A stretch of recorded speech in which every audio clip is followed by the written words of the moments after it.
Journey into space. The BBC presents Jet Morgan in The World in Peril.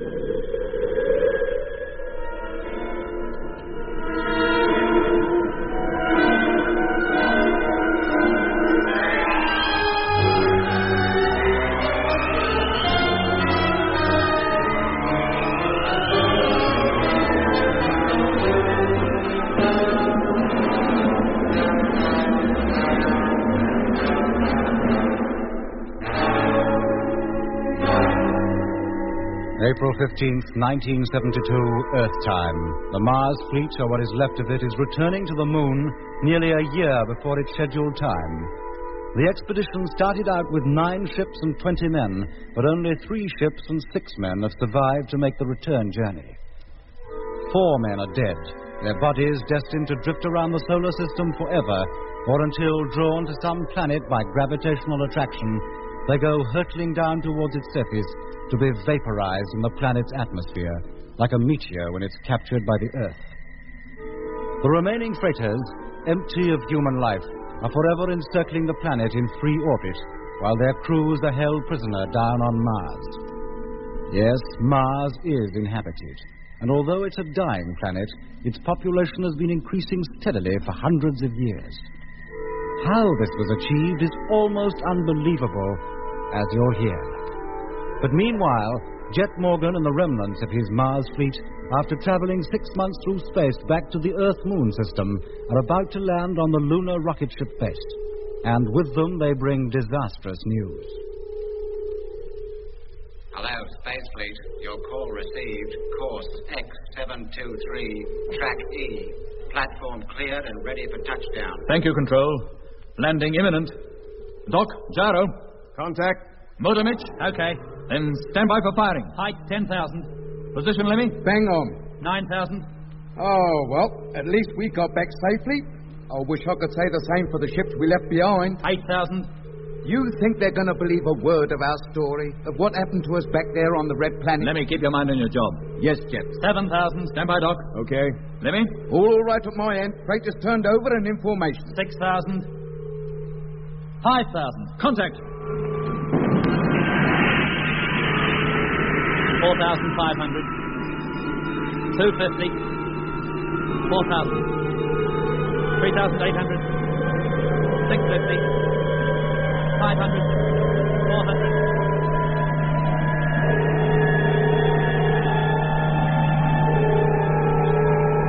250. 200. 150. 100. 50. 40. 30. 20. 10. Hold on to your hats. Here it comes. 0.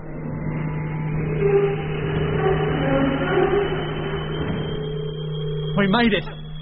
We're down. Cut the motor. Home at last. Home, he calls it. This is the moon, Mitch. Home is still 250,000 miles away. Well, at least we're close enough to the Earth to recognize her. That makes me feel I'm home. More than I do. Kill the gyro, Doc. Gyro cut. How about the freighters, Lemmy? Down on the deck. Motors cut and they're standing upright. I reckon they made it.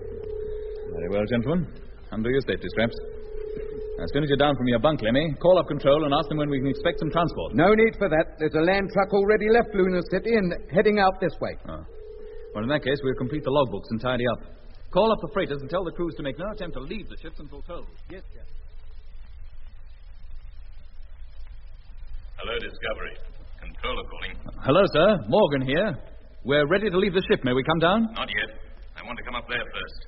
Get ready to let me in, will you? Very well, sir. We'll exhaust the airlock and open the main door. Let us know when you're inside. Of course. I'll call you again in a few minutes. Attend to that, Mitch, will you? Righto, Jeff.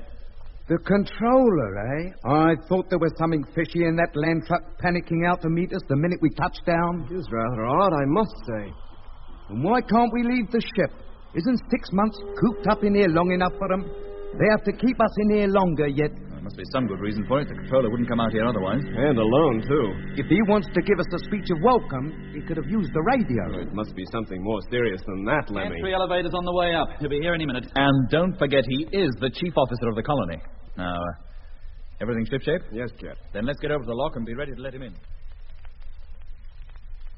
Hello, sir. Can you hear me? Yes, Captain. Suit is now deflated. You can open the door. Hatch, contact.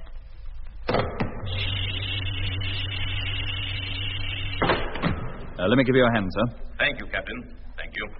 There you are. Can you unfasten this confounded helmet for me? Allow me, sir. Thank you, Bonnet. There we are. That's better. Well, gentlemen, welcome home. To the moon, at any rate. Thank you, sir. Thank you, sir. This is a sorry business. How many ships were lost? 6, sir, and 14 men. 14. I take full responsibility. Hey, wait a minute, Jeff. Nobody's to blame. We should have turned back. Oh, every member of every ship agreed to go on. You gave them a choice, remember? I had no right to give them a choice. Only orders. Oh. And I should have ordered them to turn back. Why, Jet? How were you to know the trouble we were going to run into when we got to Mars? We had enough indications of it on the way, didn't we? What with the destruction of number 7 and the loss of its crew, Whittaker and Peterson's suicide. Captain Morgan. Sir? Nobody's blaming anybody for anything. At least not until after the inquiry. Inquiry? Nothing to be scared of. I'm glad to hear it. But your account of how those men and ships were lost. Well, sir? It's fantastic, almost unbelievable. You really think so? In fact, some of the people who have read your reports refuse to believe half of what's in them. Truth, you don't think we blew them up for fun, do you? I don't know. But unfortunately, some do. They're even suggesting they were drawn up to cover your own negligence. Let them try and tell me that. Wait a minute, Lemmy. Sir, you indicated that you didn't doubt them yourself. Is that so? Gentlemen, for 2 years, I helped prepare you for this trip to Mars. I came to know you very well. In my opinion, there was nobody better qualified to handle the discovery and lead this project than you. I can see no reason for changing my opinion. Thank you, sir. Just the same, you're in for a tough time, I'm afraid. How do you mean? You will be called upon to verify every statement in your report about Whittaker, Peterson, the people you were supposed to have encountered on Mars, everything. That we're quite prepared to do, just as soon as we get back to Earth. No, Jet. Not to Earth. Not yet, anyway. Huh? You will be remaining in Luna City for some weeks. Earth weeks or moon weeks? Earth weeks, Barnett. Well, that's something. Perhaps I should make it clear that I didn't ask for this committee to come up here. I, too, have to obey orders, you know. I was nearly told it was coming and told what to do about you when you landed. And what about us? You are to have no contact with anyone in the colony other than myself and members of the committee. You will make no effort to communicate with anybody down on Earth without my approval. You will be confined to your quarters, which under the circumstances will be as extensive as possible. Apart from that, you will be given as much freedom as such restrictions allow. As free as a bird. One moment, sir. Yes? Whittaker. What about him? He was the first indication that there was anything strange happening. And it was information from Control that drew our attention to it.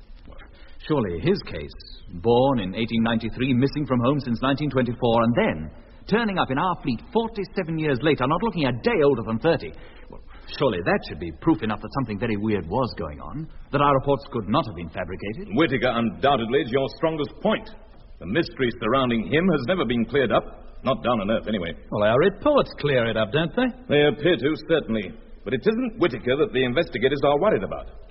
It's the invasion. Naturally. For the first time in man's history, not a shot has been fired in war anywhere on Earth for a whole decade.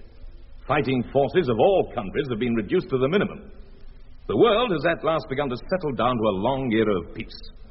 And then you come along with a nice little tale of how another planet is about to invade us. It's true. The date was fixed for the close opposition of 1986, but if they were ready, they could even attempt it in 73. Mars would still be close enough. Precisely. And how will they attack us? What weapons will they use? How can Earth defend herself? And how do you suppose people would react to the news that their world was about to be taken over by an alien race? Beings no one has ever seen. Yes, there'd be a worldwide panic. Exactly. But if what you say is true, they must be told and prepared for the worst. And it is on your evidence alone, scanty though it may be, that the committee must decide what to do. What if they concede our story is true? Then their findings will be published and the necessary preparations for world defense put into effect. And if they decide otherwise? Then your reports will be suppressed and the Mars project written off as a failure. Maybe in 15 years from now, another attempt to reach the planet will be made. I see. Oh, very well, sir. We're at your disposal. What are your orders? Put on your suits. Then we'll go to ground level, and I will personally escort you to your quarters in Luna City. Well, just give us time to collect the logs together. No. Leave them where they are. Nothing is to be removed from the ship. Oh.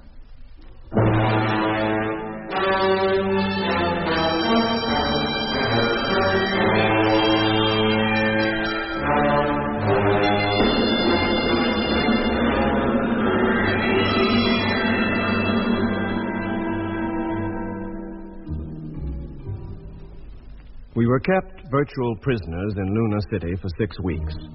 Mind you, we held no grudge against the controller, the investigating committee, or anyone else for that. The things that had happened to us, both during the journey to Mars and after we had landed on the planet, the strange things we discovered, the people we met, were so fantastic that none of us was really surprised that our account, or a great deal of it at any rate, was doubted. The investigation committee worked hard. They saw at least one of us each day and plied us with questions by the hour. Sometimes the 4 of us were interrogated together. You say, Mr. Mitchell, in all seriousness, that in the middle of the Martian Argia desert you came across a farmhouse in which dwelt people who spoke English and believed they were living in Australia. Yes, I do. What were they supposed to be doing there? Well, raising sheep. They ran a station. They weren't sheep, really. They were peculiar animals, rather like anteaters. They looked like sheep to me. Mitchell says sheep. You, Captain Morgan, say anteaters. Mitch was conditioned. He was supposed to think they were sheep. How did he become conditioned, as you call it? It happened when he wandered away from the land trucks and out of our sight. And what are the symptoms of this conditioning? Well, sir, a belief that one is in some place other than where he really is. Down on Earth, usually, at home, or in a place where he was happy. Mitch here thought he was back in Australia. The place looked, to him, like Australia. He met Australians. To him, Martian animals looked like the animals he'd expect to find in Australia. And how did they look to these sheep raisers? Well, like sheep, the same as they did to me. They even had a dog. Except it wasn't a dog. It looked like a beetle. To me, it looked like a dog. No. It barked anyway. No, Mitch. It whistled like a bird. Anything else? Yes. Conditioned people are able to breathe the Martian atmosphere, and their body temperature is abnormally low. It would have to be if the oxygen content of the Martian atmosphere is as little as you say. How many of these experiences, Mr. Mitchell, do you remember? Enough to swear on oath that they actually happened? Oh, not many. They seem more like vivid dreams now. In fact, when Mitch finally came back to normal, he knew nothing of what had happened to him. Not at first, that is.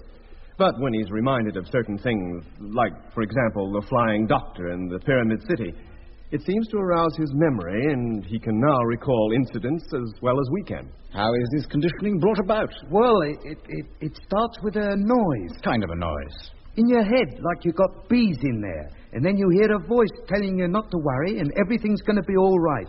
Next thing you know, you're back home in London. A kid again, with all your old friends round you. At least, that's how it was with me. You were completely conditioned? No. Jet and Doc found me just in time. All that happened was, I felt all cold inside, was violent when I woke up, and caught Jet a clump round the ear. And you, Dr. Matthews, were never affected by a noise or anything else? No. No, I believe that some people are immune to Martian conditioning. I happen to be one of them. Are you, in your professional capacity, able to hypnotize people? Yes, sir. These days, it's a normal part of a doctor's training. I see. Now, you're not suggesting that Doc uses... We will ask the questions, Captain, if you don't mind. Yes, sir. And so it went on, day after day. Every question, every answer was recorded and the tape flown back to Earth under seal. Our logbooks, which carried a complete record of our journey to Mars and back, were played over to us and the questions asked on over half the entries. We told the committee all we could remember of the great underground factory in the Lacus Solus, where hundreds of men worked building spherical spaceships under the impression that they were still down on Earth building aircraft for the use in the Second World War. Of the Earthmen who seemed to realize exactly who they were and where they were, and who begged us to take them along when we made our final dash to get away from the planet and back to the moon. At last, after 6 weeks of grueling questioning on the part of the investigation committee, our ordeal came to an end. We were told nothing of the committee's findings, and a week later, they took a ship back to Earth. We were still confined to our quarters, as were the crews of the freighters who were kept in another part of the colony and with whom we had no contact whatsoever. We learned later that they, too, had been subjected to a searching examination. Then, one morning, Lemmy came bursting into our restroom with some exciting news. Jet, Doc. Hello, Lemmy. I thought you were up in the observation tower. I was, but what I saw up there sent me running back here. What's the trouble? The Discovery. They're working on her. What? Yes, Jet. There's a whole army of engineers out at the launching ground. Getting her ready for takeoff, you mean? I don't know about that. Well, what else could they be doing? An inspection, maybe. Yeah, well, what for? She's not going anywhere. And they went over every inch of her for a month after we got back. How about the freighters, Lemmy? Anybody working on those? Not that I could see. Then what can be going on? We have a right to know. Oh, but everybody else in this colony knows. The way they treat us, you think we'd committed a crime or something. Well, I'm going to the tower to look for myself. Me too. Coming, Doc? Yeah, sure. Hey, wait a minute. Who's this? The controller. Good morning, gentlemen. Hello, sir. Morning, sir. Sit down, please. I want to talk to you. Let me bring over another seat. What's it about this time, Chief? Not another investigation committee on its way. No, nothing so grim as that. A few hours ago, I received the result of the first committee's investigation. It's quite a formidable document. What does it say? Are they going to turn us loose now? Let us go back home? You're going back to Earth, yes. Well, there's a turn up for the book. What did the inquiry, sir? What did they conclude? That you were probably telling the truth. Probably. Good, I like that. You must remember, Mr. Mitchell, that no matter how convinced you may be of what occurred during your trip, your individual reports did not always agree. Apparently all of you, with the exception of Dr. Matthews, were at some time or another under the power and influence of the Martians, allowing that such beings do exist. And all of you are rather vague about events during that time. But the committee has decided that at least something of what we said is true. Yes, in fact, they are quite prepared for the worst. The invasion? Yes. Well, thank goodness they're awake to it at last. Yeah, and what are they going to do about it? That's something for a body on a far higher level than the committee to decide. But this I do know. Copies of their report will be given to all Commonwealth and major foreign governments, and a worldwide conference will then be held to decide how we can defend ourselves against a Martian invasion should it come. It will come, sir. In 1986 of the next close opposition? So we were led to believe. Well, that gives us 14 years in which to get ready for them. But how do you prepare to meet something you know next to nothing about? We hope to find out a great deal in the not-too-distant future. Oh, how? Captain Morgan, would you return to Mars if we asked you? Return? When? At the next opposition. Mars will be further away than during the last one. What ship could reach her? The Discovery, if she were modified. So that's what's going on over at the launching ground. Yes, but the modifications would have to be very extensive. How'd she carry enough fuel? We've only 2 freighters left. The backroom boys think it can be done. Extra fuel tanks and a more powerful motor will be installed. She'll be as tall as a skyscraper. What about the extra weight? She'll be a 3-stage job. Should reach twice her old velocity. And squash her crew flat in the process. Not quite, Lemmy. But their endurance will be tested to its limit. And what do we do when we reach Mars? You'll be told that when you get down to Earth. Now, will you go? Of course, we all will. Eh? How long before we leave? 3 months at the outside. That is the estimated time it will take to get the Discovery ready. And when do we go back to Earth? On the next ship. But there's one thing more. Yes? This project is to be treated with the utmost secrecy. You are not to talk about it to anyone. Nobody at all, you understand? Of course, sir. Very well, gentlemen. Transport to the launching ground will call for you in 12 hours from now. When you reach Earth, you will be escorted to your new living quarters. Well, where will they be? I don't know. Will we be landing in Australia or Europe? I don't know that either. All I do know is that I'll be coming with you. We're in for a right old time. I can see it coming. Well, that's all for now, gentlemen. And good luck. Thank you, sir.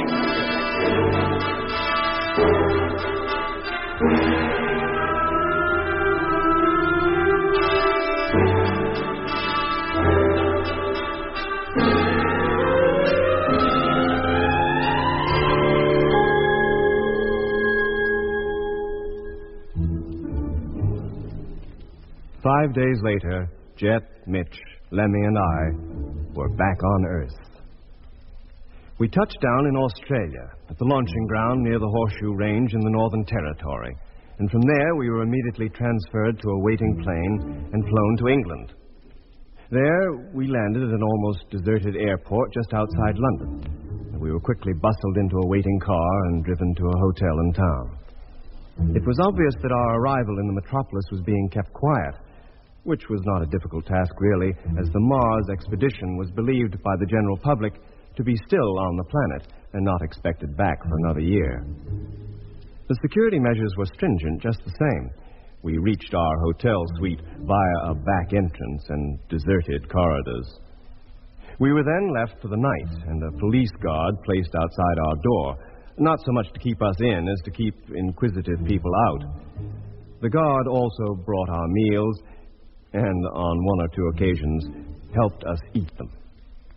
During the afternoon of the following day, the chief controller of the lunar base called for Jet in a closed car and took him down to the Space Fleet headquarters.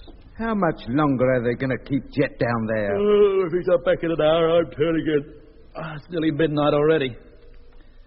Now, do you think he can stop looking out of the window, Lemmy? Eh? I'd like to put the light on. You can go into your own room and put the light on, can't you? What's the attraction out there, anyway? I like to watch the people in the park and hear the hum of the traffic. There are people in the park at this time of night? You'd be surprised. Oh, it's good to get a breath of fresh London air again. I bet the air in the East End smells even sweeter. What wouldn't I give to be back there now, walking through the old streets again? There's a fat chance of that. They won't even let us take a walk in the park. How long are they going to treat us like this? Like we was a litter of prize pups. Too valuable to let out except on a lead. Yeah, valuable's right. Look, Lemmy. What's that? That couple walking down there with a dog. Oh, don't. It makes me think of Becky. What, the dog? Do me a favour, Mitch. It's not so bad for you. Your home's in Australia, but mine's here in London. And Becky's not above a couple of miles from here, and she doesn't even know I'm in town. They won't even let me call her up on the phone. What were you going to say about those two down there? I was going to say that if the Martians do invade, neither they nor anyone else will ever have a park to walk through again. So he should stop beefing about being shut up and realize that we're kept out of sight and guarded night and day because we are valuable. Because Jet, Doc, you and me are the only 4 people on this globe who have first-hand knowledge of what might be in store for the Earth.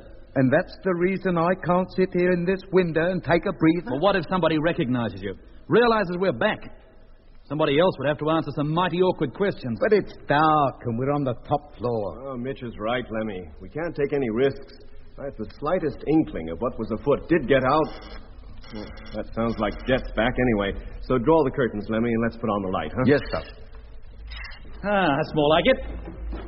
Well, you're back at last. Hey, what went on down there? Why did they keep us so long? It's all settled, gentlemen. We're going back to Mars. What exactly is the purpose of the trip? They need more information. We have to try and get it. What kind of information? All kinds. About the invasion plans, how it'll be done, the kind of ships they'll be using, how they're propelled, and what kind of weapon they're most likely to be vulnerable to. They don't want much, do they? We taking any other ships with us? 2, but no crews. They don't want to risk having another Whittaker aboard. They'll be remote-controlled from the flagship? Anything else? Well, we're to try to bring back at least one conditioned man or woman. If possible, someone who hasn't been up there very long. That's not going to be easy. Nothing is going to be easy. In fact, it's realized that we're taking a considerable risk. That's an understatement, if ever I heard one. We'll be lucky to get back at all. Well, at least we have some idea of what we're up against this time. That's what worries me. Anyhow, that's all I can tell you at the moment. We'll get our marching orders in due course. Now, we'd better get to bed. We have to be up early in the morning, all of us. What for? There's a car calling for us at 4 o'clock. 4 o'clock? Where are we going? I don't know, except that it's to an observatory somewhere outside London. What's the idea, Jet? Well, that we'll only know when we get there. Now, go to your rooms and get what sleep you can. The guard will bring you breakfast at 3:30. Good night. Hi, Jeff. Good night, Jet.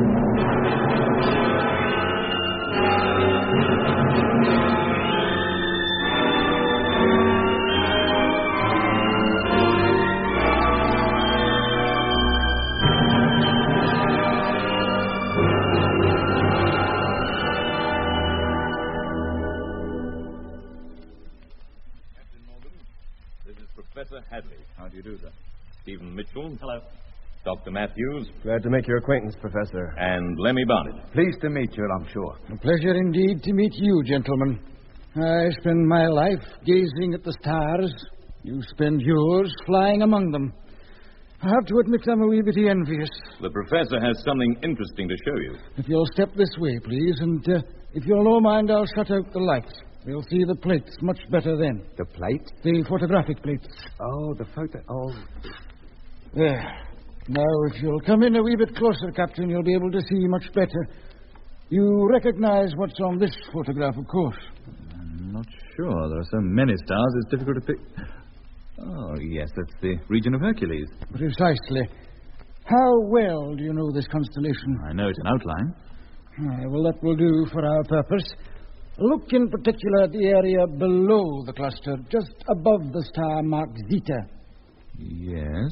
You see that little group of elongated images?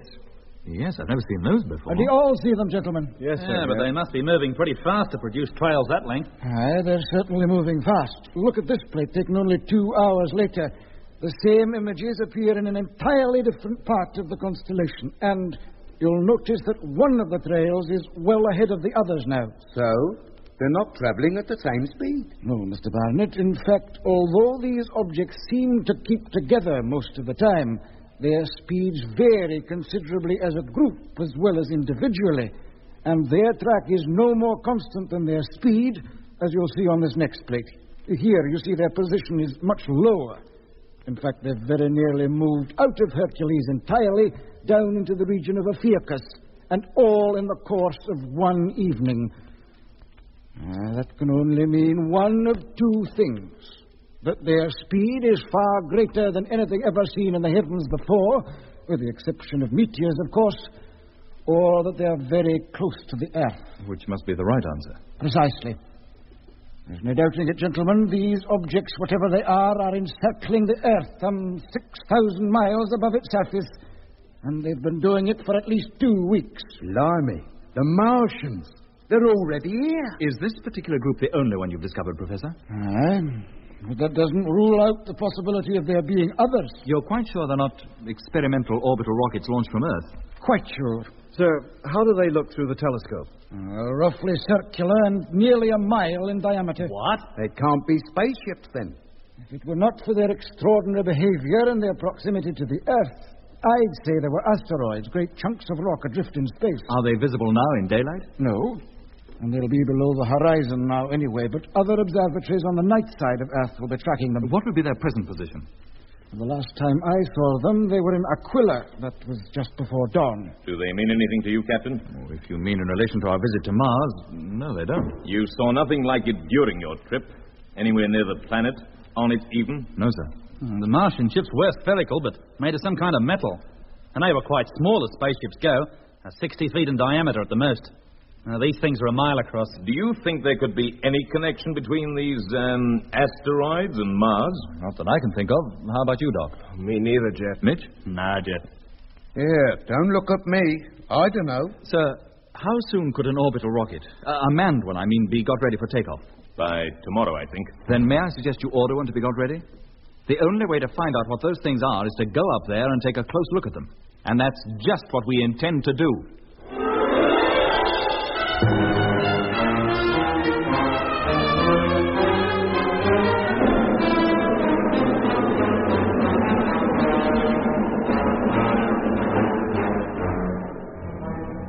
That was episode 1 of Journey into Space. Taking part in this recording were Andrew Foulds as Jet Morgan, Alfie Bass as Lemmy, Guy Kingsley Pointer as Doc, and Don Sharp as Mitch. Other parts were played by David Jacobs and Alan Tilton. The orchestra was conducted by Van Phillips, who also composed the music.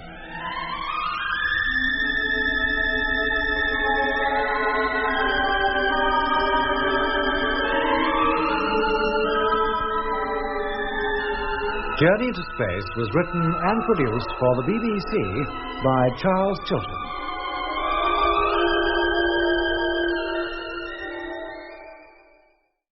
Journey into Space. The BBC presents Jet Morgan in The World in Peril.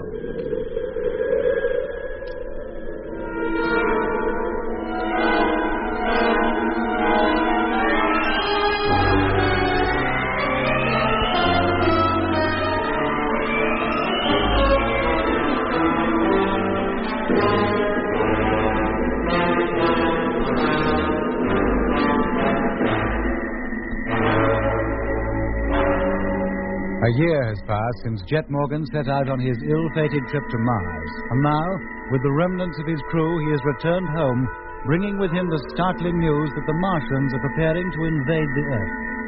The invasion is not expected until 1986, so it is believed the Earth has 14 years in which to prepare to meet this threat from space.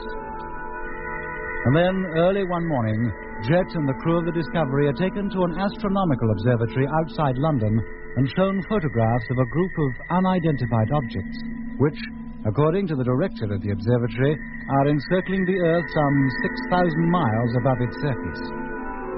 Jet decides to take Lemmy and a passenger-carrying orbital rocket out into space to investigate the strange phenomena. Well, she's all ready, Captain Morgan. It will take off just after sunset. The asteroids, or whatever they are, will be in the night sky and visible from this latitude. Now, are there any questions? The takeoff and setting the ship in its orbital course will be automatic? Yes, takeoff and final orbital speed have been timed to match those of the asteroids. But once you're in free flight, you can maneuver the ship yourself, within limits. Well, will Doc and I be able to follow the proceedings? Certainly, Mr. Mitchell. I've arranged for you both to watch the whole course of events from the main control room. Now, there are your crew suits, and I'll call for you in the wagon in half an hour. Thank you. Well, good luck, Jet, and you, Lemmy. Thank you, Doc. Thanks, Doc. If we land on one of those asteroids, I'll bring you back a stick of rock as a souvenir. Fat chance there is of that, but good luck all the same. See you both sometime tomorrow. So long, Mitch. Now, gentlemen, if you'll just follow me... All right, Lemmy. Put on your suit. Yes, Jet. All right, Jet. In you go. Thank you, sir. And you, Lemmy. Ah, I'm sorry the space is so confined, but this is no passenger ship. what, no takeoff couches? No, Lemmy, reclining chairs. Oh, don't worry about it, sir. We'll be quite comfortable, thank you. Good. Then I'll step out onto the elevator and make my way down. Take care of yourselves. So what harm can a few chunks of rocks do us? All right, Lemmy. Close the airlock and the main door. Airlock, contact. Then carry out pre-takeoff check. Yes, mate.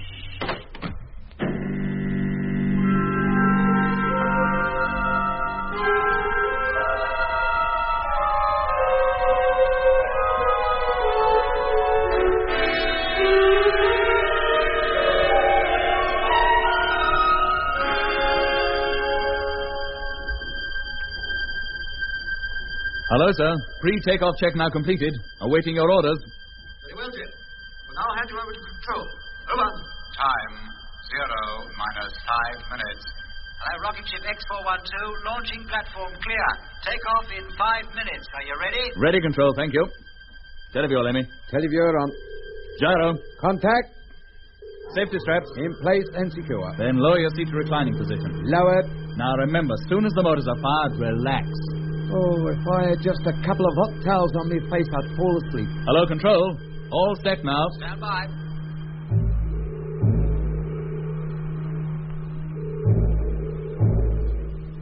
Zero minus 2 minutes.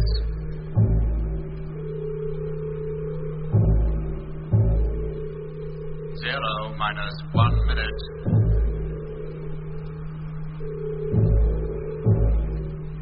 Zero minus 30 seconds.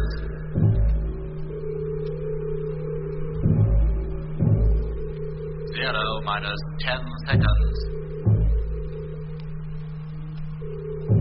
5, 4, Stand by. Here we go. Change at Clapham Junction. 1.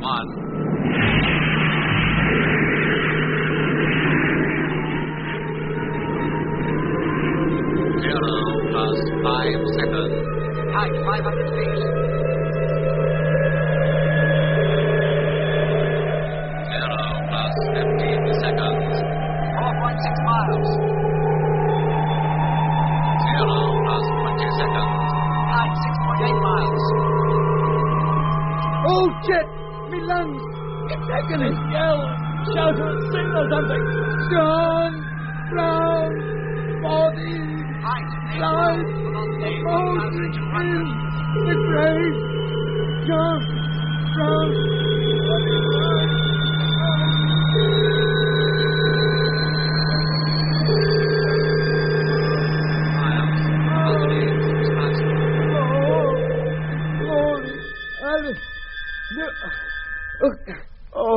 Oh, blimey. That's better. I thought for a minute I'd be pushed right through this seat. Well, stay put. We're not finished yet, Lemmy. That's the booster away. Hello, rocket ship. Booster's now been jettisoned. Stand by for firing of second stage. Oh, no. Quiet, Lemmy. Hello, control. All okay here? Roger. Firing in 10 seconds from now. 5, 4, 3, 2, 1. You think I volunteered for this? Maximum velocity will be reached in 8 minutes. Oh.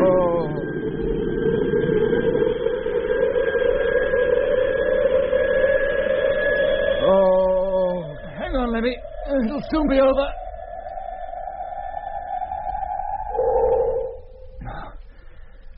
That's it. The Lotus cut. We've made it. Thank goodness. I wouldn't go through that again for all the rice in China. All right, Lemmy. Now take over the radio while I switch controls to manual operation. Yes, Jet. Hello, rocket ship. Your maximum speed has now been reached. Thank you, Control. Your height is 78 miles. You'll proceed along your present trajectory until the orbit of the objects you're pursuing has been reached. Then it's up to you to change the angle of your flight and increase speed. By that time, you'll have passed halfway around the globe. Yes, we know all about that, mate. Roger. And you might tell the supervisor to get some atomic equipment installed in these flying saucepans. The takeoff nearly killed me. Anyway, I'll call you later when we get round to your side of the world again. Okay. You might like to know that it's quite dark on this part of the globe, and those asteroids have already been sighted. Watch out when you turn the corner. You might run slap into them. Oh, will we?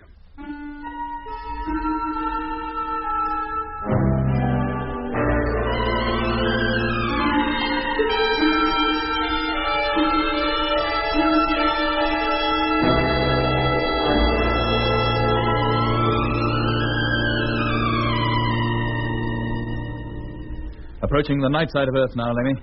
Switch on the radar. Right. Any response? Oh, give it a chance to warm up. Shall I put on the forward televiewer? No need, Lemmy. I'll look out from the pilot's window. Ah, the radar's alive now, mate. But she's not responding. Hello, Control. Morgan calling. Hello, Jet. Receiving you loud and clear. We're just passing over the Earth's terminator. Radar's on, but we're not getting any signal. You will. Can you see those things? Yes, and they're traveling much faster than usual. You'll have to step lively. Increase your speed by 3,000 miles an hour. Very well. Increasing speed now. Hey, Jet, we've got something. On the screen. Right steady in front of us. We found them. Hold on a moment. Now, where? There. See? As plain as the nose on your face. 1, 2, 3, 4, 6 of them.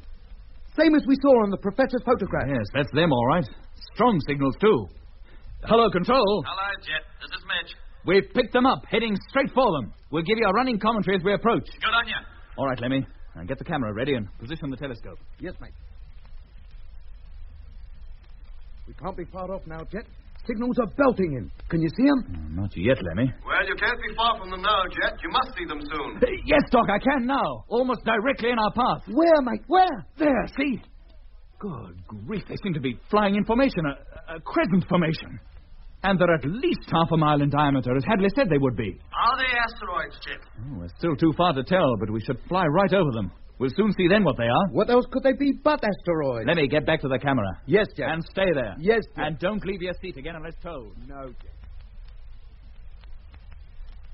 Hello, Control. Yes, Jet? We're getting quite close to them now. They are a colossal size. What are they made of? Well, they look just as I'd expect an asteroid to look, but a lot smoother, perhaps.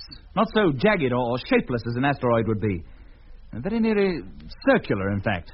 They haven't changed speed or position since we've been overtaking them. They are, in fact, just huge pieces of rock. Meteorites, maybe. Except no meteorites would fly in formation, nor keep a constant orbit so close to the Earth as those things do. You see nothing else, Jet? Nothing to suggest they might be... No, Mitch, nothing. How long before you're directly over them? Not long now. Jet! And how close would you be to them then? Jet! 2 or 3 miles. Not near enough to see any surface details with the naked eye, but the telescope is in position. Jet! What is it, Lemmy? Don't you hear anything? What? The closer we get to those things, the louder it gets. Yes, I can hear it. Oh, and I'm beginning to feel all peculiar. Hello, Jet. Me too. Oh, I think I'm going to black out or faint or something. No, Lemmy, pull yourself together. Keep that camera going, whatever you do. Jet, can you hear me? Yes, Jet, I'm doing that already. Jet, hello. Can you hear me? Hello, Doc. Jet, I can't hold out much longer. Hello. Hello, Jet. Is that you, Doc? Doc! Hello, Jet. That's not Doc. Hello, who is that? Lemmy, what's happened to you? Oh, what on earth is happening to me? Hello, Control, can you hear me? No, Jet. They can't hear you. Who is that? Surely you haven't forgotten me. Doc! Hello? Oh, for heaven's sake, answer me. Hello? Hello?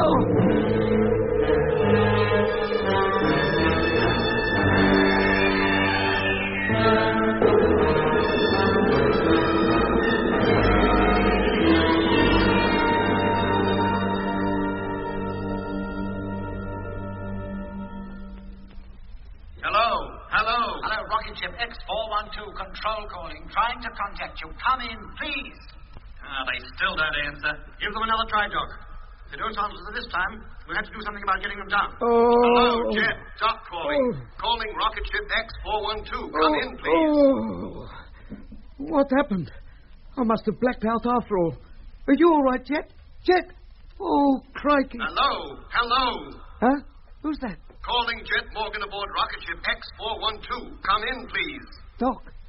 Hello, Doc. Lemmy here. Lemmy, you can hear us. Yes.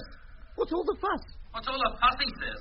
We've been calling you for more than 24 hours. But only a second or two ago, I was taking pictures of those asteroids or whatever they are. In fact, I still had my hands on the guiding control when I woke up. How do you mean, when you woke up? I blacked out. How about Jet? Judging from the way he slumped in his chair, I think he must have done an all. Here, wait a minute. Those asteroids, they've gone. Yes, they have. And we've changed our position, too.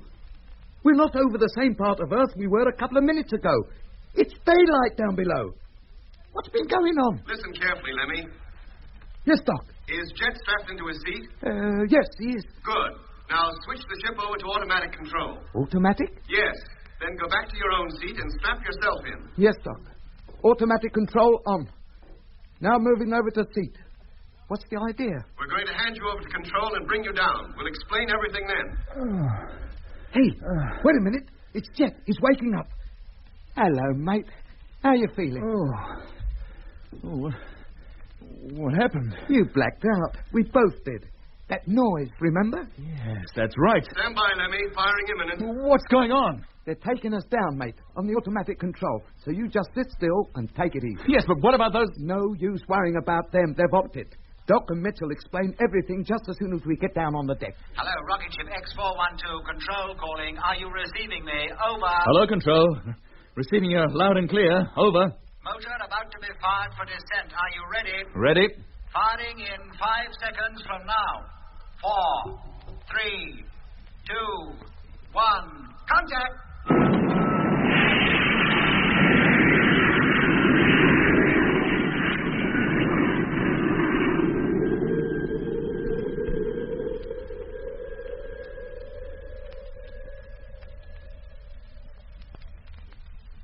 And then, as we got closer, the noise got louder. And the louder it got, the more it affected us. And the last thing I remember was seeing Lemmy hanging motionless just above his chair in front of the camera, which was still running. Yes, Jet. And it continued to do so until the whole reel of film had been used up. Is there anything on it, sir? That we'll see in just a few moments. Oh. Jet, this voice you heard. We were calling you, you know. You're quite sure you couldn't have mistaken Doc's voice for someone else's? I'd stake my life on it. It was not Doc's voice. It was McLean's. What? McLean's? Did you hear it, Lemmy? No, Mitch. I must have passed out by then. I didn't even hear Doc calling. Who, may I ask, is McLean? He was formerly a crew member of one of the freighters in the Martian fleet, but we lost him. You mean he's dead? He was captured by the Martians, and we had to leave him behind. How long did this noise take to have its full effect, Jet? A minute or so, no more. And it seemed to be no time at all before I woke up again. It was more than 24 hours. We were just about to send up another rocket after you. And what happened to those asteroids? A few moments after you had passed out, they moved across the sky at a fantastic rate. Within half an hour, they disappeared over the eastern horizon. Where are they now? Goodness knows. Haven't been seen anywhere in the sky since. Even though dozens of observatories have been on the lookout for them. Yeah, they left you and your rocket standing, Jet. Even if you'd been conscious and had tried to pursue them, you couldn't have caught them. Not in a million years. Well, it looks as though the moment they realized they were being observed from close quarters, they got out of the way, and quick. But how could they? Just huge pieces of rock. We don't know how they did it, Jet. We only know they did. And where did they come from? Where did they go to? Well, that we can only guess at, sir. But there's one thing that is crystal clear. The way that noise affected Jet and Lemmy, and Jet hearing a strange voice talking to him just before he blacked out, is almost the identical method used by the Martians to produce the conditioning effect. So, I think we can safely say that those controlled asteroids are from Mars. You mean the invasion's begun already? No, not necessarily, Lemmy. They may send advance parties, reconnaissance squads first. But we never saw anything like those flying rocks. Not during the whole time we were on Mars.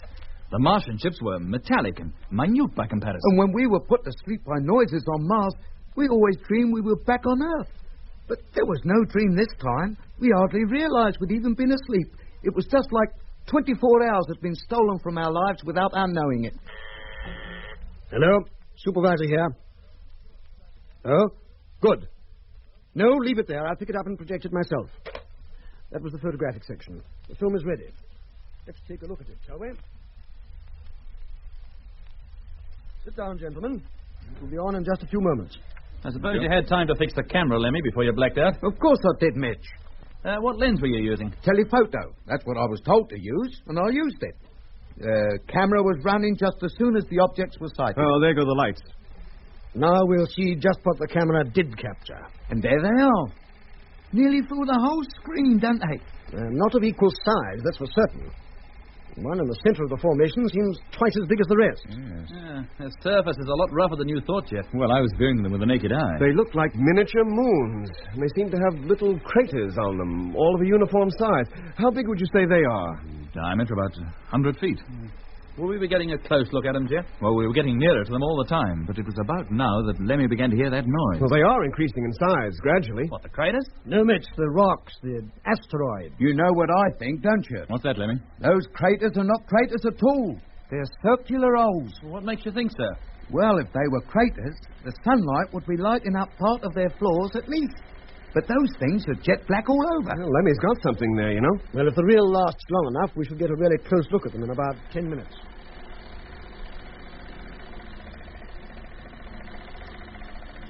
Holes, all right.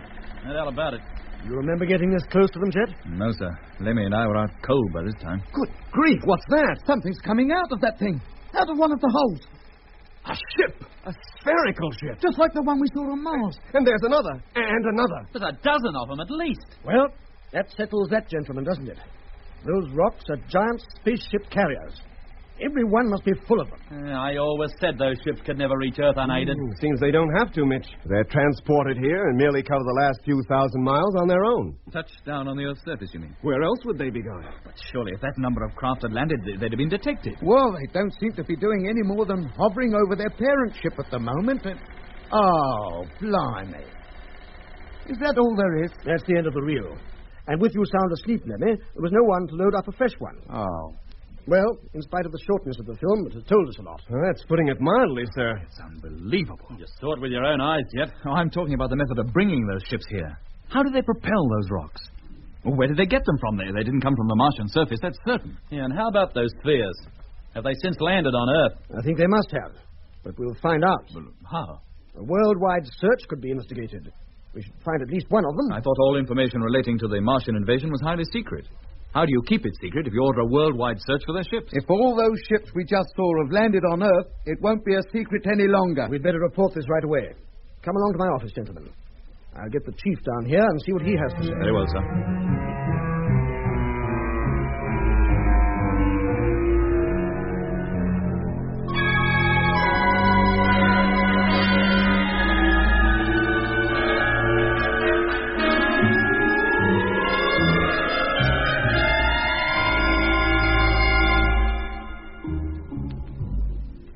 The controller from Space HQ arrived that same afternoon. He questioned Jet and Lemmy for an hour or more, saw the film through 3 times, and then left for London, taking the film with him.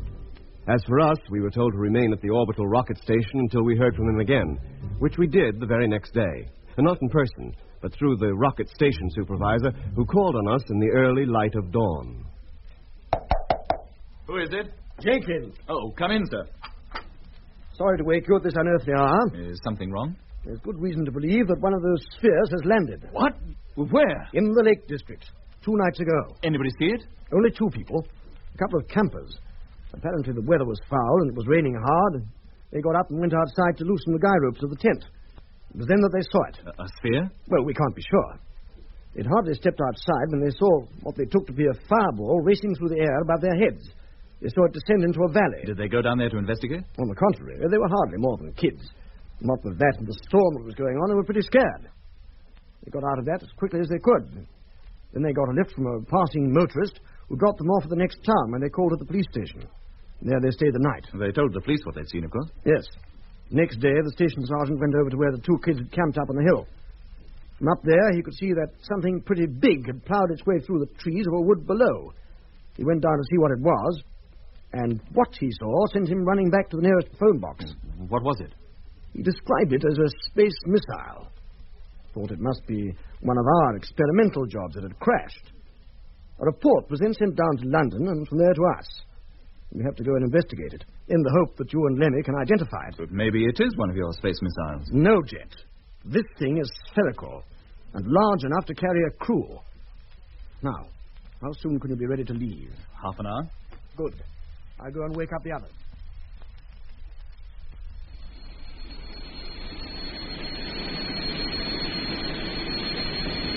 That must be the spot. That's it, all right. Certainly made a mess of that wood, didn't it? I'll land to the east of the trees, by the foot of the hill. Has anything been done about sightseers? Yes, Doc. Nobody will go within 5 miles of her. The place is cordoned by mobile police. Well, don't they wonder what's going on? Like the sergeant, they all think it's one of our orbital rockets that's come to a sad end. The people are being kept away in case of explosion. Hey, look. I can see her. Where, Lemmy? There. See? In the gap. Just a bit of her. The rest is hidden by the branches of the trees. Yes, I see her now. Take it easy, Lemmy. Get back on your seat. We'll be touching down in just a moment.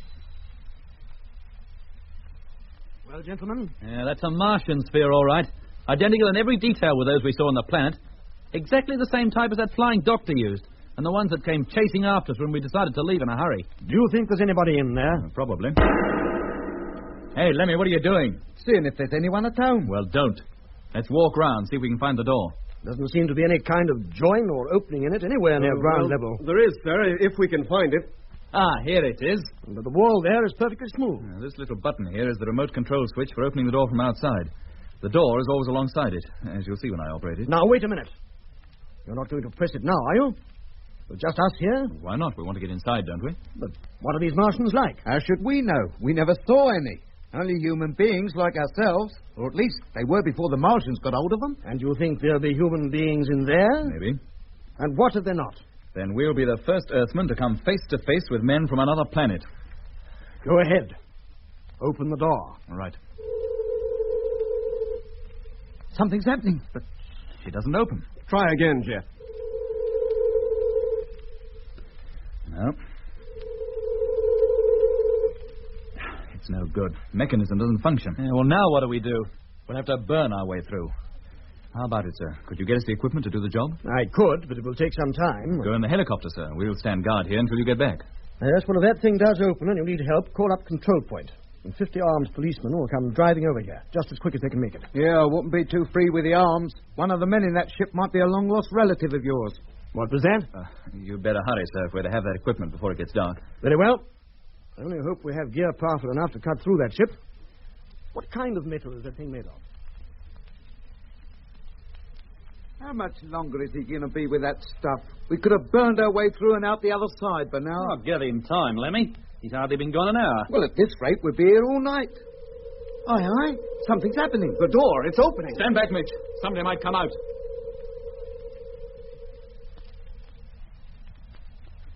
Well, they're certainly taking their time about it. But what caused the door to open? Search me, Doc.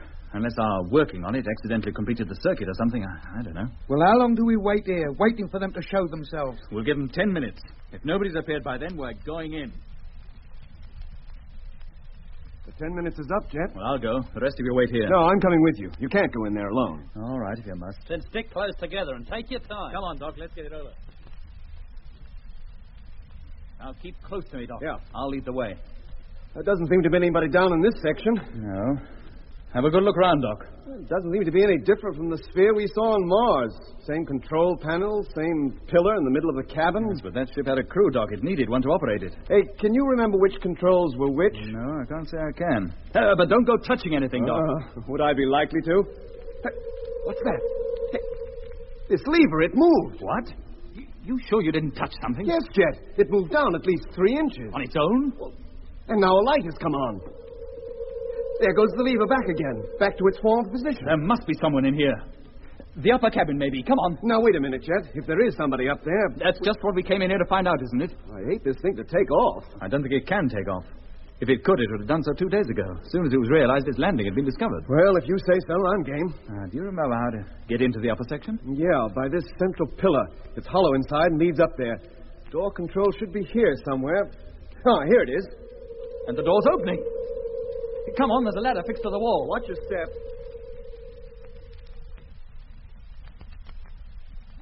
Say, look at this. Good grief. The place is absolutely jammed with all kinds of gear. A little different from the last one we were in, eh, Doc? The upper section in that one was more or less empty. Couldn't possibly be anyone up here. There's hardly room to move around. Then the opening of the main door and the operation of the flying controls must be remote-controlled. Yes, that's why that control panel downstairs was alive. But who controls it? Somebody up in those asteroids, Doc. Yeah, they might even know we're in here.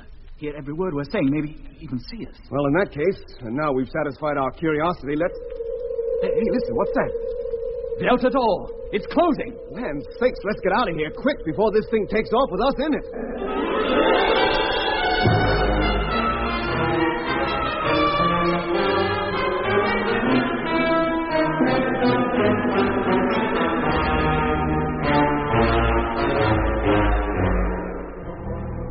That was episode 2 of Journey into Space. Taking part in this recording were Andrew Foles as Jet Morgan, Alfie Bass as Lemmy, Guy Kingsley Pointer as Doc, and Don Sharp as Mitch. Other parts were played by David Jacobs and John Casapan. The orchestra was conducted by Van Phillips, who also composed the music.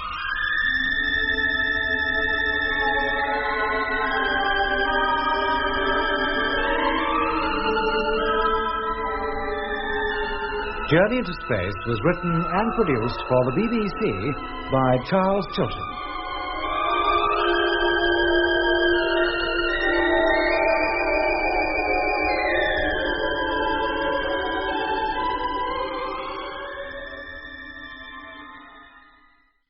Journey into Space.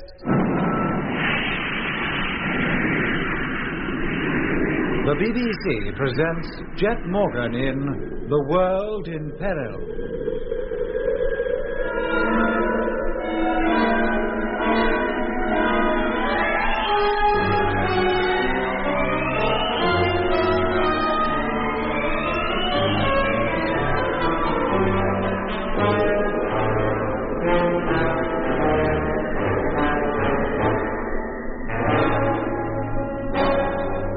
A spaceship believed to be part of an invasion fleet from Mars has landed in the Lake District. As soon as the news reached London, Jet Morgan, Doc, Mitch and Lemmy were flown to the spot by helicopter to identify the strange craft which had crashed in a wood and was thought still to contain a crew. All efforts to enter the ship by normal means failed, and Jet finally decided to burn his way through the door with high-powered acetylene equipment. But before it arrived, the sphere's door opened of its own accord. As nobody came out of the ship, Jet and Doc decided to go in. It's about time they came out, isn't it, Mitch? I'll give them a chance, Lemmy. They've hardly been gone 2 minutes. Well, that's all they'd need to see if there's anybody in there. I think we should call up Control Point and get some of those coppers over here. Look, the police are to be called only in an emergency. There isn't one yet that I can see. Oh, isn't there? Look at that. The door. It's closing. Great Scott. Jet, Doc. Lemmy, look out. Stand back. Oh, crikey, it's shut. And they're still in there. Fancy trying to go in. If you'd got caught in that door, it would have crushed you to pulp. I wanted to warn them, Mitch. What are we going to do now? Jet, Doc, can you hear us? Jet! Doc! No, Lemmy, I don't think they can. Oh. The walls of this thing are too solid. Hey, listen. That must be them. They're all right. There, see if they reply. Yeah, they do. So, we still can't get them out. I'll try the outside control again. It didn't open it before. Why should it now? Well, there's no harm in trying. It's no good, Mitch. We'll have to wait for the proper equipment to arrive. There's something coming now. Just appeared from behind the hill. Yeah. Look, you wait here, Lemmy. Give that ship an occasional kick to let Jet and Doc know we haven't forgotten them. All right. I'll go over and meet the helicopter and give the supervisor a hand to bring that stuff over here. All right, yes, mate. Oh, don't you worry, Jet boy. We'll get you out of there, mate, even if we have to use a tin opener. Hey? Oh, no! Ah! The door, it's opening! Jet! Doc! All right, Doc. How'd you get quick? You bet. Oh, thank goodness you're safe, mate. We thought that thing was going to take off with you in it. So did we. In fact, we're certain that's what it tried to do. What did you do, Lemmy? How did you get the door open? I didn't do anything.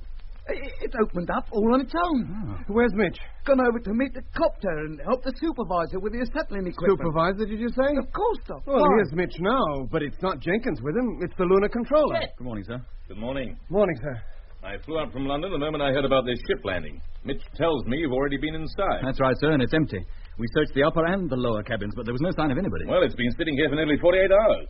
Its crew have had plenty of time to leave the ship and get well away. Always supposing it carried a crew. Why else would it land, Doc? What would be the point?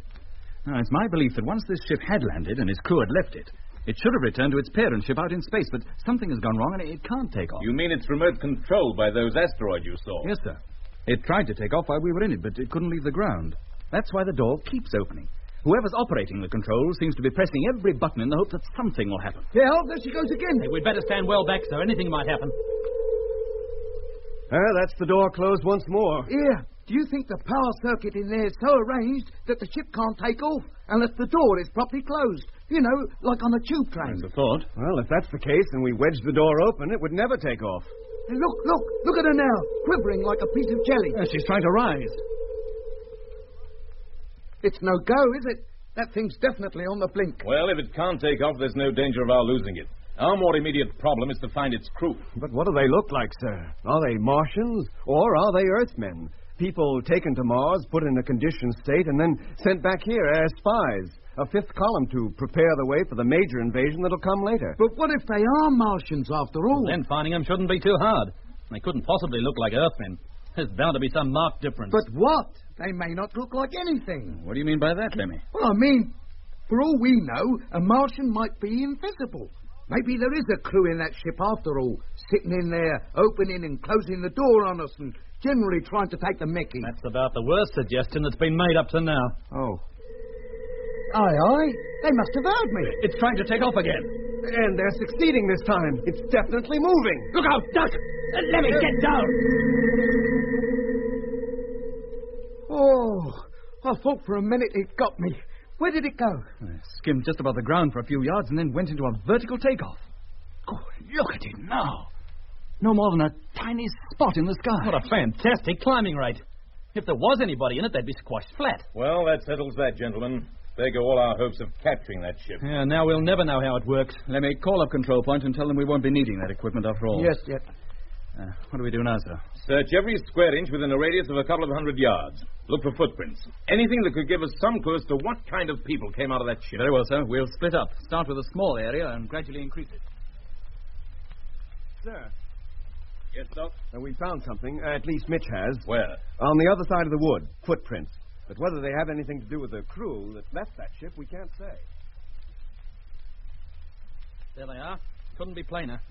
The ground must have been quite soft when these impressions were made, though it's dried out since. Which means it was almost certainly raining when whoever made these prints passed this way. Well, the night the ship landed, there was a storm raging. They look like the impressions of 2 pairs of golfing shoes. And whoever was wearing them must have been heading for the hilltop. A couple of ramblers. That's the sort of shoes they might wear. Well, I'll get somebody from Control Point to come over here and photograph them and take some casts. Meanwhile, let's head up the hill ourselves, shall we? Well, this must be about where those 2 campers who first saw the ship pitched their tent. Maybe it's their tracks we're following. Could be. But this is also the way to the nearest road where anybody leaving the ship would be likely to make for. Let's keep going as far as the highway anyway. Spread out. Walk slowly and keep your eyes open. Well, here we are on the road and no further sign of them. Well, they certainly headed in this direction. We'll search both sides of the road for a mile each way. You and me this side, Jet. Doc, Lemmy and Mitch on the other. Right, okay, sir. Away you go, then. And watch out for the traffic.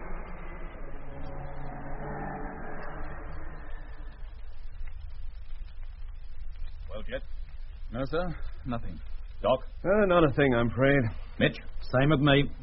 So, why should I be luckier than anybody else? Well, I still believe that whoever left those prints came as far as this road. Then they were either given the lift or they walked as far as the next town. In either case, they must have been seen. If not during the night, then either yesterday or today. Well, how do we find out? We get the police to help us. To find 2 people we can't even describe? 2 people wearing exactly the same type of shoe cannot be such a common occurrence. If they put up at a nearby town, they might well have had the hotel porter clean their shoes for them. They'd walked through plenty of mud. Well, it's a long shot, but I suppose it might lead to something. Long or not, it's the only thing we've got. If we can trace these 2, it might help us to track down the rest. The rest? Don't let's fool ourselves that this was the only ship to reach Earth. Dozens of spheres left those asteroids, and they must have landed somewhere.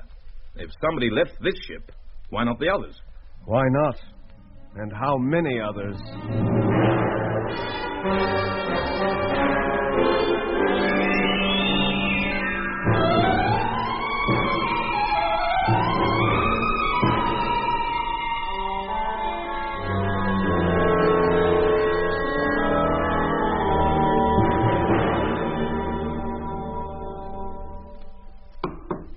See who that is, Lemmy.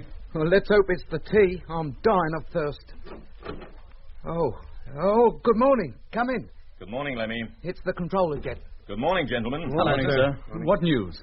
We drew a blank there, I'm afraid. The police checked up with every hotel in the district, but nobody was wearing a shoe with a pattern like the one we found in the mud. Whoever made those must have left the Lake District that night. Got a lift along the road. Well, by now they might be anywhere. If you go around checking every hotel in the country, it'll be Christmas before you're finished.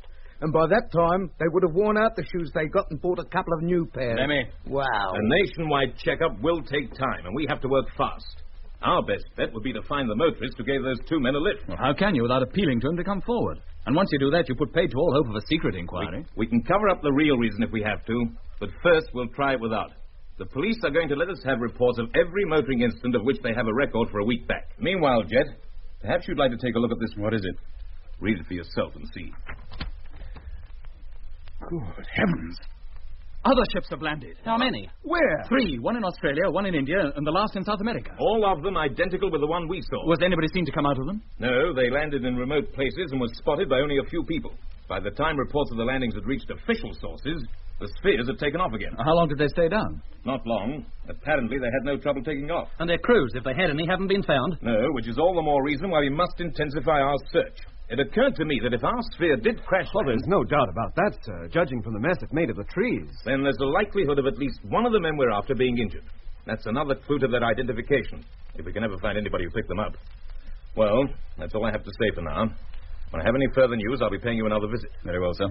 And, incidentally, I received news from Space HQ that the Discovery and 2 freighters will be ready within the month.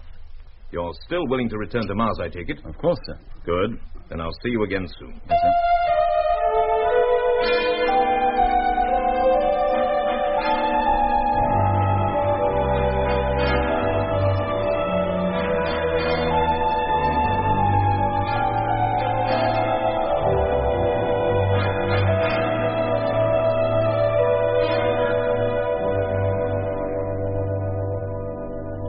Finish that lot, Lemmy. You can start ploughing through these. Oh, turn it up, Mitch. I've read so many reports I'm going goggle-eyed. Parking offences, speeding, shooting the lights. And you know, I never realised so many people drove while under the influence. Dozens of them. Get down to it, Lemmy. We've got lots more to go through. But none of these fellas could ever have been anywhere near Mars. They behave too normally. Hey, here's something. What, Doc? Any of you read this case before? A fellow called Moore. What did he do? That's the whole point. He didn't do anything. What was that? Yeah, picked up in Hyde Park near Marble Arch on the evening of the 3rd of July. The day after the ship landed. So, what's this nothing he was doing? Found at the wheel in a stupefied state, not fit to be in control of his vehicle. Oh, I've got a couple like that. You had one too many. That's what the constable thought, but he was wrong. Police doctor found the man was ill and had him taken to the hospital. What is wrong with him? Apparent loss of memory. Thought he was in Warrington instead of London. And his temperature was abnormally low. Where does he live? Manchester, a commercial traveler. But unless he's considerably improved since this report was made out, at the moment he's in Paddington Hospital. Well, I think we'd better see him. Lemmy, get the controller on the phone, will Yes, you? mate. Now, look, don't let's get too excited. This may have nothing to do with what we're looking for. Hello. Special line. A247. Yeah, that's right. Come. Morgan speaking. Oh, hello, sir. Oh. Yes, very well, sir. We'll wait until we hear from you. And thank you, sir. Moore was discharged from hospital 2 days ago. Oh, no. Where's he now? They presume he's gone back home. Anyhow, the controller's getting onto it, and if he is in Manchester, they'll have him flown down here on the next available plane. Good. I'd very much like to meet Mr. Moore. Me too, Lemmy.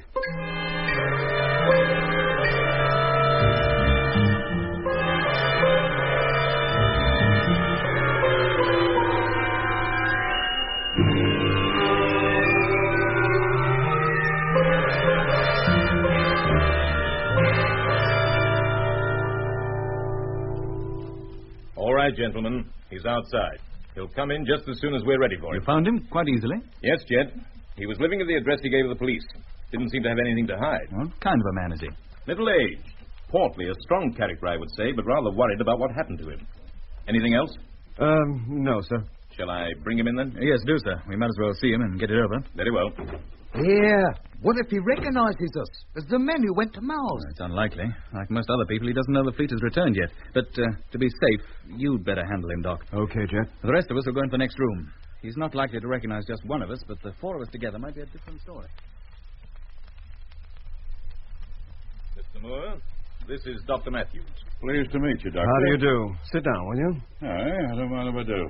The doctor would like to ask you a few questions, Mr. Moore. You can be perfectly frank with him. Don't try to hide anything. Why should I? I got nothing to be ashamed of. Good. I understand, Mr. Moore, that you recently had a lapse of memory. That's right, sir, I have. And I can't understand it. 1 minute I was driving near Warrington, in Lancashire, you know. Uh-huh. And next I'm sitting in Hyde Park at the wheel of my car without the slightest idea of how I got there. But that's just not possible. I mean, you couldn't be in one place one moment and in another the next. I didn't say I was. I said it seemed like it. What time were you in Warrington? In the early hours of the morning. But when I woke up in Hyde Park, it was the evening of the next day. And the funny thing was, I intended to spend the night in Warrington. I had the hotel booked. Did you notice anything strange before this loss of memory occurred? Aye, I did. I don't like to admit this, but long before I got to Warrington, funny things were happening. What things? Well, tell me, Doctor, is it possible for a man to have nightmares while he's awake? I can't say I've ever heard of such a thing. Well, it happened to me. Oh? You see, I'd called at Penrith. That's in the Lake District, you know. And by the time I started out for Warrington, which was my next port of call, it was already dark. Well? I'd already done a full day's driving and was feeling pretty tired, so I chose to drive along the secondary roads to avoid the heavy traffic, you see. You know, I found it difficult to keep awake. I'm not surprised. Well, I'll confess it now. I don't intend to hide anything from you. Good. Then the storm come up. One of the worst I've driven through for a long time. And I tell you, if I'd seen an hotel or an inn right there, I'd have packed it in and got myself a bed. But there was nothing for it but to press on. And then it happened. What? The bad dream, the nightmare. Tell me about it, Mr. Moore. Well, I'm driving along, not too fast, mind you. I'm not a fool, you know. Talking to myself to keep awake, when suddenly there's a flash of lightning, and I sees two men standing at the side of the road and waving to me to stop.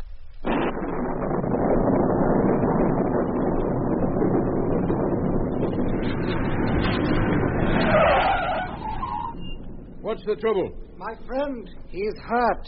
This is a fine night to choose for an accident. You want a lift? Thank you. It is most fortunate that you came by. Oh, always glad to help someone in trouble. Is your friend badly hurt? It is nothing but difficult for him to walk. Well, put him in the back seat. He can stretch out there.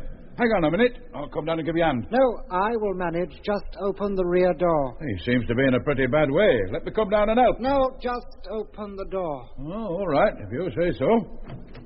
Thank you. Don't touch him. I wasn't going to touch him. Just moving a few things off the seat. You want him to be comfortable, don't you? He is comfortable enough. He can sleep now. Put your rucksack on the floor. There's plenty of room. Now, all set? Thank you. It's a foul night. I said it's a foul night. Yes, it's a foul night. What you doing up in the lakes? On a walking tour? Yes. Have you walked far today? Very far. Ah, beautiful country up here. Not like it anywhere. Very beautiful. How did you come to be out on the road in such a lonely spot at this time of night? My companion fell and hurt his leg, and then we got lost. Lucky for you found the road.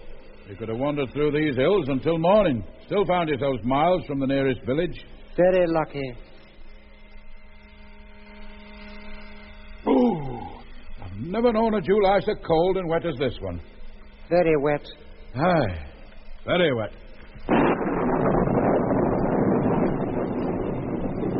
It is very hot in here. I would like to open the window. Oh, well, if you must. But I wouldn't open it too wide. You must be soaked to the skin. You'll catch your death of cold, you and your friend. Here, how about him? Is he asleep? He is asleep. How do you know? You didn't even look to see. He is asleep.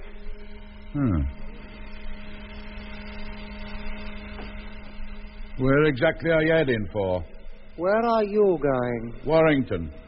Should have been there by now, but I got held up at Penrith. I can drop you off at the next town or anywhere along the road. I thought perhaps you would be going to London. As a matter of fact, I am, but not until tomorrow. Tomorrow is no good. I must get there as soon as possible. I thought you said you were on a walking tour to the lakes. I did not say so. You assumed it. You're not a very friendly character, are you? You seem to forget I saved you from an almost certain night out in this storm. You can stop the car and we will get out. Now, don't go getting on your high horse. I don't want to turn either of you out. Wouldn't be right in this weather. Very well. You might close that window up a little. There's a draft blowing round my legs and I'm beginning to feel right cold. The wind is cool and pleasant. Well, I find it far from pleasant. At least you can put it up halfway. Thank you.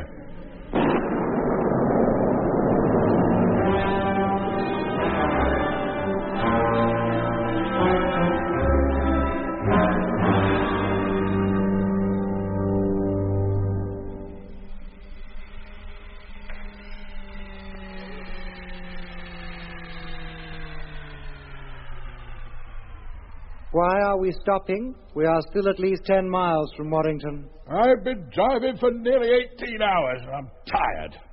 I'm finding it difficult to keep awake. You want me to drive? No. I've got a flask of coffee here. I'd like some of it. Any objections?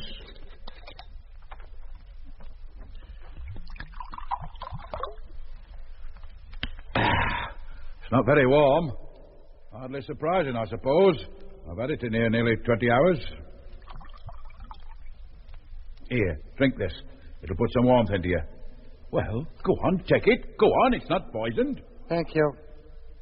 What's the matter? Don't you like it? It's too hot. I cannot drink it. Too hot? God, it's hardly warm. Perhaps later, when it has cooled off a little. Well, you're a Roman and no mistake. First you sit there by the window in soaking wet clothes and say you enjoy the draft. Then you can't drink a cup of lukewarm coffee because it's too hot. Let us get on. We're losing time. Well, I can't take you much further. We are going to London. You may be, but I'm not. I'm only going as far as the next town. I've got an hotel room booked. We are going to London. Well, then you'll have to find someone else to take you. I can't. What are you looking at me like that for? We are going to London. Hey, what are you doing? Take your hands off me. Oh, good heavens. Your hands. They're so cold. Oh, they're like ice. Help! Help! Help!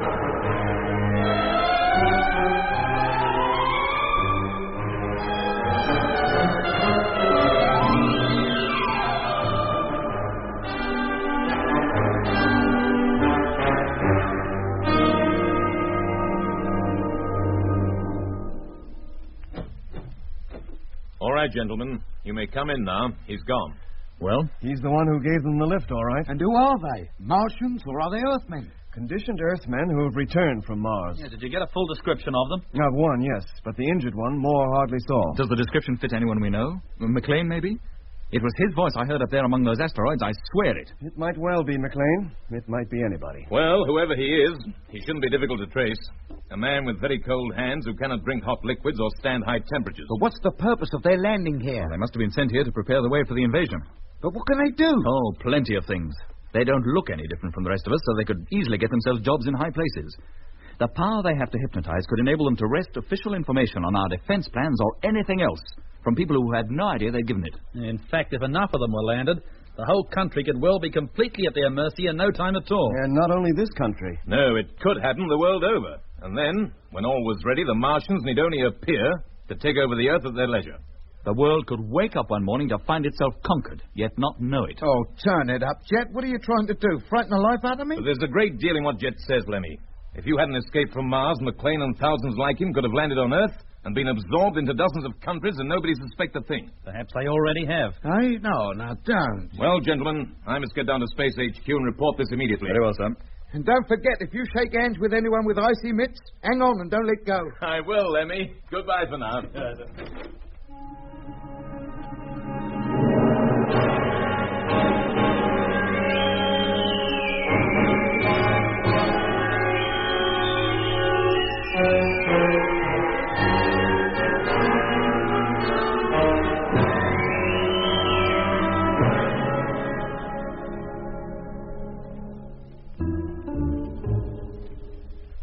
nationwide search began, but not a trace of the two men was found. If they were in London, as was supposed, the city had, apparently, just swallowed them up. 2 weeks later, the four of us were taken to space headquarters and told to be ready to leave for the moon base at a moment's notice. It was still intended that we should return to the Red Planet to pick up what information we could about the Martian invasion. For, in spite of the appearance of the asteroids in the sky and spheres down on Earth, Space HQ still believed that the main attack would not take place until 1986. We returned to our hotel to await transport to an airport outside London. Well, that's me all packed up. Hello, London, and goodbye. I've never spent so long in one place and seen so little of it. Consider yourself lucky. You at least saw your home. That's more than the rest of us did. Well, what are you grumbling about? We'll be heading for Australia tomorrow, won't we? Yeah, some remote launching ground on the outback. My home doesn't happen to be on the outback. Yeah.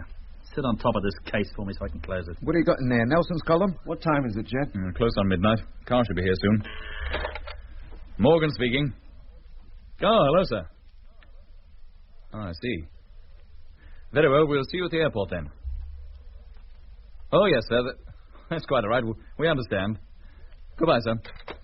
Well, that was the controller. He won't be coming with us after all. No? He's been delayed. Says he'll meet us there. But our transport is already on its way. Did he say which field we're going to? No, but then he wouldn't. Not over the phone. No, I suppose not. Well, I better get a move on. I've hardly started packing yet. Me neither. Not that it'll take me long. We'll see you, that is, Lemmy. Yes, Jet.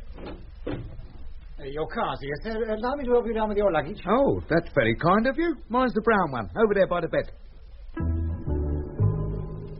It was the guard who'd knocked at the door. One of the men who, ever since we'd arrived in London, had kept watch outside our hotel suite 24 hours a day. The corridors were deserted as the guard, carrying Lemmy's suitcase, led the way to the elevator. A car was waiting at the rear of the hotel, and apart from the chauffeur, there was no one in sight.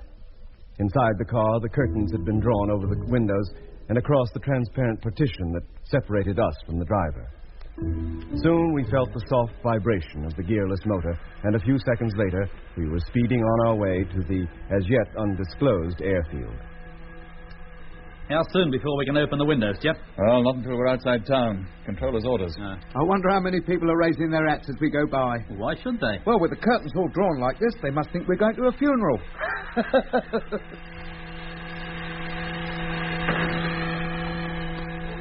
All right, Lemmy. Take a peek outside. See where we are. Nothing out there that I can see, except trees and fields. We must be out in the country already. Good. Then draw the blinds and open one of the windows. Let's have some air. Yeah, good idea. Ah, that's better. Yeah, how about this curtain, Jet, behind the driver? You'll open that too? Yes, you might as well. But let me put this light out first. There you are. Now go ahead. And slide back the panel, too, while you're about it. Find out which airport he's taking us to. Hello, chum. Sorry if I startled you. How far have we come now? 28 miles. Oh, have we? But it's hardly half an hour since we left the hotel. Orders were to drive you as quickly as possible. Well, there's no need to go mad. We'd like to arrive all in one piece. Hey, Jeff. Which airport are we going to exactly? The driver's voice. Stop, I can hear it. Our destination is not to be divulged. Well, of course it isn't, but you can tell us. We're going there anyway. Lemmy doesn't seem to notice anything wrong. Let him talk. Keep quiet and listen. Yeah, sure, Jet, sure. You will know our destination when we reach it. That is all I can say. Well, then I think you're being unnecessarily secretive. If the controller had been with us, he would have told us where we were going. I am not the controller. A good job, too, if you ask me. Here, now turn it up. You can't get away from me, you know. I'm in this car with you. And Six, what's he doing? Trying to kill us? Hey, slow down there in front of you here. Slow down. I might not have noticed he's taken of that. Hey, keep your seat, Mitch. Wait a minute. Lemmy, what are you doing? He's climbing into the front seat. Lemmy, be careful. Don't you worry, Mitch, boy. I'll handle this. Now, you. Oi, slow down. You hear? Are you going to? Or do I have to slow this thing down for you? Lemmy, be careful. Oh, blimey, his hands. They're cold as ice. Leave me alone. Oh, what are you looking at me like that for? Oh, no, you don't. I'm wise to your little game. Take your hands off that key. Just stop him, for Pete's sake. Slow down. Slow down, do you hear? Slow down. Lemmy, watch out. Look out in front.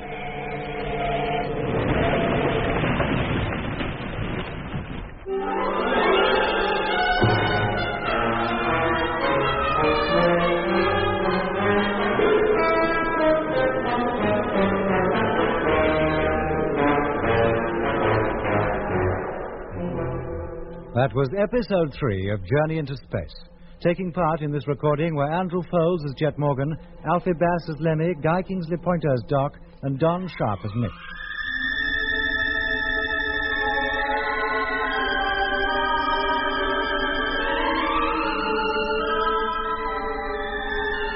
Journey into Space was written and produced for the BBC by Charles Chilton. Journey into Space. The BBC presents Jet Morgan in The World in Peril.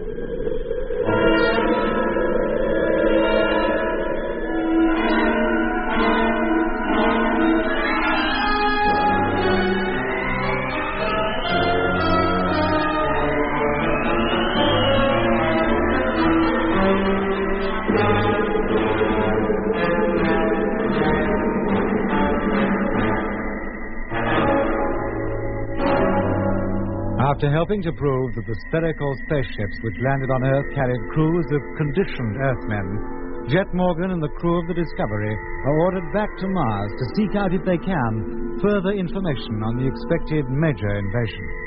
In the early hours of the morning, a car calls at their hotel and, with curtain drawn, conveys them rapidly out of London towards an airport from which they will catch a super stratocruiser to a launching ground in Australia.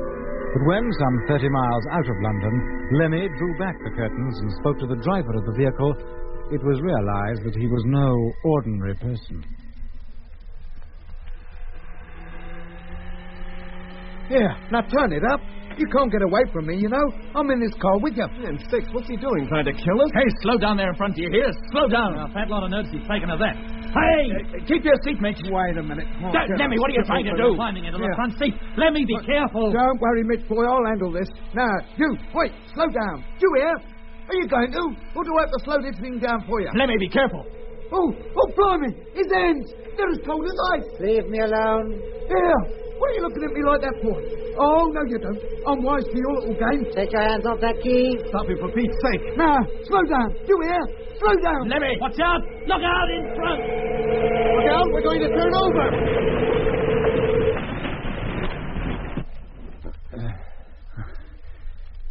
Anybody hurt? Oh, I'm okay. I've hurt my arm. How about you, Lemmy? Lemmy.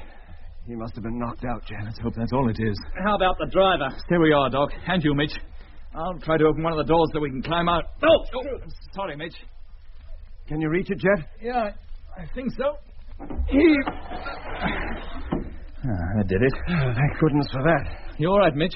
Just for a bit? Yeah, Jet. Very well, Doc. We'll get the other two out. Driver first, Jet. He's laying on top of Lemmy there. Can you take his arms? Yes, I've got them now.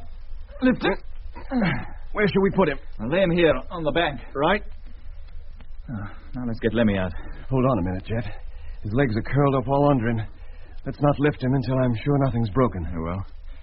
How about you, Mitch? I got a nasty pain in my arm, but okay otherwise. Lemmy seems to be okay, Jet. Take his head, will you?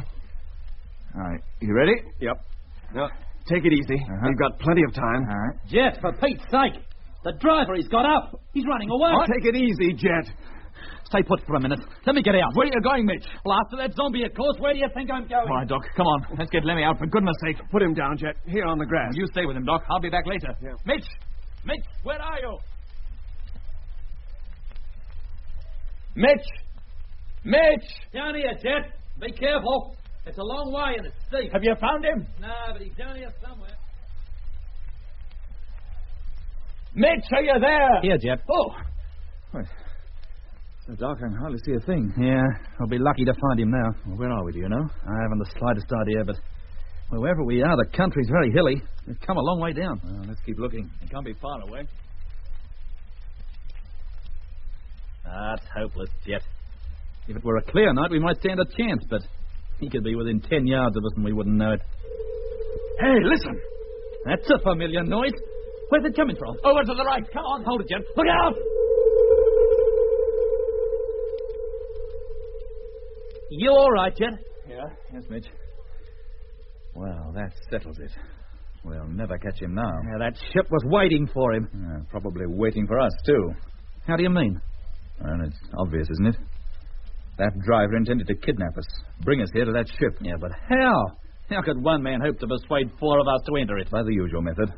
In fact, just before the car turned over, the hypnotizing process had begun. That's why we heard the noise. You mean he was expected to hypnotize the 4 of us? Well, not necessarily. That might have been done by somebody in the ship.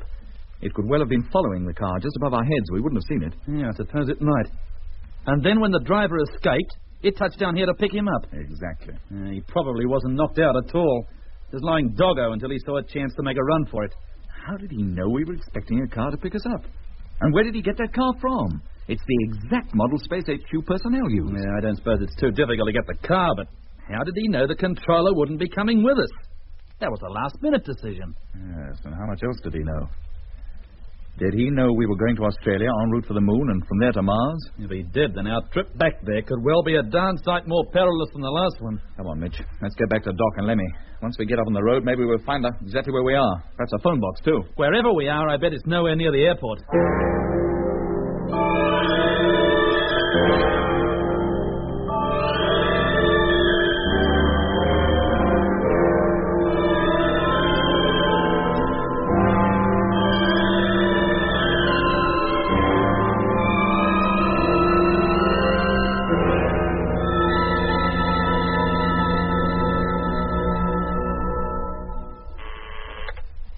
Lunar Controller speaking. Who? Then put him on immediately. Hello? Hello, Jet. Have you had me worried? Where are you? Near Hindhead. What on earth are you doing down there? What? Well, never mind the explanations now. I'll come down and pick you up myself.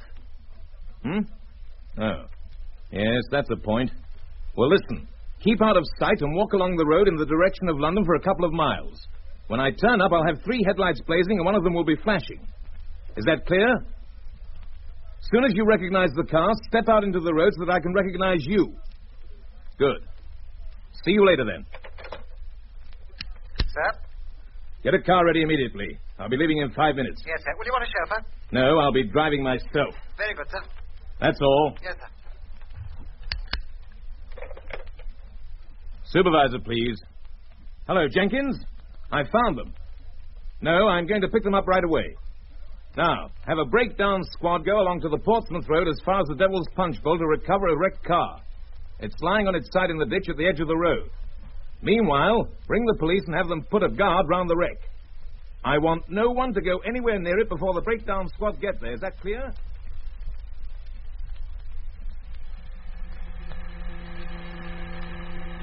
Well, thank goodness you're all in one piece. The car had slowed down considerably before it turned over. If it hadn't, we might not have got off so lightly.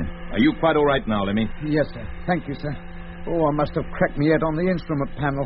I was out for fully 5 minutes, or so the doc says. And your arm, Mitch? Just a bad bruise, that's all. Nothing to worry about. Well, that's something. But we have plenty of other worries. So one headache is not enough? Why did you leave the hotel without me? But you rang up to say you'd meet us at the airport. And the transport was already on its way. Yeah, it arrived not 5 minutes afterwards. I didn't call anybody. Fact is, I called for you half an hour after you'd left. What? Then who did ring us? That's what I'd like to know. But I thought it was impossible for anybody to telephone us except through the exchange at Space HQ. And even then it was necessary to know the code number of the line. Well, somebody knew it. They also knew you were about to pick us up. And at what time? How else could that Whitaker driver have timed his call on us so nicely? Do you think they knew of our intention to go back to Mars? Probably. On the other hand, they may have merely wanted to get you out of the way. You're the only people on this Earth with first-hand knowledge of the way the Martians behave. You're the only real stumbling block to their infiltration plans, if that's why those men were landed from the spheres. I wonder where they would have taken us if they had managed to hypnotize us. Yeah, I hate to think. Well, there's one thing arises from this which must not be overlooked. What, Jet? Somebody friendly to the Martians, a conditioned Earthman, maybe one landed here only recently, has been planted in Space HQ. How else could they have known of our intention to leave London tonight? That can be the only answer. And if there is someone there, he must have been there for years. He would never have had access to guarded information otherwise. Yeah, well, if that's true, there can be hardly anything the Martians don't know about us. They must have known every detail about the first trip to the moon and of the trip to Mars long before the public ever had an inkling of it. Of course they did, Mitch. That's why Whitaker was planted in the Mars fleet. He probably had orders to wreck the whole project. And here we are getting ready to do it all over again. You still want to go, Jet? Of course we do, sir. The fate of the world may well hang on it.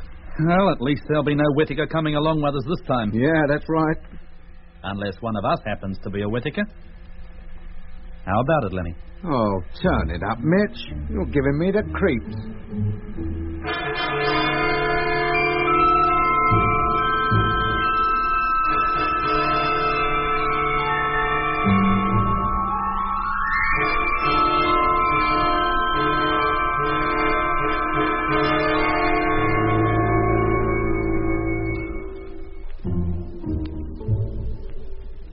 Nothing further happened to give us cause for alarm. The controller drove us to the airport, which, incidentally, was on the opposite side of London. There we found a super stratocruiser waiting to take us to the other side of the world. We landed in Australia the next day and were taken immediately to the launching ground where a moon ship was waiting to carry us to the Earth satellite. Of course, we handled the ship ourselves and took along the lunar controller, returning to his post up in the lunar colony as our only passenger. We boarded the great ship, and taking our last look at the Earth from close quarters for goodness knows how long, entered the little crew cabin and strapped ourselves onto our takeoff couches. Firing imminent. Stand by. Okay, Doc. Sure, Jet. Mitch, all okay in my section. How about you, Lemmy? Bang on, Jet. You comfortable, sir? Yes, Jed, thank you. Go ahead, Control. Ready for firing. Firing in 10 seconds. 5, 4, 3, 2, 1. Contact!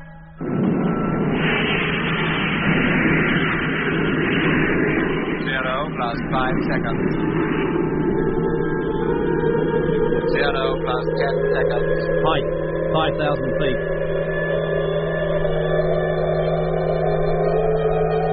0 plus 20 seconds. Height, 6.4 miles. Velocity, 4,000. 0 plus 30 seconds. Height, 27.1 miles. Velocity, 6,000. Stand by to cut motor. Okay, Mitch. Yeah, Jet. Motor cut. Now!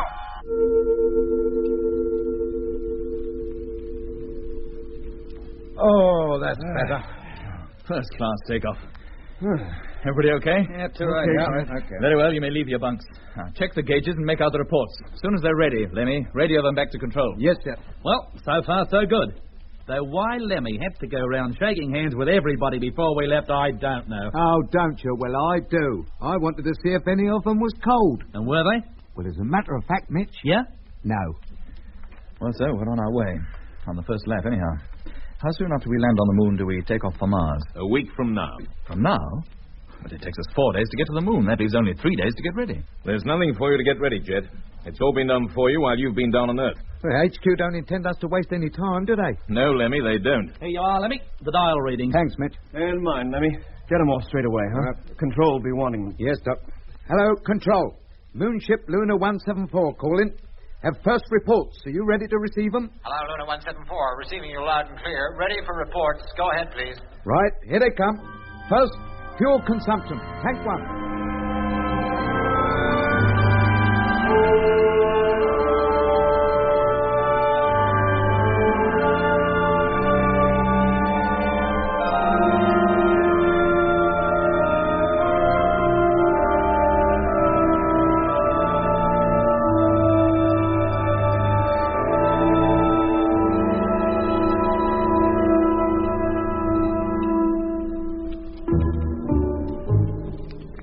We landed on the moon 4 days later. The trip was uneventful, and once the ship had touched down, we were taken to our old quarters in the lunar colony, where we were to stay until the time came for us to take off for Mars. From the observation tower set high on the precipitous slopes of the Jura Mountains, we could see across the Bay of Rainbows toward the launching platform, where the modified Discovery and the 2 freighters were standing. Night on the moon is equivalent to 14 days on Earth. But when we touched down, 12 of those days had gone, and the long, cold lunar night would soon give way to the blinding, long, hot lunar day. The sky was velvet black and studded with millions of brilliant, multicolored stars. Above the horizon was the Earth, now almost full. Its light much brighter than moonlight, enabled us to see quite easily the launching ground and its tall, stately ships, tall as skyscrapers. One of the most impressive sights I know is the lunar sunrise. At one moment, the moonscape is dark and somber, lit only by the reflected light from the earth. At the next, at the very instant the first rays of direct sunlight appear over the horizon, the moon's surface is transformed into a study of bright light and deep shadow, the shadows being cast by the mountains, hills, and crater rims. As the long day progresses and the sun rises higher in the sky, the shadows grow shorter and the sunlight more brilliant. We knew the sunrise was not a sight to be missed, so, a few minutes before the first of the sun's prominences was due to appear from behind the mountains in the west, the four of us gathered in the observing tower to watch the breathtaking sight. How much longer, Jet? Just a minute or two, Lemmy. Yeah, there's one of the peaks catching the sunlight now. Always dead on time. Yep. There's another. And another. Now, wait a minute, Doc. There are no peaks that high over there. That's the direction of the bay. But something's catching the light up there. Whatever they are, they're moving. Good grief, they are, too. Excuse me, Doc. Let me get the intercom, quick. Sure. Hello? Control room. Morgan here. Is the controller there? No, Captain. I think he's gone up to the observatory. Oh, then you put me onto there, right away. Yes, sir. Observatory? This is Morgan here. Is the controller there? No, Chet. He's just left. He's on his way to your quarters. Oh, he would be. And I'm in the lookout tower. Still, never mind. Listen carefully. I want you to investigate some flying objects just above the horizon to the southwest. Now, wait a minute, Jet. The sun's about to rise. That means we've got a lot of work to do. Important work. I realize that, but these objects are important, too. Very well, if you'll take full responsibility. I will, don't you worry. What is it you want us to do? Just above the horizon to the southwest, on an approximate line between here and Helicon, objects in the sky, half a dozen or more, moving eastwards. Photographing close-up, and hurry, they're moving pretty fast. What height are they? Oh, can't be more than a few thousand feet. They only caught the rays of the sun a few moments ago. Very well, Jet, I'll do my best. Thank you. Well, Doc, where are they now? There they go. And here comes the sun.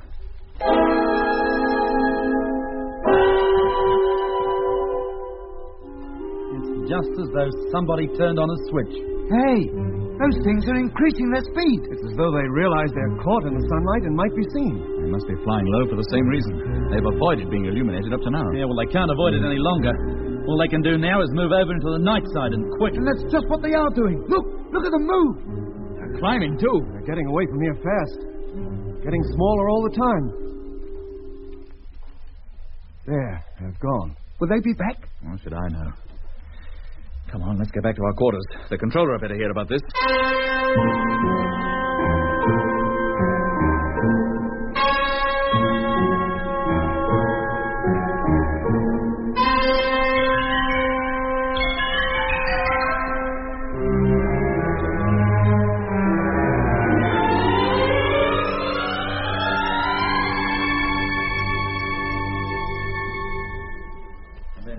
Just after the sun rose, they gathered speed and disappeared over the eastern horizon. At first, we thought they were the tips of mountains catching the first light of the sun.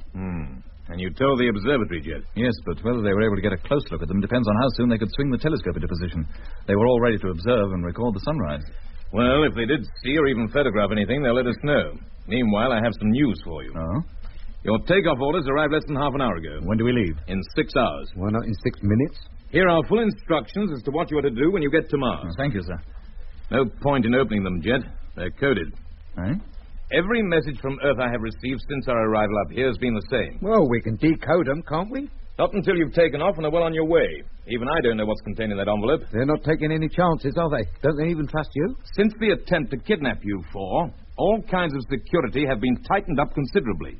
HQ don't trust anybody now. They'd better make up their minds to trust us. How do we decode this lot? You will take a machine with you. You will also use it to code every piece of information you pick up during your trip before you radio it back here. Normal routine calls may be made in plain language. Is that clear? Yes, sir. Good. Now, you will be ready to go out to the ships in 4 hours from now. Takeoff will be at 1500 hours Universal Time. I'll come out to the Discovery with you and see you all safely aboard. Now, any questions? Oh, I don't think so, sir. Oh, except, of course, we'd like to know what the observatory made of those objects, if they made anything of them at all. I'll go up there and find out. Anything else? I don't think so, sir. Very well. Let me open the door for the controller. Yes, Doc. Thank you, Lemmy. I'll see you in 3 hours, gentlemen. Righto, sir. Right, sir. Well, that's that. Off to Mars in 6 hours and no embarkation leave. I wonder what that envelope contains. What do they expect us to do? And why do we have to wait until we're underway before we find out? Probably because if we knew before we went, we wouldn't go. Yeah, maybe you got something there, Lemmy. Hello, Captain Morgan. Observatory calling. Aye, aye. Hello, Observatory. Morgan here. Is the controller with you? No, he's not. He's on his way to you. It's just as well. I think you better come up here, too, Jet. We managed to get a photograph of those flying saucers. You did? What were they? Well, you better come and look for yourself. We most certainly will. Be with you in a few moments. Good. Come along, gentlemen. Let's see what they have to show us. Is this all you managed to take? I'm afraid, Sir Jet, we'd hardly got the telescope trained on them when they disappeared. Well, there's no mistaking what they are. The asteroids? Yes, sir. The same ones, I would say, that Lemmy and I pursued in the orbital rocket. The spaceship carriers where those spheres came from. Yeah, but what are they doing up here on the moon? No point in landing any spheres here. The only habitable place is this colony where everybody knows everybody else anyway. Well, maybe they don't intend landing any more spheres anywhere. Perhaps they're on their way back to Mars. Yes, if they were, there'd be no need for them to come so close to the moon. Or so close to the colony, come to that. They must have known they were bound to be seen. Unless they wanted to find out what was going on, or whether we'd left for Mars yet. Always assuming they know we intend to return. Well, I'll lay 1,000 to 1 they do. And that flypast was to let us know it. They've probably been hanging around here for days. Maybe even followed us up from Earth, I'll bet. If they had, we would have detected them. No, I think they were just passing by. It was pure coincidence that they did it just as the sun was rising and enabled us to catch a glimpse of them. Well, where are they now, then? Waiting out there, all ready to pounce on us the minute we show our noses anywhere near them. I don't know, Lemmy. Well, I think we should make sure before we take off. What difference does it make anyway? We'll take off just the same. Aye? This is the most favorable time. By leaving now, we reach the planet in the shortest possible period with the least expenditure of fuel. Yeah, but what if those things are out there and they get violent? Well, that's the strange thing about them, Lemmy. They've never used violence of any kind, not in the physical sense. Oh, no, of course they don't. Yes, aye? This power of inducing sleep, this hypnosis, is the only weapon they seem to have. Well, that's violent enough for me. And we discovered on Mars that even the hypnosis can be overcome if you're strong-willed enough. Oh, that's all very well for you, Doc. You're immune to this hypnosis business anyway. But me, I only have to imagine I hear that noise and I'm out like a light. Well, sir, I don't think there's much point in staring at this photograph any longer. We've a lot to do before we leave here for the ship. We'd better attend to it. Very well, Jed. So, we're going. Just like that. Yeah, Lemmy? Do you want to stay behind? Who said anything about staying behind? I merely said, so we're going, just like that. Well, I only... What's the matter? Don't you want me to come with you? Do you think you can handle the ship without me? No, of course. Then don't try to get rid of me. When that ship takes off, I'll be in it. And anybody who tries to stop me is liable to get a thick ear. I don't care who he is. Then let's get back to our quarters and not start any more arguments over nothing. Well, I don't want to argue. It was Mitch started it. Come on, Lemmy, cut the cackle. Wow. When in 1971 we had made the first trip to Mars, it was with a feeling of adventure. We were about to set foot in a world no man had ever visited before, or so we thought. But of course, when we did finally land, it was to learn that it was already populated by people from Earth, although few of them realized where they were. On this, our second trip, there was no feeling of adventure, only of great apprehension. What lay in store for us during our long trip of nearly 400 million miles out from the sun towards the orbit of the alien planet? What of the Martians themselves? These were beings we had never even seen. Would we meet up with them this time? And if we did, what would they be like?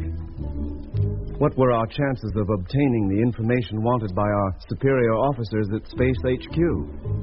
And if we did manage to obtain it, what were our chances of returning safely to Earth with it? What if the invasion took place while we were on Mars? Those spheres didn't land conditioned Earthmen in different parts of the world for nothing. What was their purpose? And why, after being landed, had nothing more been seen or heard of them? Well, these thoughts must have also been in the minds of Jet, Mitch, and Lemmy. But in those long, tense moments before takeoff, nobody, of course, mentioned them.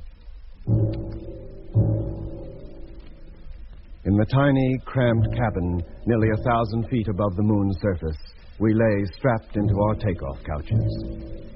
Jet called up control to tell them we were ready. All set, control. You may close the main door.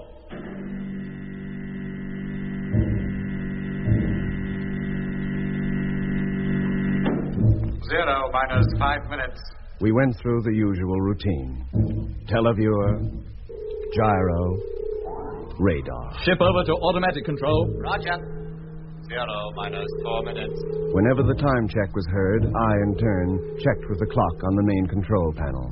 Zero minus 3 minutes. Now remember, gentlemen, during the firing of the first stage, the acceleration rate will produce maximum G. If I go through this couch, I'll sue Space HQ for damages. We're going to be very uncomfortable for a fairly lengthy period, but try not to black out. Blackouts, hypnosis. Are you kidding? Zero minus 2 minutes. I must admit I felt a little shaky. No ship this size had ever taken off before. Certainly no crew-carrying ship had ever reached the velocity that this one would reach. Zero minus 1 minute. 1 minute? Oh, blimey. Now relax. No more talking from now on. Zero minus 1 minute. What was that? 1 minute, he said. It should have been 50 seconds. You sure, Doc? It sounded like 1 minute to me. Zero minus 50 seconds. Their clock's haywire. There's only 45 seconds to go. Oh, there you go, the pumps. 10 seconds too soon. What on earth is going on? Position control panels. Be ready to take over on manual control if I give the word. Okay, Jeff. Hello, Discovery.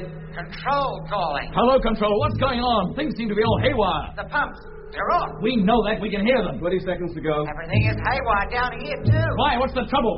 Takeoff is cancelled. You need a time like this? 15 seconds. Somebody started the pump. The motor's bound to fire.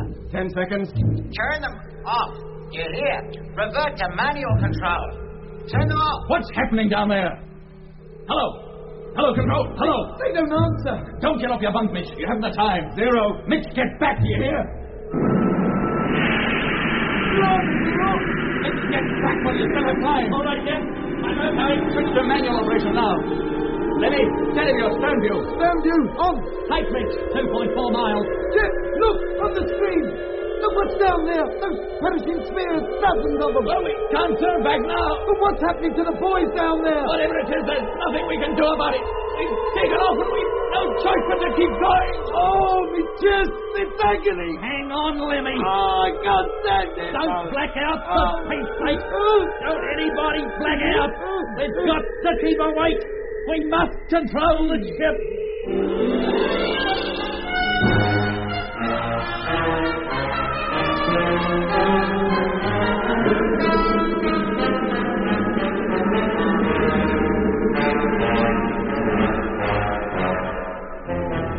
That was episode 4 of Journey into Space. Taking part in this recording were Andrew Folds as Jet Morgan, Alfie Bass as Lemmy, Guy Kingsley Pointer as Doc, and Don Sharp as Mitch. Other parts were played by David Jacobs and Alan Tilton. The orchestra was conducted by Van Phillips, who also composed the music.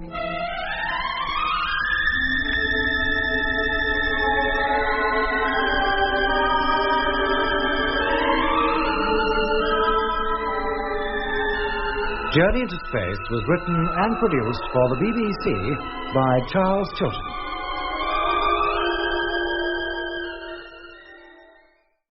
Journey into Space.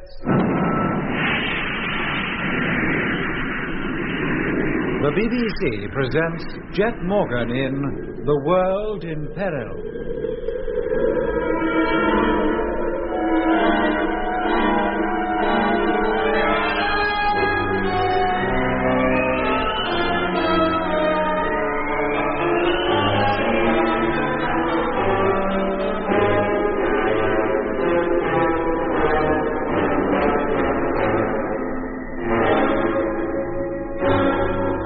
Jet Morgan and his crew, under sealed orders, are about to leave for Mars to seek further information about the Martian plans to invade the Earth. They're to take off in the modified Discovery, accompanied by 2 remote-controlled freighters from the specially constructed launching ground on the Moon. A few hours before takeoff, while watching the lunar sunrise, Jet sights a group of objects flying low in the sky. A photograph of the objects taken by the Lunar Observatory proves them to be the same huge asteroidal rocks would serve as spaceship carriers for the small Martian spheres which landed on Earth. As nothing more of the ship carriers was seen, it was decided that takeoff for Mars should go ahead as scheduled. Jet, Mitch, Doc, and Lemmy climbed aboard the tall rocket ship to await Zero. All went well until a minute before firing time. 0 minus 1 minute. What was that? 1 minute, he said. It should have been 50 seconds. You sure don't? Sounded like 1 minute to me. 0 minus 50 seconds. That clock's haywire. There's only 45 seconds to go. And there go the pumps. 10 seconds too soon. What on earth is going on? Position control panels. Be ready to take over on manual control if I give the word. Okay, Jet. Hello, Discovery. Control calling. Hello, control. Things seem to be all haywire. The pumps, they're on. We know that. We can hear them. 20 seconds to go. Everything's haywire down here, too. Why? What's the trouble? Takeoff is cancelled. Yawning at a time like this. 15 seconds. Somebody started the pumps. The motor's bound to fire. 10 seconds. Turn them off. Do you hear? Revert to manual control. Turn them off. What's happening down there? Hello? Hello, hello? They don't answer. Don't get off your bunk, Mitch. You haven't time. 0. Mitch, get back. Do you hear? Right, we're off. Mitch, get back while you still have time. All right, Jet. I'm okay. Switch to manual operation now. Lemmy, teleview, stern view. Stand down, on. Height, Mitch. 4,900 feet. Jet, look on the screen. Look what's down there. Those perishing spheres, dozens of them. Oh, we can't turn back now. But what's happening to the boys down there? Whatever it is, there's nothing we can do. We've taken off and we've no choice but to keep going. Oh, me chest! Oh, me chest is agony. Hang on, Lemmy. Oh, I can't stand it. Don't black out, for Pete's sake. Don't anybody black out. We've got to keep awake. We must control the ship. Mitch, height. 7.6 miles. Velocity 1,355. Course, Lemmy. Hang on. Radar, Doc. Okay. Oh, the pain. Oh, I shall die. I know I will. Hold on, Lemmy. Must not black out. I'm 14.1 miles. Velocity 2,100.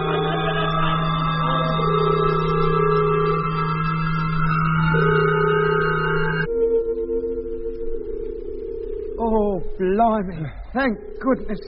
Oh, I'm going to be sick. Take a deep breath, Lemmy. Concentrate on the screen. And call up control. Try to contact them. Yes, mate. Hello, Control. Discovery calling. Come in, please. Doc, the televiewer. Swing it round. See if the freighters are with us. Right. Hello, Control. Space Fleet calling. Ready to jettison booster. Come in, please. Yeah, Jet. They're there. Both alongside. Good. Now, how about it, Mitch? How long before the second motor should fire? 2 minutes. Hello, Control. Answer me, for Pete's sake. Oh, it's no good, Jet. I can't get a peep out of them. What has happened down there? Well, let's not bother about that for now. I'm much too worried about what's liable to happen up here. We'll jettison the booster and fire the second stage ourselves. All right. 1 minute, 45 seconds to go. You keep watch on the freighters, Doc. Right. Lemmy, keep trying to contact base. Yes, Jet. Freighter remote control now switched in. Hello, Control. Hello. Discovery calling. Control. Over. 90 seconds. Stand by to jettison booster. You ready? Fire away. Here we go, then. Now. Radar boosters away. Well, that's something. Our remote control is working. 75 seconds. Hello, Control. I've not heard from you since takeoff. Come in, please. Very well, gentlemen. The second and third stages are about to be fired. The next few minutes will certainly be more uncomfortable than the last. Oh, no. But will the motor switch itself off at the right time? It should. And if it failed, it would normally be operated by control. But they don't sound as though they're operating anything anymore. If it doesn't cut, we'll have to manage ourselves. And if we're all unconscious when the time comes to do it? One of us at least must remain conscious. Unless he does, the motor will keep burning until all the fuel is gone. Yeah, what speed will we have reached by then? Oh, enough to carry us out to Pluto, I shouldn't wonder. Not that we know anything about it. I'll call them up and tell them to have an ambulance ready. How much longer to go, Mitch? 40 seconds. Well, settle back and relax, all of you. Relax, he says. Have you got control yet, Lemmy? No, Jet, they don't. Then keep trying. Yes, Jet. 30 seconds. Hello, Control. Discovery calling. Come in, please. All set, Doc? All set. Mitch? Yeah, Jet. 25 seconds. And all control panels are now fully operative. Everybody be prepared to cut out the motor at the appropriate time. Yeah, always assuming we can lift a finger to reach the button. It's only a matter of a couple of inches. How long now? 15 seconds. Stand by. Hello, Control. Hello. 10 seconds. Hello. Firing in 5 seconds. 4, 3, 2, 1. Contact! Radar motors are fired. Good job. Velocity, Mitch? 5,320. Well, I feel all right at the moment. How about you, Doc? Not so bad, Jet, but the acceleration's hardly begun. Lemmy? I feel like an elephant sitting on my chest. Hang on if you can, and keep calling control. Hello. Hello. Control. Hello. Hello. Answer me. Answer. Oh, no, don't bother. I couldn't reply anyway.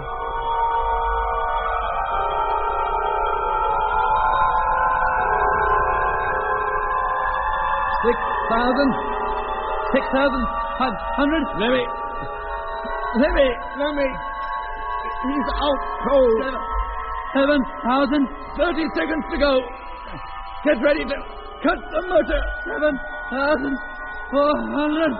I can't move my arm. Not even my wrist. Mitch.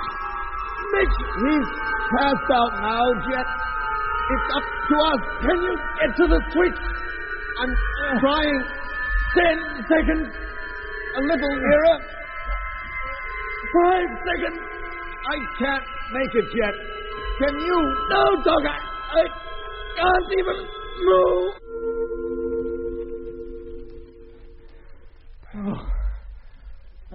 What happened? Did you reach the switch?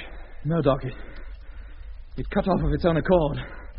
Oh, it worked. Thank goodness. There's nothing wrong with the ship then. How about the freighters, Doc? Yes, still alongside. Lemmy. Mitch. Oh, I never felt so crook in all my life. Come on, drink it down. Yeah, Doc. What happened? You blacked out. Lemmy? Yeah, he passed out too. He's still out. Jet's over at his bunk now. Are we on course? We presume so. We haven't checked yet. As soon as you feel well enough, checking our course is something you can start working on. Yeah. But take a rest now. We've got plenty of time. Oh, too right. I didn't be told that twice. Well, I'm going to leave you, Mitch, and take a look at Lemmy. Sure. Don't worry about me, Doc. Well, Jet? He's coming round, Doc. Good. Oh, hello, control. Hello. Hello, Lemmy. Can you hear me? Lemmy. Hey. Oh, it's you, Doc. Did I black out? Yeah, you did. And Mitch. Oh, me insides. Oh, feels all funny, like it's not there. Swallow this, then. It'll make you feel better. Yes, Doctor. Oh, I feel just like I've been on a scenic railway after a dinner of strawberries and cream. Well, you just lie still for a while. Yeah. You'll feel better soon. Yes, Doctor. And if you want to take your mind off your space sickness, try calling control occasionally. It was fully 30 minutes before Mitch and Lemmy felt well enough to get up from their bunks. Meanwhile, Jet and I between us carried on the routine work of the ship.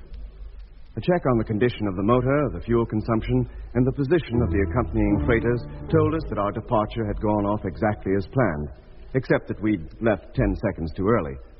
But of course, we would have felt much happier if our findings could have been confirmed by control.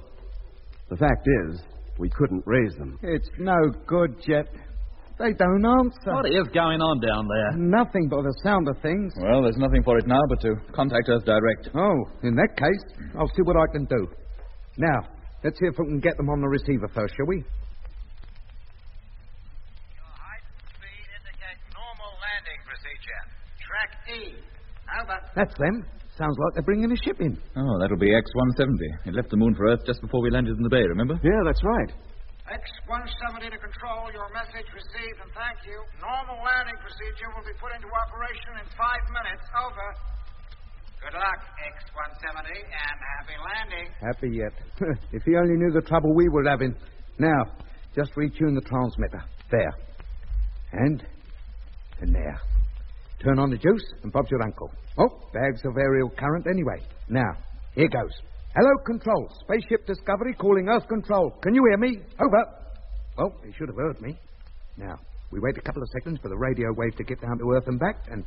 Hello, Earth Control calling Spaceship. Will you repeat your call, please? Hello, Control. Spaceship Discovery. Repeat, Discovery calling. Over. Operator down there can't believe his ears. Hello, Discovery. Control replying. Receiving you loud and clear. What are you doing on this frequency? We've lost contact with Lunar Base, and we're feeling lonely. It happened just as we were taking off. All right, Lemmy. Just got the... I'll take over now. Oh, yes. Lost contact, but how? Your radio seems to be working all right. Hello, Control. Morgan here. It's not our radio that is faulty. It's theirs. Have you been in contact with them lately? No, Jet. We never call them on this frequency anyway, but I'll report the matter. Did you get away safely? Yes, but only just. Now, listen, Control. I'd like a check on our speed and course. Would you attend to that? I'll see the right people are informed. And we'd like you to relay a message to Space HQ in London. But it won't be ready for some minutes yet. Can you keep a listening watch for us? It's better. Yes, Jet, but we're bringing a ship in. If he comes on, I'll have to attend to him. I understand that. Sorry to have butted in on you like this, but we had no choice. Don't worry about it. Hear from you later. Thank you, Control.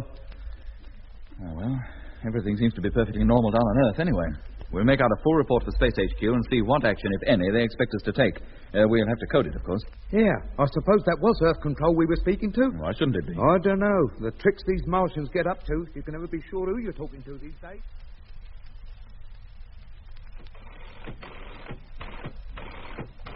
Well, velocity and course according to Earth Control agree with our own calculations. That's something. How about you, Doc? How are you doing? Almost through, Jet. That's it. Darn good thing we don't have to figure this coding with pencil and paper. It'd take hours. What will they think of next? Well, there it is, Lemmy. Get it off right away, huh? Yes, Doc. OPY42 QRA7P XUWZT. What is this? Martian language? Oh, that's just the check copy. It's the tape you want. Just feed it into the transmitter. It'll do the rest itself. Yes, mate. Hello, Control. Discovery calling. A coded message for you. Are you ready to receive it? Over. Hello, Discovery. Receiving you. Ready to take your message. Over. From Discovery to Control. Day 1. 16:35 hours, Universal Time. Message number 1. Transmitting now. Well, there's one thing about these coded jobs. They certainly save wear and tear on the old voice box.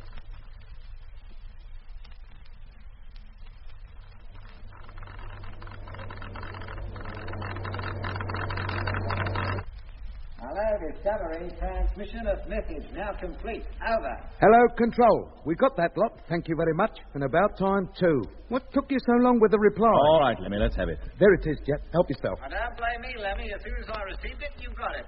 How you doing out there? Oh, all right, mate. Except we've travelled 120,000 miles further since we last heard from you. Yeah, well, don't let's boast about it, Lemmy. You never know who's listening. Oh, no. Sorry, Mitch. I forgot myself. Yeah, well, watch it. Yes, mate. Hello, Control. That's all for now. Call you again in 1 hour for routine check. Roger. Well, Jet, what does it say? Says we are to proceed with trip as planned and stay tuned to Earth Control. So there's still no contact with the moon? No. Well, what are they doing about it? Well, if no contact is made within the next 6 hours, the ship will leave Earth for the moon to find out just what has happened. Yeah, let's hope nothing happens to the ship. Well, whether it does or doesn't, we won't hear for 5 days at least. It'll take them that time to get there. Maybe by now the whole of Lunar Colony has been Whittakered, controller and all. You're a cheerful soul, Lemmy, aren't you? Well, there's no point in our pretending that nothing has happened to them, is there? We should think ourselves lucky we got off when we did. And whatever happened to the colony didn't happen to us as well. Yeah, Lemmy. Maybe we should.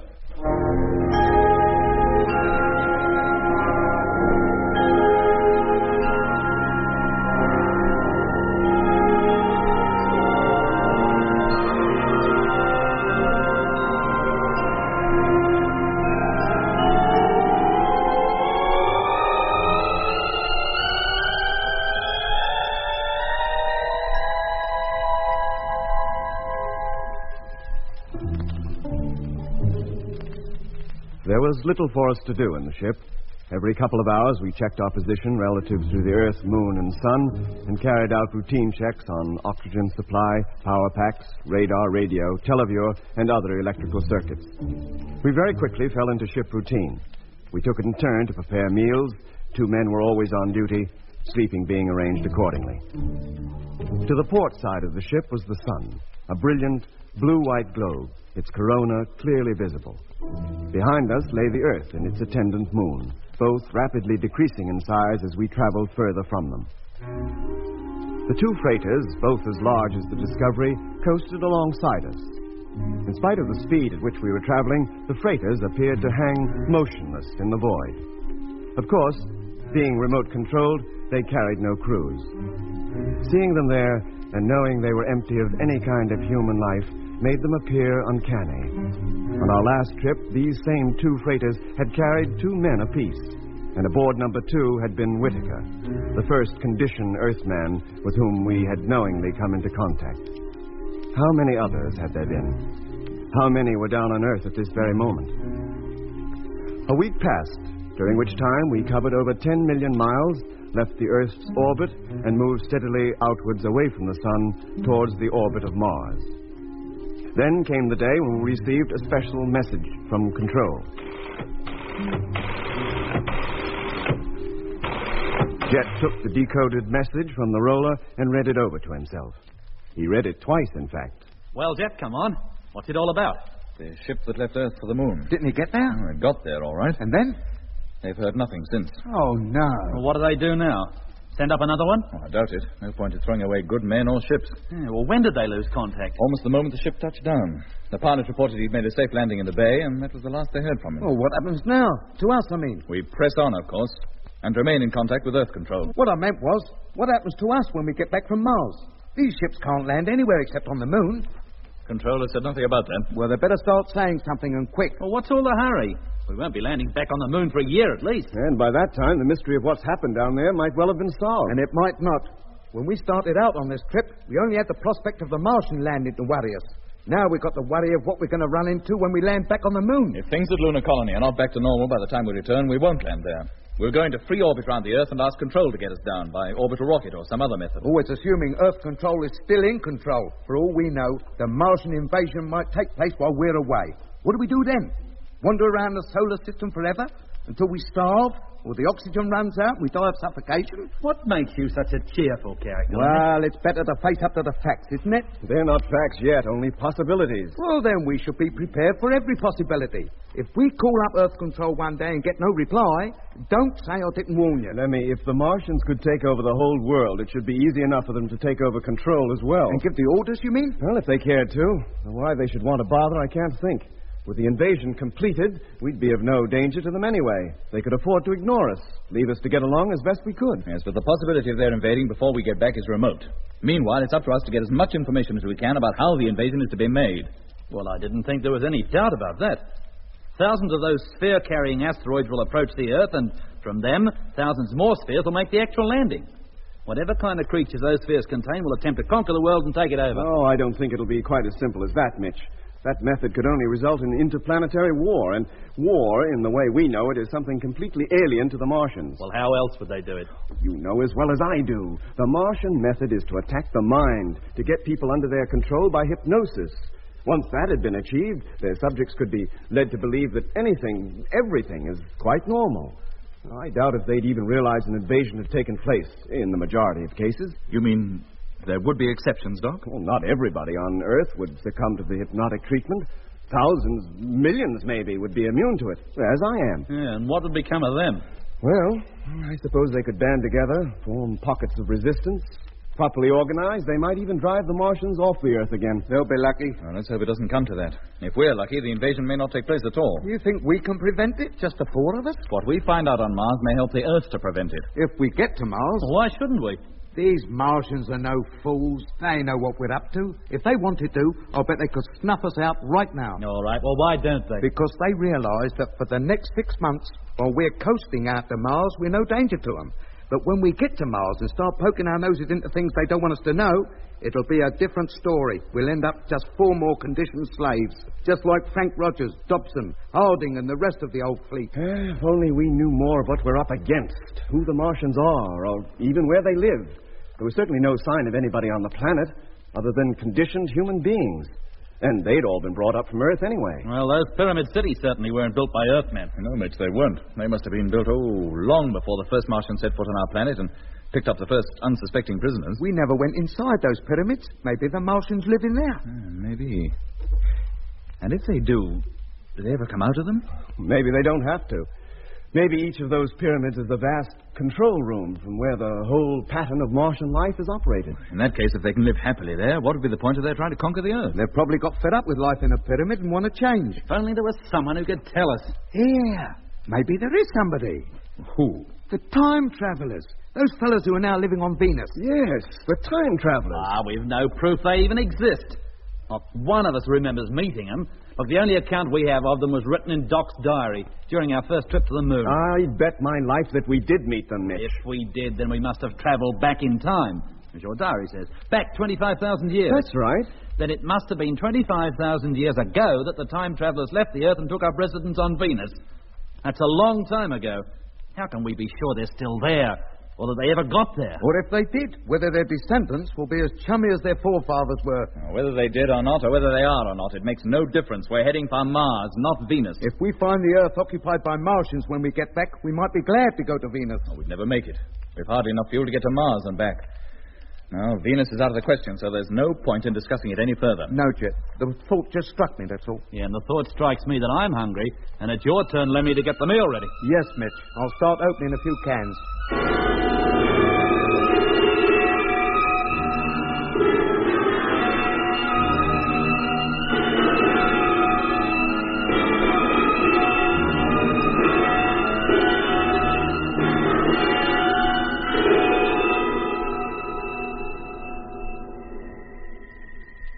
The full journey to Mars was expected to take nearly 7 months.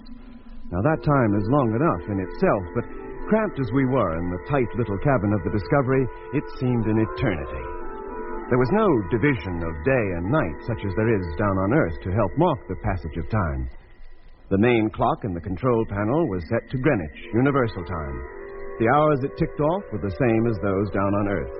So, a day to us was 24 hours, nothing more. The scene outside looked the same at noon as it did at midnight. There was still no contact with Luna Base. A second ship had been sent up a week after the first, but the pilot had been told not to make the landing, but merely to encircle the moon and photograph the bay, the launching ground, and as much of the lunar colony as possible. But that ship, too, had failed to return. We could now only assume that the moon base had been taken over by the crews of the spheres we had seen landing. All Earth-Moon ships were grounded now, and no further attempts to land on the Earth satellites were made. In fact, the 4 of us were the only Earthmen now plying the spaceways, and we were some 30 million miles from home, and had traveled some 360 million miles to reach that far. We passed off-duty hours listening to the radio programs relayed up from Earth, between routine calls with control. We played card games or read books from our microfilm library. I did more writing than reading, although I must admit after a few weeks of coasting through space, my entries grew shorter and shorter. Life had become so much routine, there was hardly anything to record anymore. Then, at last, after more than 6 months coasting through the void, when Mars was close enough for us to see the details of its surface quite clearly, even through the little navigational telescope, the time came for us to do something out of the ordinary.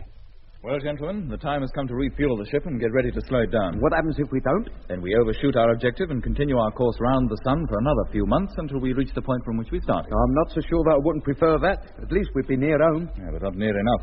The Earth would be in an entirely different part of its orbit. Oh, well, in that case, we'll stick to routine and slow the ship down. It's better to have miles to land on than nowhere to land at all. Thank you, Lemmy. What's the drill, Jet? Well, 2 of us will have to go over to freighter number 1 and hitch up the fueling lines. Lemmy and I will go. Thank you. Be nice to go outside for some fresh air. You, Mitch, will go down to the hold and see the Discovery receives her ration. Righto, Jet. You, Doc, will stay here and control the proceedings. Sure. Now, Lemmy and I will put on our suits. While we're doing that, Mitch can get down to his post, and you, Doc, can call up control and tell them the transfer of fuel is about to be made. Well, that's me all dressed in me gent's nappy summer suiting. And put on your helmet and test the radios. Helmet fastened. Testing. Can you hear me, Doc? Yes, Lemmy. Helmet fastened. Testing radio. Okay, Jet. Down you go, Lemmy. Into the airlock. Right. Now, remember, Doc, contact will be by personal radios until we're in the freighter. Then we'll switch over to the ship-to-ship system. Okay. Very well. You can close the hatch. Contact.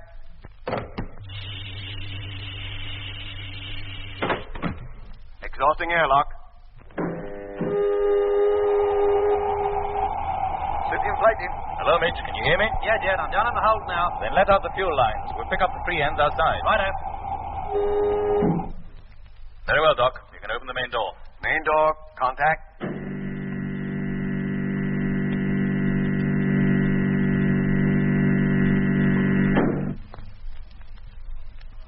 Oh, blimey. Milkman's only left us half a pint again. Out you go, Lemmy, and cut the cackle. Sure.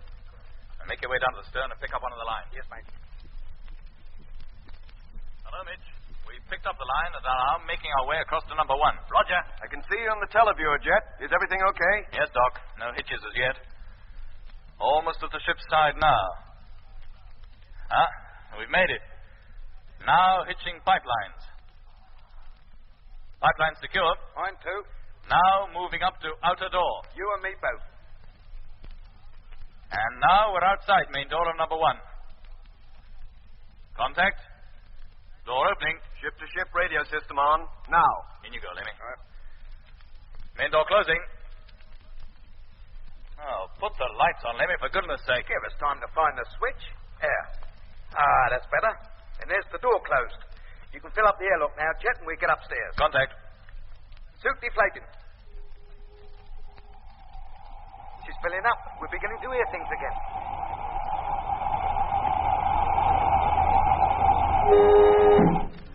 Airlock pressure maximum. Opening cabin hatch.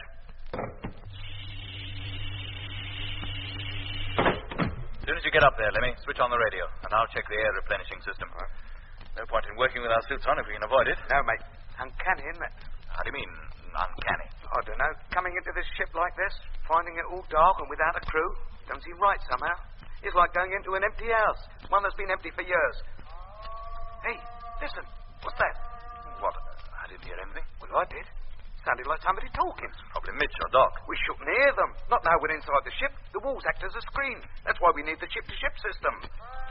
Listen, there it goes again. Yes, I heard it that time. There's somebody up there. But that can't be. There was nobody in here when we took off. They could have stowed away, couldn't they? Well, if they had, they'd never have survived the takeoff. There are no couches in this ship.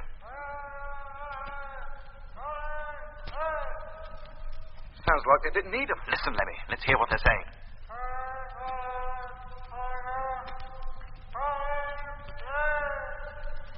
I can't understand a word of it. Yeah, I don't like this. Let's get back to our own ship. We can't. We've got to transfer the fuel. We'll never reach Mars otherwise. Surely they must hear us. Why don't they show themselves? Yes, why don't they?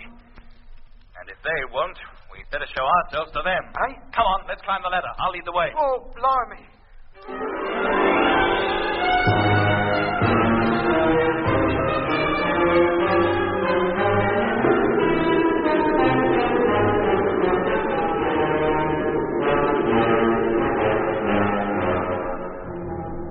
That was episode 5 of Journey into Space. Taking part in this recording were Andrew Foles as Jet Morgan, Alfie Bass as Lemmy, Guy Kingsley Pointer as Doc, and Don Sharp as Mitch.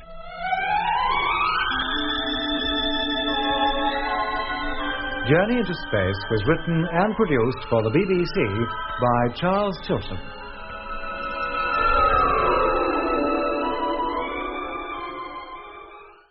Journey into Space. The BBC presents Jet Morgan in The World in Peril.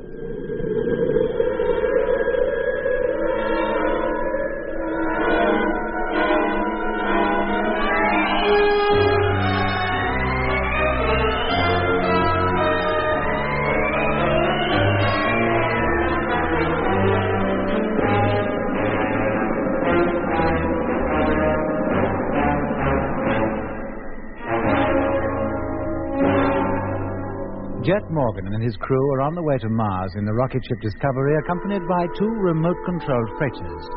After 5 months coasting out to the Martian orbit, the time arrives for the transference of fuel supply from the freighters to the Discovery prior to slowing the spaceships down so that a landing on the red planet can be made. So, donning their spacesuits, Jet and Lemmy transfer from the Discovery to freighter number 1, carrying the fueling lines with them. After securing the lines, they enter the freighter from which they will control the refueling operations. She's filling up. We're beginning to hear things again.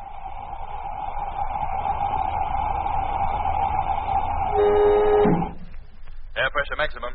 Opening cabin hatch.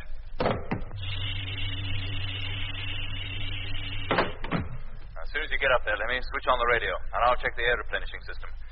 No point in working with our suits on if we can avoid it. No, mate. Uncanny, isn't it? How do you mean, uncanny? I don't know. Coming into this ship like this, finding it all dark and without a crew, it don't seem right somehow. It's like going into an empty house, one that's been empty for years. Hey, listen. What's that?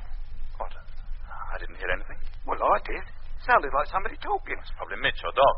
We shouldn't hear them. Not now we're inside the ship. The walls act as a screen. That's why we need the ship-to-ship system. Listen. There it goes again. Yes, I heard it that time. There's somebody up there. But there can't be. There was nobody in here when we took off. They could have stowed away, couldn't they? If they had, they'd never have survived the takeoff. There are no couches in this ship. It sounds like they didn't need them. Listen, Lemmy. Let's hear what they're saying. I can't understand a word. I don't like this, Jet. Let's get back to our own ship. We can't. We've got to transfer the fuel. We'll never reach Mars otherwise. Surely they must hear us. Why don't they show themselves? That's why, don't they? And if they won't, we'd better show ourselves to them. Eh? Come on, let's climb the ladder. I'll lead the way. Oh, blimey. Well, seem to be anybody up here. And who was that we heard nattering? Close the hatch, Lemmy. I'll check the air supply.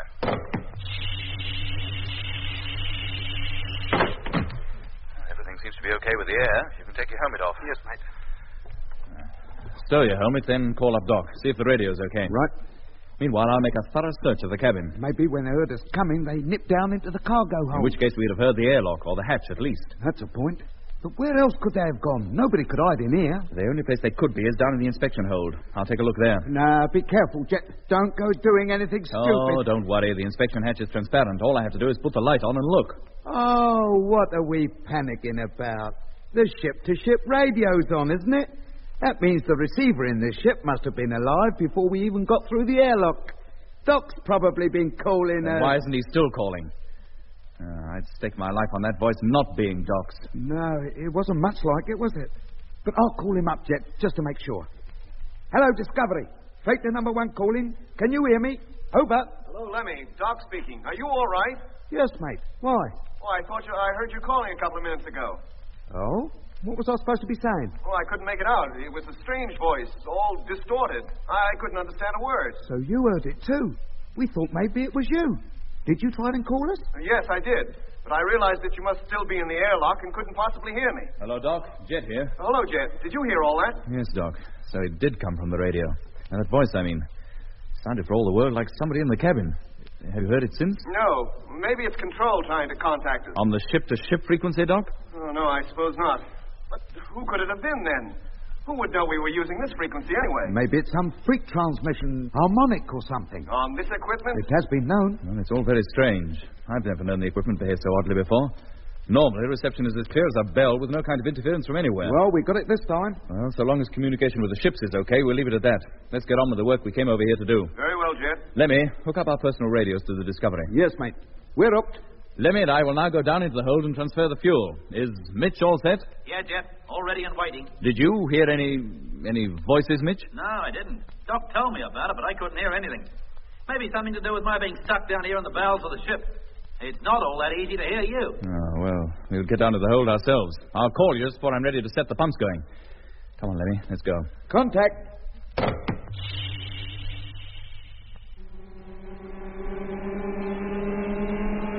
Coming up to maximum, Jet. Check. Ready to switch off. Cut. Tanks now filled. Pressure 478.5. Good. I'll leave you to extract the residue from the lines. Okay. Meanwhile, Lemmy and I will prepare to leave this freighter. Once we're outside, we'll disconnect the lines and return to the Discovery. Good on you. Hello, Doc. Did you hear that? Yes, Jet. And did you hear that? That voice is definitely trying to contact somebody, and he's not succeeding. All right, Doc. Keep listening. Stay on the ship-to-ship system until we get back. Record all you hear. Sure, Jet. Oh, he's persistent, isn't he? I heard the voice twice more before Jet and Lemmy returned to the Discovery. During the second call, Mitch came up from the hold and heard it too, but neither of us were able to make any sense of what he was saying. And that was the last we heard, for the time being at any rate. 3 more weeks passed, during which period we traveled another 13 million miles. The red planet now looked almost as large as the moon does from Earth. Its polar ice caps reflected the brilliant sunlight, and the pink and olive-green features of the planet's surface stood out sharply. Gradually, as the planet rotated on its axis, the familiar places passed before us. The Lacus Solis, the Argia Desert, and the Mare Erythraeum were easily discernible. The planet looked lifeless. At this distance, it didn't seem possible that human, and so far as we knew, inhuman beings roamed its surface, tilled the land, and populated the strange pyramid cities which we knew to exist in the oases where the canals meet. We were rapidly approaching the time when we would have to slow our ships down to match the speed of our objective. Unless we did, we would overshoot and miss the planet entirely. Only 5 million miles now separated us from Mars.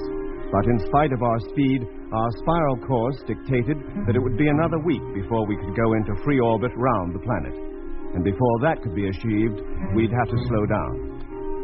We carried no forward motors in the Discovery or the freighters, so it was necessary to turn the ships over before the braking power was turned on. We strapped ourselves to our takeoff couches and got ready for the turnover routine. Position control panels. All set, Mitch? Yeah, Jep. Doc? Okay. You, Lemmy? All right, mate. Then switch on the televiewer. Televiewer on. Freighters in full view. Mitch, gyro. Gyro. Contact. Freighter gyros, contact. Position, Lemmy? Hang on. Our points of reference were the stars. Slowly, very slowly, the great ships began to turn over. Rate of turn, Lemmy? 0.5 degrees. I could see the two giant freighters very clearly on the screen. As always, they appeared to hang motionless against a background of myriad stars set in a velvet black sky. And then, slowly, very slowly, the sky began to revolve. Stars which for so long had occupied an apparent permanent place on our televiewer screen now began to move out of the picture, and new ones appeared to take their places. Of course, it wasn't the stars that were moving, it was us. 1 degree. 1 degree. We had 180 to go, at the end of which our ship's tail would be facing the direction in which we were traveling, and its nose pointing in the direction we had come. 1.5 degrees.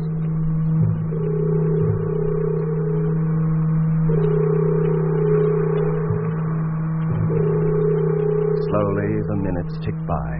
And slowly, as the ships turned turtle, the background of stars on the televiewer screen also turned over. 179 degrees. At last, after what seemed an interminable time, the maneuver neared completion. 179.5 degrees. Stand by to cut gyros. 180. Ship's gyro. Cut. Freighter gyros cut. Stern televiewer, Lemmy? Stern view on. And there she is, the red planet, slap in the center of the screen. Stand by to fire motors. Standing by. Position, Lemmy? Okay, Jet. No drift that I can see. Firing in 20 seconds. Freighters, Doc? In position and ready to fire. Motors, Mitch? All set.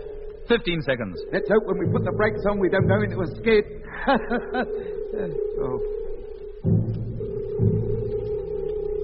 5 seconds. 4, 3, 2, 1. Contact. Radar motors firing. Speed decreasing. 4,500. 4,100. 3,700.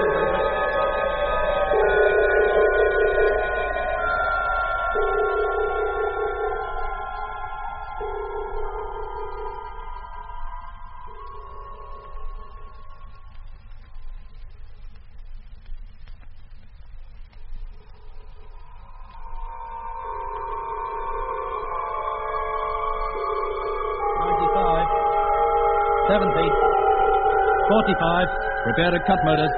15. Now. Motor cut. Freighter motors cut. Well, that's that little job jobbed. And what's the next? So far as you're concerned, Lemmy, call off control. Tell them to stand by for a coded message. Yes, mate. Just let me undo my straps, and I'll be right onto it. Doc, code a message, will you? Tell control the ships have been turned over and speed reduced. Yes, Jet.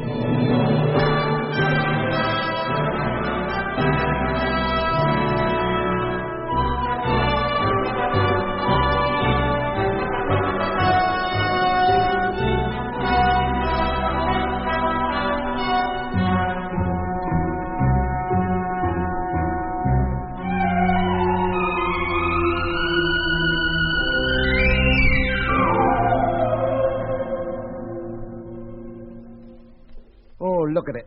The Larcus Solis, the Eye of Mars. Looks just as sinister now as it did the first time we saw it. You remember, Mitch? Too right I do, Lemmy. Lemmy, Mitch. Yeah. Coming, Jet. All right, put up the telescope now, Lemmy. Jet wants to discuss our orders. Oh, be right with you, Mitch, boy. Yeah. Come on, then. Well, gentlemen, by this time tomorrow, if all goes well, our journey will be over. And we'll be encircling Mars in free orbit about 1,000 miles above its surface. And the best of luck. And what does that remark mean exactly? Oh, nothing in particular, Jet.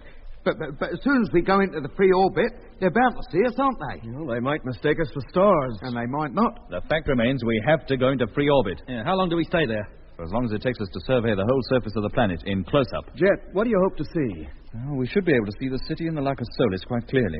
We could also confirm the existence of other cities, too. That so-called flying doctor told us there were many more in the northern hemisphere. And then? Then we select the loneliest spot we can find and make a landing. What about the ice caps? They were good enough for us before. The only trouble with landing on either of those is we'll have to travel such a long way before we can hope to meet anybody. And in an emergency, we'd also have a long way to get back. Yeah, so all we have to do is land in a lonely place near a city. You know, there's one thing in favour of landing back on the ice cap, Jet. What's that? Well, when we panicked away on our last visit, we left a freighter full of supplies, a complete land caravan, and a radio station at our polar base. If they're still there, they could be very useful. Perhaps. Meanwhile, we have other, more important things to discuss. There are 4 things, above all else, that Space HQ want to know.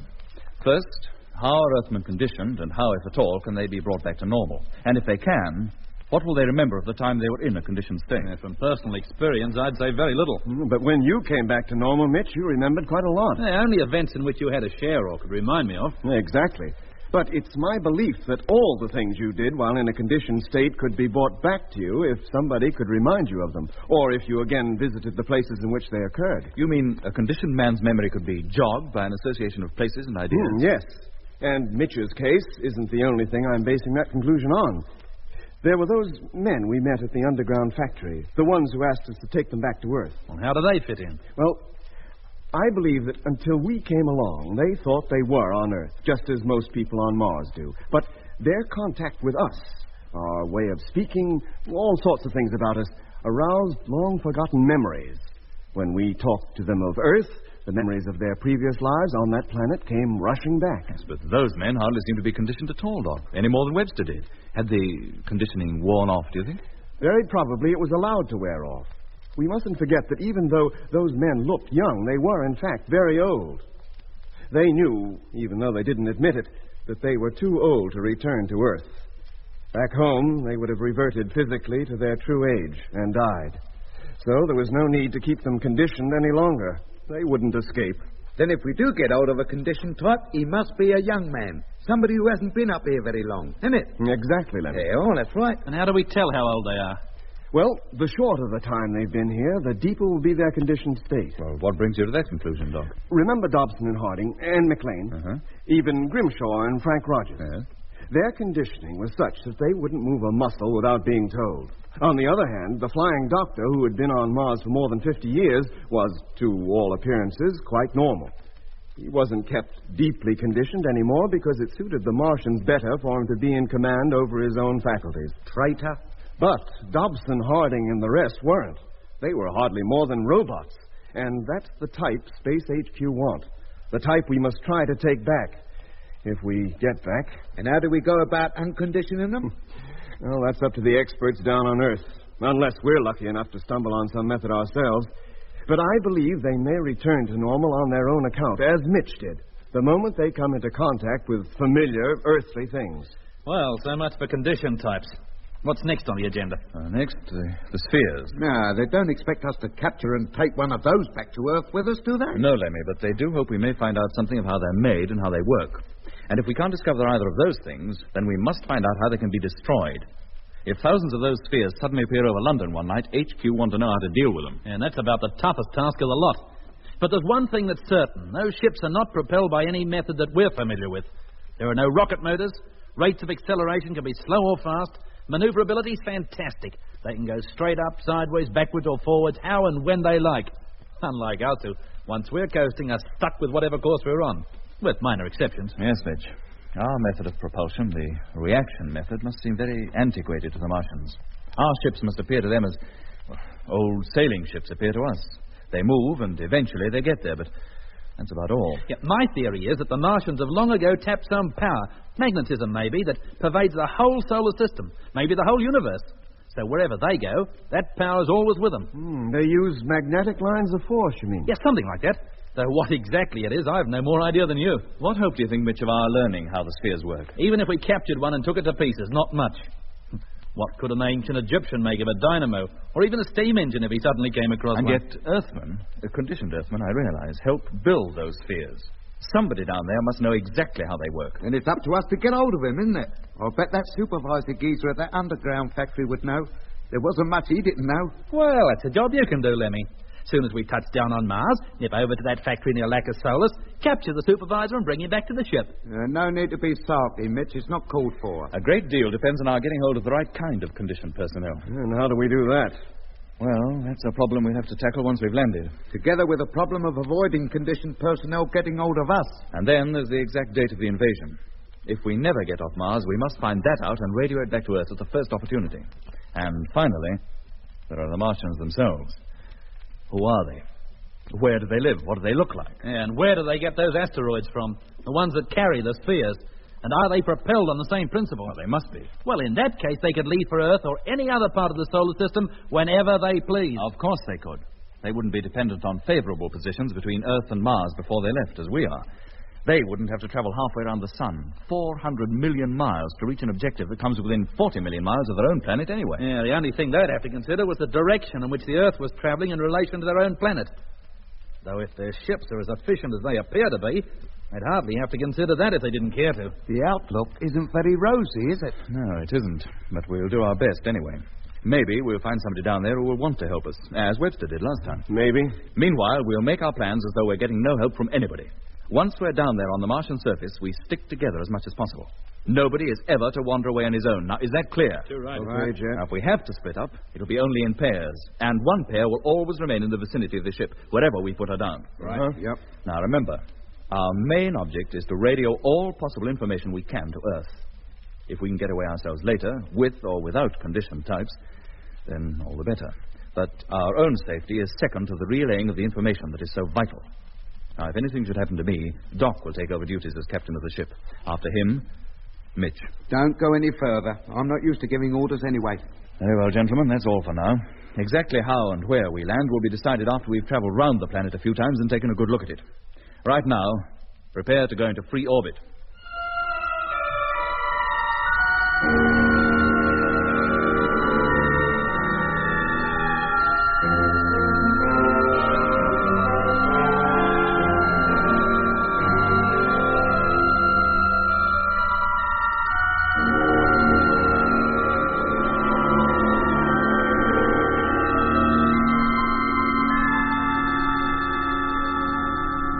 How's it going, Mitch? Hey? Oh, fine, Jet.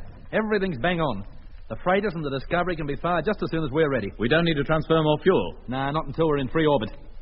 We've still got enough in the tanks to get us that far. Good. How far off are we now? Oh, about 5 hours, Doc. I only hope this trip has been worthwhile. Well, why shouldn't it be? Oh, I don't know. When I think of those Martians with all the power they have at their disposal, the thousands of ships they must have, and then I think of us in these, let's face it, antiquated space machines. I know, Doc, I know. These 3 ships are the only ones the Earth possesses that can fly beyond the moon. Well, I don't think it'll help to dwell on the fact. No. It just seems so hopeless. As hopeless as David going out to meet Goliath. Hmm? If I can drag Lemmy away from the telescope, I'll get him to call control. Oh, I'll do it. You've got plenty on your hands. Thanks, Doc. The message is already coded. He can send it as soon as he's made contact. All right. Hey, Lemmy. Hello, Doc. Here, do you want to have a look? Maybe I will. But Jet wants you to call up control. There's a message waiting on the table. Oh, just as I was enjoying myself. Now get over to the radio. There's a good fellow. Yes, Doc. Right away. Hey, Jet, Doc. He's here again. I heard him. What was that, Lemmy? The voice is back. Come up, almost slap on control's frequency. Are you sure it isn't control? Of course I'm sure. I switched the gear on and there he was. I hadn't even called anybody. Oh, how loud was he? Strength 1 to 2, but it was him all right. Were you able to make out what he said? No, not really. He was on and gone almost before I realised it. I don't know how long he'd been calling. There he goes again. Quiet, Lemmy. Switch on the recorder. Yes, Jet.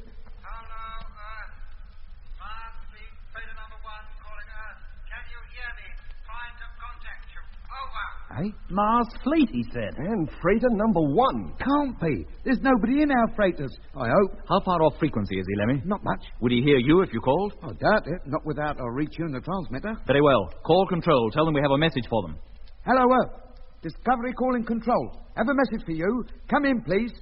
Well, it'll be nearly 8 minutes before we get a reply. And while we're waiting, Doc, perhaps you'd code another message requesting permission to retune transmitter. Yes, Jet.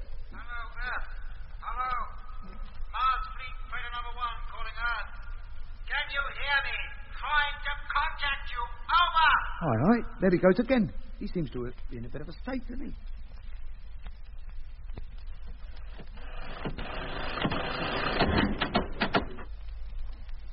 Well, Doc? Permission granted. All right, Lemmy. Away you go. Yes, Jet. What do we use as a call sign? Or do we let him know who we are? Use XOP. Right. Well, now that's the transmitter retuned. Now, let's see what happens. Hello. Hello. Station XOP calling. Can you hear us? Anybody?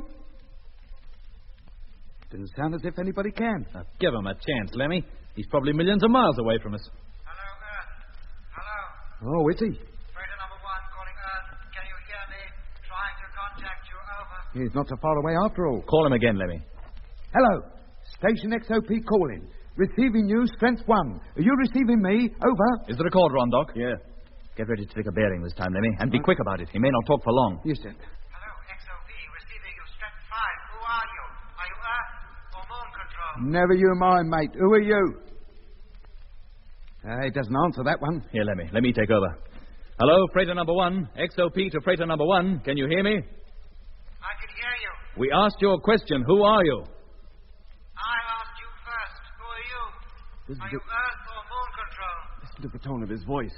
That's a condition type if ever I heard one. Will you answer my question, please? I know this is. It's the Martians trying to contact those spheres that landed on the lunar colony when we took off. Then why should he want to talk to Earth? That's a point. He must know the signals between here and the moon would take minutes to cover the distance. Yet there's hardly any delay between replies. Which means he must be somewhere down there on the Martian surface. Hello, freighter number 1. Moon control here. Receiving you, strength 1. Over. Now, see what that produces. Hello, Moon Control. Thank goodness I've got you at last. I've been trying to contact you for weeks. I have a most important message for you. Can you take it? Hello, number 1. Your call received. We'll take it in a few moments. But first, who are you? It's freighter number 1 of the Mars Fleet. Have important message for you. And what are the rest of the fleet? Where are they? The rest of the fleet? You're only number 1. There must be others. I can't remember. Can you hear me? Yes, we can hear you. It's all so vague. There were others, but I can't remember. I bet you can't jump. Can't you even remember who you are? Rogers. Frank Rogers. Frank? What? Frank Rogers was in number 1, in the original fleet. Only part of the time, Lemmy. His ship was actually number 2. Can't be, Frank. It can't. Well, why not? We left him behind, didn't we? But the Martians got him. He was deeply conditioned, or so you said, Jeff. That's right, Doc. He was. Last we saw him was in the Lacus Solis. Why, he didn't even know me. Hello. Can you hear me? Hello, number 1. You say you are Frank Rogers. That's right. That's my name. Are you alone in your ship? Yes. Nobody else with you? The freighters carry a crew of 2. 2? Yes, that's right. I remember now. Grimshaw, where are you? Grimshaw! Now he's gone crackers. Hello, Rogers. Hello. Hello, number 1 calling, receiving your strength 5, over. This is a weird business. Can I talk to him, Jet? Sure, if you think you can get any sense out of him. Hello, Frank. Hello? Who's that? This is Doc. Doc? Oh, Doc, what are you doing down there? You should be out here in the fleet with us on our way to Mars. I am. I'm in the flagship. I must talk to Earth or Lunar Control. If you have any message, Lemmy will pass it on for you. Lemmy? What's the matter? Doesn't he like the name? Lemmy Barnett. He got lost out in the land truck. I think this is Frank Rogers' jet. Every time we mention something to do with the fleet, it seems to jog his mind. But I was never lost in any land truck. Him and 2 others. They'll never get back to Earth. None of them will. I'm the sole remaining member of the whole fleet. Hello. Hello, Frank. Can you hear me? Freighter number 1 calling. Have a message for you. For goodness sake, Doc, let's take the message. Maybe that'll give us some insight into what's on his mind. Ready to receive your message. Over. Hello. Here is the message. Receiving you. Give us your message, please. From freighter number 1 to Discovery. have routine checks. Are you ready to receive them? Whoever it is, he must be clean off his rocker. Hello, give us your message, do you hear? I can't. It's Whittaker. He's... Oh, my, keep away from me. Whittaker? But he's dead. Get away, do you hear? Hello, flagship, emergency. Hello! Hello! Hello!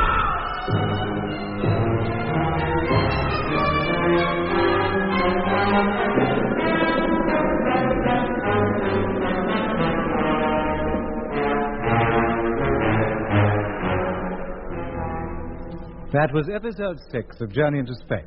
Taking part in this recording were Andrew Folds as Jet Morgan, Alfie Bass as Lemmy, Guy Kingsley Pointer as Doc, and Don Sharp as Mitch. Other parts were played by David Jacobs. The orchestra was conducted by Van Phillips, who also composed the music.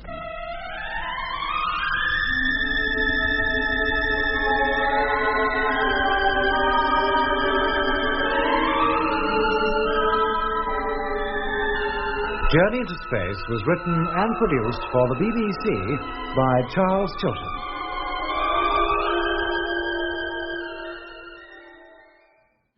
Journey into Space.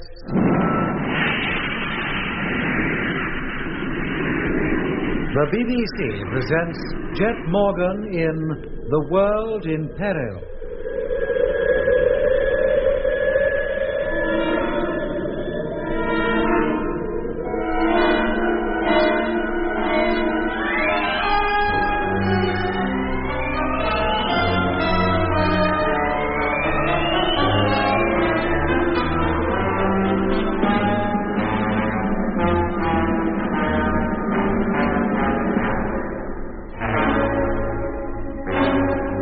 Jet Morgan and his crew, traveling to Mars in the space fleet of 3 ships, are now, after coasting out from the Earth's orbit for more than 6 months, within a few thousand miles of the Red Planet.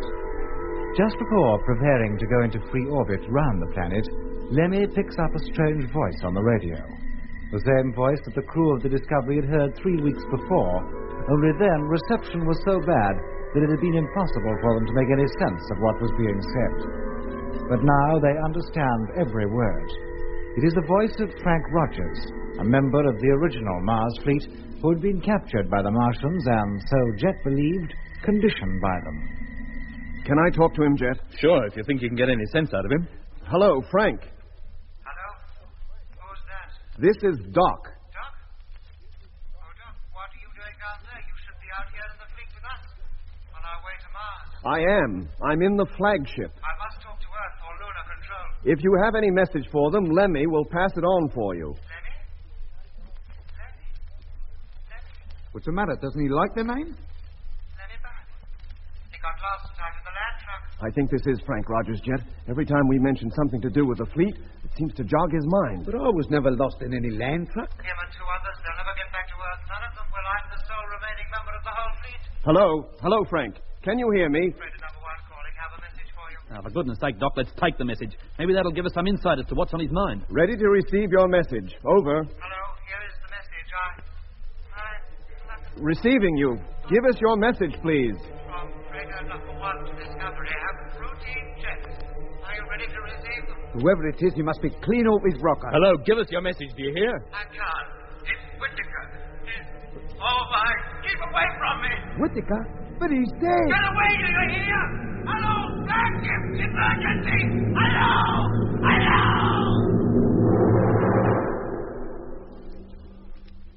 Hello. Hello. What's all this talk about Whittaker? It sounded as though he was there with him. Hello, Frank, can you hear me? Hello. He doesn't answer, Jet. Where is he? Where'd he call in from? From down there on the planet, of course. Where else? Oh, I know that, Lemmy, but from whereabouts on the planet? Now you're asking. Hello, Captain Morgan calling Frank Rogers. Come in, please. Look, Jet, we can't spend too long on this. The time for getting into free orbit is getting very close. Lemmy, take over, will you? Yes, mate. Keep trying to contact him. If you do, give me a yell. Meanwhile, the rest of us will get the ship ready. Hello. Flagship calling Frank Rogers. Have not heard from you for some minutes. Come in, please. Lemmy called Rogers for an hour, but we heard nothing more from him. At the end of that time, Lemmy had to leave the radio panel and return to his bunk, in readiness for the increase in speed that would carry the Discovery and the 2 freighters into free orbit 1,000 miles or more above the planet's surface. The maneuver went off without hitch. When it had been completed, the main transmitter was retuned and Earth Control informed of the fact. We encircled the planet approximately every 5 hours. At the same time, of course, the planet itself was turning on its axis, so each time we completed a full circle, it was to find a new part of Mars below us. In this way, during a period of 18 to 20 hours, we were able to observe every part of the planet's surface. You may remember that when we had so hurriedly left Mars more than a year ago, we'd left 3 of our freighters behind. This was unavoidable, for with the loss of so many of our personnel, we had no crews to man them. The freighters were left encircling the planet in free orbit, as we were doing now. Provided they had not been disturbed, they should have remained in free orbit for many years, and naturally we expected to see them. But we were disappointed. What could have happened to them? Maybe they crashed down on the surface. But they couldn't, unless somebody came up here and took them down. Well, it's time we began to survey the surface anyway. Doc, get on the televiewer, will you? Yes, Jeff. Use the telescopic lens. Sure. If you see anything of particular interest, photograph it. Right. Mitch and I will take turns at the telescope. And what do I do? Get back to the radio, Lemmy. Have another try at raising Frank Rogers. Yes, mate. We had been encircling the planet for 3 days, and our main interest now was centered on the oases, the places where the canals cross, and, in particular, the great oasis known as the Lacus Solus, where we knew a Martian city was located. Can you see it yet? Yes, Mitch, I can. But it blends so well with the surrounding features, I'm sure we'd never have noticed it had we not known it was there. Any sign of any activity? Not that I can see, but we can hardly expect to at this distance. Well, that establishes 2 cities up to now, the one in Ophir and the Lacus Solus. But there must be many more. I'm sure there are, Doc. If we knew exactly where to look for them, we could probably see them. But to scrutinize the whole planet would take days, weeks, in fact, and we haven't the time for that. And how about those asteroids? We should see them. They're bound to be parked near together, wherever they are, and should be easy to pick out. But they can't come from the planet, Mitch. They're much too big. They'd never get off the ground, not in 1,000 years. Where do they come from, then? And how do they get those spheres into them? What are the insides of those asteroids like? I don't know, Doc. But where they come from puzzles me even more.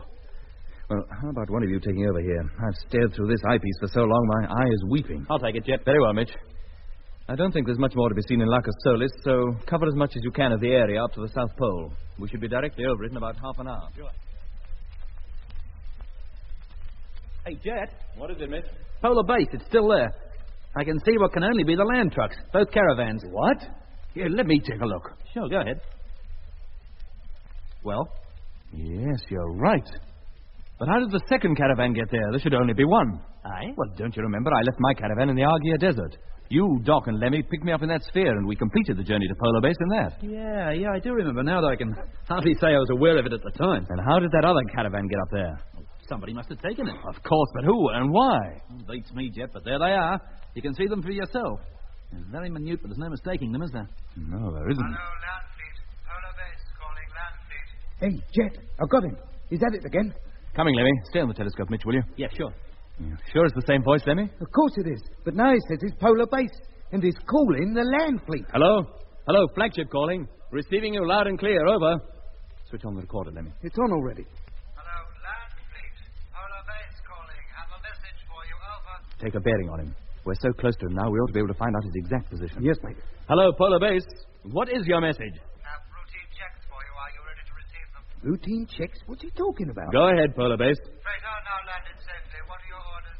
Well, will you repeat your message, please? Polar base to land fleet. Repeat. Freighter now landed safely. What are your orders? Do we unload the land trucks now, or do we wait for number 2 to get down? First is number 1, then is Polar Base. Now he's waiting for number 2. Hello, who do you say you are? Polar base, Frank Rogers calling. I'm ready to start unloading as soon as you give the word. Polar Base, did you say? Of course. Who else would it be? That's what I'd like to know. Have you got a bearing on him yet, Lemmy? Keep him talking just a little longer. Hello, Polar Base. Flagship calling. Flagship? But you can't be. The flagship is parked outside. Not 100 yards from here. Aye? Hello, I'm afraid we're not hearing you very clearly now. Would you repeat your call, please? Hello, land fleet. Polar base calling. Repeat. Polar base calling. Are you receiving me now? Over. Hello, Polar Base. Receiving you. We'll call you again in a few moments. Standing by. Doc? Mitch? Yeah. Come over here. See what you can make of this. Sure. Be right with you. Well, if he is Frank Rogers and he says he's at Polar Base, why shouldn't he be? That might be the answer to both sets of land trucks being down there on the ice cap. You mean he somehow got away from whoever conditioned him, found the caravan, and took it back to Polar Base? What else are we to think, Mitch?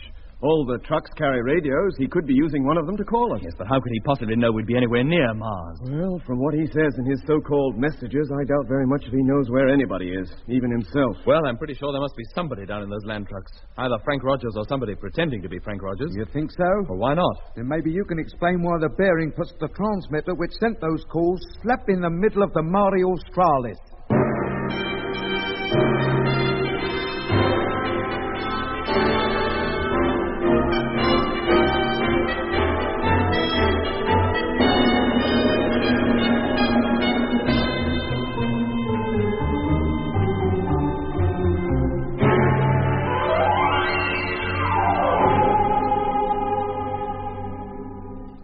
Well, where is he? In the land trucks at Polar Base or down there in the Mare Australis? Just a minute. Freighter number 2. What about it? That crashed in the Mare Australis. It's probably still there. You remember Frank salvaged most of the supplies from it and took them back up to Polar Base. Well? Well, the last time he was in there, he got the radio to work, didn't he? Maybe it's still working. Maybe it's from number 2's transmitter that those calls have been coming. It could be. But then why does Frank, if it is Frank, say he's at Polar Base? If you ask me, Jet, he don't know whether he's on his head or his heels. Well, in my opinion, that's to be expected. Whoever is calling us, and I believe it is Frank Rogers, he's certainly not in control of himself. His mind is wandering.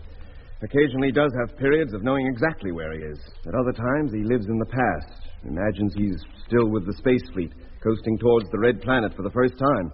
And what's more, each time he doesn't just remember what happened over a year ago, he relives it. Hence, in his thinking, he is sometimes in freighter number 1, which was his old ship, and sometimes at Polar Base, where he spent a great deal of his time after we'd landed on the planet. And where do you think he really is, Doc?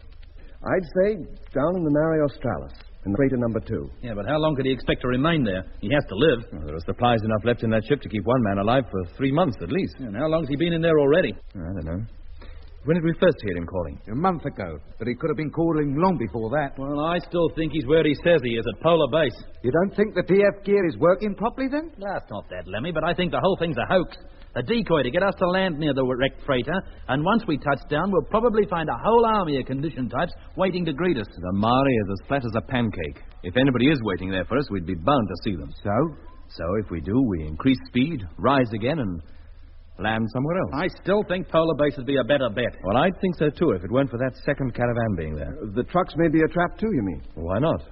The Martians may well think we'd land in the same place as before, and that we'd need the land trucks to travel over the planet. Well, they've got another thing coming then, haven't they? We don't need them at all. Besides, they've got no proof we're even arriving. You think not? With spies obviously planted in Space HQ down on Earth? Well, maybe they have and maybe they haven't. But the fact remains, we have to land somewhere. We've encircled this planet 12 times already. Well, I'm still for landing on the ice cap. How about you, Doc? The Mare, Jet. As near to the wreck of number 2 as we can safely get. I think Frank is in there. If he is, we owe it to him to pick him up. And that's not all. If he has escaped, he'd be very useful to us. Tell us a lot of things we want to know. Yeah, always supposing he's in a fit enough state to tell us anything. He certainly doesn't sound like it at the moment. Well, who knows? He may come back to normal. We may even be able to bring him back. Yeah, always assuming we can find him. Well, Jet, what's it to be? The Mare Australis. Okay, you're the captain. Code a message, will you, Doc? Tell Control what we're about to do. Sure thing. Meanwhile, Lemmy will stay at the radio, send the message to Earth as soon as it's ready, and keep a listening watch on that voice. Right. Mitch, you and I will begin transferring from number 2 the fuel necessary to make the landing. Right you are. Put on your suit. We'll make the descent just as soon as our orbital position is favorable.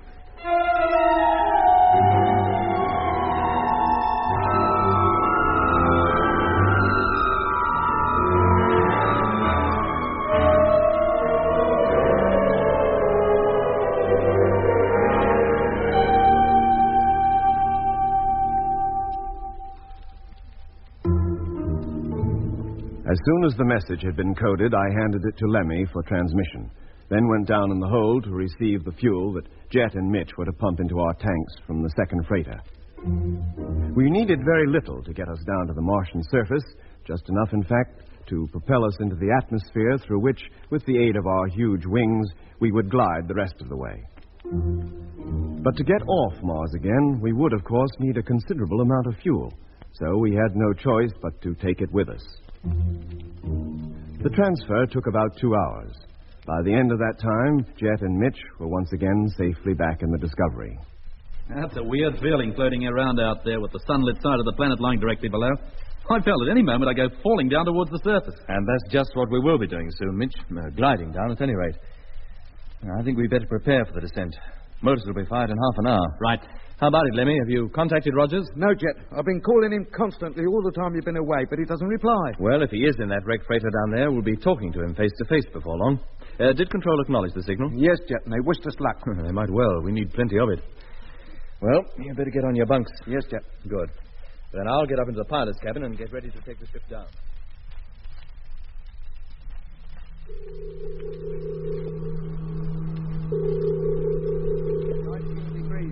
19.5. 20.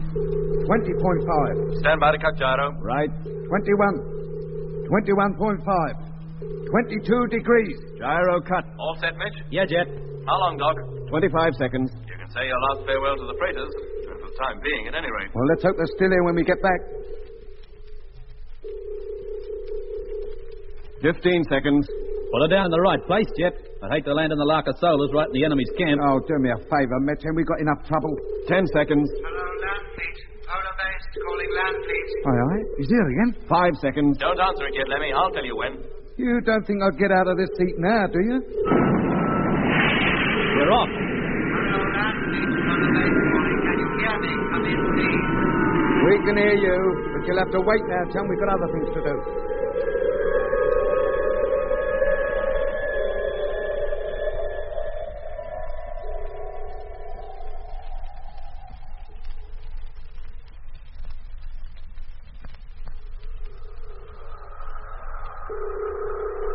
Where are we now, Doc? Over the southern ice cap, Lemmy. Can you see the traps down there? Sure, come over here and look for yourself. Height, Mitch? 17,000. They don't seem to have suffered any damage, do they? No, and they certainly haven't been in action lately, or you'd be bound to see the tracks they'd left. That ice down there doesn't have a mark on it. And the ice cap's a lot bigger since we were here last. Yep. Winter has clamped down over the southern hemisphere, Lemmy.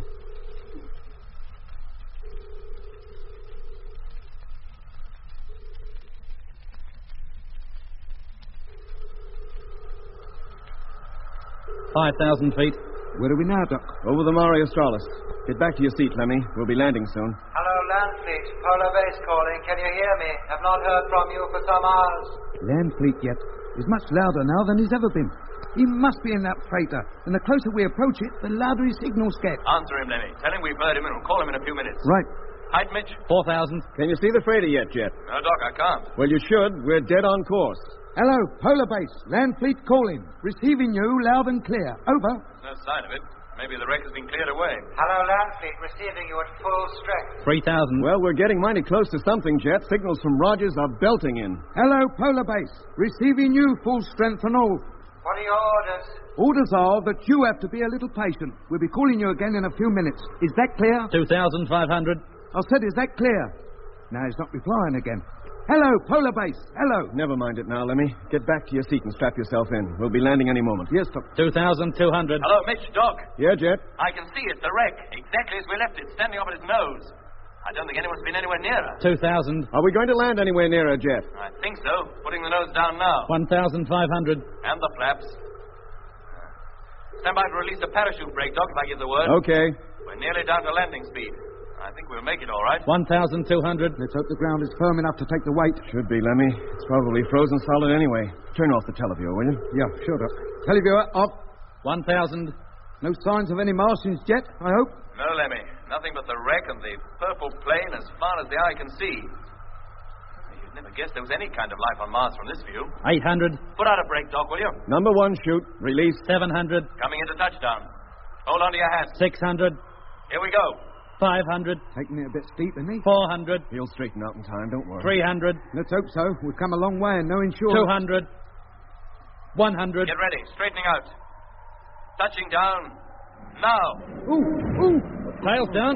We made it. Yeah, wait till we stopped and I'll agree with you. Now applying brakes.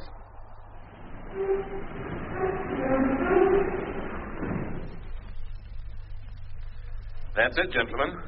We're down. Good on you, Jet. First class landing. And we're all in one piece. But for how long, I wouldn't like to say.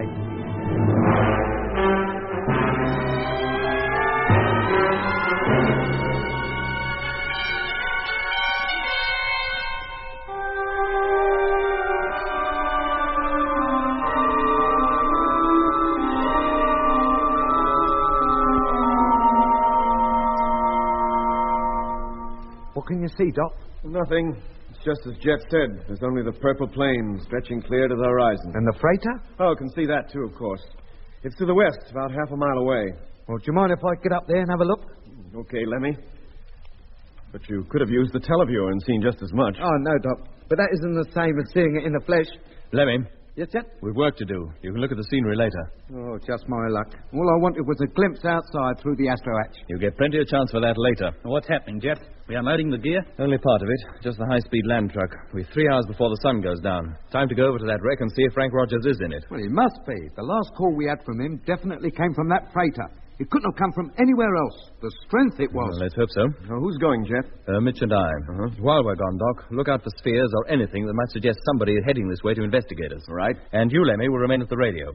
Try to re-establish contact with Rogers, and at the same time keep in contact with us over the personal radios. And what if Rogers isn't over there? He must be Mitch. Where else could he be? I hate to think, but I hope you're right, Doc, and that we're not walking straight into a trap. I'd bet my life there's not a Martian or conditioned Earthman with 100 miles are here. If there was, we'd have been sure to see some sign of them when we landed. Or their spheres, at least. How else could they get here? Well, if you're so confident, let's go. I'll put my suit on and open up the cargo hatch.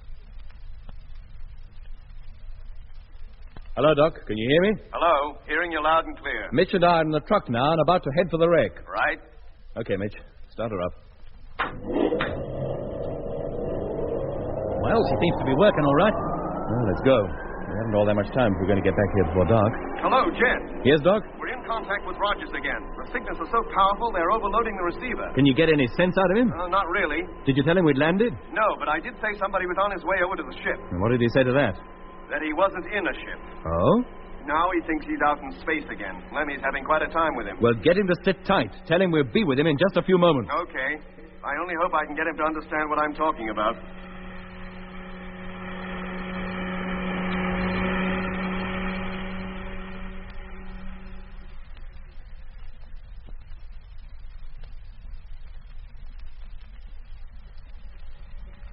All right, Mitch. This is close enough.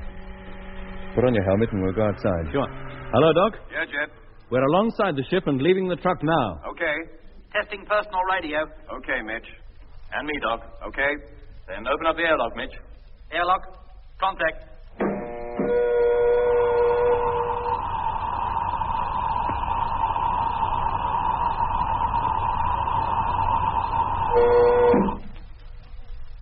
Hello, Doc. Mitch and I are now outside an approaching freighter. Have you heard any more from Rogers? No, nothing. Very well. We'll inspect the ship first. We'll go around to the cargo flaps, Mitch. See if they're open. Yeah. Well, they're open, all right. The ship looks no different from how we left it over a year ago. I shouldn't think anybody's been anywhere near it. Even the ladder's down. Then let's get in. I'll lead the way. Take it easy, Jet. Don't worry, Doc. We will. Try putting the lights on, Mitch. Yeah. There. Well, our circuits still seem to be working. Then let's go up as far as the cabin.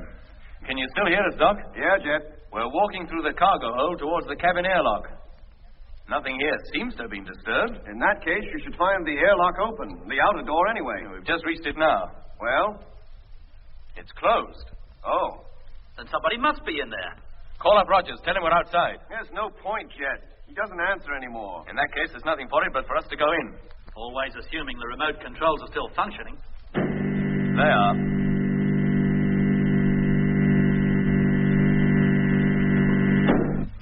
Come on, Mitch, and close the door behind you.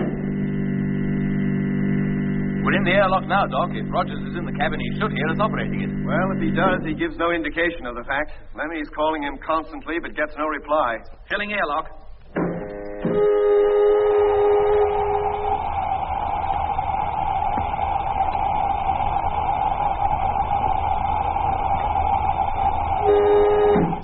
Now opening cabin hatch.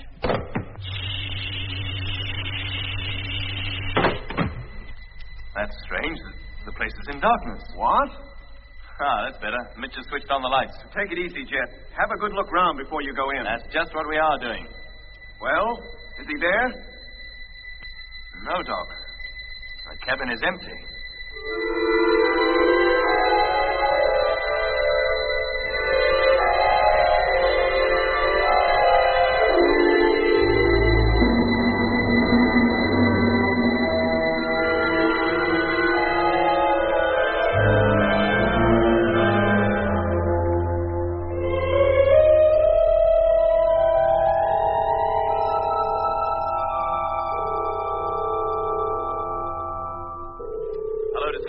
Discovery calling. Put Doc on, will you, Lemmy? Yeah, Jet, hang on a minute. Doc. Coming, Lemmy. Take over the televiewer, will you? Keep it rotating all the time. Yes, Doc. Hello, Jet. Doc speaking. What's up? Well, Mitch and I have searched the cabin over here thoroughly. And? And although there's certainly nobody in it now, there has been. Oh? How do you know? The radio transmitter, it's on.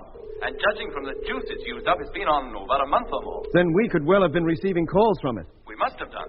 And there's no sign of Rogers? No. Mitch is back in the cargo hold having another look, but it's pretty certain he's not in the ship. Well, maybe he, if it was him, left the ship when we landed. But how? And what in? We'd have been bound to see him. Hello, flagship. Frank Rogers calling flagship. Good grief, did you hear that? I'll say I did, and no wonder. It was this transmitter that radiated that call. What? Yes, Doc, it's working by remote control. Where from? That's what I'd like to know. Answer the call, Doc. See if you can get any sense out of him. Then switch off your transmitter. I'll contact him direct from here. Transmitter off. Hello, Land Fleet. Flagship calling. Receiving you loud and clear. Go ahead. Hello, flagship. Thank goodness I've got hold of you at last. Where are you? Well, what is more the point, where are you? At Polar Base. My instructions were to stay here until further orders. Did you find the wreck? Yes, we found it. How about the crew? Are they hurt? There's no crew in her, Frank. No? Then what's happened to them? Where have they gone? Listen, Frank. Yes, Doc? You're up at Polar Base, you say. Of course. Are you alone? Yes. That's the funny thing. Where is everybody? Yesterday the Discovery was parked right alongside these trucks. Now she's gone. Where are you? Listen carefully, Frank. Are the land trucks still mobile? Of course they are. Why shouldn't they be? Then these are your orders. You will drive your truck down to the Mare Australis. What position? We'll put out a bearing beam for you. That should guide you straight to us. Very well, but what's happened? How did you get down there? Why wasn't I informed? Never mind about that now. Just come here as quickly as you can and call me as soon as you're underway. Message received and understood. Call you again in half an hour. Hello, Jet. Did you hear that? I certainly did, Doc. It sounded exactly like Rogers that time. But he still seemed very confused. Do you think he really is at Polar Base? Where else could he be? He's been calling from there and using the transmitter of number 2 to boost his signals, just as we did last time we were there. Well, if that is the case, and if he manages to handle the truck, he should be here in about 36 hours. Yeah. I don't think there's much point in Mitch and I staying over here any longer. We're coming back. Good. Just as well. It's getting dark soon. I'll give you a call as soon as we leave. Good. Meanwhile, I'll set the DF system so Frank can home on us. Hello, Doc. Yeah, Jet. Now leaving cabin and about to enter airlock. We'll call you again just as soon as we get outside. Right. Any further word from Frank? Oh, yeah. He reported that he's using the bearing signal and is already on his way. But he still seemed very puzzled about our being down here. Okay. Call you in a few minutes. Doc! What is it, Lemmy? Come over here, quick! What is it? Those perishing spheres. Hundreds of them, like a flock of birds. And all heading this way. Look at them. Damn sakes, they are, too. Do you think they're coming after us? What else would they be doing? Oh, blimey. The game's up, then. We don't stand a chance against that lot. And what about Jet and Mitch? They'll be out in the open in a few minutes. You keep at the televiewer. I'll call them up and tell them to stay where they are. Hello. Discovery calling. Jet. Hello. They're getting very close now, Doc. Almost directly overhead. Hello, Jet. Hello. What's the matter? Can't you get them? No, Lemmy. They don't answer.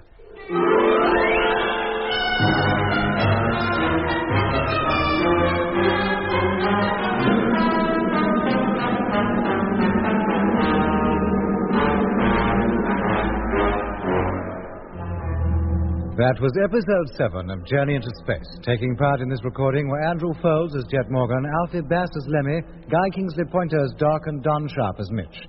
Other parts were played by David Jacobs. The orchestra was conducted by Van Phillips, who also composed the music.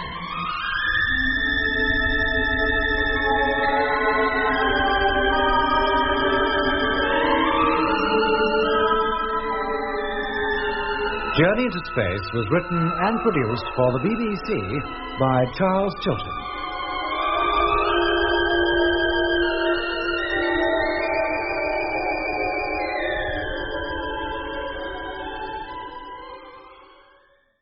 Journey into Space.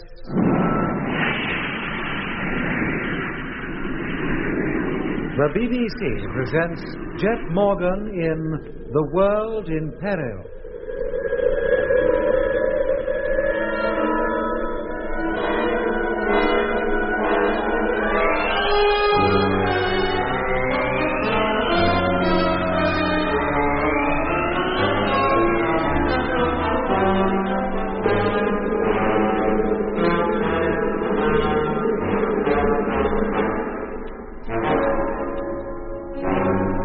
Jet Morgan and his crew, after coasting out from the moon for more than 6 months, have at last landed on Mars.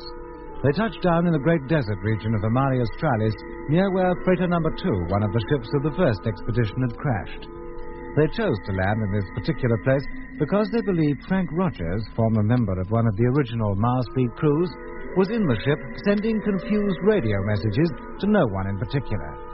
Once they were on the ground, Jet and Mitch lost no time in entering the wrecked freighter, but found it empty. However, the transmitter was found to be working, remotely controlled by Frank Rogers, who was apparently at the polar base on the southern ice cap, where, in fact, on 1 or 2 occasions he had declared himself to be. As Rogers seemed to be in a semi-conditioned state, Doc ordered him to drive one of the land caravans to where the Discovery was. Then, satisfied that Rogers had understood his orders, Doc called Jet, who had once made preparations to leave the wreck and return to the Discovery. Hello, Doc. Yeah, Jet. Now leaving cabin and about to enter airlock. We'll call you again just as soon as we get outside. Right. Any further word from Frank? Yeah. He reported he's using the bearing signal and is already on his way. But he still seems very puzzled about our being down here. Okay. Call you in a few minutes. Doc! What is it, Lemmy? Come over here, quick. What is it? Those perishing spheres. Hundreds of them. Like a flock of birds, and all heading this way. Look at them. Man, sakes, they are, too. Do you think they're coming after us? Oh, what else would they be doing? Oh, blimey, the game's up then. We don't stand a chance against that lot. And what about Jet and Mitch? They'll be out in the open in a few minutes. You keep at the teleview, Lemmy. I'll call them and tell them to stay where they are. Hello, Discovery calling. Jet, hello. Hello. They're getting very close now, Doc. Almost directly overhead. Hello, Jet. Hello. What's the matter? Can't you get them? No, Lemmy, they don't answer. Those spheres, they've stopped. They're hovering right above us. They must have seen us. How could they miss us? What are they doing now? They're just parked up there, not moving at all. Hello, Doc. Can you hear me? Hello, Jet. Receiving you. What happened? We were calling you a minute ago. I don't know. Our radios went dead. I can't understand why. They seem to be all right now. Well, where are you? Just leaving the airlock and going outside. Well, then get into that truck and get over here as quickly as you can. Why? What's up? Look at the sky, directly above us. Eh? Well, I'll be... Look, Jet. Martian spheres. Dozens of them. Just poised up there. Into the land truck, Mitch. Quick as we can. And darn right. Be ready to let us in, Doc. Airlock's empty. Main door is open. You can step straight in. Right. Entering land truck airlock now, Doc. Good. What do you think those spheres are up to? Oh, whatever it is, the sooner you both get back into this ship, the happier I'll be. Hey, Doc. Yeah? Those spheres, they're coming down. Be right with you. There. See? Getting bigger all the time. I bet they don't intend that Jet and Mitch should get back to this ship. Hello, Jet. Yes, Doc? Those spheres are descending, and rapidly. Are you going to make it? I hope so. We're about halfway now. Can you come any faster? Nah, Doc. We're going flat out already. Oh, blimey. Those ships are about down on the deck. What's up, Lemmy? I don't know. I feel all peculiar. Like when Jet and I met up with those asteroids. Yeah. I'm beginning to feel rather odd, too. You, Doc? Oh, dear. What's happening? Hello, Jet. Mitch. Hello, Discovery. Frank Rogers calling. Can you hear me? Over. Hello, Jet. Well, what was that? It wasn't Jet, mate. It was... Lemmy, what's happened to you? Hello, Discovery. Rogers calling. Can you hear me? Over. Hello, Frank. This is Doc. Hello. Answer me, please. Oh. What happened? Where am I? Hello, Doc. Now pull yourself together, mate. Don't panic. That ain't gonna help. Now take it easy. Try to think what might have happened. Now let me see. I was standing by the televiewer, watching Jet's truck, and Oh, yeah, Doc was standing right next to me. And those perishing spheres were just about to land. But how did I get here? And where am I? It was like a mattress I'm lying on. It can't be me bunk. It don't feel like me bunk. And why can't I see? What's happened to me eyes? No! Let me, don't panic. It's night and the lights are not working, that's all. Yes. Now, if I opened up the pilot's cabin, I'd see the stars. Yes, that's it. Now, if I can only find the pilot's cabin and open the door... Oh, give myself a clump every time I move. Now, why should that be? Something above my head, that's why. Now, feel it with your hands, Lemmy boy. Easy now. Oh, no wonder. There's no point in trying to sit up. Sideways, that's it. Get off this bed sideways. Oh, no. Something on that side as well. What is this? Oh. Now, mate, take hold of yourself. You've got 3 other sides to go yet. Now. Oh, nothing there. Oh, thank goodness. Now, put one foot over the side and feel for the floor. That's it. Now, easy now. Just a little further. And, where is it? What's happened to the floor?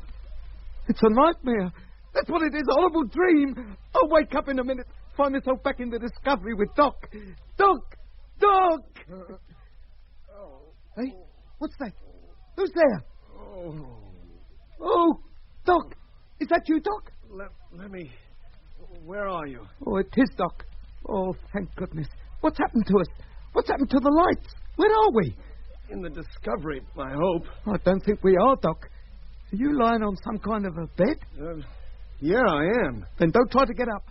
You'll only crack your head if you do. Oh, thanks for the warning. And don't try to find the floor. There isn't one. What? Feel around, Doc. Feel about with your hands. Don't move until you have. Doing it now. Well? Oh, there's nothing above me at all. Eh? And there is the floor. I can feel it. And I must be lying on this bed upside down. But where are we? This can't be the Discovery. And what's happened to the lights? Why is it pitch black? It is pitch black, Doc. Isn't it? Yeah, Lemmy, it is. Oh, it can't be just me then. For a minute I thought maybe I'd if come... you had, I have too. Is that you, Doc? What? That's Jet! Doc, that's Jet's voice! Lemmy. Yes, mate. Where are you? Where are you? I can't see a thing. Neither can Lemmy or I, Jet. Are you lying on some kind of a bed? Yes, I am. But how did I get here? That's what we've been trying to figure out. Jeff? Jeff, for Pete's sake. What's going on? And there's Mitch. Take it easy, Mitch. But what's happened to me? Why is it so dark? Calm down. We're all in the same boat. Oh, Mitch, how much can you remember? Hey? Well, all I remember is being in the truck with Jet and heading at full speed for the ship. That's all I remember, too, Doc. Those spheres had landed. I remember that. One of them had landed just outside the ship and completely blocked out our view of the truck. Well, it's pretty obvious what happened. We were overpowered, somehow rendered unconscious, and brought here. Where? How do I know? Well, we'd better find out, hadn't we? You fellas stay where you are. I'll get up and see. Oh, truth. Oh, I cracked me head on something. Aye, I did that, Mitch. Don't try to get off your bunk. There isn't any floor. Eh? I told you, Lemmy, I can feel a floor. Can you, Jet? Yes, I can. This bed can't be more than a couple of feet off the ground. Then mine must be 10 feet. Your voice, Jet. And yours, Doc. They seem to be coming from a lower level than Lemmy's. Yeah, that's right, Mitch. Well, you two stay where you are. Don't attempt to get up in case you fall and injure yourselves. Doc? Yeah? If you can reach the floor safely, then do so. See if you can stand up. Right. Well? Yes, I can. Standing by the bed now. Me too. Now, stay put, Doc. I'll walk over to you and keep talking. All right. Over here now. Take it easy. There's no guarantee that the floor is level. Seems to be up to now. Come on, then. I'm nearly with you, Doc. Here I am. I can't be more than a couple of feet away from the sound of your voice. No, you can't. There, I've made it. That is you I'm touching, isn't it, Doc? Yeah. You still have your suit on. All but my helmet. Have you got on yours, Mitch? Yeah, I have, but like Jet, no helmet. How about you, Doc? What are you wearing? My suit. But I wasn't wearing it in the ship. And I have no helmet either. And I've got mine on. Yeah. Who dressed me and Doc? What's the game? Well, never mind that now. Here, Doc, hang on to me. We'll start from this bed. Find the wall and go all round this place. Feel it out. Right. But take it easy.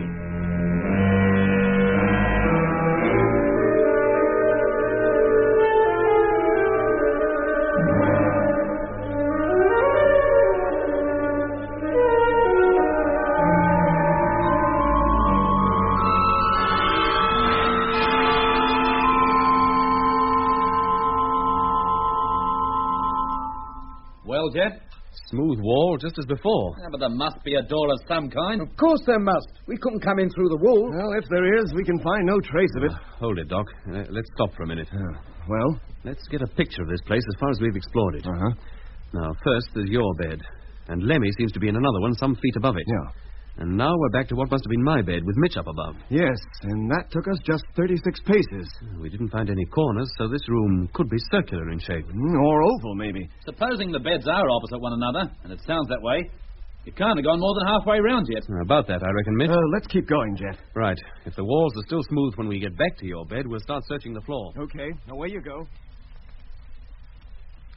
Here, hold it, Doc. What is it? I found something. What? Hang on a minute. Directly in front of you, something on the wall, Doc. Can you feel it? Yes, I can. Blimey, what's that? The roof. It's opening. What? Land sakes, it is, too. It's all right, Jet. It's a kind of skylight, like an astro hatch. It's just as well. Had it been just an opening, we'd have lost all our air. Yeah, whatever you pressed, Doc, must have operated it. Yes, well, thank goodness we can see something again, even if it is only the stars. I had no idea it was night outside. But stars or no stars, they don't throw all that much light down here, do they? I'm beginning to see things vaguely. Yeah, so am I. I can see that my bed's over yours, Jet. And mine's over Doc's. But there's no ladder to climb down. How did we get up here? Now, we must have been put up here, of course. Must have been pretty strong men to lift us this high, even on Mars. Well, hold on to your hats. I'm coming down. Good grief, he came down in slow motion. This must be a ship. We're adrift in space. Well, in that case, there'd be no gravity at all. No, there wouldn't be, would there? You all right, Mitch? Yeah, Doc, but it's a bit of a shock drifting down like that, huh? Where can we be? We must be on Mars, Jet. And why all this floating around? Is it possible to get off that astro hatch? Well, we could try. Any of these bunks movable? Yes, they are. They're just standing against the wall. Hang on, Doc. I'll drift down and give you a hand. No need, Lemmy. I can manage it quite easily myself. It's hardly any weight at all. I'm coming down all the same. Well, wherever we are, gravity here is less than on the Earth's moon. Well, who's going up to that window? You and I, Doc. Up you go, and don't exert yourself too much. You may go bumping into the ceiling. Right. Here, look at him. Just like he was on a wire. Okay, Jet. Up you come. Coming. There. Almost frightening, isn't it? Can you see out of that dome, Jet? Not quite. Lift me up, will you, Doc? I can't possibly weigh more than a stone by Earth standards. Okay. Ready? Uh-huh. How's that? Fine. Well? We're not in space, that's certain. There's land out there, and this place is built on it. We must be still on Mars, then. The ground looks rocky and hard. Yeah, not unlike the surface of the moon in many ways. There's enough light out there for you to be able to see that much? Yes, Doc. In fact, it's quite bright outside, as bright as moonlight down on Earth. But there's no moonlight on Mars. No, the two Martian moons are too small to give off any appreciable light. Jet, can you see where the light is coming from? From behind. And whatever is giving that light can't be very high in the sky either. Here, turn me around, will you, Doc? Let me have a look in the other direction. Sure. There. How's that? That's fine. I can see it now. It is a moon, a huge one. Good grief. What is it, Jet? That's not a moon up there. What is it, then? It's Mars.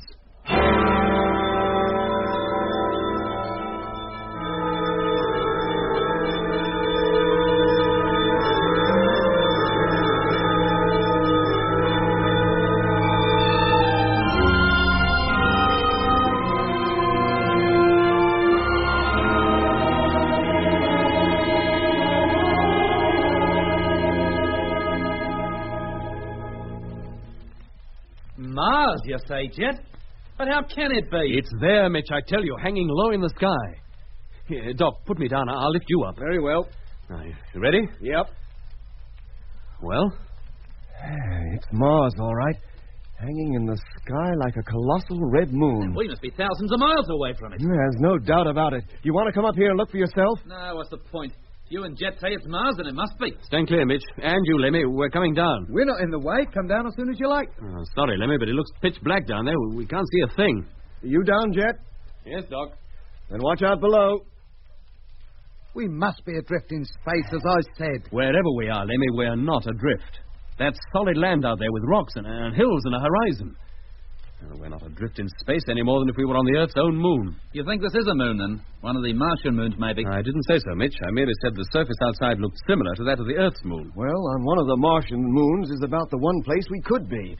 But how we got here or who brought us, I hate to think. Well, at least we should be grateful they put us all together. If I'd been alone in this place when I woke up, I'd have gone crackers in no time, I swear it. If only we could see something more than just that little patch of sky up there. Here. If it's bright Mars light outside, why is it so dark in here? Because there's no atmosphere out there, Lemmy, that's why. If Mars rises high enough in the sky to shine directly through that hole, then perhaps we'll see something of this place. If it doesn't, then we'll see precious little. Oh! Lemmy, what happened? Oh, I walked into that skyscraper of a bedstead, that's what. Well, put it back against the wall, out of harm's way. You don't want to look out of that astro hatch again? Not at the moment, Lemmy. All right. Oh, sorry. I hardly know my own strength. I suppose Mars light isn't the only light we're liable to get. Of course not.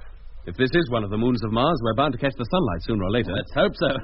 I'd hate to spend all my time here in this inky darkness. And how much time are we going to spend here? How should I know, Doc? But surely, Jet, whoever brought us here can't possibly intend to leave us here forever. Well, why not?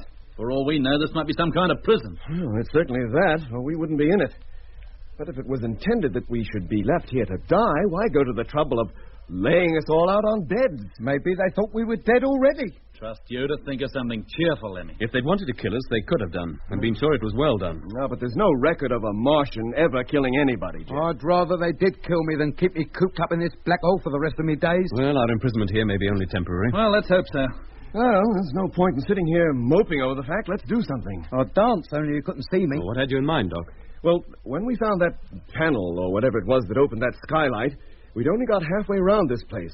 I think we should continue our search. Yeah, why not? Plus we find another panel and the old roof will fall in. All right, Lemmy, that'll do. Where were we when we found that panel, Doc? Over by your bed, Jet. We'd about reached it, judging from the sound of Mitch's voice. Very well. You and I'll go back to it and go over the spot again. But this time with our suits off. We'll not be so clumsy then. Can I take mine off too? It's getting like an oven in here. Yes, Lemmy. And you, Mitch. Okay. We lay them on the bed. Lemmy, just move back to the wall. Mine on the extreme left, then Doc's, then Mitch's, and finally yours, Lemmy. Then we'll find them easily in the dark if we want to put them on again. All right, Jet. That's mine in position. Now what? Well, Doc and I will cross the room and find that panel again. From here, it'll be to the right of the bed. And, Mitch, you will come over with us, too. But when we reach the bed, you go to the left of it. Right. Now, feel your way around the wall. Up and down as far as you can reach. And what do I do? You start from this side. Go round to the right. You should meet Mitch halfway. Yes, mate. All right, gentlemen. Let's go. Let's hope there's not a hole in the floor. How you doing, Jet? Not very well, Mitch. We can't find that panel this time. Well, it can't be far, Jet. It was somewhere near here, I swear it. How are you doing, Lemmy? Gradually making me way round, but the walls are smooth as glass. There don't seem to be a crack or a bump in it anywhere. Oh! Oh! Lemmy, what happened? Oh! Blimey, Mitch. Let me answer me. What happened? I tripped over Mitch. That's what. I might have hurt myself. Why didn't you warn me? How could he warn you when he can't even see you? Well, he heard me talking, didn't he? He could have warned me he was near. I'd have been glad to, Lem, if I had been anywhere near you. Well, I poked it. Hey? You mean? From the sound of it, we're still on opposite sides of the room. Then who's this over there?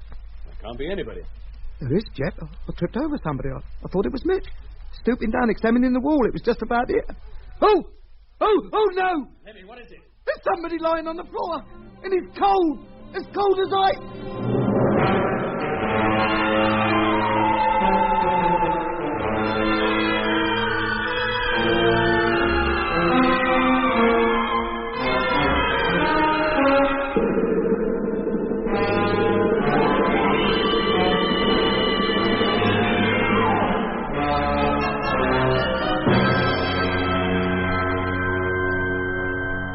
Where are you, Lemmy? Over here, Doc. You're not far from me now. Oh! Sorry, I couldn't see you. Now, where's this body, as you call it? Lying on the floor, Doc. Right by me feet. Oh, yes. There's somebody here, all right. Is he alive, Doc? I don't know. Give me a few moments and I'll find out. Well, who on earth can it be? How should I know, Mitch? I've never yet recognized anybody just by touching him. It gave me such a shock. I didn't think there was anybody in here but us. I wonder if there's anybody else. Hey? Well, why not? Well, if there are, there must be others who died here. And that's what's going to happen to us, I'll bet. While Doc's examining that fellow, we three had better continue searching this place. Oh, no. We'll split up. Finish going round the walls and then cover the floor methodically so no part of it is left out. Yes, Doc? Whoever this is, he's as much alive as we are. But his pulse is slow and he's cold to touch. I'm going to carry him over to my bed. Very well, Doc. I'll make my way over there, too. We'd all better, I think. Did you hear that, Mitch? Lemmy? Yeah, Jeff. I'm right near Doc's bed anyway. Well, I think he's about as comfortable as we can make him without being able to see him. I suppose he is a normal man, Doc. Not a Martian or anything. Yes, Lemmy, I think so. And he's wearing a spacesuit without a helmet. Who can he be? And where could he have come from? Goodness knows. Well, is he going to recover? Without looking at him, I can't say. All I know is that he's alive. You found nobody else, of course. No, Doc. I believe we went over every inch of this place. There are only 5 of us here. That's one too many. And how long are we going to stay here? And what are we going to do about getting out? I don't believe we can get out. And even if we could, it wouldn't be safe to go, not without helmets. There's no atmosphere outside. Or so Jet said. I still say it. Isn't there any way we can find out where we are? Well, we're on some body or other that revolves around Mars. Probably one of its moons. But which? Well, a careful observation of the sky should tell us. But we see so little of it from down here. We'll move one of the bunks to the middle of the room, directly under that opening. 2 of us will climb to the upper bunk and keep constant watch. In that way, we should be able to make a fairly good guess at where we are. All right, let's do it now. What about sleeping arrangements? Sleeping? You've only just woken up. Well, it seems ages ago to me. It may seem like it, but I'll bet you what you like is not more than an hour or 2. What's the point in betting? I've got nothing to bet with. And another thing, when do we eat? I'm getting hungry. Then you'll have to go hungry. With no food here, that's certain. Thank you very much. I'll have 2 helpings. First watch will be taken by Mitch and me. After that, Doc can keep lookout through that hatch by standing on Lemmy's shoulders. Of course. Well, what's the odds, Lemmy? He can't possibly weigh more than a few pounds by Earth standards. Yes. Now, with 2 of us keeping watch and that unknown person occupying the lower bunk of the other tier, that leaves just 2 beds empty whenever the 2 not on watch feel like sleeping. Worked out just nicely, didn't it? All right. The first watch will start right away. Now, let's move that double bunk back to the middle of the room, and Mitch and I will get upstairs. We watched in pairs in what we believed, by observing the stars, to be 2 hourly intervals. Mars, which had been hanging low in the sky when Jet took his first look at the silent world outside, disappeared below the horizon during the first watch. We were left in total darkness, but for the starlight, which sent the faintest glow through our peephole. Whoever it was Lemmy had discovered lying on the floor now lay, so far as we could tell, motionless on the bed where I had placed him. Lemmy and I had taken our second watch, and Jet and Mitch, feeling tired by now, had lain on their respective beds, one below Lemmy and me, the other above the stranger. In spite of having no bed covers and having taken off our spacesuits, the chamber in which we were confined was quite warm, perhaps a little too warm, and neither Jet nor Mitch lost any time in falling asleep.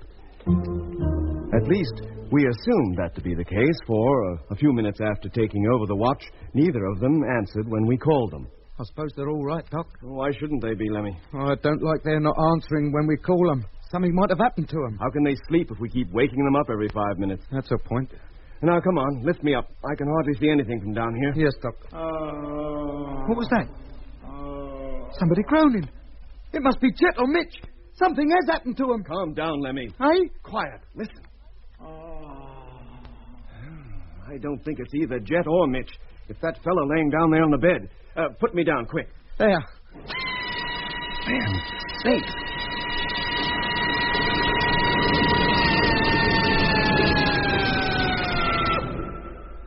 Oh, what kind of a groan is that? Let's get down to the floor level, Lemmy, and wake up Jet. Doc, the hatch. It's closing. Stay where you are, Lemmy. Don't move. Oh, blimey, that's goodbye to what little light we did have. Oh, shut up, can't you? Doc, where are you? I've just reached the floor. Let yourself down, and keep a tight hold on the bunk until you reach floor level. Yes, Doc. Oh, now what? For Pete's sake, what's going on? Where are you, Doc? Standing right by you, Lemmy, and don't shout in my ear. Oh, sorry, I didn't know you were so close. That noise, it stopped. Jet. Well, doesn't he wake up? How can he sleep with all that row going on? Jet, wake up. You must be standing next to his bed, Doc. Get hold of him and shake him. Oh, that's what I'm about to... Good grief. Now what? His bed, it's empty. He's not in it. Oh, crikey. What are they trying to do? Send us mad?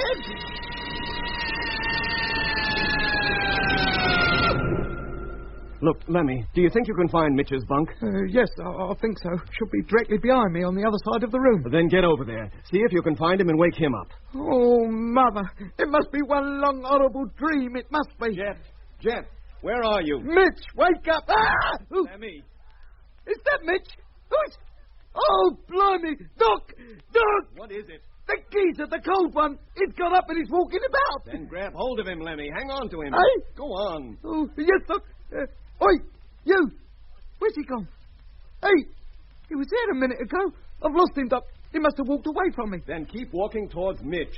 But if you bump into the other fellow again, hang on to him this time. Doc, I can't. How do you mean? Well, Mitch's bunk, I've got no idea which way it is now. I've lost my sense of direction. Oh, okay. Then walk back to me and start all over again. Come on. Yes, Doc. Coming. Oh, there they go again. It's giving me the creeps. Come on, you're getting closer to me. Yes, Doc. I can hear I am. Oh!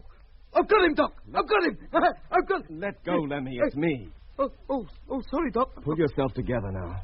Now, line yourself up and have another try at finding Mitch.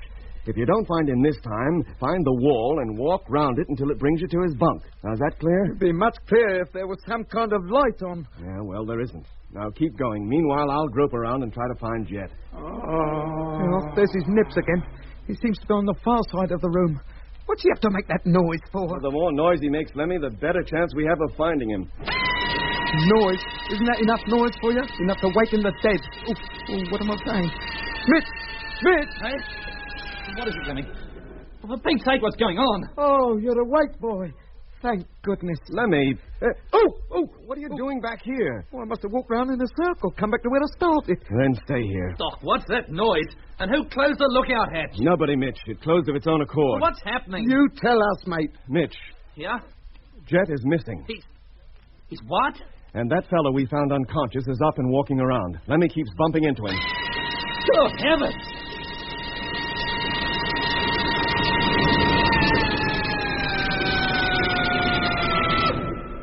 What's that? We don't know. Noises like that have been going on for the last 10 minutes or more. Well, I'm coming down, Doc. Just keep talking so I can find my way to you. What? Mitch, wait. Stay where you are. Well, why? Look at the floor. It's glowing. Part of it, anyway. A circular patch. Like a transparent manhole. It is a hole. I can see down into it. You can? Yeah, Doc. That must be the entrance to this place. Truth. Oh, blimey! That manhole's opening!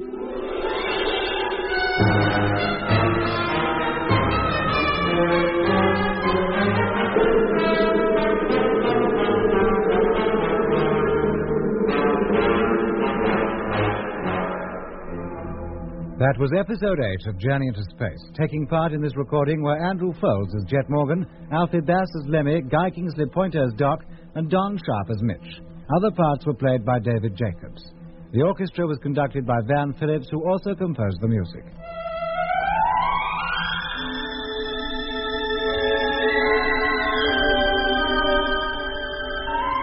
Journey into Space was written and produced for the BBC by Charles Chilton.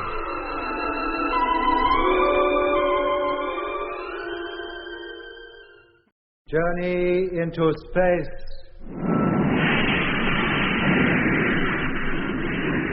The BBC presents Jet Morgan in The World in Peril.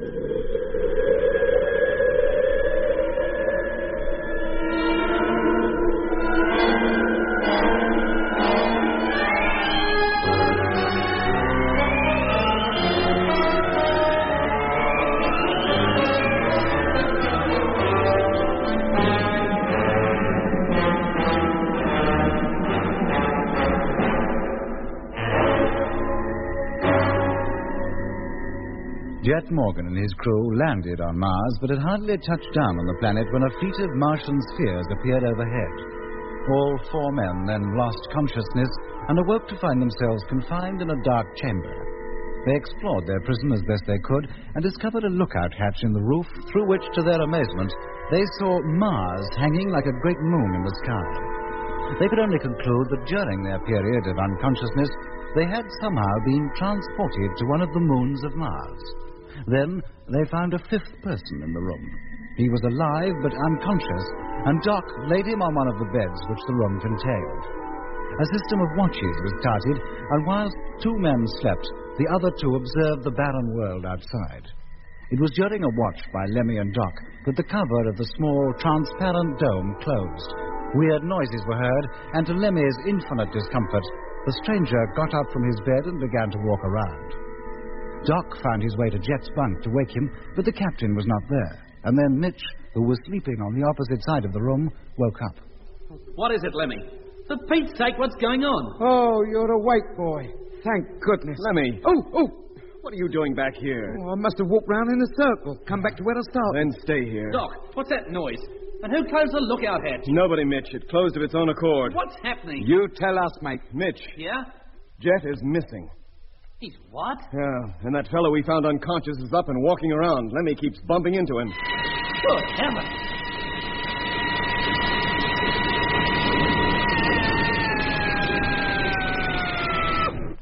What's that? We don't know. Noises like that have been going on for the last 10 minutes or more. Well, I'm coming down, Doc. Keep talking so I can find my way to you. No, Mitch, wait. Stay where you are. Well, why? Look at the floor. It's glowing. Part of it, anyway.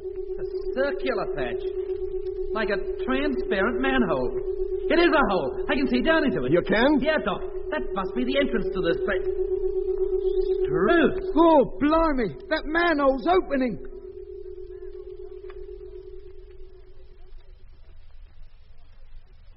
It's gone all quiet again. Yeah, but at least we can see something now. Watch out, Doc. I'm coming down. Don't go near that hole, Lemmy. Oh, just taking a look, that's all. Oh, well, don't. Keep well clear until we're sure it's safe. Now, what's all this about Jet being missing? Yeah, that's right, Mitch. He is. Hey! What is it, Lemmy? Over there, by the wall. That geezer, the cold one. It's Ruth. It's Frank Rogers. Yeah. Good. Frank! Here, what's the matter with him? What's he staring at me like that for? Mitch, look around for Jet. I'll attend to Rogers. Yeah, sure. You help Mitch, Lemmy. Yes, Doc. Mitch, where are you? Over here, Lemmy, by Jet's bunk. Oh, yeah. Have you found him? Oh, give me a chance. I've hardly started looking. Now, this is the bed he was lying on, isn't it? Yes, mate. Well, he's not here now. So Doc discovered in the dark. Hey, look. Huh? There he is, under the bed. Well, what's he doing down there? Hey, Jet. Jet! Come on, wake up, you hear? Oh, thank goodness. Hello, Jet boy. How are you feeling? What's the matter? Where's the light coming from? You all right, Jet? Oh, why shouldn't I be? We thought we'd lost you. Yes, mate, you were lying under the bed. We couldn't find you in the dark. But it isn't dark. Good grief. What's that? What, that manhole, you mean? Yeah. It opened up about 5 minutes ago. And what's down there? We don't know. We haven't looked yet. Well, why not? And where's Doc? Over on the other side of the room. That fellow we'd found on the floor turned out to be Frank Rogers. Frank? Yes, Jet. He's regained consciousness and Doc's gone over to him. Here they come, both of them. Out of the way. Let me get up. Thank goodness they found you, Jet. Hello, Frank. Do you remember me? What are your orders, Captain Morgan? He remembers you all right, Jet, but in a confused kind of way. He's conditioned? Yes, but not very deeply. He behaved quite normally for a moment or two just now. But he has to be told what to do. I'm afraid so. But how did he get here? The last we heard from him, he was in a land truck heading down from Polar Base to the Mare Australis. Where does Frank think he is now, Doc? Well, he doesn't seem to know or care very much. Look, do you know where you are, Frank? What are your orders? No, I don't think he does. Pity. I was hoping you might throw some light on how we got here. Well, it looks like we were brought here through that hole in the floor. Oh, I wonder where does it lead to? Well, we'll look and see. Come on. How did this hatch come to be open? Oh, I don't know, Jet. So many things were happening at that time. We heard a low whine, the light came on, and then this hatch opened up of its own accord, apparently. Were you or Lemmy anywhere near the walls at the time? No. Nor me. Why? Well, I thought perhaps you might have accidentally touched a control, as you did, Doc, when that astro hatch opened. No, we didn't touch anything, either of us. Well, the point is, now that it is open, are we going down there? No, Mitch, we're not. Yeah, but perhaps the whole idea is that we should. That's the very reason I think we should stay here. If nothing happens in an hour or so, maybe we'll chance going down. One of us, at least. Who? Well, that'll be decided later. Meanwhile, now that we have a little light in this place, Mitch and I will search it thoroughly. Doc, you stay with Frank. See if you can get any sense out of him. Sure, Jet. And what do I do? You'll stay here, by the hole. Eh? Now, keep watch. If you see or hear anybody coming out of it, give a yell. You're darn right I will. I'll yell me head off.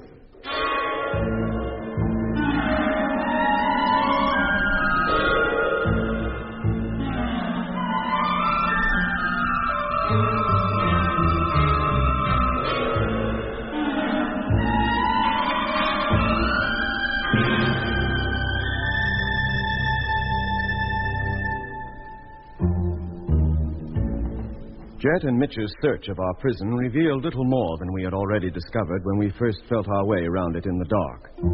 As we had surmised, the place was circular in shape, with smooth walls about 10 feet high and a dome-shaped roof with a lookout hatch in the center. The little panel Jet and I had found in the dark, and which operated the shutter over the hatch, refused to function now, even though Jet tried the control a number of times. While the investigation was being carried out, Lemmy sat by the opening in the floor, listening intently for any sound that would herald the approach of visitors, Martian or otherwise. Meanwhile, I made a thorough examination of Frank Rogers. He appeared to be in the same state as Mitch had been when we rescued him from the city in the lack of solace nearly a year ago. He was, in fact, in a partly conditioned state and vacillated between long periods of deep coma or delirium and short periods of normality, during which he was like a man recovering from an anesthetic or the effects of a narcotic drug. I couldn't get much sense out of him. Then I remembered what Webster, the man who had helped us escape from Mars during our first trip, had told me about partly conditioned Earthmen, at that time with particular reference to Mitch. This isn't a bad case. Almost back to normal. While he's in this sleepy state, it's possible to penetrate right deep down inside a subject's mind. Tell him he's in Africa, and when he wakes up, he'll believe it. That, Dr. Matthews, is the Martian method. On the other hand, put him to sleep now, tell him all that has happened to him since the time his memory failed him, and when he wakes up again, he'll remember everything. Webster's suggestion had worked with Mitch. Maybe it would work with Rogers, too. I waited for one of the moments when he passed from a deeply conditioned state into the stupefied one of near normality. Frank, do you know me? Hello, Doc. What am I doing over here in the Discovery? Is that where you think you are? I should be in the freighter. I was there a minute ago with Whittaker, and he... Whittaker? No, it couldn't have been him. He's dead. He was found in number 6. That's right. Are we on the way back to Earth, Doc? No, Frank, we're not. But we did land on Mars, didn't we? You don't remember? Oh, everything's so vague and confused. Frank, look at me. Yes, Doc? Can you see my face? Yes, I can. There's not much light, but I can see it. Now, look, I'm going to put you to sleep. When you wake up again, I'm hoping you're going to feel a lot better. Am I sick, Doc? You're going to be all right. Now, look at me, Frank. Now, go to sleep. Go to sleep, and everything will be fine. Go to sleep. Go to sleep, and you'll be okay. When you wake up, everything will be okay.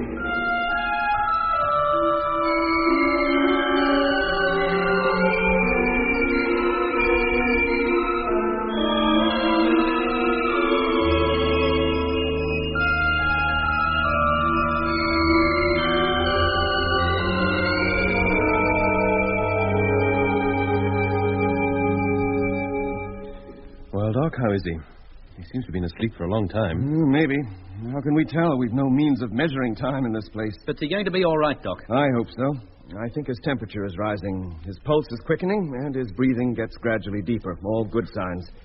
It was that way when I deconditioned you, Mitch. Yes, but how soon before we know for sure? Well, if all goes well, he should wake up feeling normal. And how much of the past year will he remember? That I don't know. Mitch remembered nothing until we reminded him of events in which we knew he was involved. But we know nothing of what happened to Frank. Yes, I realize that.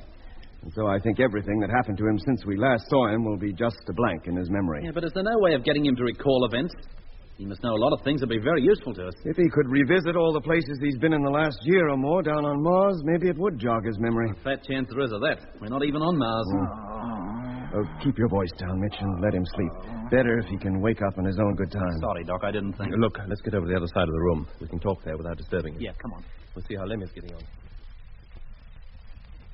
I've been sitting here listening so hard, my ears are growing. But you've heard nothing? No, mate. Heard nothing and seen nothing. How long is it now since this hatch opened, I wonder? It must be hours. I seem to have been sitting here forever. It may seem that way, but it probably isn't very long. It must be, Mitch. I'm getting that hungry, and I'd give anything for a drink. I feel much the same.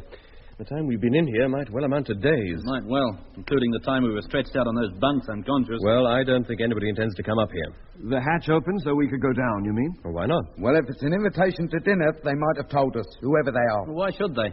And there's no that hunger or thirst will send us down eventually anyway. And what happens when we get down? I hate to think. Well, hungry or not, I'm for staying here. Let them come to us. Look, what difference does it make who goes to whom? But what about Rogers, Jet? We can't leave him here alone, and I don't want to wake him before he's had his sleep out. How long was it, Doc, before I woke up when I was in Frank's state? About 16 hours. No, Doc, you can't go. And we can't leave you here with only Rogers for company. Of course not. You intend to go down there, then? Oh, yes, Mitch, I do. I don't think we learn anything by just waiting. Then I'm coming with you. No, Mitch, you stay here, too. But you can't go down there alone, mate. I don't intend to. Well, I was going to say. You'll come with me. Me? Be careful, Jet. Do you think I won't be, Doc? Now, let me put on your suit. Me suit? But what for? We've no helmets anyway. No, but the radios might be useful should we get separated. Yeah, I suppose they would. Always assuming they work. Very well, then, get a move on. We start down those steps just as soon as we're dressed. All right, Lemmy, you ready? Yes, mate. Then check your radio, see if it functions. Right. Hello. Testing radio. Can you hear me? Yes, Lemmy, I can. Can you hear me? Yes, Jet. Very well. Switch off. We'll use them only if we have to. Now, I'll lead the way. Well, take your time. Come on, Lemmy. I'm right behind you. Don't worry. Not very easy to walk down. There's no rail to hang on to. Go on, Lemmy. Down you go. All right, Mitch. You told me to take me time, didn't you? Jet's turning the corner already. What's round it, Jet? More steps. Goodness knows how far down they go. Well, wait for me. You're not in that much of a hurry, are you? All right, I'm waiting. Come on. There goes Lemmy round the corner. Now they're both out of sight. Can you hear us? Yes, Mitch, we're still descending. Can you see? Yes, there are lights in the wall. Every couple of feet or so. Hey, what's that? The hatch. It's closing. Jet, come back. Doc, for Pete's sake, don't let it close. Hang on to it. Good grief, it makes no difference. Get your fingers out of the way, quick. Doc, they're shut in down there. Jet! Calm down, Mitch. But they're trapped. Who closed that hatch, and how did they know Jet and Lemmy were in there? Wait a minute. Looks like they're coming back. Jet, can you hear me? No, he can't. That manhole cover's too thick. Mitch, get your suit. Bring it over here. What for? So we can talk to them over the radio. Oh, yeah. Hang on a minute. Oh, hold it, Lemmy. We're doing all we can. Here you are, Doc. Oh, good. Hello, Jet. Hello, Doc. What happened? Oh, you hardly got out of our sight when the hatch closed. We tried to stop it, Jet, but even with both of us hanging onto it, it made no difference. Well, what do we do now? Just stand here with Doc and Mitch staring at us like we was fish in the Brighton Aquarium? Well, so long as the radios are working, we'll go on, Doc. Just as arranged. But keep in touch. Okay. Here we go, then. Come on, Lemmy. Keep close to me. You don't have to tell me. Oh, there they go. And now they're disappearing round the bend. Round the bend is right. Can you hear me, Jet? Yes, Doc. Still descending. On the second turn now. He's not very loud, is he? Still descending. No, he isn't. Jet. Yes, Doc? Is your radio okay? You're not very loud. Neither are you. In fact, the further we go down, the fainter you get. Same with you, then? Yes, Jet. But what else do you expect? Our signals are blocked. It's solid rock we're walking through. I don't think there's much we can do about it, Doc. How far down are you now? Must have come about 20 feet. Yeah, we're going to lose contact with them altogether soon. Can you still hear us, Doc? Yes, Jet, but only just. Barely hear you. What was that? Hello, Jet. What did you say? They must be way down by this time. We've lost contact with them altogether now.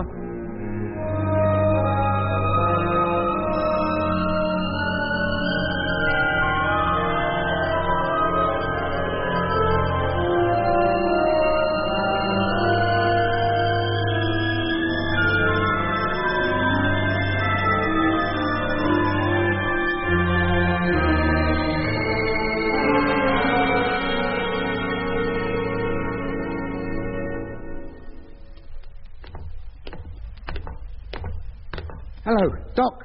Doc, can you hear me? Obviously he can't, Lemmy, so there's no point in calling him anymore. Switch off your radio. But how are we going to let him know if anything happens to us? If anything does, I don't suppose we'll be in a position to let anybody know anything. And what if you and me get separated? There's no guarantee of our keeping in touch with each other. Then we'll see to it that we don't get separated. Well, let's hope it's as easy as that.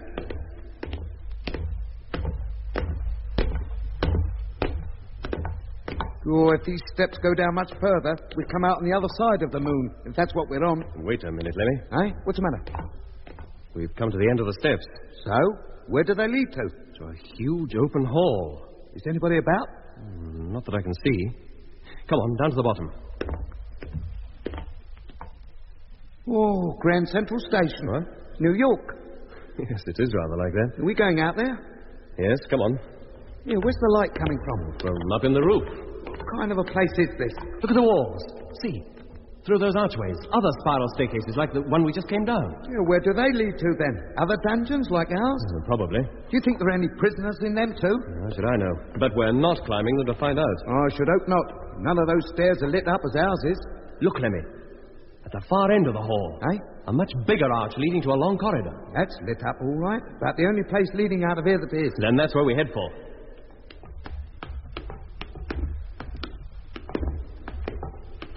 This place seems to be carved out of solid rock, like a great cave. Beautifully carved it is, too. Oh, look at those designs up there. Yeah. Like those rock carvings you see in South America.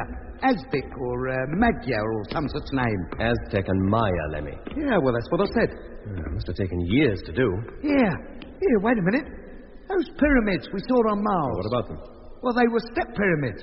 You find that kind of thing in South America too, don't you? Remnants of an ancient civilization. Yes, Lemmy, but I'd say the Martian pyramids were more in the nature of the ziggurat. The ziggurat? The ziggurat, a kind of step pyramid built by the ancient Babylonians. Go on. Are those carvings Babylonian too, then? Oh, no, Lemmy. Far from it. And neither are those arches with the steps behind them. They look more like what you might find in an old castle. Yes, sort of Norman. Yeah, that's what I meant. Hold it, Lemmy. What's up? I want to take a good look down that corridor before we go any further, that's all. What for? There's nobody in sight. It's that makes me cautious. And what difference does it make if we do meet anybody? We've got nowhere to run to. I'm certainly not nipping up any of them dark stairways.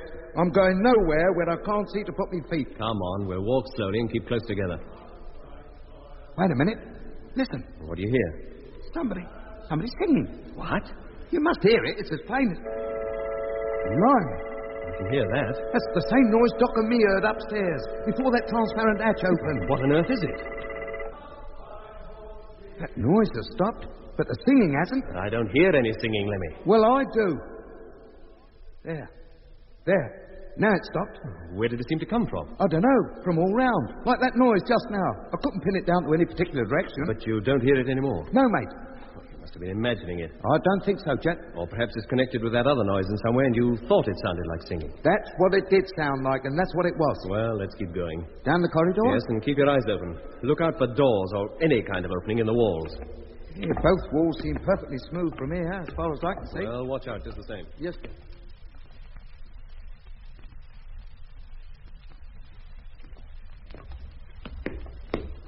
I wonder how Doc and Mitch are getting on up there in the first floor back. Hold it, Lemmy. Now what? Look. Down there on the right. A door. Oh, yeah. Flush with the wall. No wonder we didn't see it before. Come on. Here, Jet. Now, don't be too hasty. Fits very snugly, doesn't it? Yeah, like it was airtight. It is solid, too. No, don't bang too hard, Jet. We might wake somebody up. How does it open, I wonder? It doesn't. At least not to you. Hey? Who was that? Somebody spoke. You think I'm deaf already? Hello? Who are you? Where are you? We didn't realise you were awake. Well, we're supposed to have been asleep then? You were the last time we saw you. All five of you. All five of us? He must know about Frank. Of course we do. We carried you up there and laid you out in the beds. We? Who's we? Where are the rest of you? Or have only two of you woken up? Look, before we answer any more of your questions, would you mind telling us where we are and what's going on? Of course. You're aboard number 734. Oh, thanks very much. That explains everything. 734 what? Asteroid 734. Asteroid? Is that what this is, an asteroid? We thought we were on one of the Martian moons. The moons are already occupied by the enemy. There's no point in taking you there. That all depends on who you mean by enemy. You must be hungry. Oh, indeed I am. I'm famished. Then keep walking. Straight down the corridor. There's plenty of food for everybody here. Where? Straight down the corridor, I said. But don't attempt to enter any door until I tell you. There's nothing to be scared of. Yeah, I don't like this, Jet. You think I do? Look, let's go back to Doc and Mitch. And Starve? Oh, straight down the corridor. Very well, whoever you are. Flynn is my name. Flynn. Very well, Mr. Flynn. We're walking down the corridor now. Good. Stop at the fifth door you come to. Hey, listen. There's that singing again. Oh, crikey, what's that?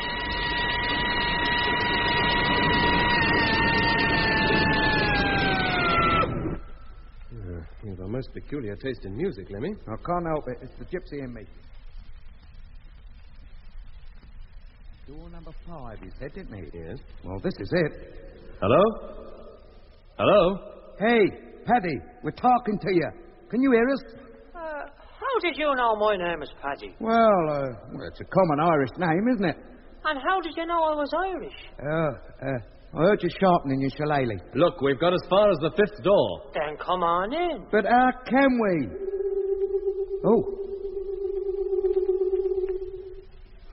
Well, that settles that little problem, doesn't it? Are we supposed to go in there? Yes, come on. But this place is hardly bigger than a cupboard. The second door doesn't open until the first one is closed. You mean it's some kind of airlock? Well, you might call it that. Now, are you coming in or are you going to stop out there all day? All day. It was pitch black the last time I took a look outside. In you go, Lemmy. Hey, but you think it's safe? What happens if we get in there and the other door doesn't open? We'd die of suffocation. That's a fine thing to say when all I'm doing is trying to help you. Oh, I wish I could believe it, mate. And now you're calling me a prevaricator. Am I? Go on, Lemmy. Well, if you say so, Jet. All right, we're in. Whether we like it or not, he's got us now.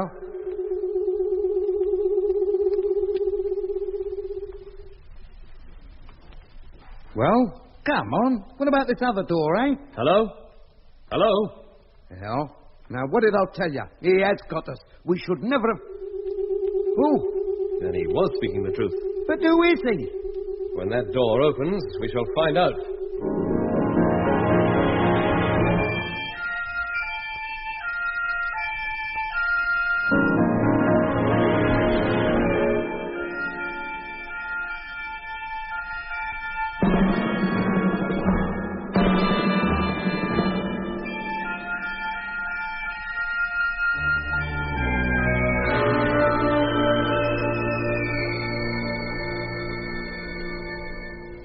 Any sign of them yet, Doc? No, Mitch.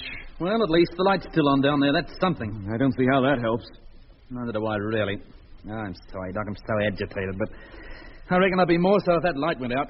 While it burns, I feel Jet and Lemmy must still be okay. I wish I could think the same. I wonder where those steps do lead to. And why did that hatch close the minute they went down them? What if it's a plan to separate us? I don't see how. Whoever opened that door couldn't have known who was going down those steps. No, they couldn't, could they? There's that noise again. That's the third time since Jet and Lemmy left us. I'd give anything to know what's going on. Where we are. On one of the Martian moons. Where else can we be? If only we could take another look outside. I suppose that astro hatch still doesn't function. I don't know. It ceased to work when that manhole opened. But now it's closed and... Yeah, maybe that has something to do with it. Here goes, anyway. It's working. Struth. Damn sakes. Doc, it's so bright. It's sunlight, Mitch. Shining directly through that opening. Yeah, it's blinding. I can hardly see. Shall I close it again? No. We've been in the dark so long, it'll take a little time for our eyes to adjust themselves. Leave it open. I didn't expect to see daylight outside. For some reason, I thought it was perpetual night in this place. I'm beginning to see things a bit better. Hey, that's Frank. He's waking up. Yeah, no wonder. The sun's shining directly on his face. Then let's move him, quick. Yep. Pull his bed over into the shadow. There, that's better. Oh. Where am I? Frank, how are you feeling? What's that noise? Now, don't worry about it, Frank. Noises like that keep happening. Yeah, but it sounded like Like what, Frank? I don't know, but it's a very familiar noise, Doc. I can't seem to place it. You still know who I am, then? Of course. Why shouldn't I? Is he normal, Doc? Has he come out of that conditioned state? Condition, Mitch? You know me too, then? Well, why not? Where are we? And who left the hatch open? The sun's rays can be dangerous out here. Out here? In space. Isn't that where we are? But what ship is this? Frank, lie down. Take it easy for a spell. But what's going on, Doc? Where's Jet and Lemmy? Weren't they here? The last time you woke up, they were here, but they're not here now. Frank, listen to me. Yes, Doc. Can you remember being at Polar Base? Polar Base? Oh, yes, I do. I most certainly do. I was in one of the land trucks. What were you doing there? I was trying to call somebody on the radio. That's right. I was trying to call Earth or Moon Control. Yes, that's right, Frank. Now, then it was him. Yes, it all comes back to me now. The Discovery had taken off without me. It had gone and left me behind. Frank, that was more than a year ago. What? Yes. Don't you remember flying over the Lacasolis in the freighter that crashed? Yes. Yes, I do. And what happened after that? It's important you should try and remember. I don't know. All I remember clearly is arriving at Polar Base in the land truck and finding the Discovery had gone. And I tried to call up Earth and tell them. There was more than a year between those events, Frank. Meanwhile, a great deal has happened you've forgotten. Forgotten? But why should I forget? A whole year couldn't be missing just like that. Can you remember what happened then? I can't. I remember nothing between crashing in the freighter and the next minute I was in the wreck of number 2. Yes, Frank, number 2. But she crashed on the Mare Australis. That's right, and her crew disappeared.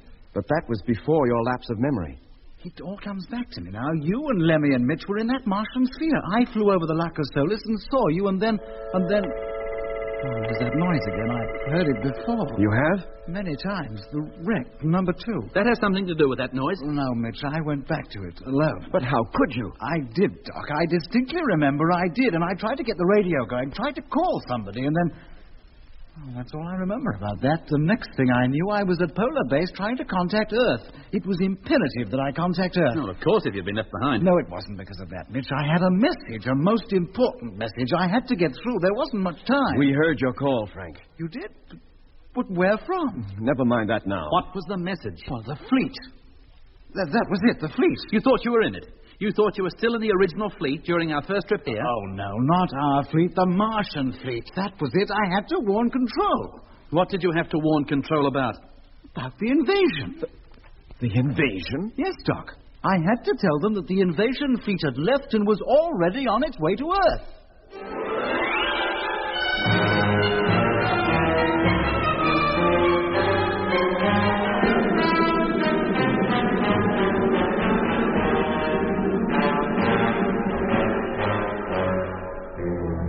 That was episode 9 of Journey into Space. Taking part in this recording were Andrew Foles as Jet Morgan, Alfie Bass as Lemmy, Guy Kingsley Pointer as Doc, and Don Sharp as Mitch. Other parts were played by David Jacobs and Pat Campbell. The orchestra was conducted by Van Phillips, who also composed the music.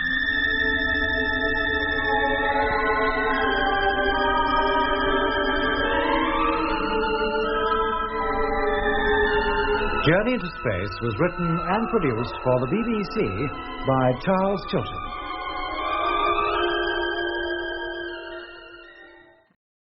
Journey into Space.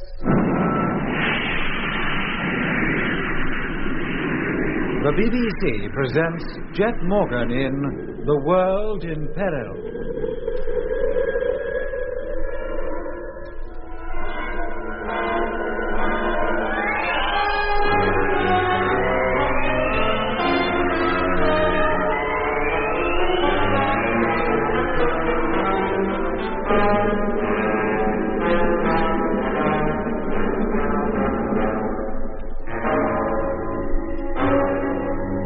Jet Morgan and his crew, including the condition member Frank Rogers, were imprisoned in a dark room on a heavenly body that's revolving round Mars.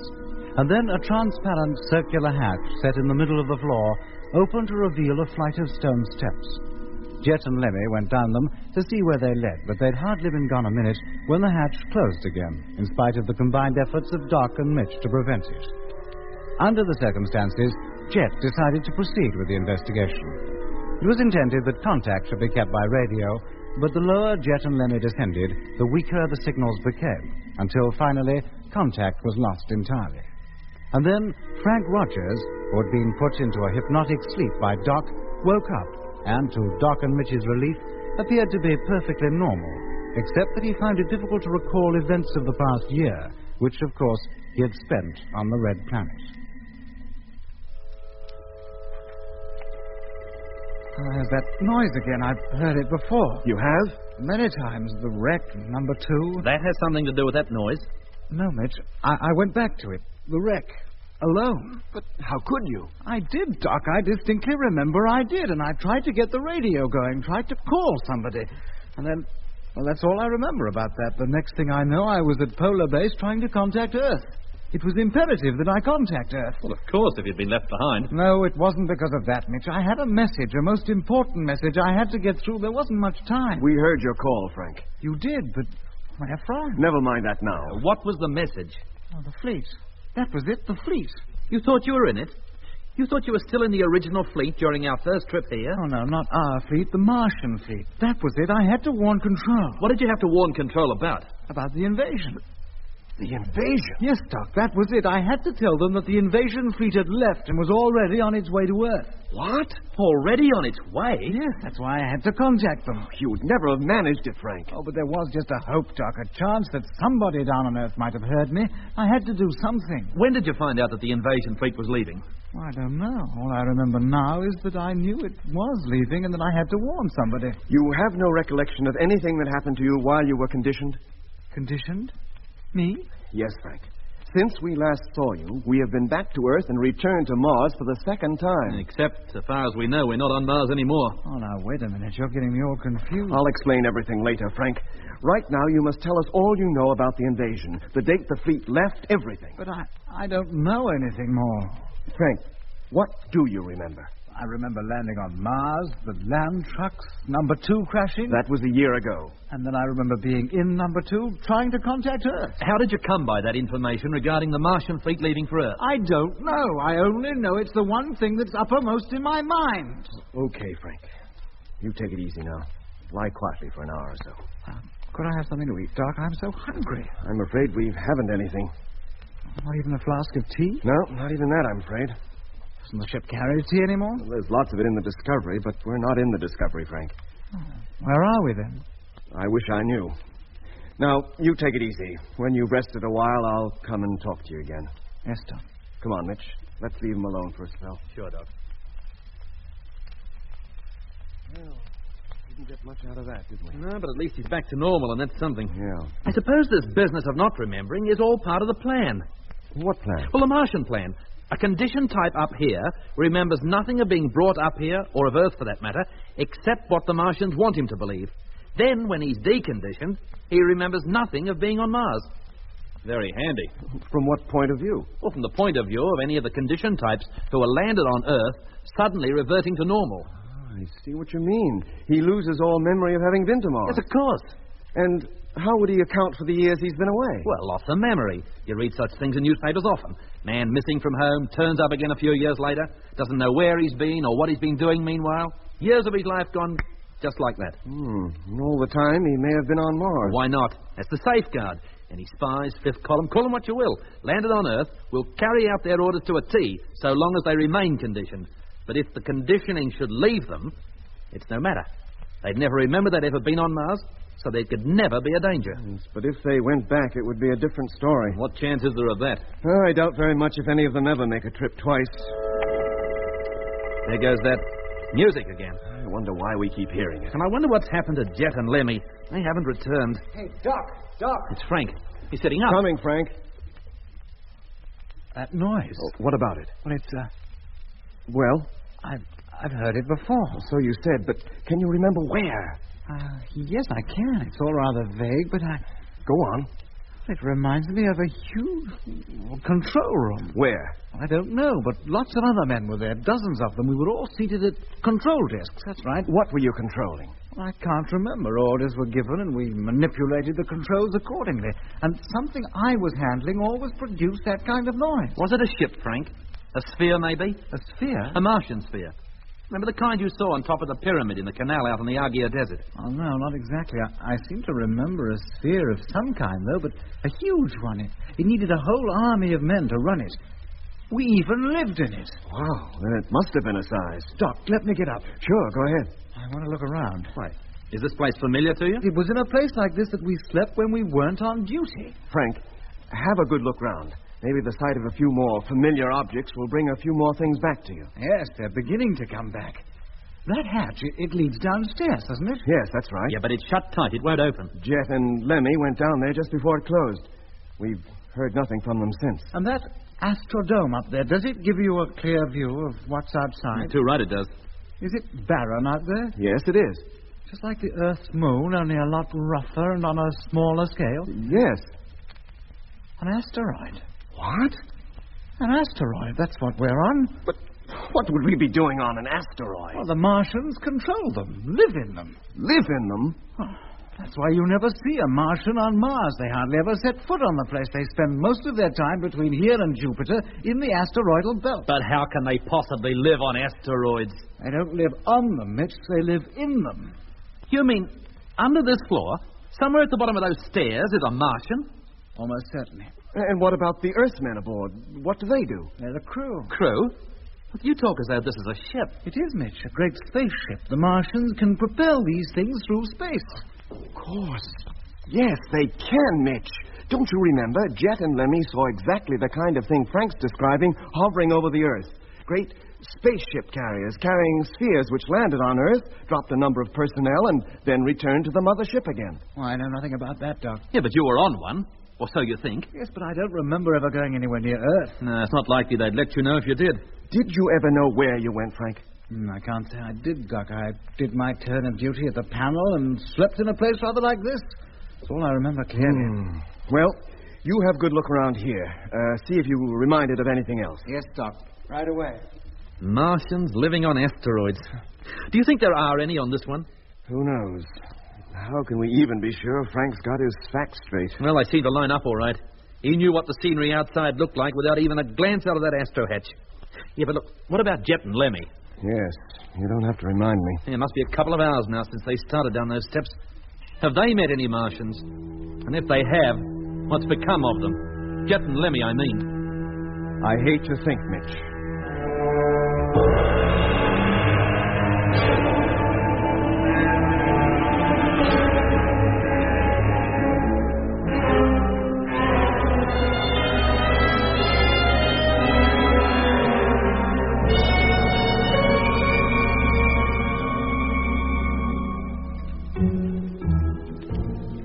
As we discovered later, Jet and Lemmy had, of course, on reaching the base of the spiral stairway, found themselves in a large, well-lit hall, carved out of the solid rock of which the asteroid consisted. At the far end of the cave-like structure was a long corridor. Jet and Lemmy made their way down this, and then were surprised to hear a voice, and an Irish one at that, talking to them. It guided them to a door, which opened to reveal a small chamber that Jet took to be some kind of airlock. The voice invited them to enter, and, somewhat reluctantly, they obeyed. The door then closed behind them, and Lemmy thought he and Jet had been neatly caught in a trap. Well, come on. What about this other door, eh? Hello? Hello? Hell, what did I tell you? He has got us. We should never have... Oh, something's happening. Well, he was speaking the truth. But who is he? When that door opens, we shall find out. Come on in. Make yourselves to home. Come on, Lemmy. But where's the geezer? I thought he would be here. Perhaps he is, but we won't meet him by hanging back now. Come on. Be careful, mate. He's probably behind the door, waiting to hit us over the head. No. Oh. That's an unkind thing to say about me. It wouldn't even hurt a fly. Blimey, mate, you scared the life out of me. Are you the same man who was talking to us outside? I am, to be sure, and it's a pleasure indeed to meet you face to face, Captain Morgan. Well, thank you, but who are you? I told you, Flynn. Hadji Flynn. We know that, mate. But what are you doing here? Now, that's an odd question to ask a man. What are any Earthmen doing up here? But you're not conditioned. Or are you? I have a strong mind, Captain. The Martians did their best, but I laughed at them. Hadji Flynn has a will of his own. Nobody conditions him. And what are you doing on this asteroid? This is a Martian asteroid, isn't it? Oh, it is, to be sure. Or perhaps I should say it was. The Martians think they control it, but they don't. Well, who does? Well, there's two of us. Jack Evans and myself. Two of you, is that all? Well, there can't be much to control. Oh, but there is. All manner of things. The like of which you never saw. There's the main control room for a start. The flight, speed, and course of this vessel is controlled from there. This is a great ship, you mean? Oh, of course. And does it carry a fleet of spheres like those we saw on the Martian surface? Yes. And does this asteroid ever approach close to the Earth? Oh, it never has yet, but it soon will. Eh? Number 734 is only one of a whole fleet of asteroids, all bound for Earth. What? Yes, the invasion fleet. Jack and me wanted to go back to Earth, too. That's why we're aboard. This is the only chance we'll ever have to go back home. Look, Mr. Flynn. Me friends call me Paddy. Look, Paddy, you better tell us the whole story from the beginning. Oh, it'll take time. I thought you said you were hungry. We are, mate. I'm starving. Then I'll explain everything while you're eating. Now, are Doc, Mitch, and Frank Rogers awake yet? Of course they are. Doc and Mitch, anyway. Then why didn't they come down with you? Well, first, because none of us had a clue where those steps led to or what we'd find at the bottom of them. Ah, yes. And second, Frank Rogers is conditioned. Doc wouldn't leave him. Ah, sad thing about Rogers. And such a nice fellow, too. Oh, you know him, then? I had to teach him a thing or two. He was trained as an asteroid crewman. Oh, where? At at the city of Lacasolis. That's the central training school. All personnel brought up from Earth spend a considerable time there before they're allocated to a regular trade, you might call it. Trade? How many trades are there? Oh, hundreds. Engineers, farmers, builders. And who do they work for? The Martians, of course. I thought you knew that already. But who are the Martians? Oh. What do you mean, oh? If I knew, I'd be glad to tell you. But I will tell you this. Eh? There's one on this asteroid. Where? I can't talk about it here. Well, why not? Well, you'll have to kind of trust me. Now, about the rest of your party up there in the sleeping quarters. Are you quite sure they're awake? Of course we are, except for Rogers. He was asleep when we left, but he may well have woken up since. Ah, well, it doesn't matter. Doc and Mitch can carry him down. He doesn't weigh much. What do we do? Go back there and get them? Oh, you needn't go to that bother. I'll get them down myself. How? I'll talk to them. Tell them to come down. Why didn't you talk to us when we were up there? Oh, I intended to, Captain. But Jack and me have a lot to do. I had to leave this place and go to another part of the ship. So I just opened up the hatch up there and hoped you'd come down of your own accord, like. As soon as we did, the hatch closed. Ah, yes, it does that. There are times on this ship when all hatches have to be closed. A safety precaution so that atmosphere cannot escape. But an audible warning is always given a few minutes before. Is that what all that row was? A noise like a scream. Yeah, frightened the life out of us. Oh, that was it. Now, if you'll excuse me, I'll go and give them a call. Do you mind if we come with you? No, not at all. We have to go to the next room. We control pretty well everything from there. Come on, Lemmy, and keep your eyes open. You think I won't? I don't trust this geezer. Do you? I'm not sure. Come on, now. What are you holding back for? Coming. You can imagine the surprise of Mitch, Frank, and myself when, from out of nowhere, as it were, came first the voice of Paddy Flynn and then the voices of Jet and Lemmy, telling us to leave the sleeping quarters and make our way down the steps to where they all were. When we protested that we had no idea how to open the hatch, it was opened for us. On Jet's instructions, we took our suits with us and made the descent down the long spiral stairway, passed through the great hall and down the long passage until we reached the door behind which we were to find our crewmates. Frank, who had undoubtedly been on this or a similar asteroid before, now began to remember a great deal. He had, it seemed, spent some time, while in a conditioned state, inside one of the huge, controllable pieces of flying rock. By the time we had joined Jet and Lemmy in the anteroom, where a meal had been laid out for each of us, Frank's recollections of the period he had spent on the asteroid were flooding back. Yes, I remember it all now. This isn't just an asteroid, it's a flying city. I should think up to 100 or so people live on it. 150. All of them conditioned types, trained to man the thing, manipulate the controls according to received orders. Now, where they come from, I can't remember. From a place like this. I give orders myself. You do? And why not? Of course, I received them from somewhere else in the first place. From where exactly? From what you might call the nerve center. From inside the asteroid? Precisely. But who gives you the orders? The Martian who is in charge of this asteroidal ship. Yes, but where is he? And what's he look like? Is he human?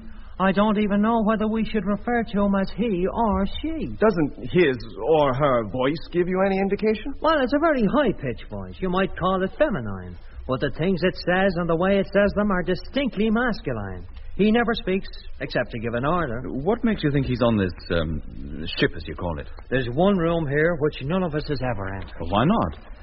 There are notices which make it perfectly clear that you should keep out. That's right, I remember that. Not that there's any need to tell people to keep out. There's no way of getting in that I can find. Well, how can you be sure there is anyone in it? Well, it's a well-known thing that at least one Martian dwells in every asteroid. Of course, some say more, 2 or 3. They give the orders to trusties like Jack and me. And those orders are passed on to the conditioned crew who carry them out. But don't the Martians ever come out of their rooms? I've never heard of one coming out. You mean they spend their whole lives in there? No, I wouldn't know that. But how do they live? What do they live on? I wouldn't know that either. Well, come to that, what do you all live on, Paddy? Where do you get your food? From Mars. All the food we carry is grown on Mars. When we run out, we approach the planet, release the spheres, and pick up more. Pick up new personnel, too. Send back the old ones. And what for? Because no man can remain conditioned forever, isn't that right, Paddy? Oh, you're right. That's right. The conditioning gradually wears off, but before it's worn off completely, the men are returned to the Lacasolis. For a refresher course, as you might say. Only sometimes the conditioning wears off completely. The subject becomes immune to it. And then they have the choice of throwing their lot in with the Martians or working in the factories. Forced labour. You might even call it slavery. How many of that type are there? Hundreds. But you, Paddy, threw your lot in with the Martians. They treat you well if you do. Then why are you treating us so well? We hold no brief for them. The fact is, Captain, you're looking as a rebel. Eh? So long as I knew there was no chance of getting back to home, I did as I was told. But now a whole fleet of asteroids, just like this one, is about to leave for Earth. They haven't left yet, then? No, but we expect our sailing orders any minute. Just how many of those asteroids are there? Dozens of them. Hundreds for all I know. And all the men on them are to land on Earth? Oh, no. Normal types like me are not allowed to. And only a selected few of the conditioned types will actually make the landing. And what do they do when they get there? Nobody's told me that. Where does the rebellion come in, then? It seems to me that things are going exactly the way the Martians want them to. That's where you come in. Oh, I thought we'd be dragged into this. Well, how do we make any difference? Oh. I have to leave you now. Where are you going? That noise. It's Section 4 air conditioning. Happens about every hour. Excuse me, I'll be back directly. The men down there can't do a thing unless I order them to. Frank, where's he going? I don't know, Doc. I don't remember being in any place quite like this. Well, wherever he's going, he's gone. What do you make of all this, Doc? Oh, I don't know, Jeff. You think he's genuine? About being a rebel, I mean. I wouldn't bet on it, Mitch. Hey, listen. There's that celestial choir again. Anybody else hear it? Yes, I can. What? That's no choir. Can you still hear that singing, Lemmy? No, Jet. It stopped now. Just as it did before when that noise came on. Oh, crikey, what's that? The wall. Look at the wall. For Pete's sake. What is it? Oh, blimey, what's happening? Lemmy. Oh, let me get out of here.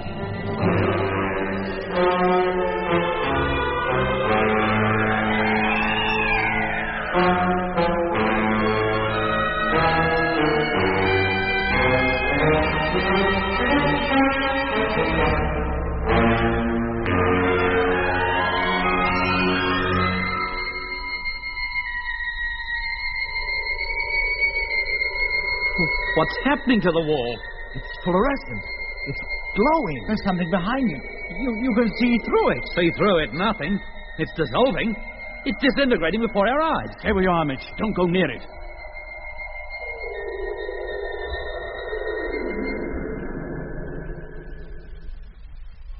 Good grief. It's completely gone now. The whole wall just disappeared. And what's that beyond? Looks like a vast control room.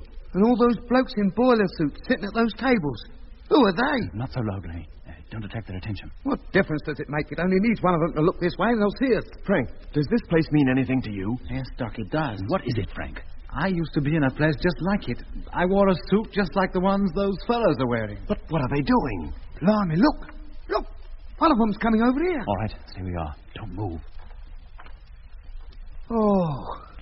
He turned off. But he was heading directly towards us. He must have seen us. Then he preferred not to. Yes, but why? How should I know? Paddy's the boy to answer that question, not me. Hey, wait a minute. Has he seen us this time? He's looking straight at us. And he's coming back. Here, why doesn't Paddy come back? Paddy! Paddy! Quiet, Lemmy. Getting very close now. Now he's stopped. All right, mate. Don't just stand there staring. If you've got something to say, say it. What are your orders? Hey? Orders? Us? We have no orders. Who are you? I said, who are you? Orders received and understood. Orders received and under... But nobody gave him any. Now he's turned round and is walking back. Is it him that's crazy or is it us? Wait, you. Hey, you. What is going on? He must be stone deaf as well. Either that or he chose to ignore us. I'm not sure he even saw us. But how could he miss us, Doc? He looked straight at us. Then why didn't he come any closer? And who did he get the orders from? He certainly behaved as though he received some from somebody. Yeah, well, why don't we go out there? Aye? If we walked up to that fellow and tapped him on the shoulder, he'd have to take notice of us, wouldn't he? And then? Yes, come on. Yeah, and what happens if the wall reappears once we're on the other side of it? We needn't all go through. We'll go as far as where the wall should be, and then Mitch and I'll carry on. The rest of you stay on this side of it. But if they don't want to be sociable, why bother? Oh, come on, Lemmy, and stop arguing. What's up? There is a wall here. What? Yes, Doc. Absolutely solid, but invisible. Feel it. Go on, feel it with your hand. Land sakes, there is, too. An invisible wall? It's not a wall. It's a giant televiewer screen, three-dimensional. Oh, it's so realistic, it completely fooled us. And who was that foreman or whatever he is talking to? He was looking straight at us. He was looking at the camera that picked up his picture. That made him appear to look at us. Look out, we're off again. The picture's fading. Stand back, Lemmy. Keep clear.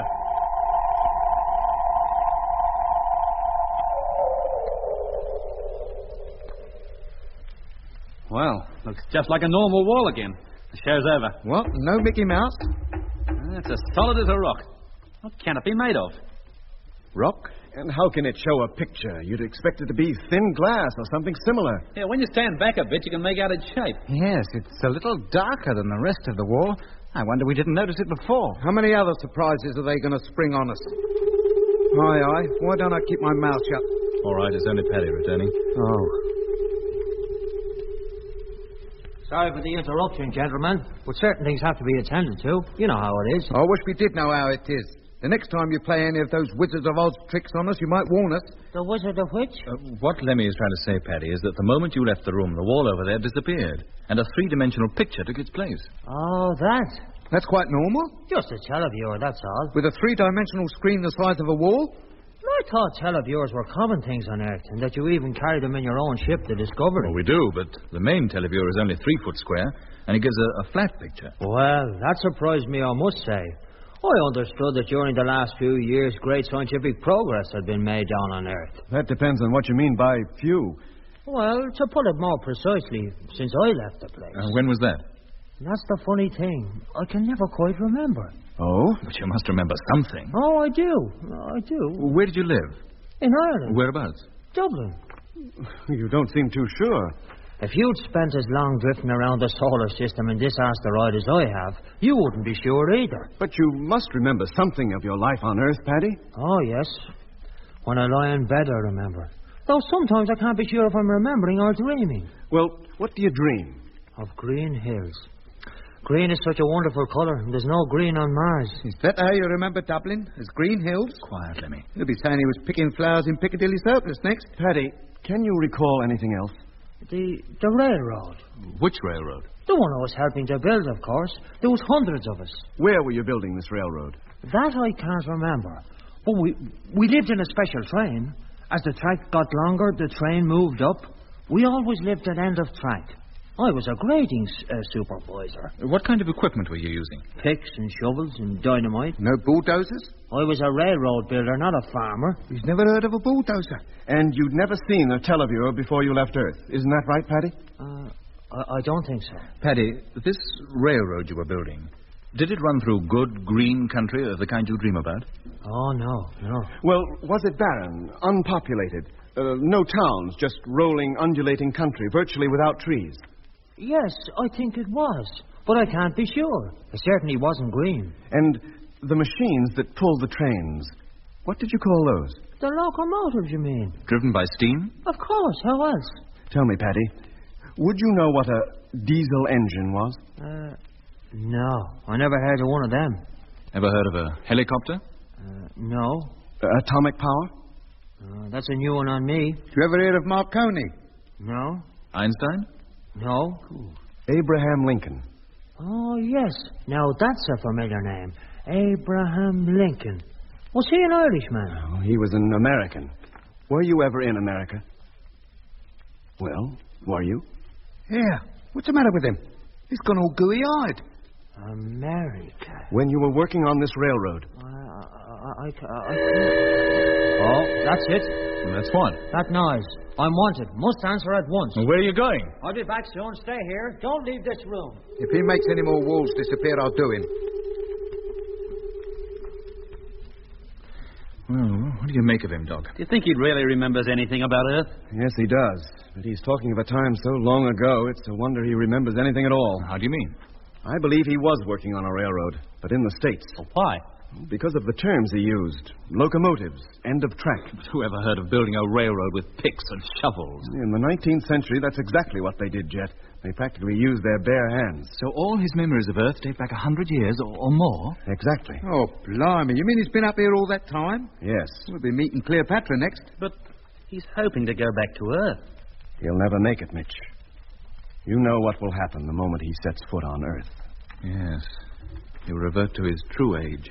But he's been looking forward to it so much. Quiet, Lemmy. Here he comes. It's come at last. What? The order to join the main fleet. We're going back to Earth. We're going home. Oh, no.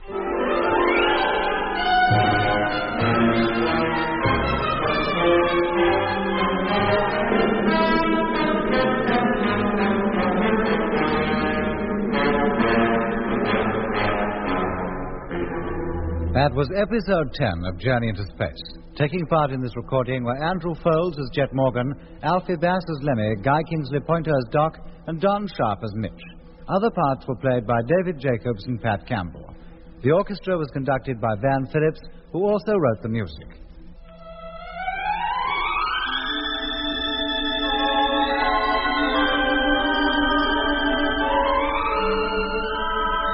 Journey into Space was written and produced for the BBC by Charles Chilton.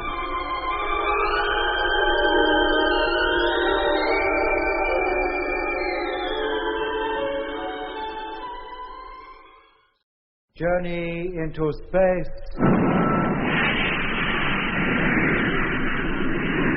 The BBC presents Jet Morgan in The World in Peril.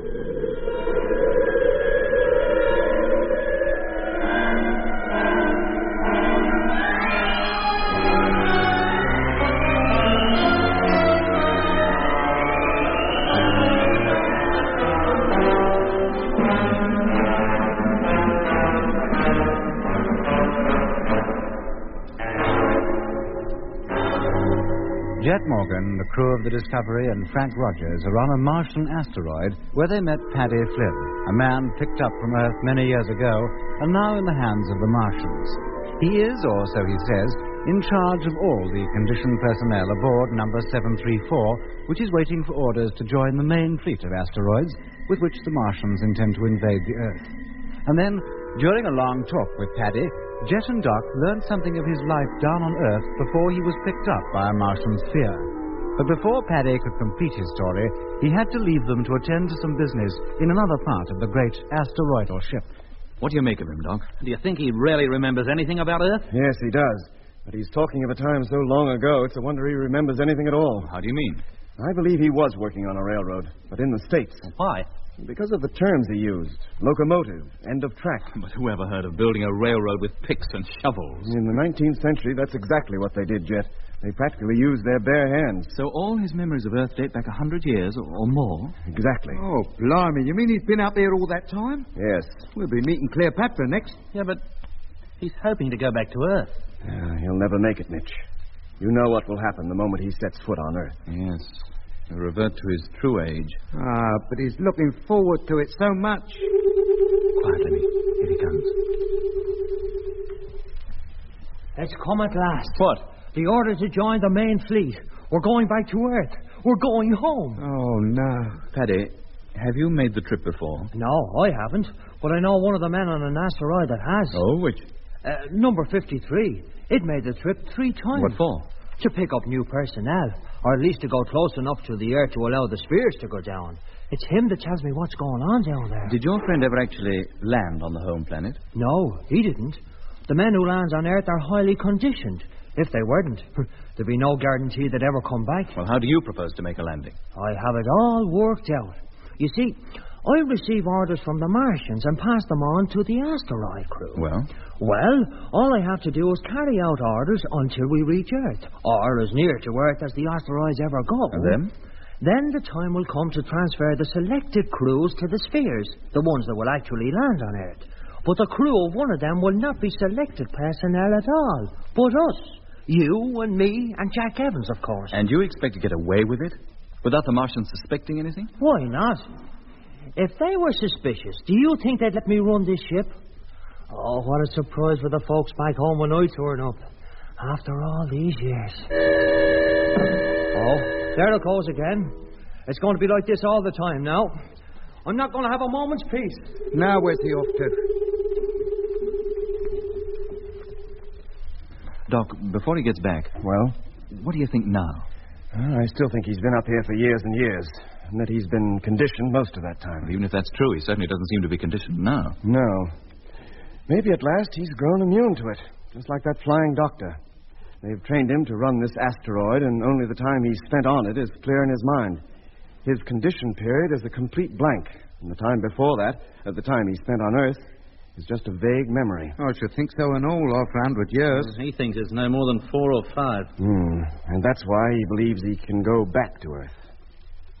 Well, who's going to tell him? Nobody. Eh? If he knew the truth, he might not be so ready to rebel, and we'd find ourselves prisoners again. What do we now, then? Well, at least he's taken us into his confidence. So long as he trusts us, we've a good chance of making a landing on Earth. And that's better than being in the hands of the Martians for the rest of our lives. But this asteroid is supposed to be part of the main fleet, isn't it? Well? Well, if we do land on Earth, in the way Paddy suggests, there'll be thousands of others too, and not rebels either, all carrying out their orders to conquer the Earth, which is what the Martians want, and what we're supposed to prevent. We've got to get a message to Control before we leave. How do we send it? Now, look, don't tell me a place that carries a three-dimensional televiewer doesn't carry radio, too. Well, of course not, but what kind of radio is it? Would you know how to work it? How to tune to the right frequency? Always assuming it's tunable. If it's a radio, I'll get it to work. I'm glad you're so confident, Lemmy. Thank you. Well, Paddy must know the answer to all these things. Then why don't we ask him? If he'd stay with us for more than 5 minutes at a time, perhaps we would. Yeah, why does he have to keep going into that other room? What's in there? Have you any idea, Frank? No, Jet. I told you that control room was familiar, the one we saw on the screen, but that's all. And where's this Jack Evans? Why don't we see him? Oh, he's supposed to be in another part of the ship. But why doesn't he show himself? And how about this business of joining the main fleet? Where do we join it and when? Any minute, I should think, judging by the state Paddy's in. We must get him to tell us more, much more. We should be able to find out enough about the running of this ship to be able to take over ourselves if we have to. Why not take over the old Martian fleet and have done with it? There's no need to be flippant, Lemmy. Well, what about the Martian who's supposed to be sitting in his private suite somewhere on board? Is he going to let us do all that without raising a finger to stop us? Oh, Paddy certainly seemed to think so. Paddy, he can't even remember how long he's been up here. For all we know, he's talking out of his hat. Yes, but he's our only hope. We must get all the information out of him that we can. Be ready to step into his shoes if we have to. But Lemmy's right about that Martian. I wonder where he is. Yeah, and I wonder if he knows we're here. Well, why shouldn't he? As soon as Paddy comes back, we'll ask him. If that Martian knows we're here? No, Lemmy, where he's supposed to be. And then? Well, maybe we'll pay him a visit. Oh, blimey.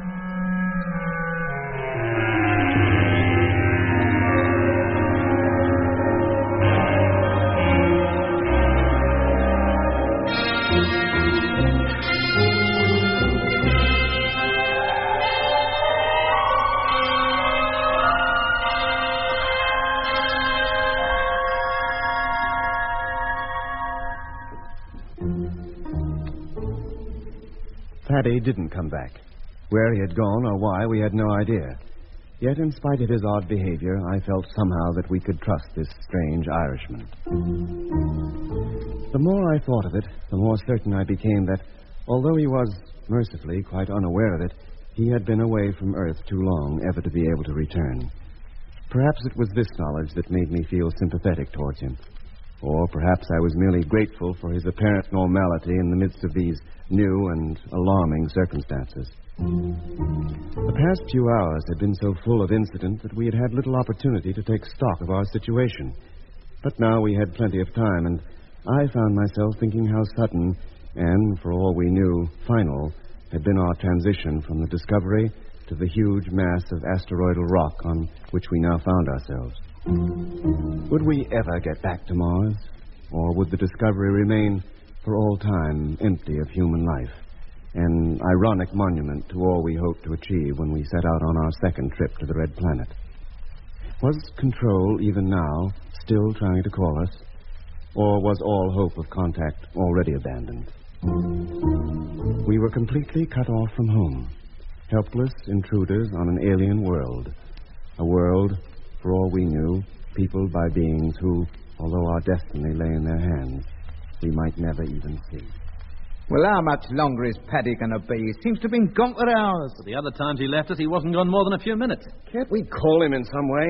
There must be some kind of intercommunication system in this place. How else could Paddy have spoken to you, Jet, when you and Lemmy were on your way down here? Yeah, and come to that, how did you and Lemmy speak to us when we were still upstairs? We did it from the next room, where Paddy is now. What sort of room was it? Just a small one. Had a control table with a small televiewer screen set in it. Oh, a vision phone, you mean? You might call it that, but although you could see the person you were talking to, they couldn't see you. One-way system. In vision, yes. Which means you can watch and hear what's going on without whoever you're watching knowing anything about it. That's it. Then how do we know we're not being watched right now? By that Martian, for instance. Maybe we are. But if that were the case, do you think Paddy would have been so keen to talk about his plans to get back to Earth? That depends on whose side he's on. Well, let's try calling him anyway. Here, wait a minute. Now what? If he can hear us talking, he must have heard us talking about him. Yeah, and about how, if he did set foot on Earth, he'd revert to his true age. Which, if Doc is right, would be about 130 years. I can't imagine he'd want to go back if he knew the truth. Maybe that's it. He does know and doesn't want to. Then why was he so excited at the prospect? That's a point. No, I don't think he did hear us. Well, let's try calling him anyway. Paddy! Paddy! Paddy, can you hear us? Paddy! Come on, mate, answer us. I don't think he's going to. Well, what are we supposed to do? Just sit here until we're as old as he is? No, we're not. How did he open that door? There was a control at the side of it. All right, let's go in there, see what's going on. Come on, Frank. Coming up. Well, she's opening all right.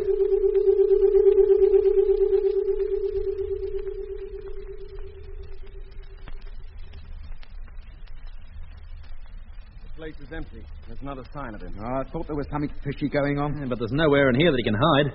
Is this the control table you were telling us about, Jet? Yes, Doc. Yeah, it's the only thing in the room. Where on earth did he go? He couldn't just disappear. And if he was going to be away so long, why didn't he tell us, instead of leaving us waiting outside like a lot of mugs? Maybe he didn't know he was going to be away for so long. You mean somebody carted him off? Hey, how about this? What is it, Doc? Another door. Where does it lead to? I wouldn't know. I didn't notice it last time we were here. Did you, Lemmy? No, Jet. I was so surprised at meeting Paddy, I hardly noticed anything. Try opening it, Doc. Okay.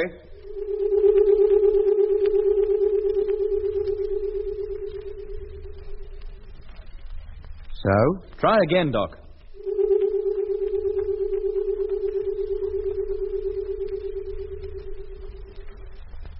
And again. So? No, it doesn't function. What's that? Hey, Jet. This visual telephone, it's warming up. What brought it to life? Well, Frank, he sat down and started operating it. You've used one of these before, Frank? Yes, Jet, I have. Where? Down on Mars, I think. Hey, the picture on there. Isn't that the big hall where we saw all those carvings? Yes, it is. And that's where we first heard Paddy's voice. Yeah. He must have been sitting here watching us. Can you get a different view of the hall, Frank, or is the camera fixed? Wait a minute. That's it. Hey, listen. There's that singing again. Then it must be coming from the hall. Scan the whole place, Frank. Let's look at every corner of it. Yeah, there's the Norman arches. And the steps leading up. And there's that passageway. And look. There are the singers. Blimey. And all dressed in boiler suits. Just as those men in the big control room were. Where are you going, Mitch? Back into the other room. An idea just struck me. Get after him, Lemmy. Bring him back. Yes, Jack. Hey, Mitch. Wait a minute. Mitch.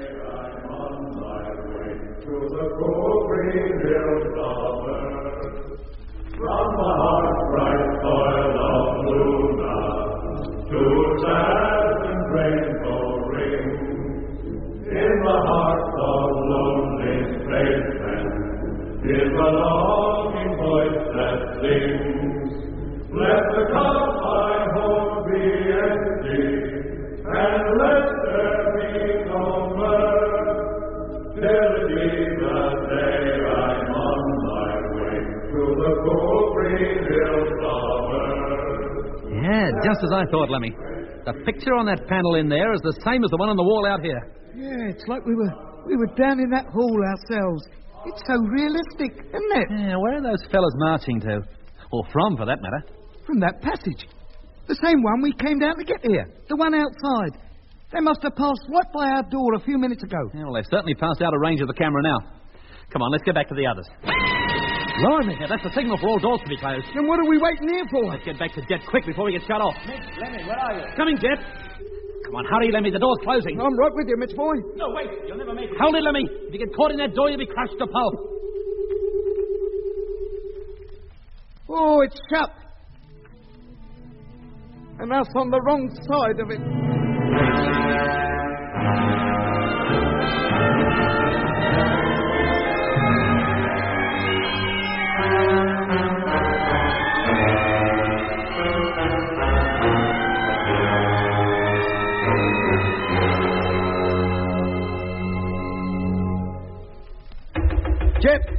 Jet, can you hear me?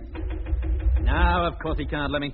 The door's too thick. Oh, crikey, now what? The wall. The picture's changing. Never mind about the picture. What about this door? How do we get through it? But, Lemmy, look. Eh? Look at the screen.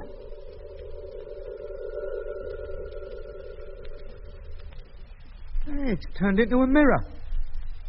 Look, that is us, isn't it? Yeah, there's no doubting that. Hey, wait a minute. It's all cock-eyed. Well, how do you mean? Well, look at it. We're facing the thing, but our images are turned sideways.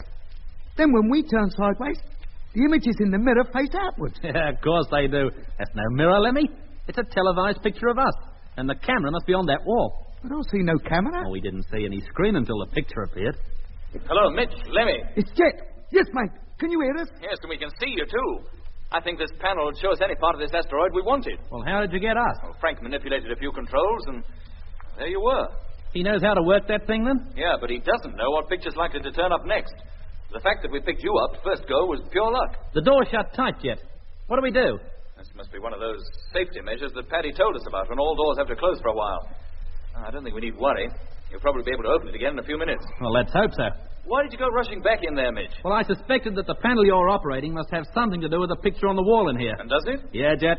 We saw the hall and the men walking down it as large as life. We can see ourselves now. It's uncanny. What did you make of those fellows, marching and singing like that? I've seen Boy Scouts marching better. Yes, Lemmy, but what about the song? Well, what about it? Didn't you hear the words? Well, not really. I was too intrigued by the men themselves. But what about the words? Well, one line that kept cropping up was Green Hills, the Green Hills of Earth. So what? Green Hills are what Paddy chiefly remembered about Earth. Yeah, that's right. Well, that's nice. But what does it all add up to? I wish I knew, but there must be some connection. Has Paddy turned up yet? No, we've not seen or heard anything from him. Frank's going to continue to manipulate this panel, see what else we can get. So don't be surprised if the picture on your wall changes. And what about us? How do we get back with you? Oh, don't worry, Lemmy. I'm sure we'll be able to open the door before long. That's all very well, but I do worry. And so would you if you was in my shoes. Well, keep trying the control from time to time. Trying it. But it doesn't open. Oh, does that thing have to make that noise? Apparently it does, so the quicker you get used to it and stop complaining, the better.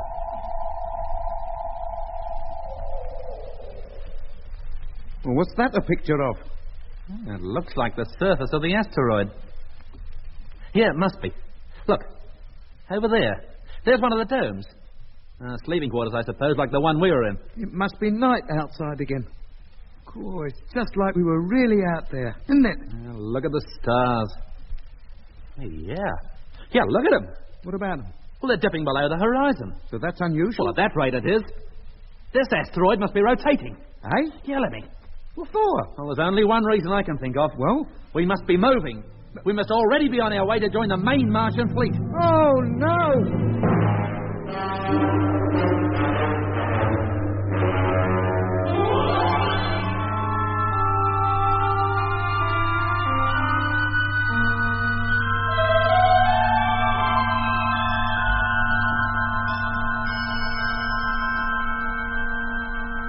Hello, Jet. Hello. Jet. No, he can't hear us, Lemmy. But why not? He was talking to us a couple of minutes ago. Yeah, a couple of minutes ago he was tuned into us. But isn't there some way we can tune into him? Yeah, there probably is, but what is it? Oh, well, let's try the door again. Oh, it's working. Come on, Lemmy. You don't think I intend to stay out here alone, do you? Jet. Mitch, are you all right? Yeah. Thank goodness that door's working again. And what about that picture on the screen? A view of the asteroid's surface. I'm just about to see what else we can get. Yeah, but haven't you noticed anything? No, what? This asteroid's rotating, and pretty fast, too. What makes you think so? Frank, switch back to the previous picture. Yes, Doc.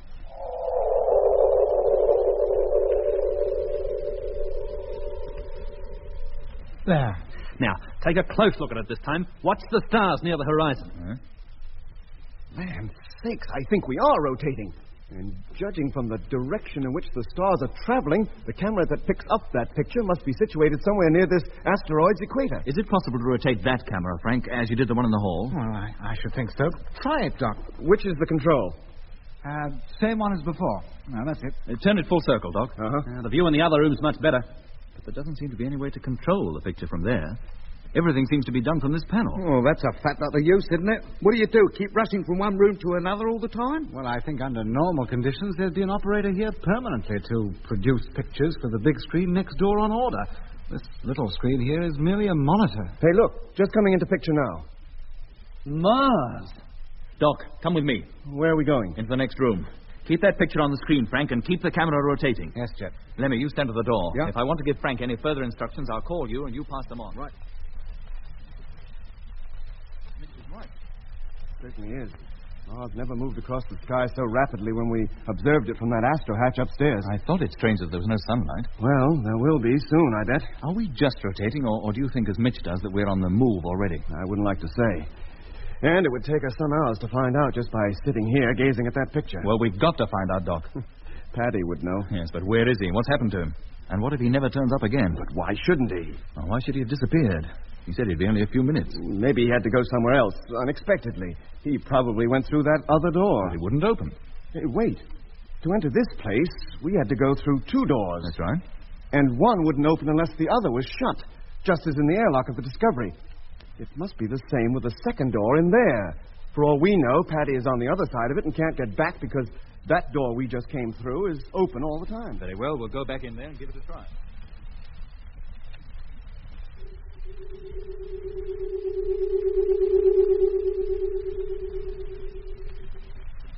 Okay, Jet, she's closed. Very well, Doc. See if the other door operates. Contact. It does. Well, where does it lead to? I'll give it time to open, Mitch, and we'll find out. Oh, another passage. This place must be honeycombed with them. Well, of course. What else would you expect? This place can't be very dissimilar to our own lunar colony. And that's honeycombed with passages, too. Well, what's the plan of action now? I think we should do a little exploring. Try to find Paddy, at least. For all of us? No, Frank will stay here and keep working on that panel. From in here, it's probably possible to look at and communicate with every part of this asteroid. Now, it's up to you, Frank, to find out how. Do you think you can manage that? I think so, Jet. All I have to do is remember which combination of controls produces which pictures. Well, Frank, you know how to tune into that hall, to next door, and to the surface for a start.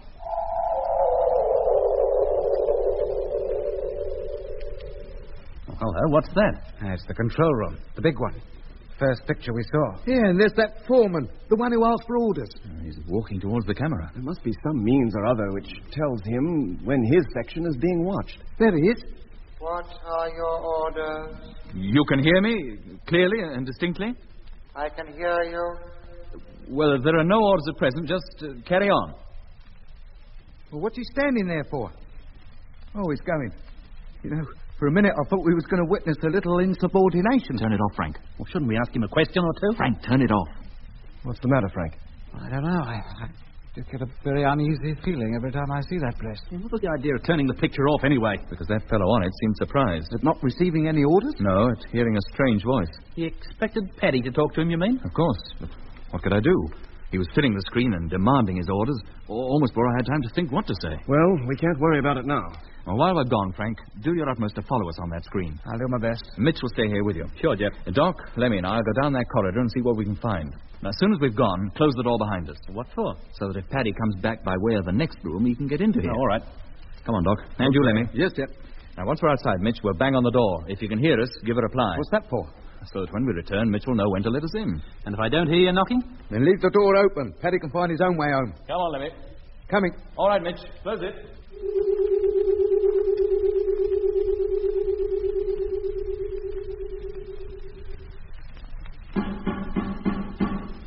Well, the door's not that soundproof. That's something. Oh, let's hope they do find out something, or Paddy at least. Now, Frank, let's get on with it. And the first thing to do is see if we can locate them on the screen.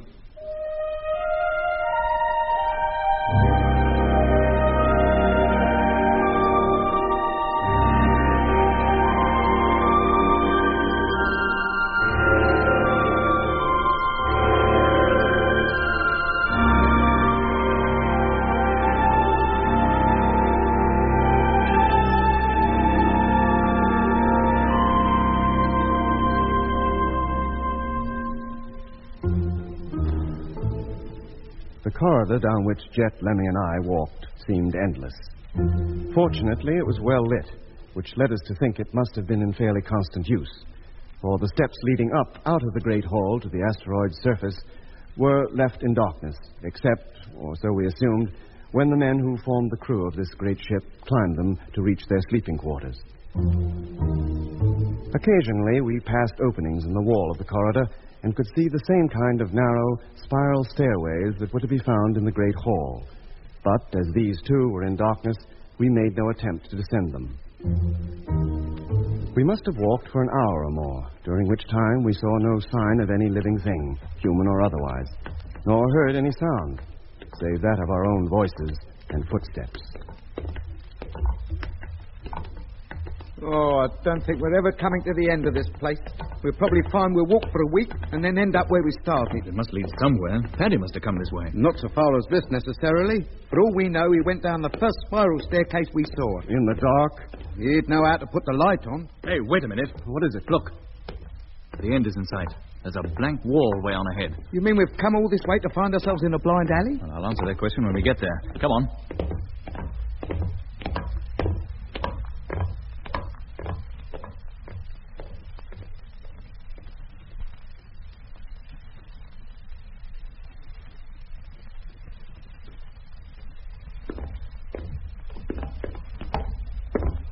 Not the end at all. It's a T-junction. Well, that makes a change anyway. Well, which way do we go? Left or right?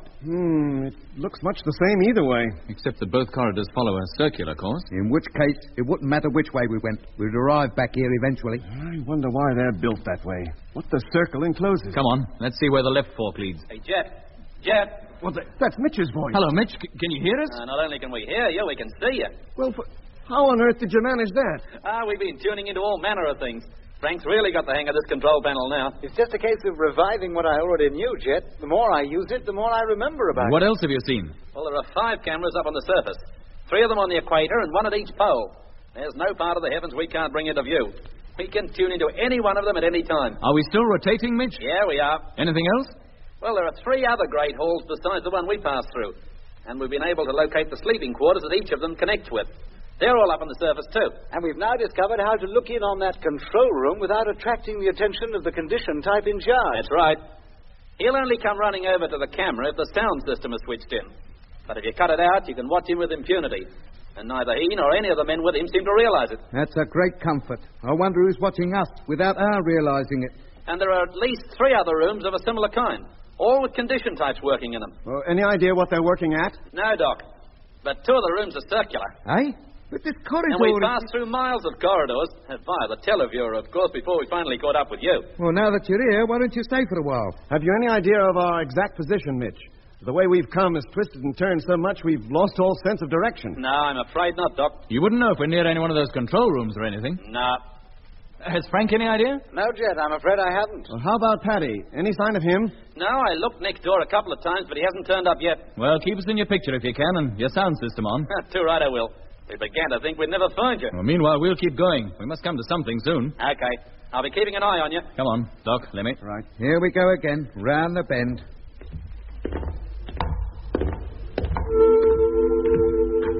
Hey, listen. That's a new noise, isn't it? Well, what does that mean? And where's it coming from? Oh, I'd say from farther along the corridor, round the corner. Come on, and take it easy. Go back. Hey, somebody said, go back. It is forbidden to come any further. Sounds like a woman's voice. No crew personnel are allowed in this section. Go back immediately. A woman? Oh, no. What do you mean, oh, no? Don't you remember? Paddy told us he didn't know whether to call him a he or a she. Good grief, yes. The Martian. The one that's on this ship. That must be him.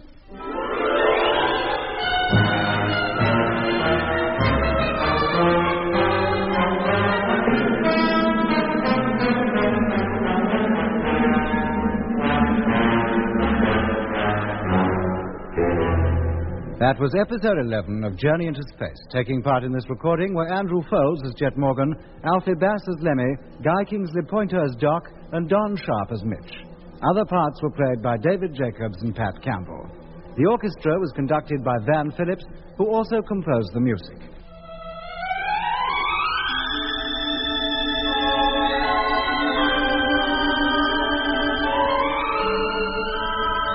Journey into Space was written and produced for the BBC by Charles Chilton.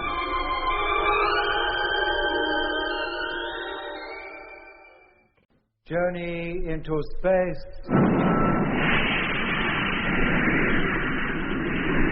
The BBC presents Jet Morgan in The World in Peril.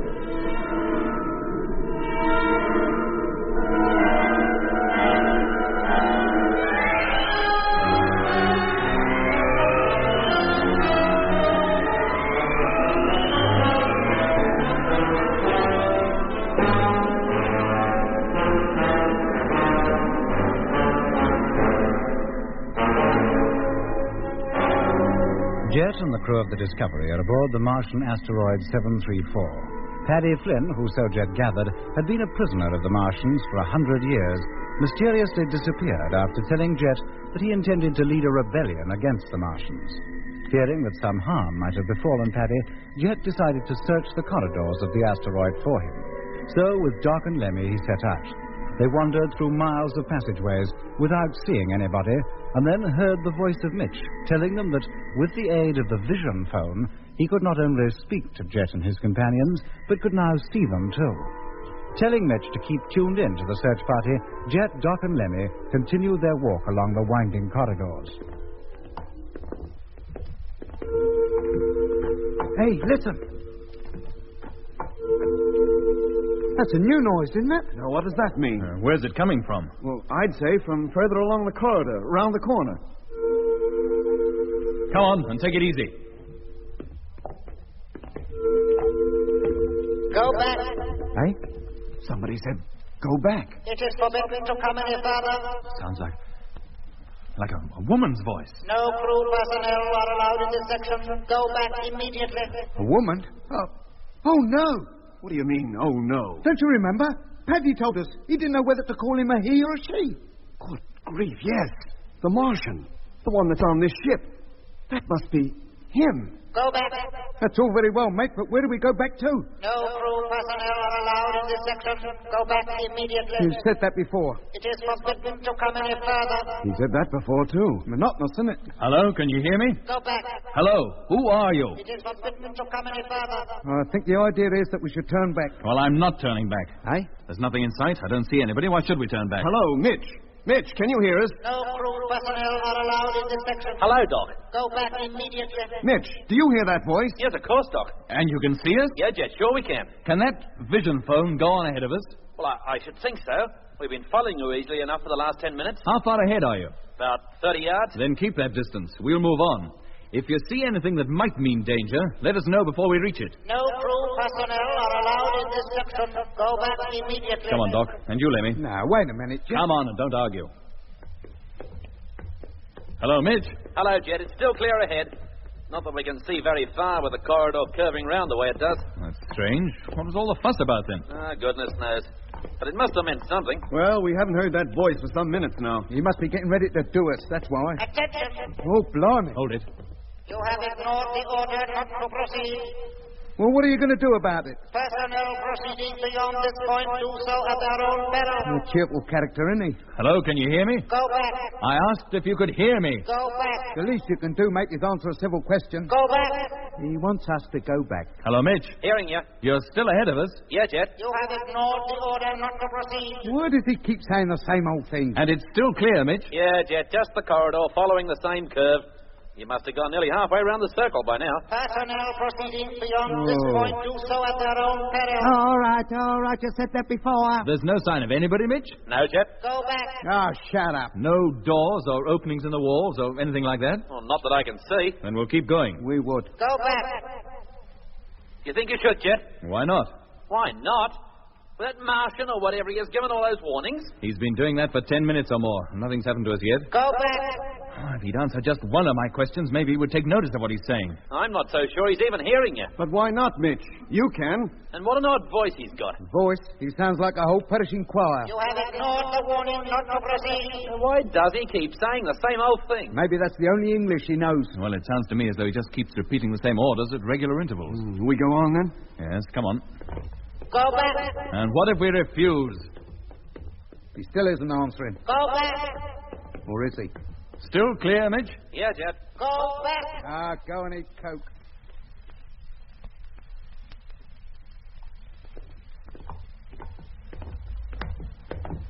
Hey, Jet. Jet, can you hear me? Yes, Midge. You'll soon be coming to the end of this corridor. Oh, then it doesn't go round in a full circle. No, it doesn't. It leads to a wall with a door in it. What kind of door? Just like most of the doors we've seen in this place up to now. Big, hefty, and I should think airtight. Is that where his nips is? Behind that door? Now, how should I know? But take it easy, fellas. You'll be round to it in just a couple of minutes. This is the last warning. Aye, he's back again. Go back immediately. Who are you? Where are you? Why don't you answer it? Go back. Hold it. The door. There it is. Yes, and there's another one in the side wall, and another one opposite. This is your last opportunity to return to your quarters. We have no quarters on this ship, mate. We're stowaways. Doc, let me. Yes, Jet. Well, wait here. I'm going on alone. Aye? I'm going to examine that door, the one facing us.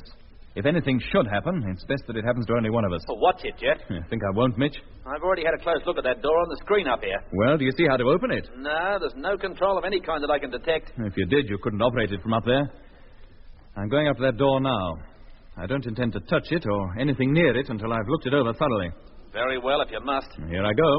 Go back immediately. Answer my questions, and perhaps I will. Who are you? Go back. No, I shan't. Well, is that the door now? What do you see, Jet? Nothing much, Doc. It's as smooth as glass, just as all the other doors are. Blimey, what's that? Captain Morgan! Captain Morgan! And who's that? That's no Martian. Don't touch that door! Jet, look out. Don't touch it. Too late, he's done it. And something's happened to him. Come on, let me, quick.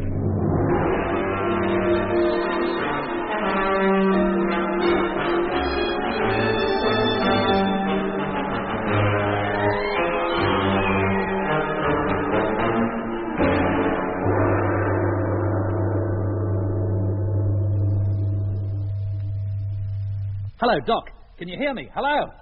What on earth happened, Frank? Well, I don't know, Mitch. As soon as Jet approached the door, that noisy signal came on and the picture cut out. He did reach the door, didn't he? Yes, he actually touched it, and then he seemed to recoil from it violently. Well, try and get that picture back for Pete's sake.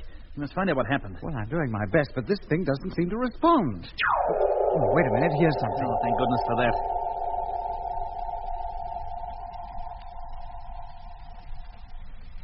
Oh, no, it's not a picture of the corridor. No, it's that control room again. Then tune it out quick before that foreman, as Lemmy calls him, starts asking for his orders. Right. You did tune it properly, Frank. Well, I think I did. Well, have another go. Hey, this is a place we haven't seen before. What the? What's that? That must be one of the hangars or whatever the Martians call them, where they store their spheres. Yeah, but look at that one in the center. Look at the size of it. I've never seen a sphere that big before. Well, neither have I. Surely that must be used for bigger flights than just ferrying from a close orbit down to the Martian surface. Well, it must be. Rotate the camera, Frank. While we're here, let's have a good look round. Yes, but what about Jet and Doc? Well, it's just for a few seconds. We may never find this place again. All right. Yeah, it's shaped like a colossal bow. See if it has a roof. Right. No, it hasn't. There's the sky. Those spheres are stored in one of the craters we saw out on the surface. Well, is every crater filled with spheres, then? I shouldn't think they're all big enough for that. Do you want to see any more? No, but we must remember to tell Jet about this. Maybe that we can find our way up to that place sometime. That big ship, if it's controllable, might be just the thing we need to get away from here. Yes, but we don't even know on what part of the asteroid that crater's situated. Well, Paddy might know. He'll tell us. Yeah, he might, if he ever comes back. And always assuming Jet will be in a fit condition to go looking for it. Look, try that thing again. See if you can find that corridor. If we can tune into other places, we should be able to tune into that. Hey, that's it, isn't it? Yes, at last. There's the door. The one Jet touched. Yeah, but where is Jet? Or Doc and Lemmy, for that matter. That corridor's empty. They've disappeared.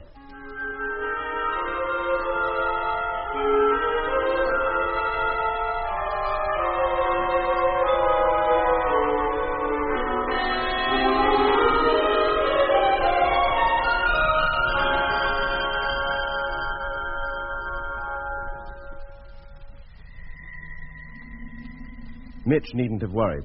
It was quite true that when he finally found the corridor in which the door leading to the Martian quarters was situated, Lemmy, Jet, and I had gone.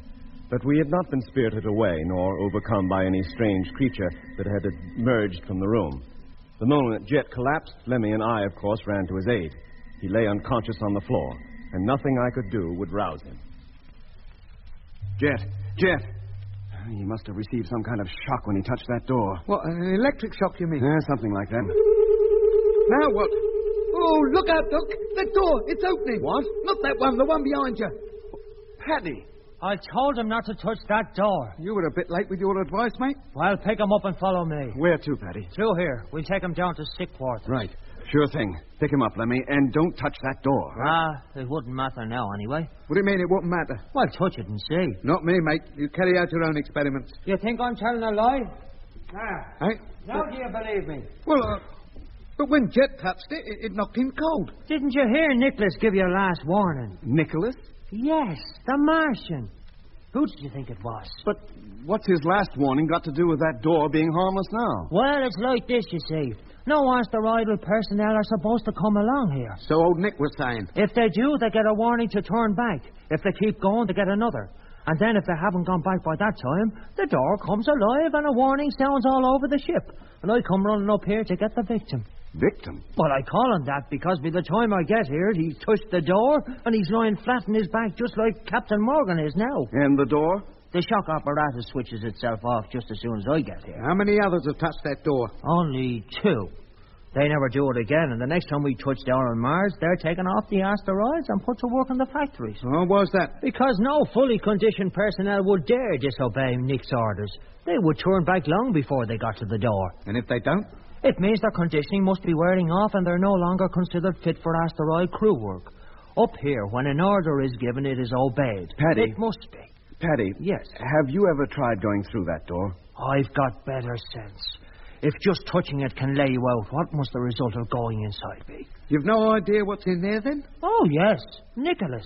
He's in there. I told you, there's a Martian on every asteroid, and that's where he lives. But he never comes out, and you've never seen him. No. Then how can you be sure he's in there? You heard him talking, didn't you? That's not proof that he's in there. He certainly didn't reply to any of our questions. Martians don't answer questions. They give orders, and they expect them to be obeyed. Nick's in there, all right. You can take it from me. Now, do we take Captain Morgan downstairs, or do we leave him lying down there all day? Pick him up, Lemmy. Yes, Doc. Out. There we are. Come on, then. In you go. Straight down the slope and turn left.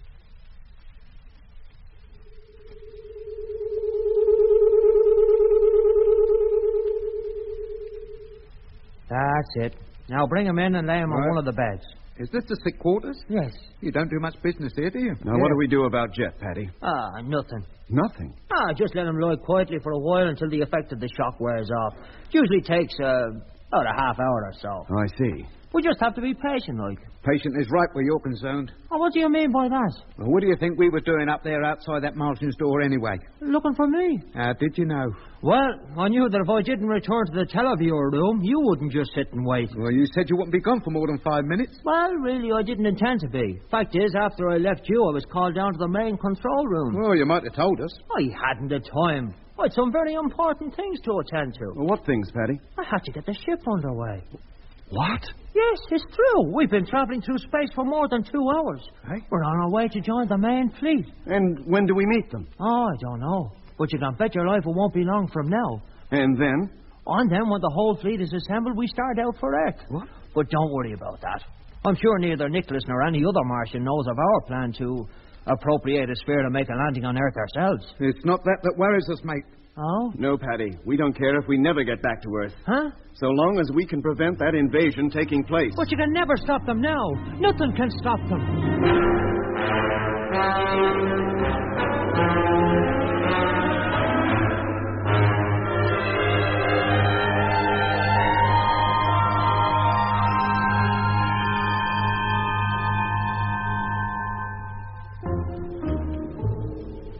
Jet came to about 15 minutes later. The shock he had received didn't seem to have caused him any physical harm. All he remembered was approaching the door and putting his hand on it. Then he said he thought he received a severe blow on the back of the head. A blow, or so he described it, curiously without pain. The next thing he knew, he was lying on the bed.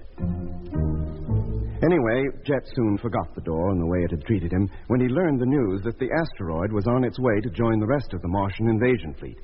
He bombarded Paddy with questions, but the Irishman could tell him nothing except that we'd been underway for several hours.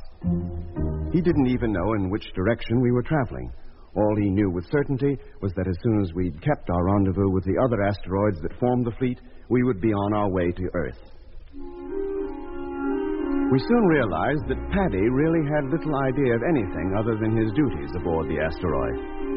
Everything on the ship was so designed that it could be controlled by men with the most elementary training, and there seemed no more to running the ship than manipulating a few controls and levers. But if Paddy could give us little information, there was a lot we could find out for ourselves. With this aim in view, we returned to the great televiewer room, where we projected a picture of the asteroid's surface and the surrounding sky onto the giant screen. The three-dimensional picture was so vivid, so realistic, that it was difficult to believe that we were not gazing at the fascinating scene through a great hole in the wall. As the asteroid rotated, once every 4 hours or so, we saw the whole heavens revolve before us. Mars, the Earth, and Jupiter, with its 12 attendant moons, all passed across our screen in their turn. We watched the awe-inspiring picture for hours, and, with the aid of improvised instruments, hasty calculations, and, I must admit, not a little guesswork, we finally arrived at a rough estimate of our speed and position. 60,000 miles an hour? But that's fantastic. Only twice as fast as the speed Discovery was capable of. Yet I hardly noticed any acceleration yet. Of course not. It must have taken us hours to reach the final speed. The Discovery does it in a matter of minutes. What about that course? Oh, that's the biggest shock of all. Why? We're going to Earth, aren't we? No, Lemmy, we're not. Eh? So far as we can tell, and our calculations are very far from accurate... Well? We are heading in exactly the opposite direction. But where to? At a rough guess, I'd say Jupiter. Jupiter? Oh, no. Yes, Lemmy.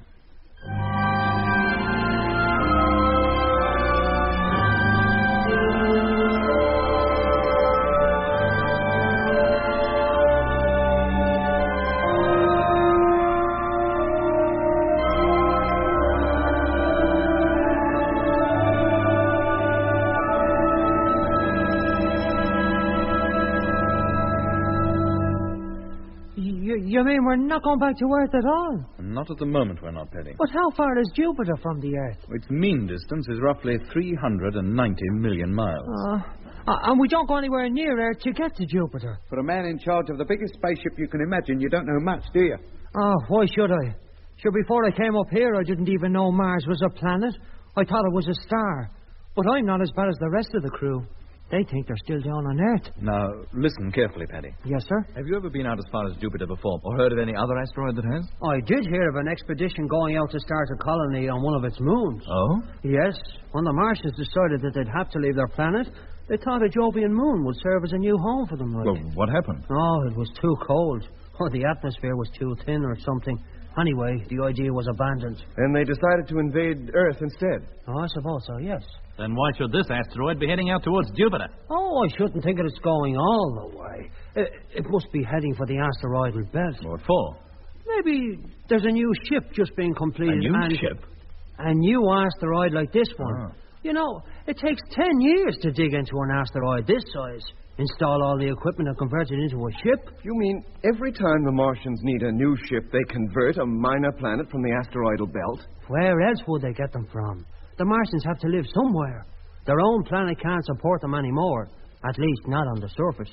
Or so I've been told. And when did they get the idea of colonizing the Earth? Oh, I don't know. They've been getting ready for it for years and years. Long before I got here. And it must be a long time. Lemmy. Wow. Or maybe the invasion fleet is assembling in the asteroidal belt. If they are, there's no guarantee that this asteroid is going with them. Oh, don't say such things, Captain Morgan. But I am saying them, Paddy. The fact is, you're not sure what the ship is doing or where it's going. Well, For all you know, the invasion fleet has already left. Yeah, but... And if it has, we must warn Earth. And how do you propose to do that? Well, this thing carries a radio, doesn't it? Not that I've ever seen. But it must, Paddy. Why should it? Nobody here has ever any need of one. The only people I ever communicate with are on the ship. And I can speak to them over the intercommunication system and see them, too. And what about that Martian? The one that gives you orders?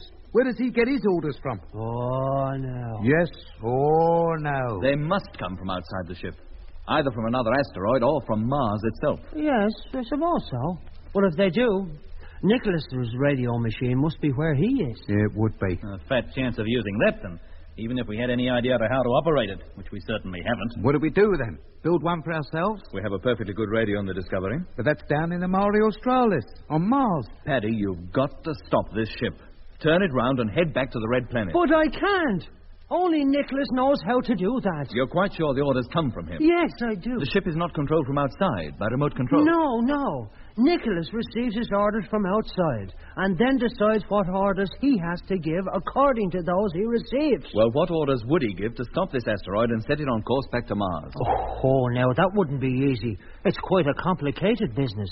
When the time comes to stop, I'm giving orders all the time, passing them on as fast as I receive them. And you receive them from Nicholas? Yes, of course. How?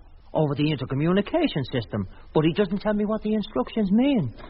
I don't understand. Well, now, what I mean is, he just spouts out a long string of orders. I don't know what results they will produce until it actually happens. But the same order must always produce the same result, Oh, Paddy. it does, yes. Can you remember any specific one? Oh, there's a powerful lot of them. Well, I remember a few. Could you stop this thing? Just stop it? Yes, I could. Fine. Then do it. Now? Yes, go ahead. What do you do first? Well, I don't do it exactly. Then who does, Paddy? Nicholas, But you just said you could do it. Well, what happens, you see, is Nicholas comes on and tells me to stop the ship. And then? Then I tune into main control and tell them, like, to stand by. Yeah? And then when we're ready, I press the little button in the control panel here. Control, Section 1, Operation 2B, Panel A, red, depressed. Panel A, blue, depressed. That is the Martian. The orders you hear now would slow the ship down. Is that a recording? Of course. But it makes no difference to those condition types down in the control section. Recording or no recording. Whatever they hear him say, they do. Can I hear him now? Oh, no. He can't be heard beyond this room at the moment. Have you anything else? I have, yes. Stabilizing procedure. Control, Section 1, Operator 1C, Panel 2, green, depressed. Operator 2B, Panel 3, blue, release. And so on and so on. How is that voice reproduced? On here. What's that? The recorder. Well, the next time Nicholas gives any orders, I want you to record them, every one. What for? Because playing back the tapes might well give us a clue as to how the ship is propelled and how to control it. But why bother? Nicholas handles all that kind of thing anyway. Because, Paddy, by listening to his orders repeatedly, by learning what they do, we could almost certainly learn how to control the ship ourselves. Now I wonder why I didn't think of that. Oh, I wonder. Have you anything else on there besides slowing down and stabilizing routines? Indeed, I have. Listen.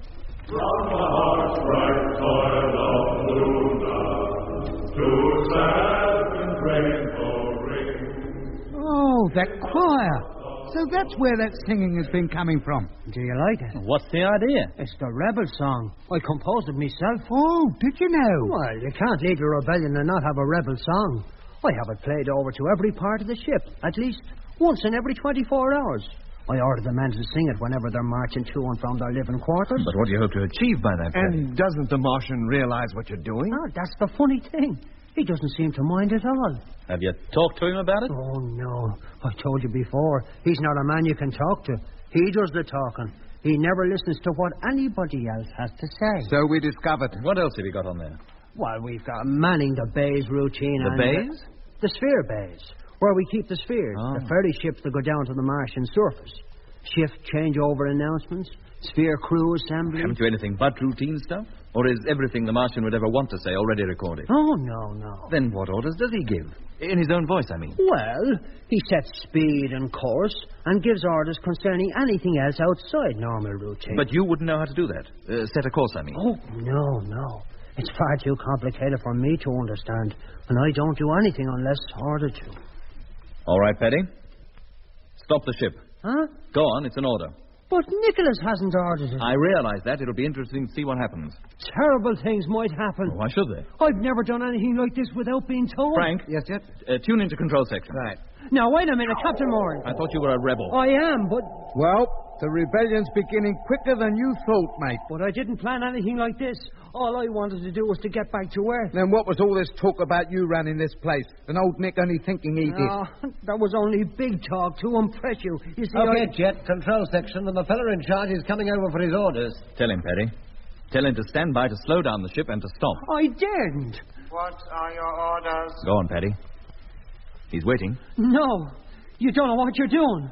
What are your orders? Here, Jet, leave this to me. No, let me listen. Stand by to slow down ship. Orders not understood. I said stand by to slow down ship.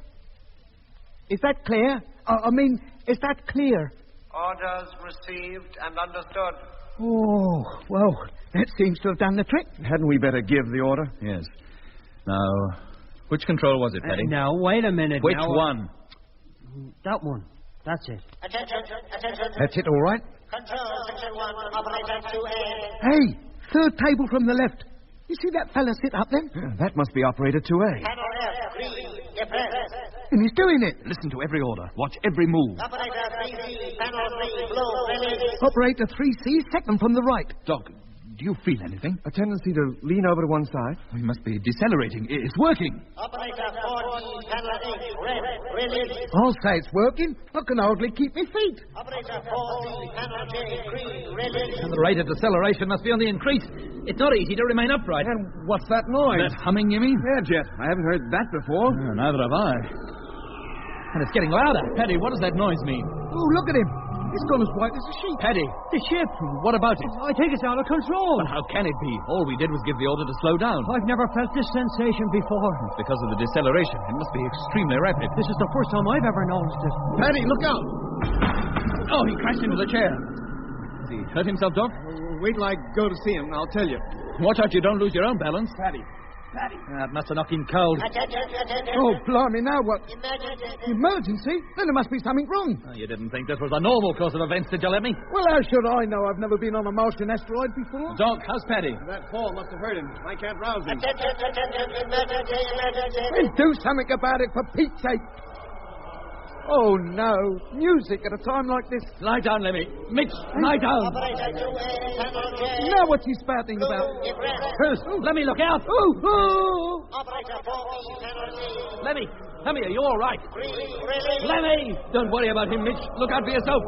Thrust the control table. Hang on. I can't reach it. The pressure's getting stronger. Everybody's sliding across the floor. Watch out for the wall, Mitch. You'll crash into it. Watch out.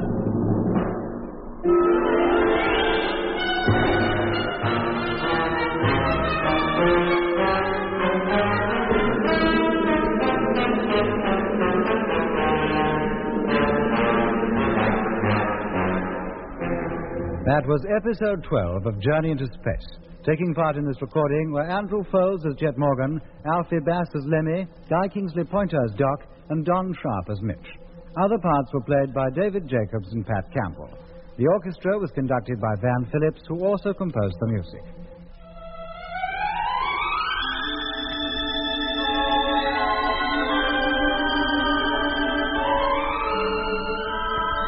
Journey into Space was written and produced for the BBC by Charles Chilton.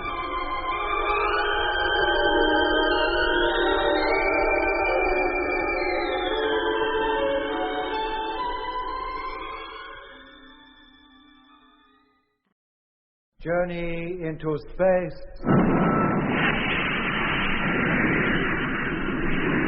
The BBC presents Jet Morgan in The World in Peril.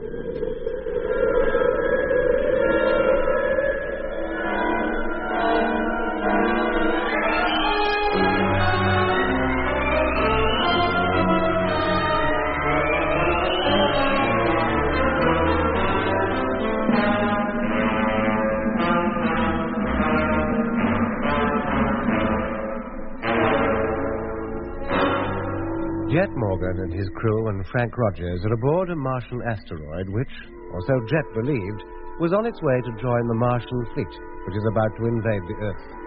But when it's realized that the asteroid is, in fact, heading away from the Sun and into the asteroidal belt that lies between Mars and Jupiter, Jet, with the aid of Paddy Flim, tried to stop the asteroid's flight through space, hoping thereby to return to Mars and, with the aid of the Discovery's radio, warn Earth of the imminent Martian invasion.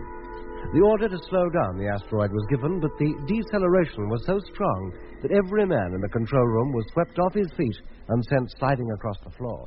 Doc, how's Paddy? That fall must have hurt him. I can't rouse him. Attention. Emergency. Then do something about it, for Pete's sake. Oh, no. Music at a time like this? Lie down, Lemmy. Mitch, lie down. Now what's he spouting about? Lemmy, look out! Oh! Lemmy, are you all right? Lemmy! Don't worry about him, Mitch. Look out for yourself. Grasp the control table. Hang on. I can't reach it. The pressure's getting stronger. Everybody's sliding across the floor. Watch out for the ball, Mitch. You'll crash into it. Watch out!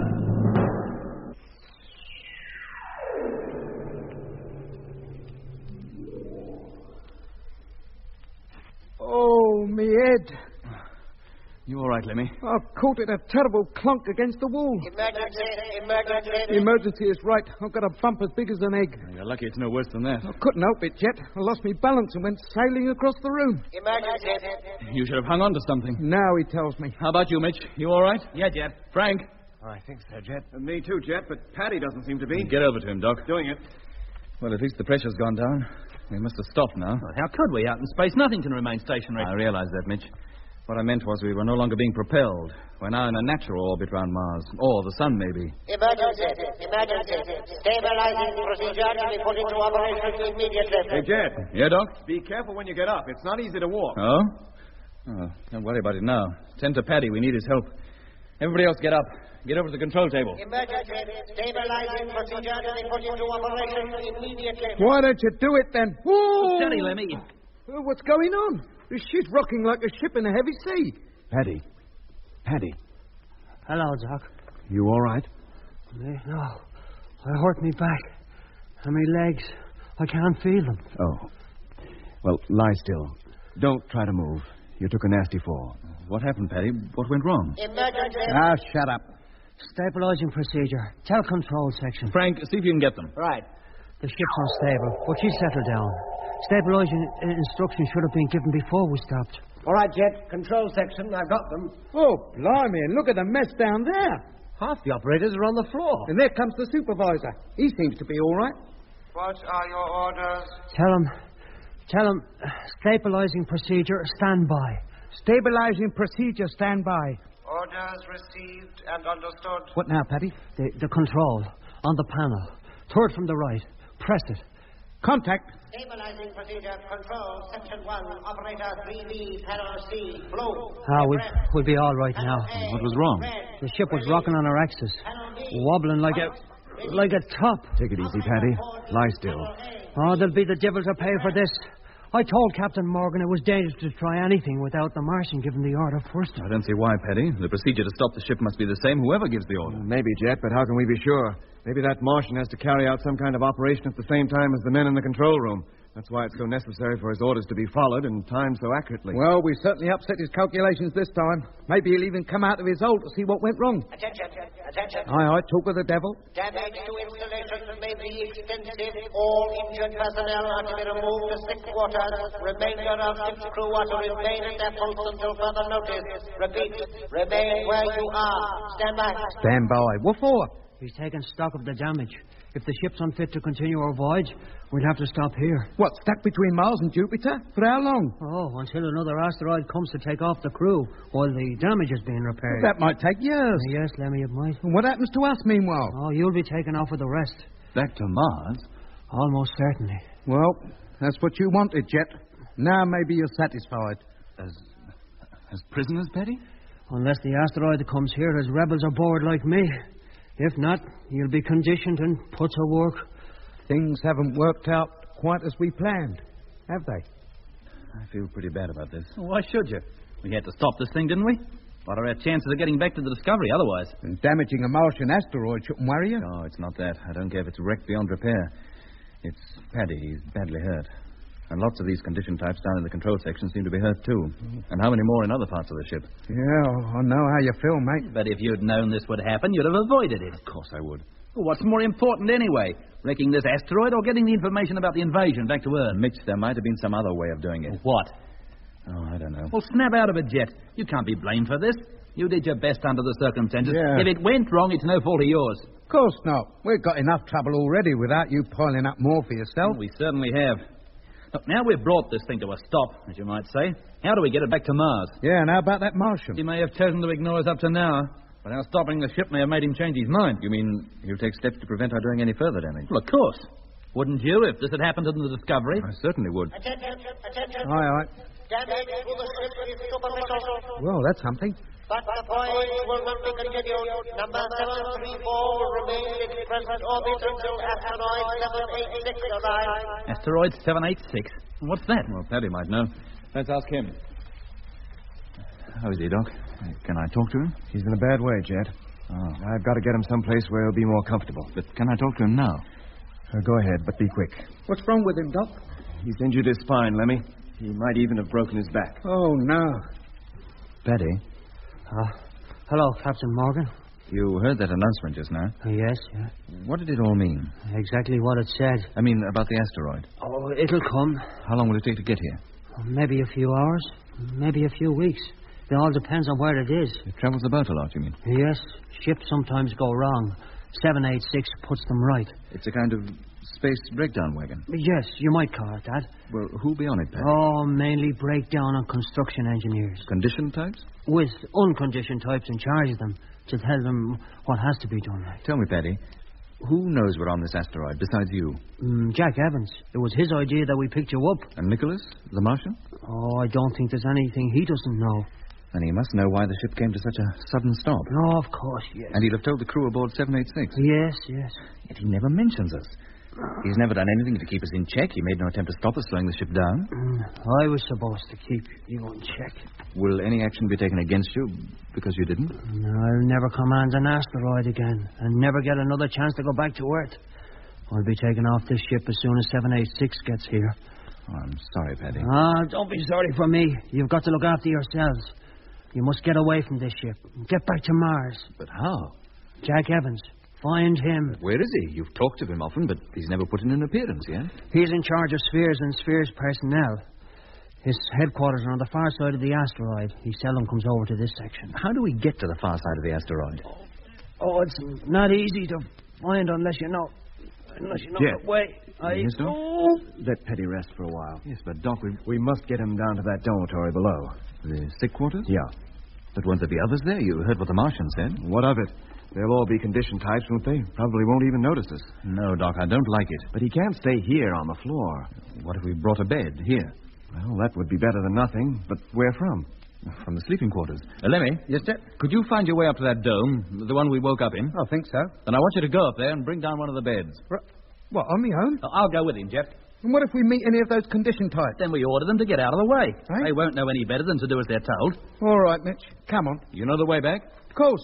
Through the main hall and up the flight of steps behind that Norman arch at the far end. Good. Then hurry. Right.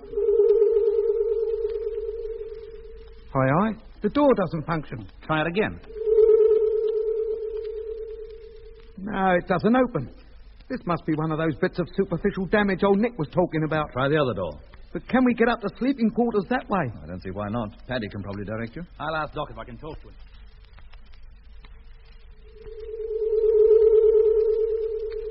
Now this door opens all right. Well, Mitch, which way do we go? Straight down the corridor and down the first flight of steps we come to. Those steps were pitch dark the last time we went past them. Now, according to Paddy, a light will come on the moment we set foot on the top step. Oh. Away you go, then. But be careful and hurry back as quickly as you can. We'll try to follow your progress on the vision phone. Right.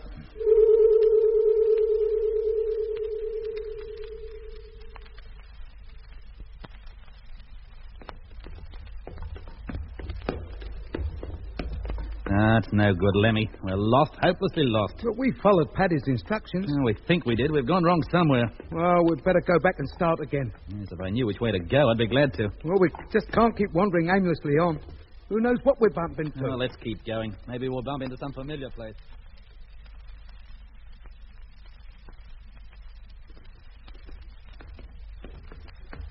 Oh, we must have been walking for hours now. And yet we haven't met a soul. Yeah, wait a minute. What's up? This place is familiar. How? This corridor. It's curved. Well? Well, don't you remember? It was at the end of a curved corridor that we came to the place where that Martian was supposed to be. Well, that's fine. The door to the left of it leads back to the Great Hall. Once we reach there, we'll get our bearings. Come on.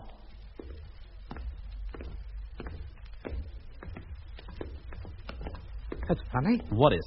We should have been warned to turn back by now. Oh? In fact, we got this far when we had the second warning last time. Then the door must be just round the corner. Then slow down, Mitch. Oh, we haven't time to slow down. We've been gone too long already. Yeah, why doesn't Jet contact us on that vision phone? He said he would. He said he'd try. Maybe that's not working either. Oh, look. Struth. The door. The Martian door. And it's wide open. Maybe that's why we had no warning to turn back. But we don't need it, do we? Why not? We're going back, aren't we? No. Eh? This is the chance we've been waiting for. What chance? To see just what that Martian does look like, and to meet him face to face. You mean we're going in there? Well, why not? We may never get the opportunity again. Well, if you say so. Come on, then, man. Keep your eyes open. They've never been open wider.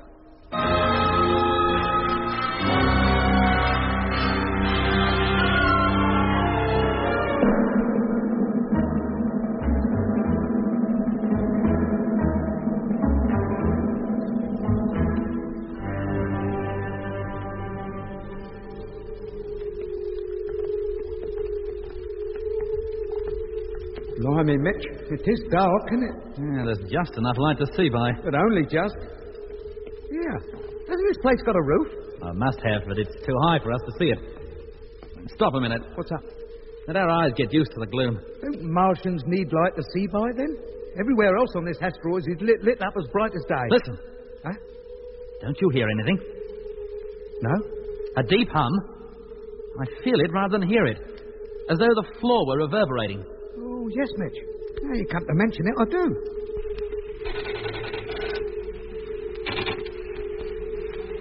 What was that? Mice. Seemed to come from deep inside this place. Maybe it was Nicholas gnashing his teeth. Are you seeing any better now? Yes, Mitch, I am. What can you see? Well, I can see a big, square-shaped mass. As big as a house. Yeah, me too.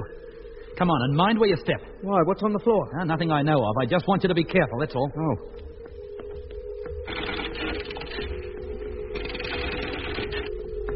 Here, we'll look a couple of chumps if that Martian isn't in here after all. Now, why shouldn't he be? Well, the door was open. He might have gone out. Paddy said he never left this place. He'd never been known to come out. Paddy thought this asteroid was joining the invasion fleet and heading back to Earth.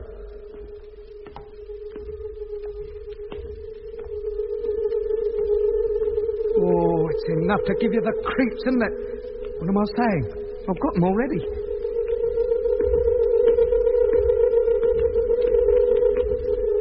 There's that humming again. And the floor, it's shaking like a leaf.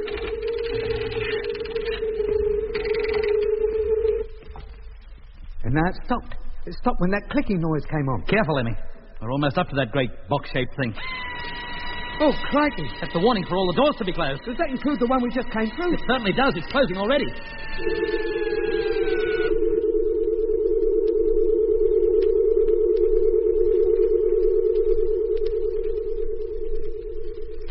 Stay where you are. Hey?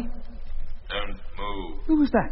Attention. Well, that's the Martian. Control personnel, section 2. Operators 3A, 3B, and 3C report to control section 1 immediately. That is all. Oh, I should think it is all in all. Sounded as though he was shouting right in my ear. Yeah, then he's in here all right.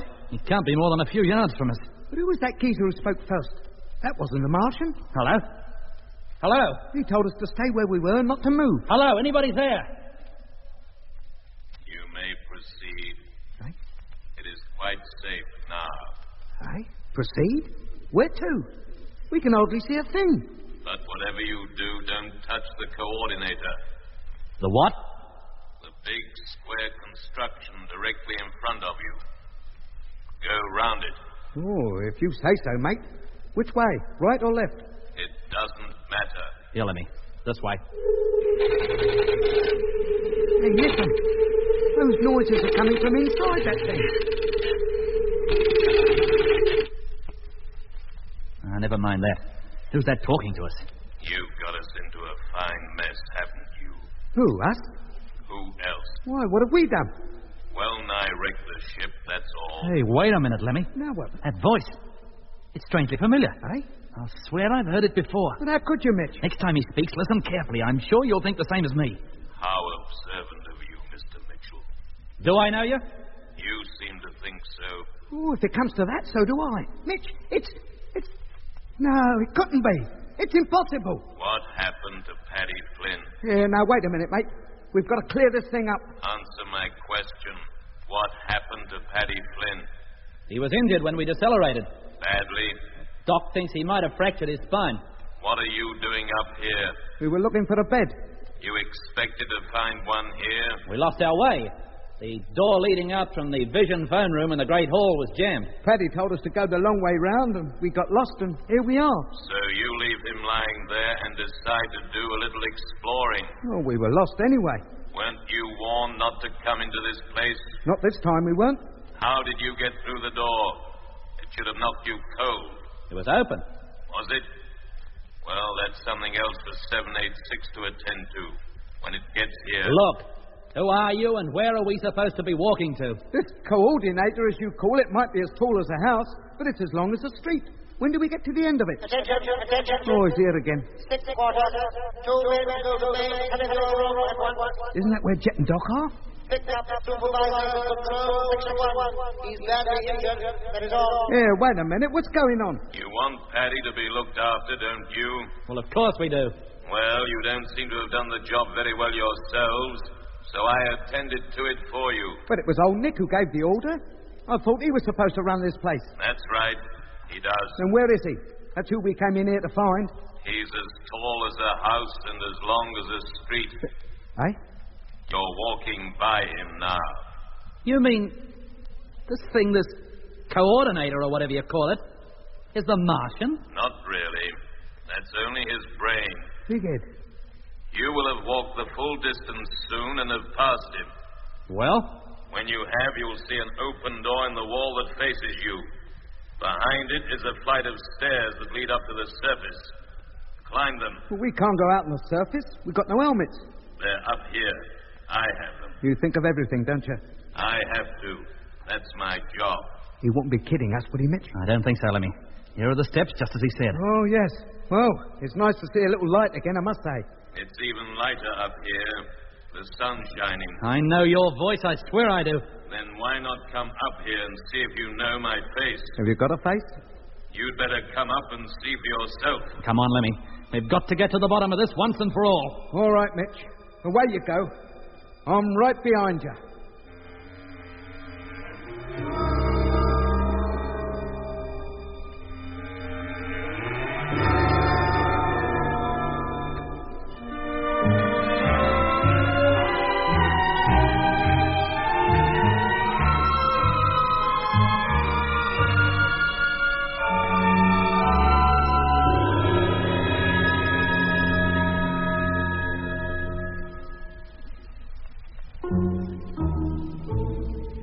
When Mitch and Lemmy left us, we expected them back within 20 minutes.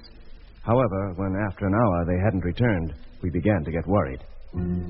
We tried to pick them up on the Vision phone, but with no success. Half the places we had been able to materialize on the screen before no longer appeared, in spite of Paddy's instructions on how to manipulate the controls. We could only conclude from this that the Vision phone, like other installations in the ship, had suffered some damage. Either that or somebody was deliberately preventing our contacting Mitch and Lemmy for reasons best known to themselves. And then, to the amazement of all of us, we heard the Martian announce that 2 asteroidal crew members had been detailed to pick up Paddy and take him down to sick quarters. Not long after this, the same voice indicated the men were on their way and that we would get ready to let them in. The Martian also made it clear that to try to prevent the detail from taking the Irishman away could only result in dire consequences for us and for Paddy. You have been warned. When personnel from 6 quarters arrive, you will let them in immediately. What do we do about this, Doc? That depends on whether Paddy can get expert attention down in those sick quarters. But surely the asteroid doesn't number doctors among its conditioned personnel? That I shall find out. If we do decide to let those conditioned types take him, I'll go with them. And I won't return until I'm satisfied that Paddy's in capable hands. But, Doc, how capable can men be who walk about in a constant hypnotic state? Well, the Martians find them capable enough.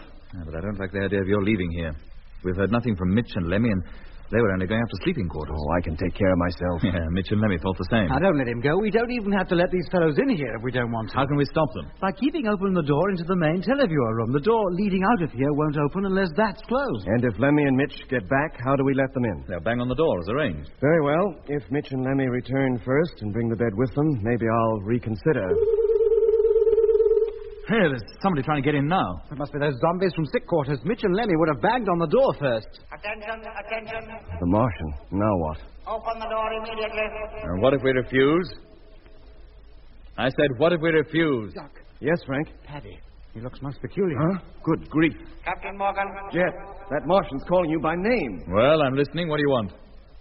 Paddy Flynn is seriously hurt and he needs medical attention at the earliest opportunity. You are preventing him from receiving it. No, we're not. We don't want it to fall into your hands, that's all. If we open the door, will you allow Doc to accompany Paddy and guarantee Doc's safe return to us? Do you hear what I said? Jet. Yeah? No matter what he says, Paddy must be removed from here and quickly. Oh, well, why? He's in a very bad way now. He's not even conscious. Maybe they can do something for him down there, and if they can, they should do it as soon as possible. Dr. Matthews may accompany Paddy Flynn. We guarantee he will not be detained anywhere on the asteroid against his will. He may return to you whenever he wishes. Well, that settles that, doesn't it? Yes. And we know for certain now that the Martian is not just a voice on a piece of recording tape. Frank, close the inner door and let those men from sick quarters in. Right. Now I know that Martian has a real existence, I trust him even less. Okay. Inner door closed. Thanks. You can tune to sick quarters, can't you, Jet? No, Frank can, anyway. But we must also use that vision phone to try and track down Mitch and Lemmy. Well, look in on me occasionally if you can, and I'll let you know how things are going. Very well. And do your best for Paddy, Doc. Of course, but I don't hold out much hope for him, I'm afraid. It's no good. We've examined every inch of corridor from here right up to sleeping quarters and back. There's no sign of Mitch or Lemmy. But where could they have got to? Oh, goodness only knows. Shall I start again? No. Tune into sick quarters. See if there's any more news from Doc.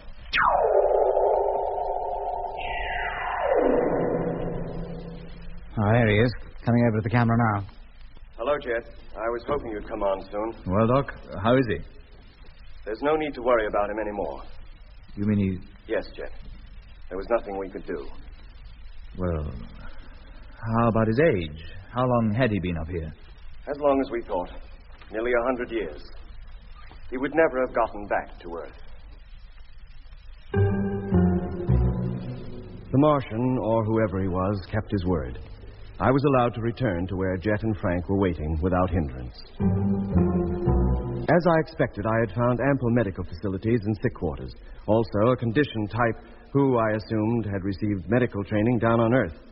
But, judging by the old-fashioned methods he used to treat Paddy's injuries, I gathered that he, too, had left Earth many years before.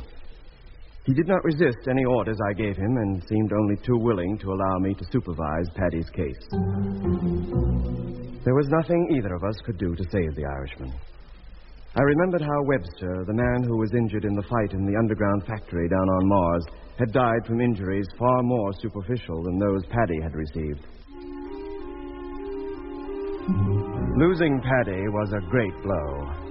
We had all come to like him, even though we'd known him for only a few hours. It was with a heavy heart that I returned to Frank and Jet, only to find that Mitch and Lemmy were still missing. We didn't know then that at that very moment they were climbing the steps that were to take them to the owner of the voice who had spoken to them when they entered the Martian's quarters. Come on, Lemmy, and take it easy. Don't worry, Mitch boy. I'm in no panic.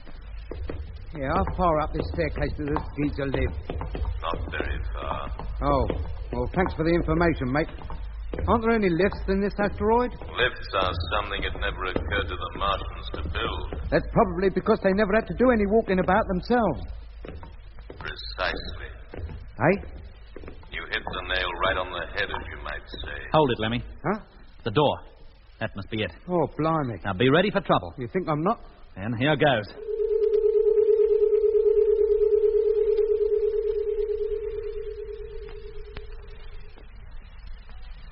Well, don't stand there. Go on in. I don't feel well. Oh, come on. We got to meet him sometime. Yes, Mitch. Hey, what place is this? Oh, it's some sort of lookout tower. built high above the asteroid's surface. Yeah, but what's all this equipment? Oh, never mind the equipment. Where's the geezer? Oh, there's nobody in here. First we have a Martian who's only a brain. Now we have a bloke who's only a voice. Come on, he said he was here. Let's look around. And don't go touching anything. As if I would. But there's nowhere he could hide here. Except under that table. Well, there's nobody under it. Of course not. There's nobody in the room but you. But where are you, and what is this place? Lemmy more or less told you. Hey? You might call it a lookout tower. You can see every part of the horizon from here. The walls are transparent, as you can see. Yes, we can, mate. But what happens when the sun comes up? We'll be burnt to a cinder. No need to worry about that. The harmful rays are filtered out by the walls, just as they are by the air down on Earth. Oh, yeah. We could do with something like that in the Discovery. Saves using the televiewer all the time. Why don't you sit down? Make yourselves comfortable. Oh, I didn't know this was a social call. Who are you? Yeah, why don't you show yourself? I intend to, but would you mind closing the door first? What, the one we just came through, you mean? Yes. All right, close it, Lemmy. Let's get this over. Contact. Thank you.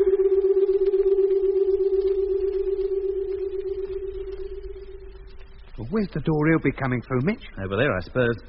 It's the only other door I can see. Oh, and here he comes. The door's opening. Hello, Mitch. Lemmy. Nice to see you again. Blimey. It's the lunar controller.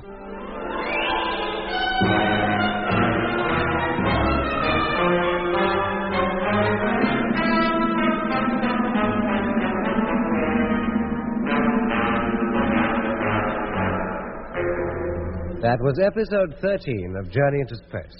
Taking part in this recording were Andrew Foles as Jet Morgan, Alfie Bass as Lemmy, Guy Kingsley Pointer as Doc, and Don Sharp as Mitch. Other parts were played by David Jacobs, Pat Campbell, and Alan Tilton. The orchestra was conducted by Van Phillips, who also composed the music.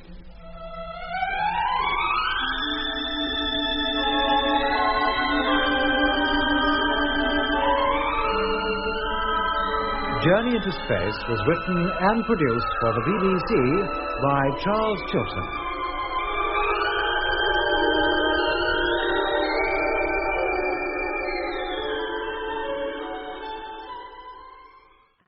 Journey into Space.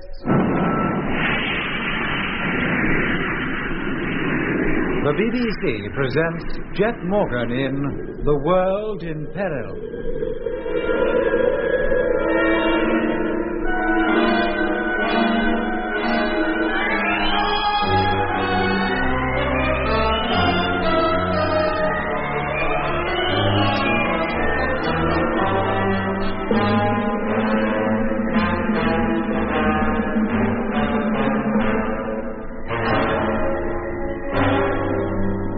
Jet Morgan and his crew are aboard a Martian asteroid which was on its way through space to join the Martian invasion fleet.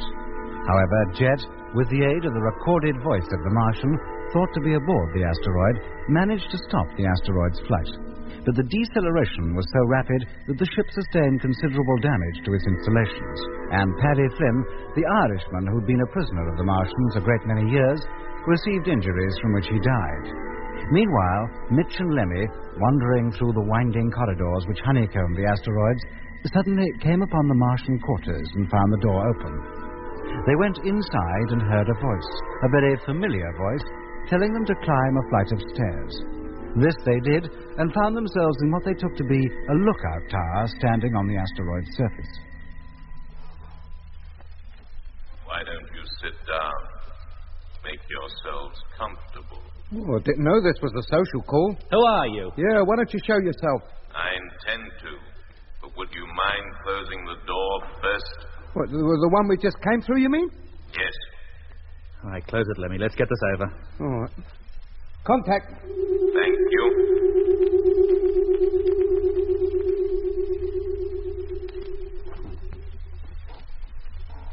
Where's the door he'll be coming through, Mitch? Well, over there, I suppose. It's the only other door I can see. Oh, and here he comes. The door's opening. Hello, Mitch. Lemmy. Nice to see you again. Blimey. It's the lunar controller.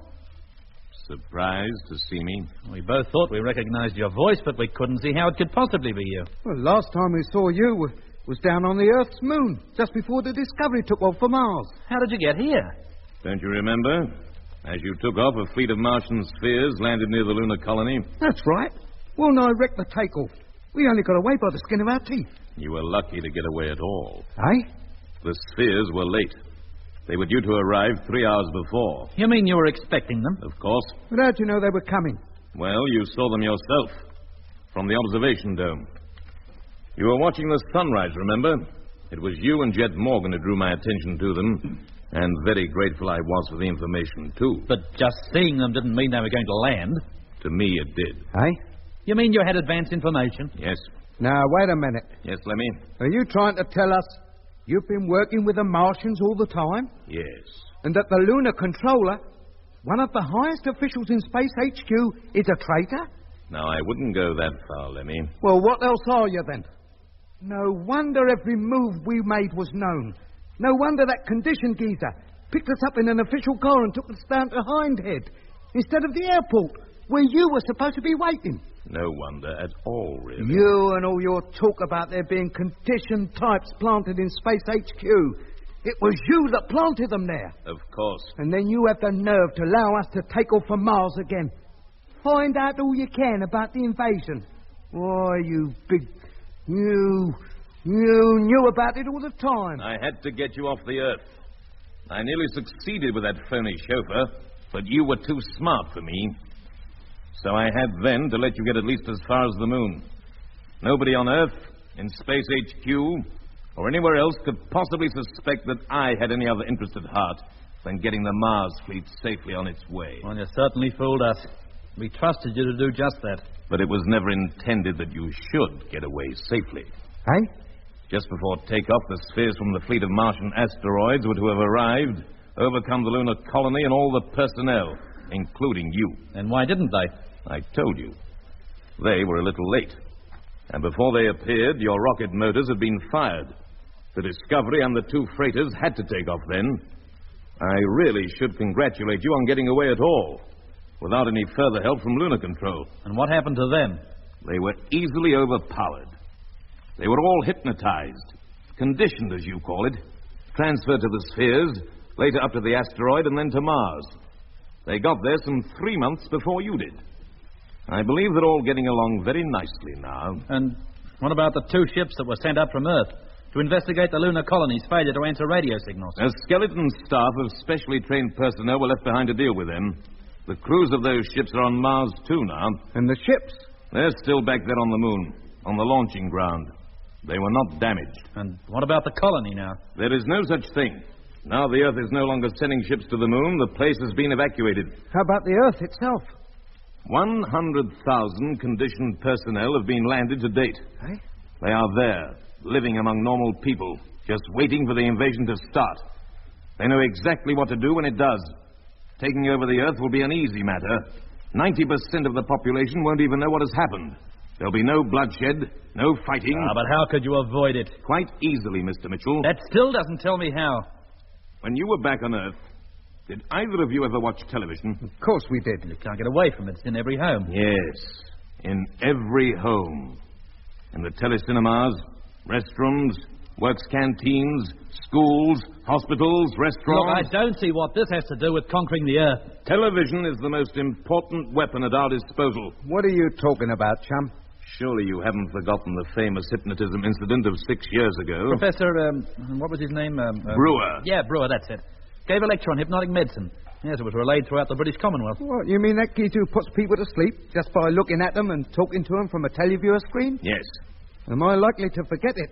You'll remember that Professor Brewer had incredibly strong powers as a hypnotist. He had only to stare fixedly at the camera for a few minutes and speak in his soft and soothing way to have half his viewers falling asleep. That's right. Didn't take more than a couple of seconds in some cases. Professor Brewer had spent some years on Mars. What? Before he was taken to the Red Planet, he was an ordinary medical student. But on Mars, he was conditioned, trained as a hypnotist, and returned to Earth to practice his art and make a name for himself. And he certainly made one, but I wouldn't like to repeat it here. His appearance on TV on a worldwide link-up was engineered by us. You mean you fixed it all? Of course. We wanted to carry out a little experiment. It worked beautifully. And if it worked so well with a trained Earthman, you don't need me to tell you how it'll work when a Martian, to whom hypnotism is commonplace, carries out a similar telecast. Oh, blimey. But how far do you think he'll get? The moment the first reports of the effect of Brewer's talk reached the television authorities, he was cut off. Yeah, and in any case, the cameraman went to sleep. And for the last couple of minutes, the only view people got of Professor Brewer was his knees. The cameraman won't go to sleep next time. People already conditioned will be unaffected and will carry on as they normally would. You mean you've got conditioned types planted in all television organizations? The world over. But every station in the world won't necessarily carry the picture? Oh, yes, they will. It has all been arranged. But how's a Martian, especially if his brain is as long as a street, as you say it is, going to get into a studio without being noticed? He doesn't need to. At the time of the transmission, he will be in an asteroid like this one, poised above the Earth. Then, every station in every part of the world will suddenly tell its viewers to stand by for an announcement of worldwide importance.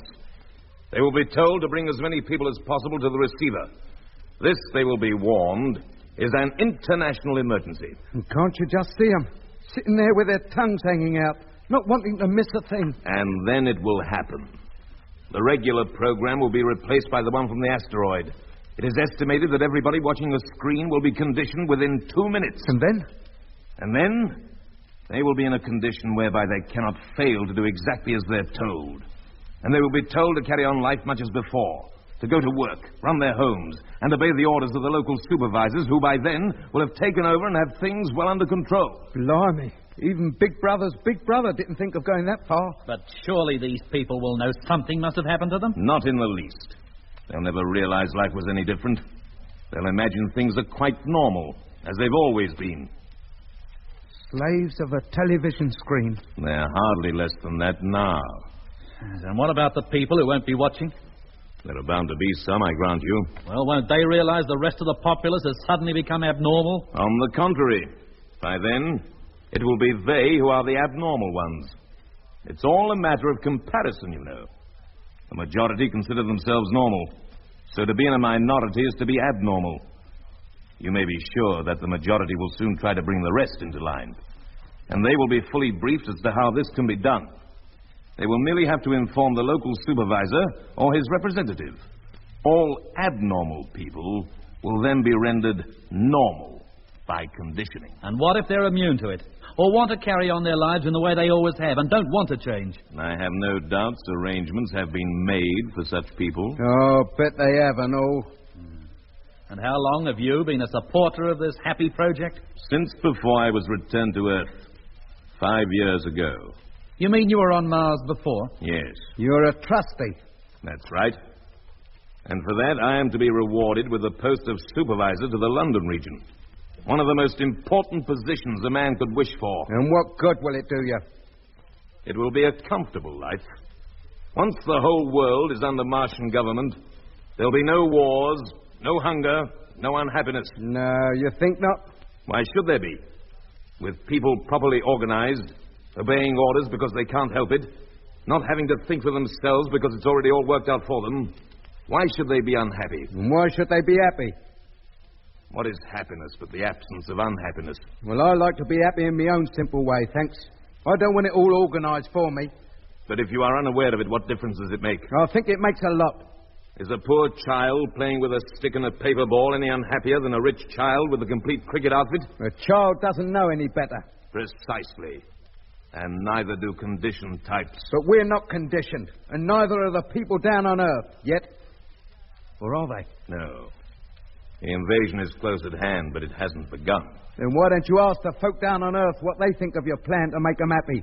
Give them a choice while they still have the chance. I don't plan this invasion. I'm merely helping to effect it. Schlemiel. What was that? You heard me, you big... Lemmy, well... calm down. Losing your temper isn't going to help. And you are helpless, Lemmy. Make no mistake about that. So you might as well accept it. There's nothing you can do to stop the plans for the invasion being put into action. So, if you have any sense, you'll listen to my proposition. I've heard enough, thanks. You can keep your proposition. And that goes for me, too. A pity. Men like you and Jet and Doc would be so useful to us. You could gain much from cooperation. Well, we ain't feeling cooperative. Now, do you want to make something of it? Very well. Maybe you'll change your minds later. Not me. Now, if you don't mind opening the door, we'll get back to Chet. He must be getting worried about us. I'm sorry, but that can't be permitted. Eh? Now, wait a minute. Neither of you can leave this room. You mean we're prisoners here? Yeah. In effect, yes, you are. Unless you care to think again about cooperation. We've thought about it, and the answer's no. Very well. Then you'll have to stay here. When 738 arrives, I'll have you transferred to it. And then what? You'll be taken back to Mars. Maybe a few years in one of the factories down there will make you wish you'd changed your mind. Oh, no.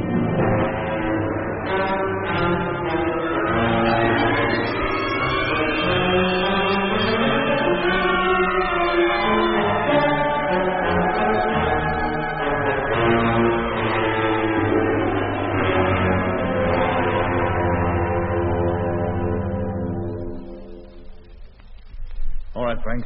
Try once more. If we don't find them this time, we'll organize a search. Yeah. Well, there it is, the Great Hall. Scan the place from end to end. Now, Jap, what's the point? We've covered the whole route between here and the sleeping quarters a dozen times. Well, once more can't hurt. Oh, nothing. You want a close-up of the foot of the staircase? Yes, please. Well, there it is, in darkness, just as before. Well, then they can't be up there. Paddy distinctly told us if anybody used the stairway, the light would automatically come on. But once they reached the room, it'd go out. Only if they closed the door behind them. And Lemmy and Mitch wouldn't have done that. They didn't intend to remain longer than a few moments that it would take to collect the bed and head back here again. What could have happened to them? Well, they could have got lost. Paddy said that from here, the way to the sleeping quarters was rather complicated. But he gave them the fullest directions. And if they did miss their way, all they had to do was turn round and come back. They must have been gone for at least 2 hours now. And if we go and search for them, and they return meanwhile? Well, one of us will have to stay here. You'd better, Frank. You and I will go, Doc. Very well, if you say so. Try to follow us on that vision phone, will you? Well, I tried to follow Lemmy and Mitch, but he doesn't seem to receive all the places he did before. Well, do your best just the same. Well, of course, but find them soon. I'd hate you and Doc to get lost as well. If Paddy was right, it shouldn't be possible to get lost. He controlled only part of the ship, and he said it was almost impossible to pass from one section to another without the Martian's permission. Well, let's hope he's right. Come along then, Doc. Look, hadn't we better try the other door? Why? Nothing happened the last time we tried it. Well, it's the quicker way, and it might be working. Oh, very well. Nope, still out of action. We'll have to go the other way. Come on.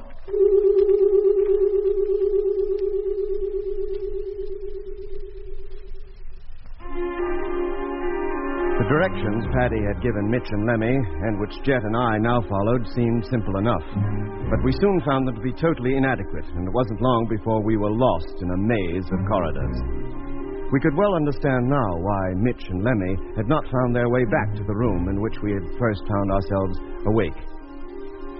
There was no word from Frank, so we could only assume that the vision phone of the control panel, where we hoped he was still sitting, was incapable of being tuned to whatever part of the asteroid Jet and I were now unwillingly exploring. We were in a long, winding, well-lit corridor, similar to the one where we had first heard the voice of the Martian. It was so similar that for a while we both thought we knew where we were, but as we progressed and no warning voice told us to turn back, we soon realized we were mistaken. Hold it, Doc. Oh, this can't be the way. There should be a set of those spiral steps leading out of here. Should have been on the right, about 50 yards after coming down that slope. That's if Paddy's instructions were correct. I doubt if they are. Yeah, so do I. Maybe we'd better go back to that big junction. Where the 4 corridors meet? Yeah. Well, Paddy said it would be 3. Well, that was the only junction we've seen up to now, and it was 4, all identical in appearance. Well, let's go back there. We'll take another way this time. Come on.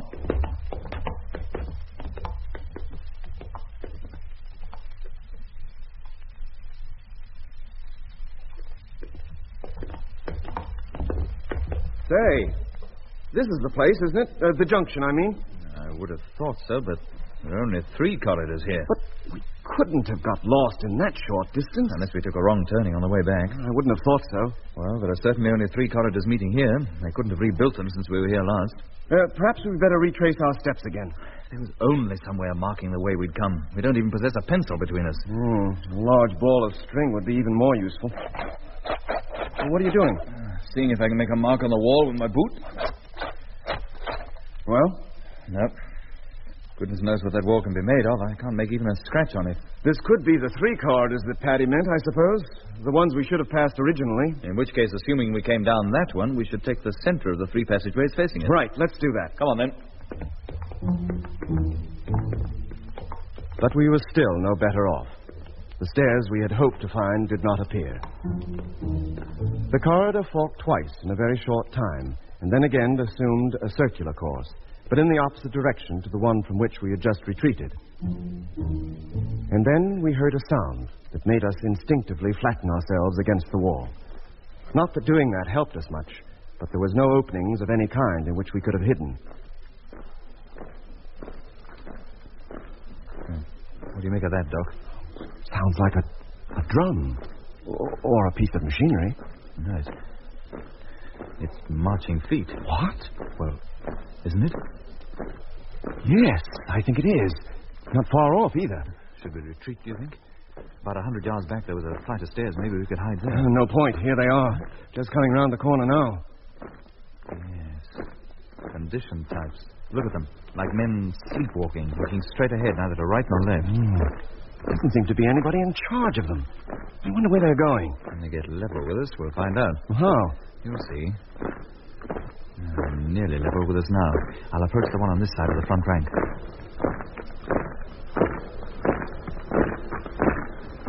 Stop. There. See what I mean, Doc? What are your orders? Where are you going? To Sphere Bay number 5. What for? It must be made ready to receive the sphere from asteroid 738. That's the one that's on its way here. When is 738 due to arrive? I do not know. Well, who'll be in that sphere when it does get here? I do not know. Well, who told you to get the bay ready? Orders were received, and orders must be obeyed without question at all times. I've heard that before somewhere. But don't you know who gave you the orders? Orders must be obeyed without... Yes, we know all about that. Hey, Jet, just a minute. Yeah? That bay Mitch saw on the vision phone, the one with the huge sphere in it. Well, according to him, it was built into a crater up on the asteroid's surface. So? And if those men are going to the bay, they'll have to go outside where there's no atmosphere. But all they're wearing are their crew suits. They couldn't go outside in those. Yes, then they must collect some kind of spacesuit first. Well, what if they do? Well, don't you see? Look, we've been without helmets ever since we came aboard this ship. Why were they taken from us? To prevent our going outside. What other reason could there be? But why try to prevent it? We couldn't do any harm just walking around on the surface. No. There can only be one reason. They wanted to be sure we wouldn't wander into one of the sphere bays, because if we did, we might well board one of those spheres and make off with it. They're easy enough to control, as Lemmy and I found out when we escaped from that flying doctor. And if these men are going outside, they'll need suits, of course. Of course. Come on, let's follow them. We may find where the suits are stored and find our helmets among them. All right, Doc, we'll fall in behind. Now, you... What are your orders? You will proceed to Bay 5 and carry out the orders already given to you. Orders received and understood. All right, Doc. Come on. Let's see what a little conducted tour brings forth. Jet and I walked alongside the group of men. We passed through at least a mile of corridors, occasionally climbing flights of steps and walking up slopes which brought us nearer and nearer the asteroid's surface. At last, we came to a huge circular door. Without hesitation, the man Jet had spoken to approached it and pressed the control.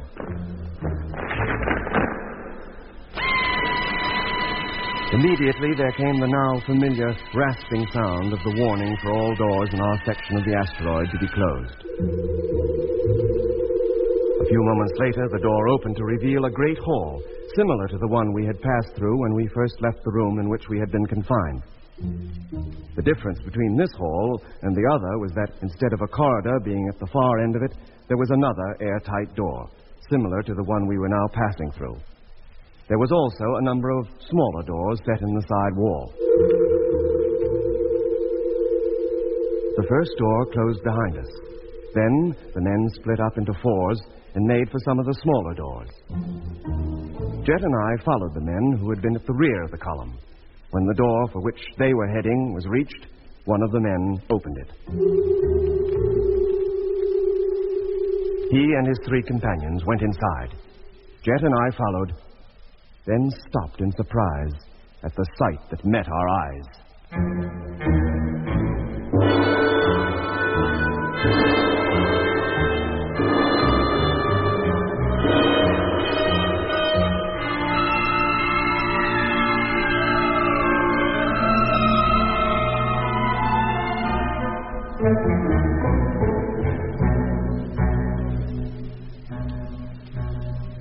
Come on, Doc. Let's get inside before that door closes and locks us out. This must be a storeroom for spacesuits. Do you think our helmets are up here? Let's hope we have a finding that they are. It'll take us hours to explore this place. Hey, wait a minute. Those condition fellows, they're taking 4 of those suits to pieces. Yes, they're going to put them on. We'll do the same. And go outside? Well, why not? Nobody should recognize us in these get-ups, and we may learn quite a lot that'll help us to get away. Well, I'd rather find out how to locate Mitch and Lemmy, but... Okay, what you say goes, Jet. I'm with you. And let's hurry up, or those fellows will be out of here before we're even dressed. Now, keep a close watch on them. Put every piece on in the same order as later. You bet. Well, so far so good. Yeah, they're putting their helmets on now. Okay, watch how they do it. We'll put ours on, too. Right. Here goes. This suit feels so stiff, it's like being enclosed in a suit of armor. Hello, can you hear me? Yes, quite clearly. These suits must carry radio. But where? And where does the oxygen supply come from? And what do we do if it runs out? Well, it must last as long as it'll take those fellows to do whatever they have to do outside. And they're going. Fall in behind and stay close to them. Right. And even more important, stay close to each other. Attention! Attention! Martian. Sounds as though his voice is right here inside my suit. All personnel are to assemble at the Spear Bay airlock immediately. Well, that includes us, Doc. Come on. We'll join the end of the main column. All personnel will now enter airlock. Come on, Doc.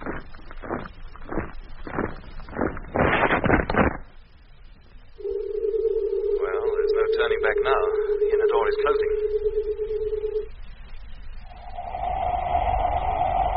What's that? They're exhausting the air out of here before opening the outer door. This is when we find out if we put those suits on properly. The airlock is now exhausted and outer door about to open. And these suits must be okay. Thank goodness for that. And there goes the outer door. All personnel will proceed to their posts and carry out the orders as instructed. On completion of tasks, you will return to the airlock. That is all. Here we go, Doc. Come on. It is a crater, with dozens of spheres parked on its floor. Yes, and room for dozens more. Look, there's the big one that Mitch told us about. Could be. Stick close to the working party, Doc. We should get a good chance to look this place over. Stick close to them, you say? They're splitting up and going in different directions. Oh. Well, what do we do? Follow just one of them? No point in that. We'll go our own way. Huh? Now, not too far. Just up to that big ship. I want to get a really close look at it. Well, it doesn't seem to be any different from the smaller spheres. Not from the outside, anyway. Do you think it's operated in the same way? Probably. In that case, we should be able to get inside merely by pressing this control. We certainly can. Anybody watching us? Not that I can see. Very well, let's get inside. Right. The construction of this sphere seems to be exactly the same as the smaller ones. And the control panels are identical, too. Which means it needs only a few men to operate it. Yeah, but how about navigating the thing? How about food and water? And, always assuming we get this ship off the ground, where do we head for? For Mars and the Discovery. At least we can contact Earth from there. If Control is still listening, they may have given us up as lost. Well, we've seen all we need to down here. Let's get up to the next deck. See what's up there. Open the door into the central pillar. Right. The stairs leading up should be behind it. Contact.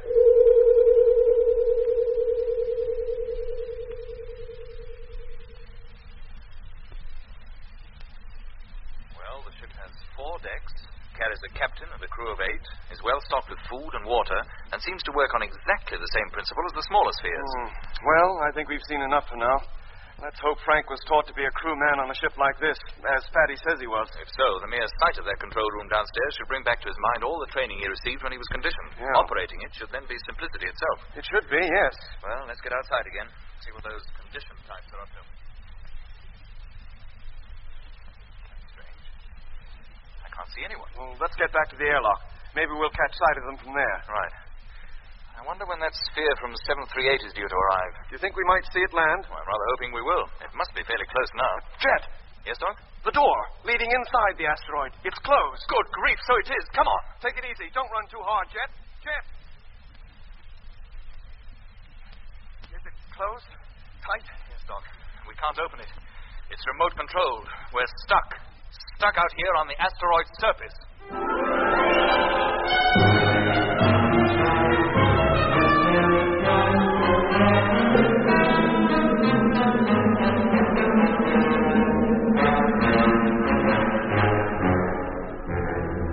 That was episode 14 of Journey into Space. Taking part in this recording were Andrew Foles as Jet Morgan, Alfie Bass as Lemmy, Guy Kingsley Pointer as Doc, and Don Sharp as Mitch. Others taking part were David Jacobs and Alan Tilton. The orchestra was conducted by Van Phillips, who also composed the music.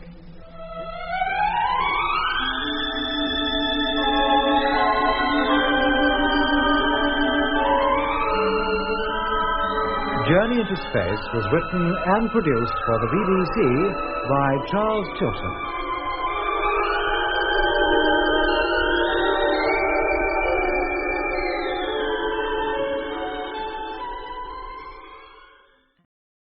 Journey into Space.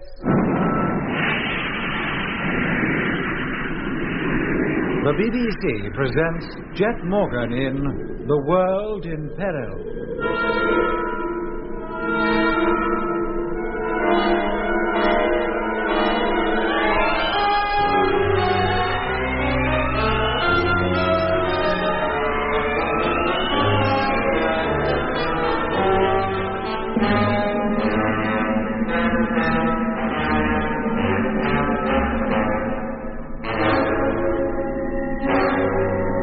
When neither Mitch nor Lemmy returned to the main televiewer room, Jet and Doc decided to go and look for them. However, they too had great difficulty in finding their way through the labyrinth of corridors that were to be found inside the asteroid. And then, when they'd almost given themselves up for lost, they stumbled on a party of conditioned crewmen who were on their way to a sphere bay. The two men joined the marching column and came to a great airlock which led out into a crater on the asteroid's surface. In a nearby storeroom, the conditioned men donned spacesuits, and Jet and Doc, helping themselves to two of the strange garments, did the same. When the crewmen went through the great airlock and outside, they followed them. Then the group of men scattered to different parts of the crater, and the two Earthmen went to look over the large spherical ship in which they vaguely hoped they might be able to escape from the asteroid altogether. Well, the ship has 4 decks, carries a captain and a crew of 8, is well stocked with food and water, and seems to work on exactly the same principle as the smaller spheres. Well, I think we've seen enough for now. Let's hope Frank was taught to be a crewman on a ship like this, as Paddy says he was. If so, the mere sight of that control room downstairs should bring back to his mind all the training he received when he was conditioned. Operating it should then be simplicity itself. It should be, yes. Well, let's get outside again, see what those conditioned types are up to. That's strange. Can't see anybody. Then let's get back to the airlock. Maybe we'll catch sight of them from there. Right. I wonder when that sphere from 738 is due to arrive. You think we might see it land? I'm rather hoping we will. Must be fairly close now. Jet. Yes, Doc? The door leading into the asteroid. It's closed. Good grief, so it is. Come on. Take it easy. Don't run too hard, Jet. Jet. Is it closed tight? Yes, Doc. We can't open it. It's remote controlled. We're stuck. Stuck out here on the asteroid's surface. Well, what do we do now? Hello, can you hear me? Hello? Who on earth are you calling? That Martian. We heard him distinctly enough. Well, it doesn't follow that he can hear us. Well, why not? Must have been him who closed the door. If he hears us calling, he might open it. Hello? Hello? Why should he? Well, supposing we really were conditioned, he wouldn't want to leave us out here, would he? Maybe not. But not being conditioned may well prove our undoing. How? Those conditioned types obey orders down to the last letter. They were told to do whatever they had to do and then return to the airlock. The Martian must have known when that would be, and he closed the door accordingly. But none of them could have been out here for more than 15 minutes. They could hardly have carried out their work in that time. That depends on what their work was. They were supposed to prepare the bay to receive the sphere arriving from asteroid 738. But who knows what that entails? I'd have thought they'd have waited for the thing to land, at least. Well, they didn't. And here we are, stuck in this crater with no idea how long the oxygen supply in these suits is supposed to last, nor when that door is likely to open again. Well, we won't starve and we won't suffocate. If we have to, we can camp in that big sphere. But look, what about Mitch and Lemmy and Frank? How do we let them know where we are? That is a problem. And what if that sphere from 738 does land? I hope it does. The door's bound to open to let the crew in. Well, that depends on who's aboard. We must get up to the surface. Climb out of this crater, you mean? Yeah. Frank is probably trying to locate us. If he tunes into the surface, he's far more likely to see us if we're up there than if we're stuck down here. It won't be an easy climb. The walls of this crater are pretty steep. But quite rough on the far side. I think we might find enough footholds over there. What if our oxygen supply does run out? Oh, we don't have to climb any higher than the crater rim to give Frank a chance of seeing us. Okay, let's go over there and begin climbing. Doc, what would you estimate the diameter of this crater to be? Roughly, I should say about 1,000 yards. Nearly there now, Doc. Made it. Give me a hand. Right, but take it easy. I don't want to go sailing up into the sky. You ready? Yep. Now. There. Thanks. Well, here we are. This asteroid's exactly like a miniature moon. This crater must be one of the largest on it. Do you think it's natural, or has it been dug out specially? Well, it looks natural enough to me. The floor's very smooth, though. No doubt they had to do a little work on that. You feel okay, Doc? Yeah, why shouldn't I? Oh, just wanted to be sure, that's all. Say, wait a minute. Look. What? Well, over there. What's that?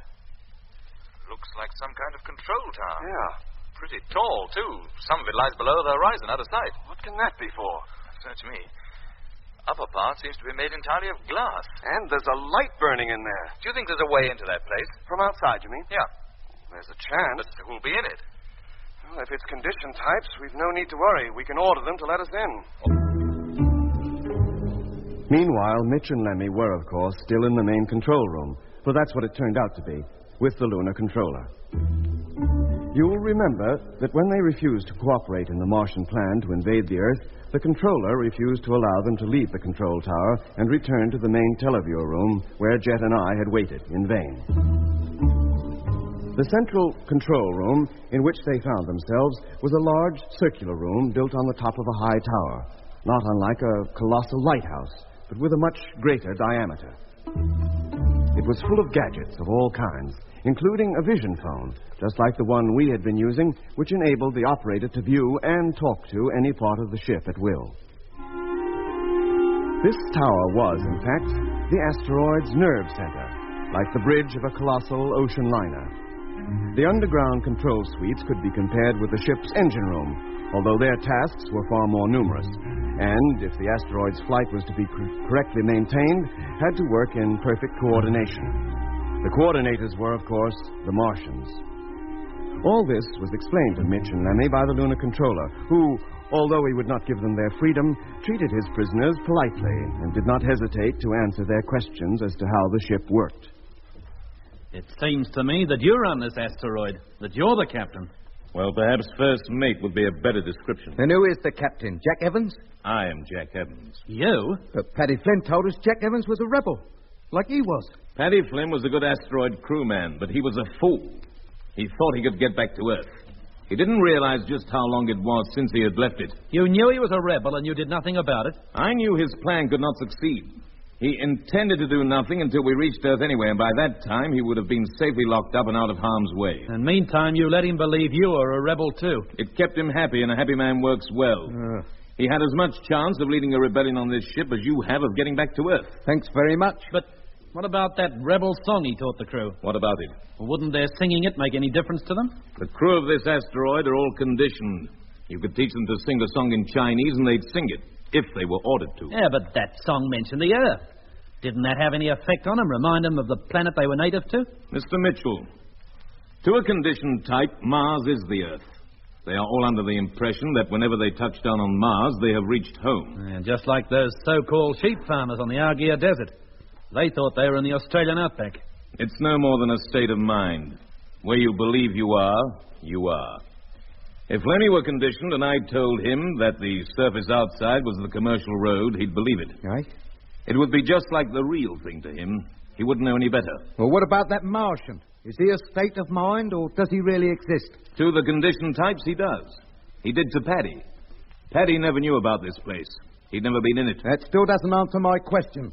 Most of the orders you hear that voice give are definitely Martian. But what about the geezer who gives the orders? What is he? I told you. He is a colossal brain. Nothing else? No. If I could see in that big box downstairs, what would be in there? A mass of electronic equipment, far beyond your or my understanding. Is that what a Martian consists of, then? A mass of electronic equipment? On this ship, it does. And how about the voice?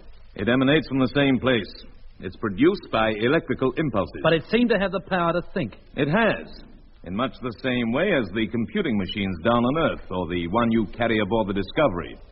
Although that hardly amounts to more than an abacus compared with the one aboard here. So it's not a Martian at all. Just a colossal electronic brain. Which you operate. To a great extent, I do. But I also receive my orders from it. What do you mean? Something you're in charge of, a machine, tells you what to do? Yes, and I have better sense than to disobey. Oh, blimey. Would it know if you disobeyed? Yes, it would. And who built this thing? It was assembled by condition types, specially trained for the work. But who designed it? The Martians. They design everything, but they use condition types to do the manual labor. Oh, regular lords of the manor, aren't they? So this story of there being a Martian on every asteroid's a lot of nonsense. Not really.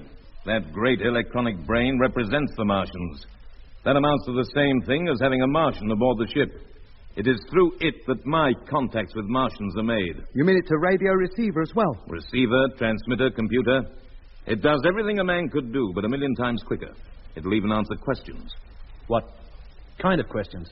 Look. Ask it anything you like.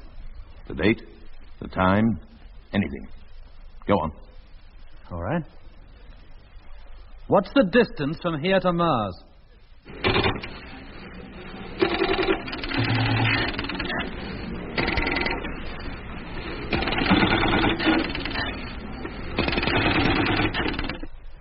Distance to Mars is 1,800,331.5 miles, 331.6, 331.7, 331.8, 33. Now, do you believe me?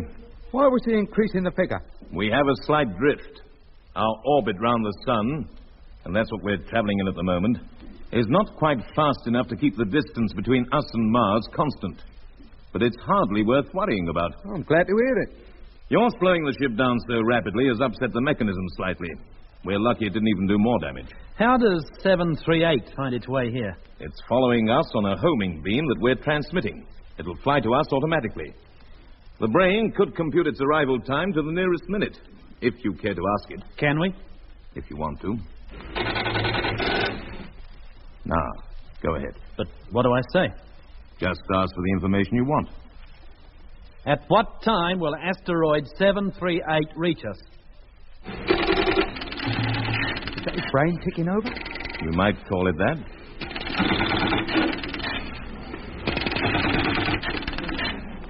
Here comes the answer now. Estimated time of arrival of asteroid 738 is 48 hours, 52 minutes. Ferry sphere will arrive at Bay 5. Have landing arrangements completed in good time. Landing arrangements? But nobody asked him anything about that. It was just a check. Extra information relating to your questions is often given. But the bay has already been prepared. I sent a party out there less than an hour ago. Where is Bay 5? It lies on the edge of the horizon. You can just make it out. Come over here and I'll show you. There. See that oval-shaped dark patch? Yeah? That's the crater known as Bay 5. We're not close enough to see down onto its floor. If we were, you could see the ferry spheres stowed there. And is that where the sphere from 738 will land? Yes. You'll be able to see it. What, you mean we'll still be in here 2 days from now? You will remain here until I have you transferred to 738's ferry. And what about Jep, Doc, and Frank? I will have them picked up and taken to the bay in good time. Well, I'll say this for you, mate. You've got things well organized. Very well organized. You see how powerless you are. And yet, by cooperating with us, you could have many privileges. If we cooperated, what would we have to do, like? Lemmy. Well, let's at least listen to what he has to offer. Jet would take Paddy Flynn's place as supervisor of Section 1. Oh, yeah? Doc would be put in charge of sick quarters. Yeah? And other jobs found for you and Mr. Mitchell. Go on.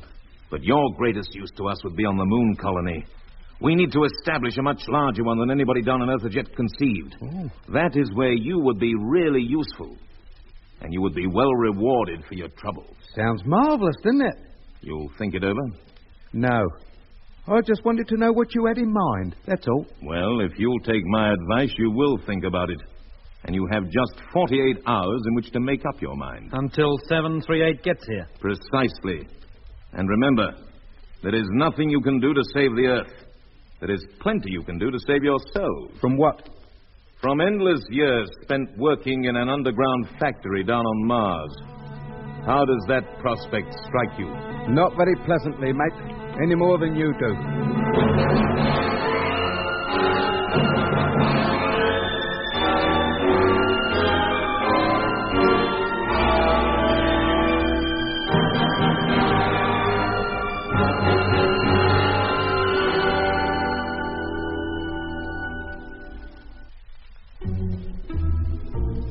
Of course, Jet and I had absolutely no knowledge of Mitch and Lemmy's meeting with the former lunar controller. We were, in fact, still exploring the large sphere in the crater at that time and hadn't realized that the men we'd followed had by now finished their work and returned to the airlock, leaving Jet and I shut out on the asteroid's surface. It was about then that the great Martian brain issued an order to the lunar controller. This necessitated his leaving Mitch and Lemmy in the tower, from which they had an uninterrupted view of the asteroid's surface to every point of the horizon. Well, that's good riddance to him for a bit anyway. And this is our chance to find our way back to Jet.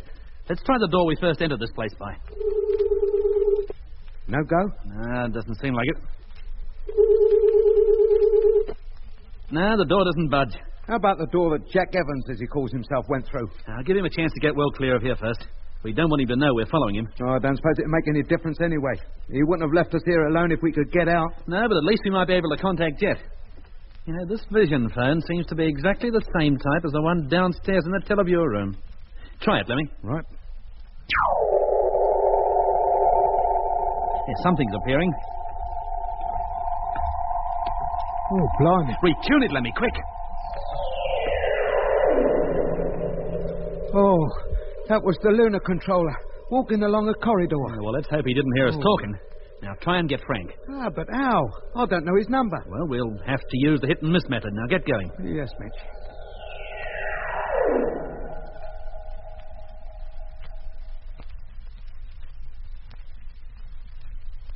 I'll have one more try, Lemmy. We must have been all over the ship a dozen times with this thing. I don't think it can tune into that televiewer room. Hey, maybe you're right. Oh, I'm glad you think so. Don't you remember? Paddy said he could never tune into Jack Evans unless he had the Martians okay first. You mean we have to ask that electronic brain? No, it's not as simple as that. The lunar controller is Jack Evans, and the request must have come to him eventually. He must be the only one who knows how to tune this thing to the place we want to see. And he only did it when he felt like it. Of course. It's things like that that would have impressed Paddy that there really was a Martian aboard. Well, the lunar controller's not here. So now what do we do? Consult the electronic oracle? Attention. Aye, he must have heard me. Message to controller from asteroid 738. Can you take it now? Repeat. Can you take it now? Can he? It's not here. Yeah, I wonder what happens in a case like this. Does he hear the Martian's voice in whatever part of the ship he happens to be? Message will be recorded. Hey? So that's how it's done. Hey, look. On that panel. The red light's come on. Yeah, that must be an indication that there's a message waiting for the controller. He'll play it over when he gets back. Like an automatic telephone, you mean? Similar principle, I expect. Well, what do we do? Try to pick up Frank again? I don't think there's much point in that. No. Blimey. Mitch. What's the trouble? Look. Martians. Hey? Where? Outside. On the asteroid surface. 2 of them. Oh, and how horrible they look. They don't look like Martians to me. They look like ordinary men in spacesuits. Where have you ever seen a spacesuit like that? Condition types must need suits if they ever go outside, and, well, they're bound to differ considerably from ours. And what are they doing out there? Taking a stroll? And whatever they're doing, they're heading directly for this lookout tower. They must be off the sphere from asteroid 738. They're coming here to pick us up. But the Martian said 738 wasn't due to arrive for more than 48 hours. He could have been wrong, couldn't he? I doubt it. Now, let's get out of here while the going's good. Always assuming we can. Well, let's try anyway, before those zombies or whatever they are get here. Okay, we'll try the other door this time. It works. Come on, but I haven't much hope of our getting very far.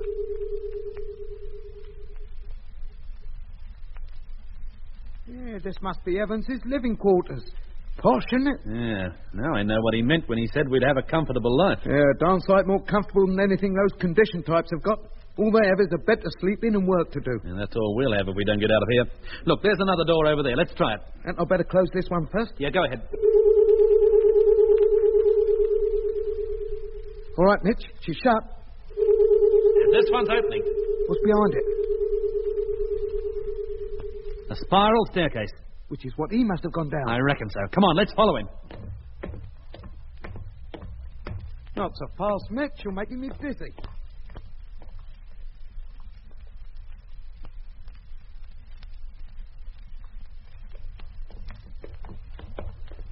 How much further? We're just coming to the bottom now. So? Another door directly ahead. And a lofty corridor leading off to the right. Try the door. Nah, it doesn't function, Lemmy. And it'll have to be the corridor, won't it? Yeah, let's go.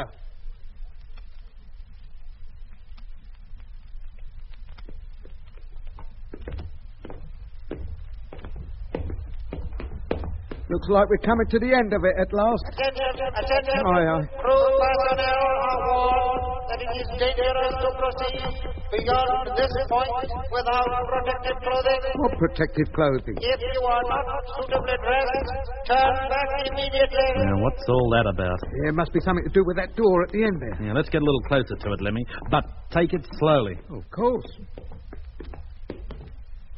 Where do you think it leads to? Lemmy, now how should I know? Well, you might have Attention, known. attention.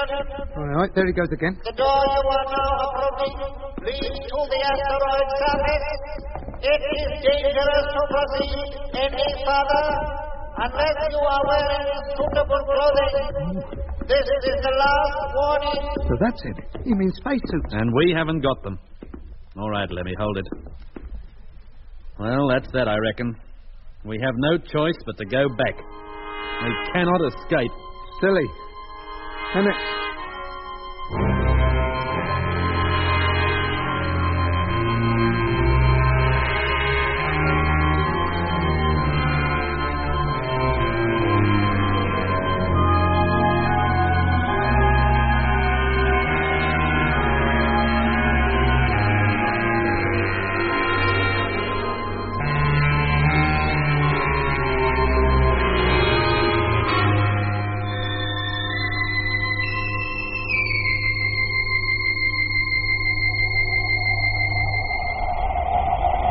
Hey, Mitch, listen. An airlock. Somebody's coming through that door. And it must be those two geezers we saw outside. Hadn't we better scarper? Oh, blimey, here they come. Well, what are you standing there for? Come on, Mitch. What difference does it make? We got nowhere to run to. We can go back upstairs, can't we? If we can, they can. We'd have to face them in the end. We might as well do it now. Here they are. Oh, look at them. Enough to frighten the daylights out of you. Doc, look who it is. Mitch and Lemmy. Stand your ground, Lemmy. Don't let them see you scared. Mitch, how did you get here? What is this place? You come a step nearer and I'll land you one. Lemmy, it's me. They can't hear us, Jet. With our faces inside these helmets, they don't recognize us either. Let's take the helmets off and quick. Doing it. Jet? Well, where did you spring from? I might well ask you then. Well, I'll be... It was you and Doc all the time. We thought you were a couple of Martians. What are you doing here? We've been looking for you. What, outside? When you know we haven't got a helmet between us? Oh, we got left out there by accident, but we'll explain everything in due course. Yeah, what you have to explain's nothing compared with our news. We found a sphere, Mitch, just like the one you described. If we can get out to it again, we believe we could take off in it and get away from here. You think so? Well, why not? All we have to do is find Frank, get up to Bay 5, and help ourselves to the necessary number of suits. Yeah, but how are we going to get to Bay 5, except by the way you just came? And we need suits for that, and only you and Doc have got them. We go back by the same route as you came here. Back to Frank, that is. It shouldn't be too difficult then to find our way back to that suit store. And then? We pick up 3 more, return, go back through that airlock, and make our way back to the crater where that sphere is. That sounds dandy, Jet, but there's just one snag. There is no way back to Frank. How do you mean? Lemmy and I are prisoners here. We can't go out and we can't go back. At least no further than to that lookout tower upstairs. Right. Well, who's holding you prisoners? Get ready for a shock. The lunar controller. Lunar? What? Oh, you're joking, both of you. If we are, it's the silliest joke I ever played. But how can he possibly be on this asteroid? It's all too simple, and there's no time to explain now. But you've got to explain, Mitch. I tell you, there isn't time. What's more important is that you should get back to the Discovery, if that sphere will take you, and warn Earth to close down every television station until further notice. Are you crazy? I wish I were. You say you think you can get that sphere off the ground? We certainly do. Then put your helmets on, get back there and do it. And leave you behind. Look, how can we get to that ship? You and Jet getting back to the Discovery is far more important than leaving us here. Now, wait a minute, Mitch. It's not so easy as that. Why not? In the first place, that ship's built to carry a crew of 8, and we've no idea how to navigate it. We're hoping Frank has. According to Paddy, Frank was trained as a crewman, and he'd know exactly how to control the thing. Put us right when we made mistakes. Oh, that's reasonable. In the second place, I don't see what closing down television stations has to do with a Martian invasion. Incidentally, where's the lunar controller now? In another part of the ship, but he'll be back, I can guarantee it. And if you intend to get away, you'd better get started. I tell you, we have no intention of leaving you, Frank, or Lemmy behind. Very well, if that's your final word on the matter. It certainly is. All right, let's get upstairs, and you can see a few things for yourself while Lemmy and I explain exactly what's happened to us since we saw you last. Believe it, Mitch.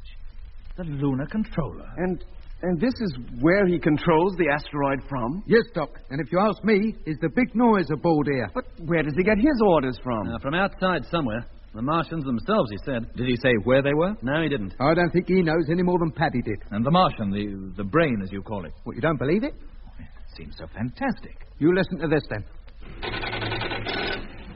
What is the estimated arrival time of asteroid 738 at this position? And how's your father? There he goes, figuring it out. How long does it take?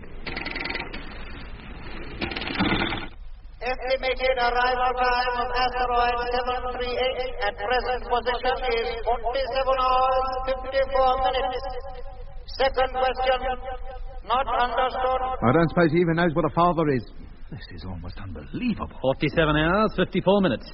That's the maximum time we have to find a way out of here, pick up the suits, and get out to that sphere. Not forgetting going back to Frank. Which way did you come in? We came through that door that knocked you out. You mean it didn't affect you? No, it was open and we just walked in. The huge case that contains the super electronic brains housed in there. Well, no wonder the place was so well guarded. Then can't we go back that way? I know I could find the teleview room from there. It's no go, Jet. The only door leading to that place doesn't work. Not to us, anyway. Mr. Jack Evans wasn't kidding when he said we were prisoners. Oh. And you've no idea when the controller will be back? No, Jet. It might be hours. It might be minutes. Then we must work fast. Lemmy. Yes, mate? Go into the other room. Yeah? Take the sheets off that bed in there, then put the rest of the covers back in place so they look as though they haven't been disturbed. What's the idea? Oh, don't ask questions. Do as I tell you. Yes, Jet. Right away. Well, what's on your mind? I think we might persuade Mr. Jack Evans, lunar controller, or whatever he cares to call himself, to help us get away from this asteroid back to the Discovery. What? How? Do you think he realizes Doc and I are here? I don't know. Well, he's not superhuman. Not like that electronic brain. He could only know we were here if he were told. But look, Jet, he may have a vision phone where he is and be looking at us and listening to what we're saying right now. And he may not. We'll work on that assumption anyway. Oh, here comes Lemmy back now. I'll strip that bed down, but it doesn't seem to have any sheets. All the covers are the same, so I brought this one. See if you can tear it. Oh, that'll spoil it. Go on, Lemmy. Help him, Doc. If it does tear, rip it into strips. Okay. Come on, Lemmy. I'll give you a hand. Right. Now, Mitch, ask that brain how long it'd take a sphere to get from here to Mars. Right. Question. What is the estimated time it would take for a ferry from Bay 5 to reach Mars? Let's hope he doesn't throw that question back in our face. Ferries cannot reach Mars from this distance. Well, we knew that already. The large sphere, that's the one I meant. What do they call that? I'm afraid I haven't a clue. And we can't ask any questions about it. But I'm sure it would reach there. It's well stocked with food and obviously is built for long-distance flights. Then what are you worrying about? I want to know how long we can expect to be traveling, that's all. A lot may depend on it. An asteroid like this could easily overtake one of those spheres. I just want to know if we have a chance. If we get away immediately, we'd be nearly 48 hours ahead of any other ship that tried to pursue us. It sounds a long time, but 1,000,000 miles is a long way. Assuming we are pursued by a faster ship, or even an asteroid like this, will 48 hours start help us much? I wish I could answer that. Here you are, Jet. Yeah. It was pretty tough material, but we managed it. Good. Now, what do we do? Mitch and Lemmy will sit here in front of the door where the controller can see them as he comes in. Yeah? You and I will stand at the side by the wall on which the door is hinged. Uh-huh. Then, as soon as he's in the room...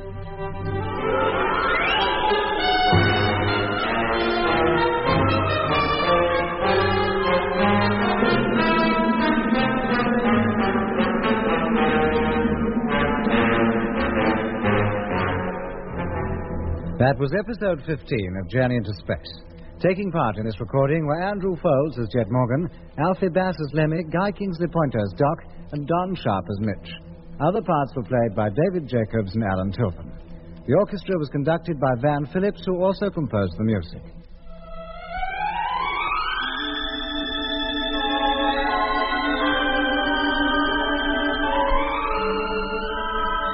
Journey into Space was written and produced for the BBC by Charles Chilton.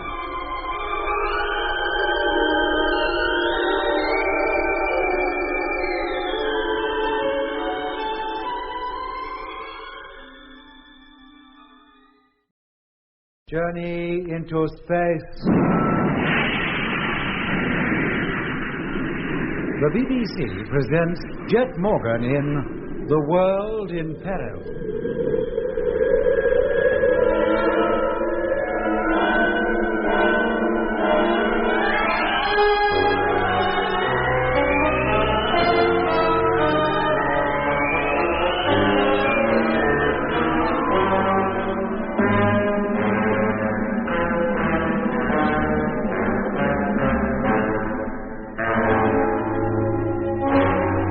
Jet Morgan, Doc, Mitch, and Lemmy are in the main room of the tall lookout tower, normally occupied by the former lunar controller, who the Earthmen have now discovered has been in league with the Martians all the time. The controller, or Jack Evans, as he was known to the late Paddy Flynn, is at present in another part of the asteroid, and as far as the Earthmen can tell, is unaware that Jet and Doc have joined Lemmy and Mitch in the tower. Jet sent Lemmy to Evans' room to get a sheet from the bed and tear it into strips. Then he laid his plans for escaping from the asteroid in the large sphere that he and Doc had examined in the crater known as Bay 5. Now, Midge, ask the brain how long it would take a sphere to get from here to Mars. Right. Question. What is the estimated time it would take for a ferry from Bay 5 to reach Mars? Ferries cannot reach Mars from this distance. Well, we knew that already. The large sphere, that's the one I meant. What do they call that? I'm afraid I haven't a clue. We can't ask any questions about it. But I'm sure it would reach there. It's well stocked with food and obviously is built for long-distance flights. And what are you worrying about? I want to know how long we can expect to be traveling, that's all. A lot may depend on it. An asteroid like this could easily overtake one of those spheres. I just want to know if we have a chance. Well, if we got away immediately, we'd be nearly 48 hours ahead of any other ship that tried to pursue us. It sounds a long time, but 1,000,000 miles is a long way. Assuming we are pursued by a faster ship or even an asteroid like this, will 48 hours start help us much? I wish I could answer that. Here you are, Jet. It was pretty tough material, but we managed it. Good. Now what? Mitch and Lemmy will sit here in front of the door where the controller can see them as he comes in. You and I will stand at the side by the wall on which the door is hinged. Right. Then, as soon as he's in the room...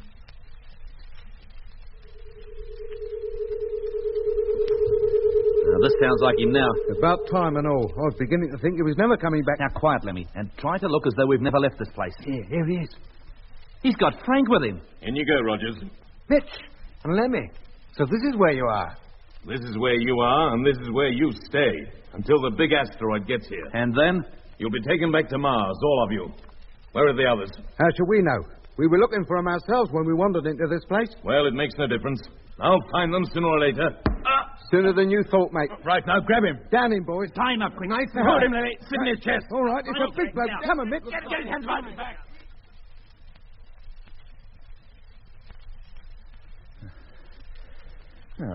That's that. You can get up now. Well, Mr. Evans, how does it feel to be a prisoner yourself? You can't get away with this. We'll have a good try. Untie me immediately. What, after the bother we went to tie you up? What do you hope to gain by this, anyway? Command of this asteroid. You haven't a chance. 786 will be here in less than 45 hours. All we need to know is how to get hold of some suits and get out to that sphere. You wouldn't get very far. You'll be overtaken long before you reach Mars. We'll take that chance. Now, how do we get to that storeroom? Find out for yourself. This is your last opportunity to tell us. I've no intention of telling you. Very well. Doc? Yeah? Put that spacesuit on. Where are we going? I think perhaps the controller would like a walk outside on the surface and give him time to think things over. But we have no suit for him. We won't bother with a suit. What was that? Unless, of course, you care to change your mind. You wouldn't do it. You're bluffing. You think so? You wouldn't murder a man. Deliberately murder him. What's the life of one man when the freedom of the whole world is at stake? All right, Doc, put your suit on. Okay. That's me already. Do we put the helmets on now? No, we'll wait until we're in the airlock. Well, we may not hear if the controller tells us he's willing to cooperate after all. I still think you're bluffing. Pick him up, Doc, and let's go. Sure thing. Open the door, Lemmy. Yes, Mike. Thank you. Now, Frank. Yes? Follow us down to the door on that vision phone and keep in touch. Right. Come on, Doc. Surely Jet doesn't mean to take him outside. He certainly spoke as though he did. Yes, but with no suit on and atmospheric pressure outside down to zero, he can't mean it. He must be bluffing. Now, get over to that vision phone, Frank. See if you can pick him up. Right. Here comes a picture now. Yeah, but not the one we want. We'll try it again. There they are. Hello, Jet. Can you hear me? Hello, Mitch. Yes, we can. Does he still think you're bluffing? Yes, he does, but he'll soon learn differently. Attention! Aye, the Martian. Crew personnel are warned that it is dangerous to proceed beyond this point without protective clothing. Heard that warning, Mr. Evans? Of course I heard it. You know what it means to go outside with no suit on? I most certainly do. And you're still willing to let Doc and me take you out there? Go ahead. You can't scare me. Very well. Attention! Final warning coming up. The door you are now approaching leads to the asteroid surface. It is dangerous to proceed any further unless you are wearing suitable clothing. This is the last warning. And this is your last chance. Cooperate with us or we take you through the airlock. Go on, then. Get it over. Very well. You're sure you don't want to change your mind? You think I'm a fool, Captain Morgan? You wouldn't murder anybody. You won't get me to talk this way. Take him inside, Doc, and put him on the floor. I'll close the door. Sure.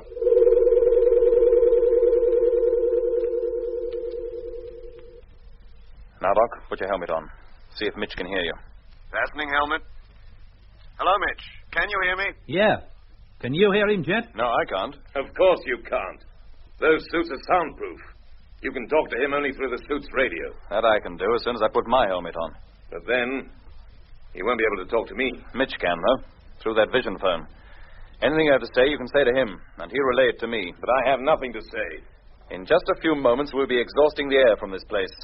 You know what that means, so far as you're concerned. You expect me to suffocate? You don't have to. All you have to do is give me the information I require. I daren't do it. Why not? The Martians would punish me. Send me to work in the underground factories down on the Red Planet for the rest of my days. And on Mars, that can be a long, long time. At least twice the normal lifespan down on Earth. You don't have to stay behind. You can come with us back to Earth. That's a laugh. You'll never get back to Earth. None of you will. We'd rather try than stay on this asteroid. I'd rather stay here than try. Then you can, for good. Hello, Doc. Mitch, can you hear me? Yeah. Me too. It's up to you now, Mitch. The controller can hear you, but he can't hear us. Take over, will you? Right. Now listen. I'm listening. Do you agree to cooperate? And be sent to the underground factories? That's what you intended to do with us, isn't it? The answer's no. He says no, Jet. Very well. Okay, Doc. Exhaust the air from here. And slowly. Contact. Well, there it goes. In 5 minutes, it'll all be gone. You're bluffing. You wouldn't exhaust all the air out of here. Wouldn't we? You'll see, chum. Well, don't you see I can't help you? It's more than my life is worth. Right now, your life ain't worth very much. Now, what's it to be? Turn off the exhaust. Oh, getting all excited now. Well, turn it off, Captain Morgan. Turn it off. No good yelling at him, mate. He can't hear you. You have about as much air now as you'll find on the top of a mountain. And it's getting thinner all the time. You can't do this. Doing it, mate. Stop. Stop. I'll cooperate. I'll do anything you say. All right, Jet. That's it. He's willing to tag along. Yeah, look at him. He's turned Charlie. Sweating like he was in a Turkish bath. I'll do anything. Yeah. Anything you say. Yeah, that's more like it. Fill her up again, Doc. We'll go back upstairs. Sure. Contact. And Mitch? Yeah? You can switch that vision phone off now. We'll see you in a few moments. Good on you. Frank, see to it, will you? Well, thank goodness he came round. I was beginning to think he wouldn't. Oh, me too. So what? There was hardly any air let out anyway. What? But the way the controller looked, he seemed hardly able to breathe. That was all in his imagination. Jet was bluffing. Yeah. But the controller was convinced the lock was exhausting, so he reacted as though it were. Let's thank our lucky stars he did. Yeah.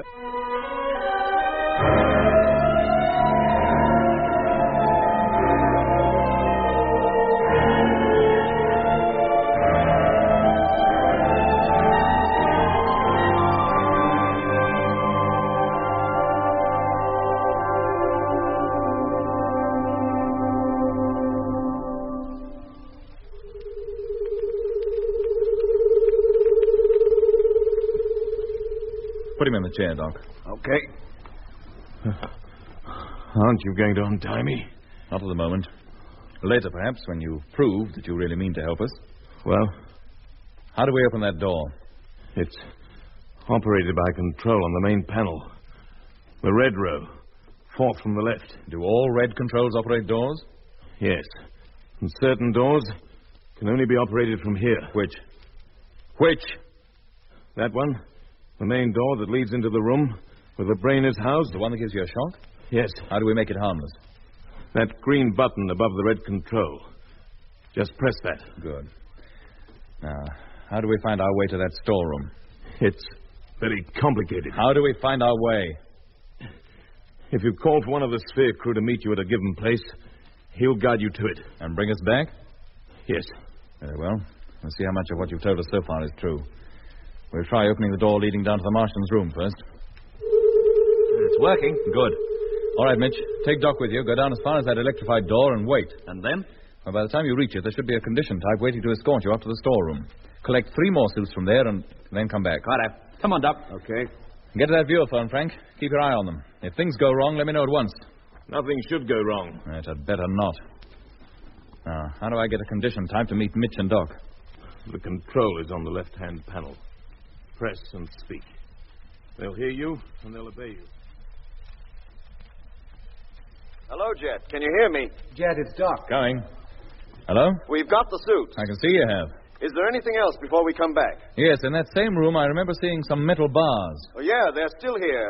Though what they're for, goodness only knows. I have a good use for them. Bring half a dozen with you. Right. And hurry back here as quickly as you can. Sure thing. And when you get to the main door leading to this place, tell the condition type to return to his quarters. Roger. See you later, then. Mr. Evans, there are a few more things I'd like to know. Well? That asteroid that's on its way here, how does it find us? It homes on us. On a radio beam that we're transmitting. Where's the transmitter? That's it. There. Uh-huh. When this asteroid is flying through space, how is its course set? Do you do it? No. It's done by remote control. Radio signals are received, which are fed into the brain downstairs and then translated into orders, which are given to me verbally. And then you pass the orders on to the crew personnel down below. That's right. So if that brain ceased to function, this asteroid would just be adrift in space, eh? Yes. And if the homing beam were cut off, could 786 still find its way here? Not until it got fairly close. And it's still a great way off. It must be. It's not due to reach here for 44 hours at least. Now, just one thing more. The big sphere in Bay 5, can that reach Mars? Yes, it can. How long would you take? Why don't you ask the brain? What are those big spheres called? Long-distance cruise ships. That one is number 7. Question. How long will it take long-distance cruise ship number 7 to reach Mars from this position?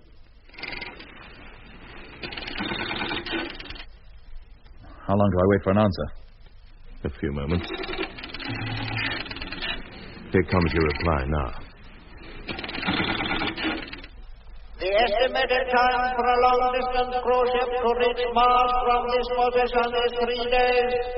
Number 7 is ready for takeoff. 3 days. Well, if we leave now, it'll be nearly 2 days before anyone is likely to pursue us. Why do you wish to go back to Mars anyway? I have my reasons, and I'd rather not tell you what they are. Somebody will be after you before you've been gone half an hour. Huh? That little bank of apparatus over there is constantly sending signals to HQ down on Mars and to the flagships of the invasion fleet. They know everything that goes on. No sphere is supposed to leave any asteroid without permission. This is one time it will. Hey, it's Doc and Mitch. They've come back. Here you are, Jet. The suits. And the metal bars. What do you want these for? Are they tough? It's impossible to bend them. Now, put them to one side for a moment. Now, hand out those suits and everybody put one on. What about our own suits? No, we carry those. Don't leave them behind. Here, you. You told me and Mitch you had our helmets up here. I have. They're in the next room in the locker. Go in there. Let me get them. Right. Well, if our own suits are complete, what do we need these Martian ones for? In case our own have been damaged. Give Frank a hand, will you, Doc? He's having trouble. Oh, sure. Hold on, Frank. That's not the way. The bottom half must go on first. The helmets were there, every one of them. Put them on the floor, and I'll help you get into this Martian outfit. Well, I have to wear that. If you're coming with us, you do. Why? Oh, I don't like the cut. It's not my style. Put it on and don't argue. Everybody dressed? Well, aren't we going to put the helmets on? No, not yet. Each of you pick up one of those bars. What for? Lemmy, that section in the corner. Smash it up. Well, all that lovely equipment. That lovely equipment will have a whole fleet of asteroids on our tail unless we render it useless. Now wreck it. All right. Here we go. Frank, get to work on that vision phone. Sure. The rest of us will work on this little lot. Right. Attention, attention. All right, we've woken him up. Emergency, emergency. You've never had an emergency like this one, chum. All right, that'll do. If anybody can get that gear to work now, they're welcome to try. Emergency. Shut up.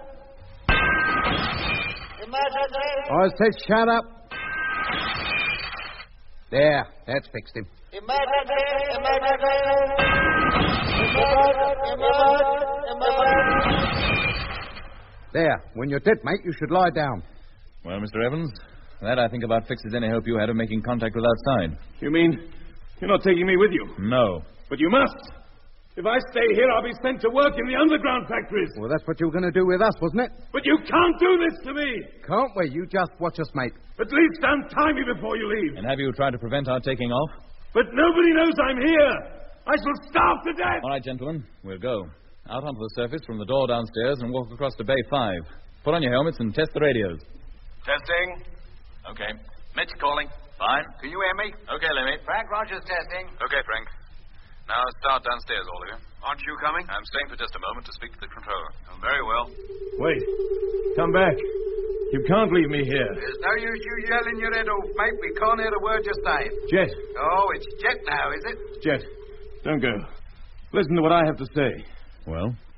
If you take me, I could be of great help to you. And where's the guarantee that you won't contact the Martians and tell them exactly where we are and what we're doing? I won't. I promise you. You can lock me up in the Sphere's restroom. There's no way I can contact anybody from there. The radio is done on the main deck, in the flight control room. And when we get to Mars? If we're caught, it'll be as bad for me as it will for you. We're all in the same boat now. Very well. I'll untie you. Put on your suit and walk in front of me. Head for the door that leads outside. Yes. Yes, of course.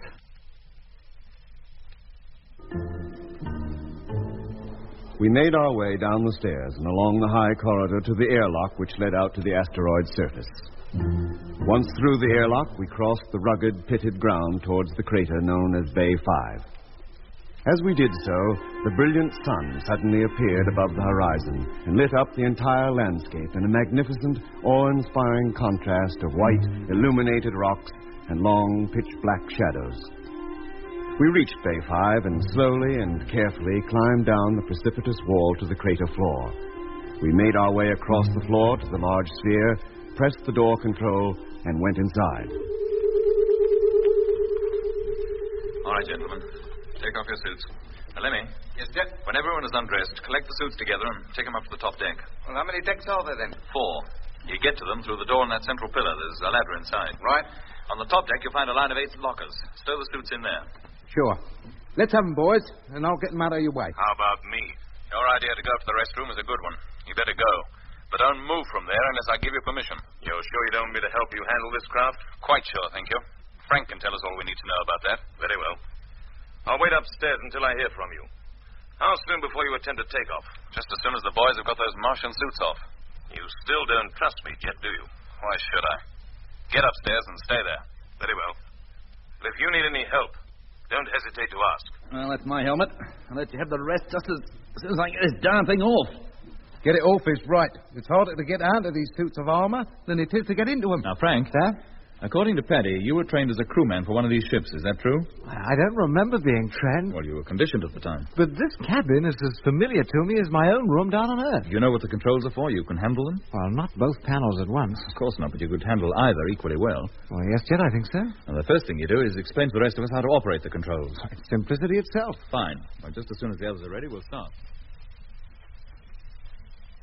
And this lever in neutral position holds the ship in whichever orbit it happens to be, whether it's round the sun or any other object in the solar system. Well, that's clear enough.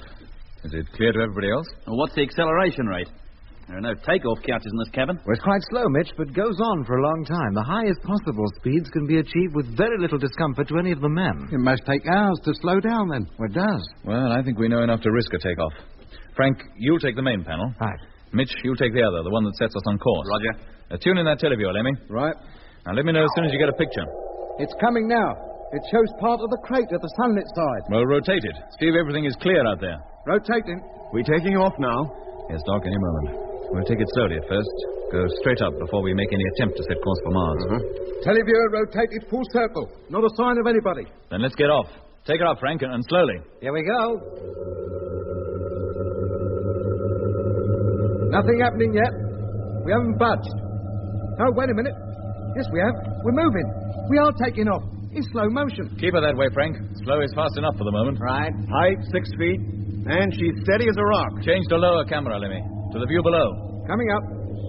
12 feet. Rate to floor now in picture. Increase the climbing rate, Frank, but take it easy. Climbing rate increasing. 24 feet. 30. 35. 40.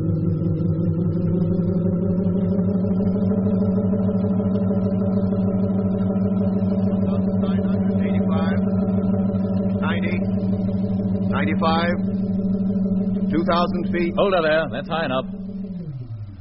Oh, blimey, take it easy, Frank, boy. What are you doing? Sorry, Lemmy. I slowed down a little too fast. Oh, I'll say you did. I nearly went shooting up to the ceiling. Well, so far, so good. Now to set course. You ready, Mitch? Yeah, Jet. Lemmy will give me the necessary picture. All I can see now is the asteroid surface down below. Did you hear that, Lemmy? I heard. Manipulating camera now. Yeah, picture's changing. I can see the sky, and there's Mars. Center it, Lemmy. Slap in the middle of the screen. Doing it. You're nearly there. Right, hold it. Yeah, you're quite sure this thing will head for the red planet just by our lining up on it on that screen? Well, according to Frank, yes. Why? Well, it just seems too good to be true, that's all. Okay, course set. Now turn on the juice and let's see what happens. Away you go, Frank. Maximum comfortable acceleration. Now, Lemmy, keep your screen tuned to that asteroid. And what else would I be doing? Contact.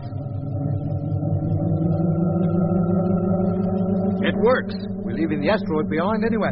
But are we flying on course? I think we are, heading straight for Mars. We got away without a hitch. Don't speak too soon, mate. According to that electronic brain, it's going to take us 3 days to get there. And anything could happen in that time. The old perishing Martian fleet could be after us.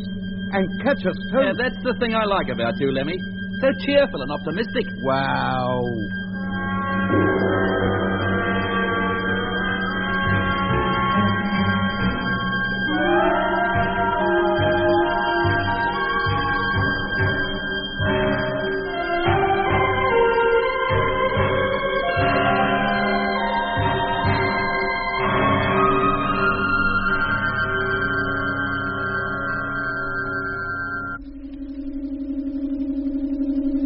How are things, Doc? Okay. Speed's still constant. How long before we're close enough to go into orbit around the planet? Just a few hours. How are things upstairs?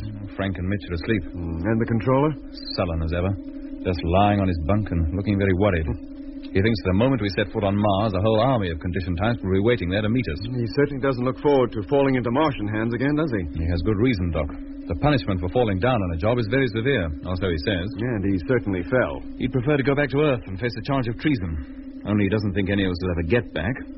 Still, he's not going to fall into Martian hands if I can help it. He's too valuable to us. Well, we'll have to watch him pretty closely when we land. Make sure he doesn't attempt to escape. I don't think he's likely to want to, judging from what he says. And I don't think we can believe half of what he says. Well, I'll watch him, Doc, don't you worry. Like a hawk. Hey, Jet, come over here. Coming. We'll continue this little talk later, Doc. Sure. Well, Lemmy, what's your trouble? I'm in no trouble. I thought you'd like to look at the televiewer. We're so close to Mars now, it more than fills the whole screen. In just a few hours, we'll be making the landing right there in the Mare Australis. And then? We'll touch down alongside the Discovery, transfer to her, open up the radio, contact Earth, and tell them to close down all television stations immediately. Yeah, I can see them doing it and all. They'll have to. You know what the result will be if they don't. Well, let's hope we can convince them. And what's more, let's hope the Discovery is still where we left it. The Martians would have no use for an antiquated old crate like the Discovery. Antiquated by their standards, but to us, the latest and most luxurious thing in space travel. Earth is certainly behind the times when it comes to flitting around the solar system. Yeah, well, I suppose they will still be listening for us. Well, why not? We haven't been missing all that long. They wouldn't give us up so quickly or so easily. Not even if the invasion had already taken place? But it hasn't. Oh, anything might have happened since we were last on Mars. You sound tired, Lemmy. Oh, it's constantly staring at that screen. Well, let me take over. But there's at least another hour of me watch to go. I'll do it, Lemmy. You go out and get some rest. Oh, thanks, Jet boy. That's nice of you. You won't get much anyway. Everybody will be down here for landing operations long before you've had your sleep out.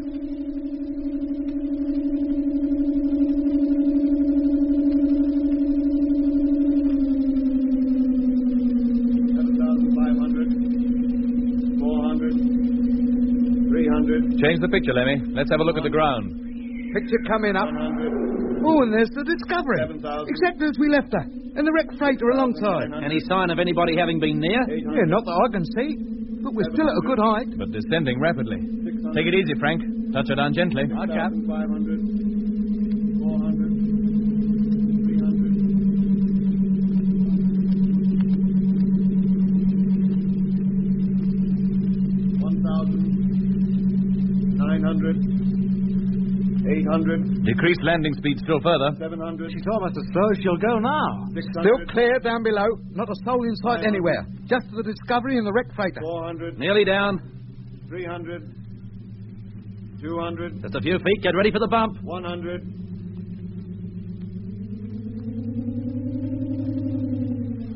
What bump? We're down. We're on the deck. I hardly felt a thing. Nice work, Frank. First-class landing. Oh, couldn't have done better myself. Well, let's not waste any time. We'll get out of the Discovery right away. What, all of us, Jet? No, just 2. Then if anything should go wrong, there are at least 3 of us still safe. For the present, at any rate. You'll take Lemmy, of course. Of course. And even to get that radio going. Whatever else we may not do, we must contact Earth. Well, it doesn't look as though you'll have any trouble. There's no reception committee out there. Get your suit, Lemmy, and put it on. Right, yes, mate. Keep your eye on the controller, Doc. See he makes no move to contact any of his old cronies down here on Mars. Old is right. Hello, Doc. Can you hear me? Yeah. We can see you, too. Then we'll get over to the Discovery straight away. Which way are we going in? By the cargo hatch? No, Lemmy, by the main door. But that's on the other side of the ship. Oh, what of it? We can still talk to Doc and Mitch around there, even if they can't see us. Well, all right, then. The main door. Can you still hear us? Yep, loud and clear. Just coming round to the main door now. We'll... Hey, what's going on here? Something wrong? The door, it's open. Well, of course it is. Doc opened it to let in you and me. Just before we were carried off to the asteroid, remember? No, I don't. What does it matter anyway? Saves us opening it now, doesn't it? Come on, let's get inside. Up you go, then. Climbing the ladder now. Oh, this is just like coming home after a long, wet, dull holiday. Oh, blimey. Now what? Yeah, you wait till you get up here and you'll see. Well, up. What is it, Jet? What's wrong? The inner door is open, too. The airlock, you mean? It's an air unlock now. But that's impossible. One door must always be shut. The others can't open unless it is. Impossible yet. And both of them wide open, as large as life. Oh, that puts paid to taking our suits off. I can still manipulate the radio. Or I could do it with boxing gloves on. Well, let's get into the cabin and see you do it. I'll lead the way this time. Up you go, then. Good grief. Not more trouble. Wait till you get up here. You'll see. What is it this time? Oh, blimey. The bailiffs have been. Pete's sake, what's going on over there? Is the radio out of action? Out of action, nothing. There's no radio here. What was that? In fact, there's very little of anything here. The whole place has been stripped. Equipment, bunks, lockers. There's nothing but bare walls. Everything's gone. And with it, all chance of contacting Earth.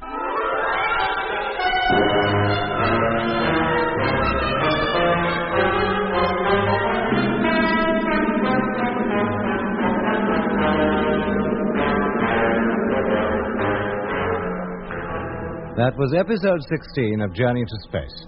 Taking part in this recording were Andrew Foles as Jet Morgan, Alfie Bass as Lemmy, Guy Kingsley Pointer as Doc, and Don Sharp as Mitch. Other parts were played by David Jacobs and Alan Chilton.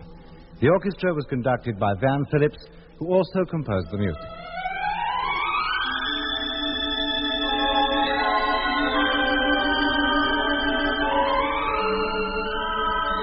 Journey into Space was written and produced for the BBC by Charles Chilton.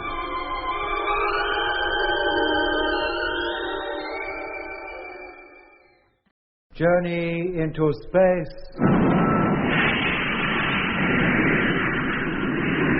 The BBC presents Jet Morgan in The World in Peril.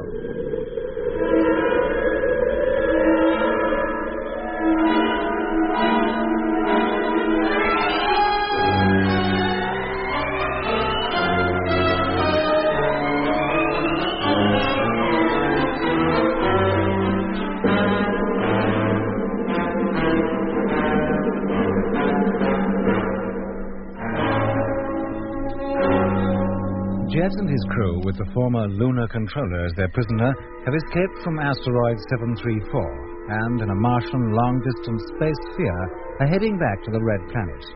There they hope to make a landing near the Discovery, and with the aid of the Earthship's radio, contact home and warn them of how the Martians intend to conquer the Earth by hypnotizing its inhabitants with the aid of television. The journey from the asteroid back to Mars took 3 days. The sphere was not followed, neither were there any Martians or conditioned Earthmen waiting to greet Jet and his crew. So Jet, taking Lemmy with him to operate the radio, lost no time in leaving the sphere and getting out to the Discovery. They decided to enter the ship by its main door, which, to Jet's surprise, was found to be open. Climbing the ladder now. Oh, this is just like coming home after a long, wet, dull holiday. Oh, blimey. Now what? You wait till you get up here and you'll see. Well, I'll be. What is it, Jet? What's wrong? The inner door is open, too. The airlock, you mean? It's an air unlock now. But that's impossible. One door must always be shut. The others can't open unless it is. Impossible yet. And both of them wide open, as large as life. Well, that puts paid to taking our suits off. I can still manipulate the radio. I could do that with boxing gloves on. Well, let's get into the cabin and see you do it. I'll lead the way this time. Up you go, then. Good grief. Not more trouble. Wait till you get up here and you'll see. What is it this time, Jet? Oh, blimey. The bailiffs have been. For Pete's sake, what's going on over there? Is the radio out of action? Out of action, nothing. There's no radio here. What was that? In fact, there's very little of anything here. The whole place has been stripped. Equipment, bunks, lockers. There's nothing but bare walls. Everything's gone. How about the cargo hold? Have they cleared the stuff out of there, too? The cargo hatch is wide open. I should think it's almost certain that they have, but we'll go in there and make sure. Come on, Lenny. Yes, mate. Hello, Mitch. Well? Everything's gone. Land truck, food, oxygen cylinders, water. Even the cigarettes. And the old microfilm library. Well, what do we do now? Well, do you think they ripped out all the gear from the wrecked freighter, too? I don't see why not. But everything was intact the last time we looked in, even though the wreck had been lying there for more than a year. Maybe they thought the stuff would be unserviceable. That freighter took a nasty bump. Still, the radio was working, after a fashion. Frank was using it. But on less than a quarter of its normal power. Its signals could never reach Earth. Maybe it could if you repaired it. I never got a chance to find out what was wrong with it. I didn't even go in there. Well, we'll go in now. If it's still there, you can look it over. Well, if you say so. I'm willing to try anything. Did you hear that, Doc? Yeah, but be careful. That freighter is at least half a mile away. We don't want you wandering too far from this ship. Then bring the ship nearer to the freighter. I keep forgetting how maneuverable this thing is. Okay, Mitch. We'll take off, rise just a few feet, and move over to alongside the wreck of old freighter number 2. Roger. Here we go.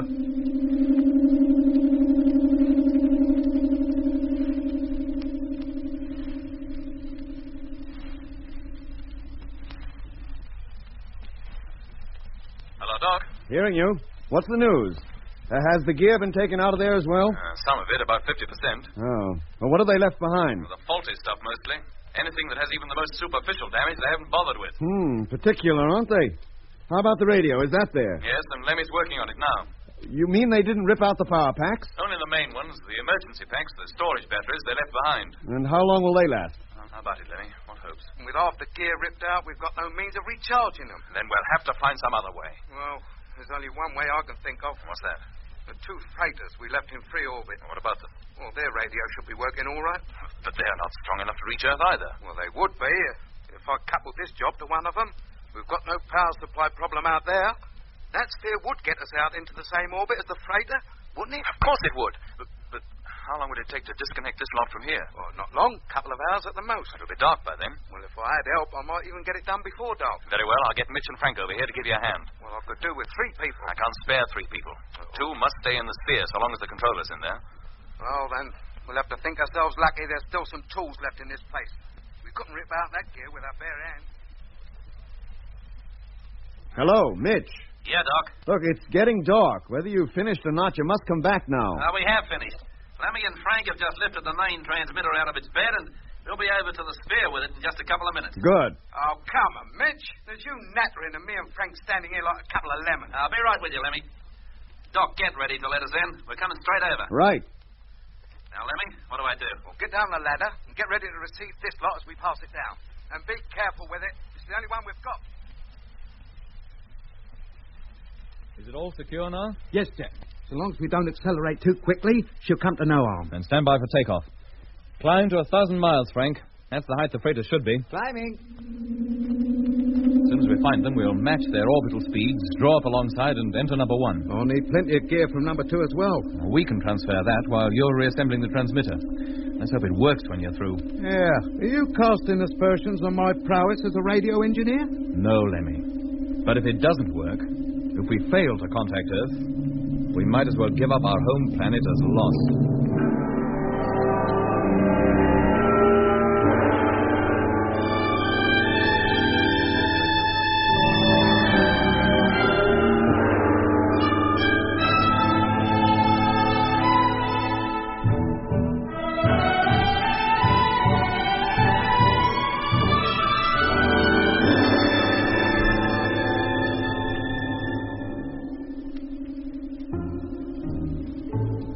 Slowly, the great sphere rose from the Mare Australis into the deep mauve evening sky.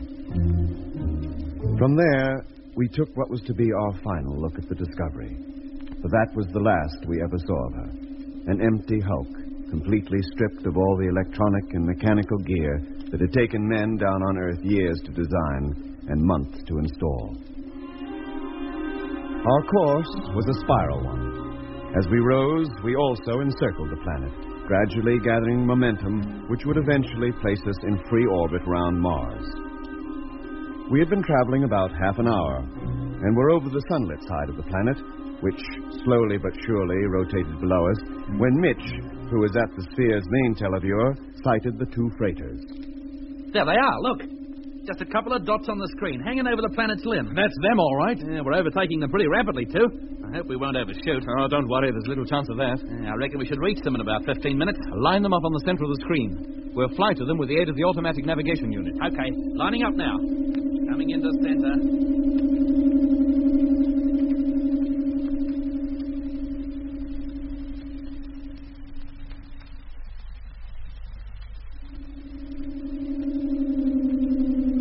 Slowly does it, Frank. We're almost on their tails. 200 yards, 175, 150. Slowly.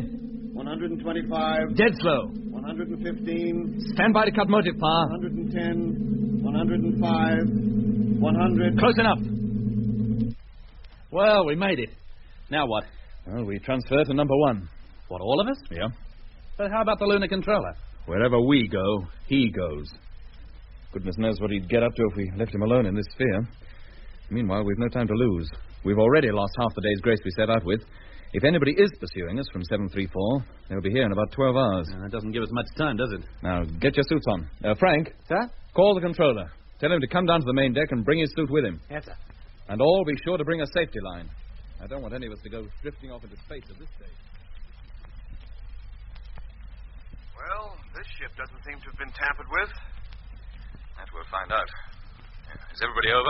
No, Lemmy's just coming across now, towing his precious transmitter. Everybody okay? All right. Well, let's open the main door and get inside.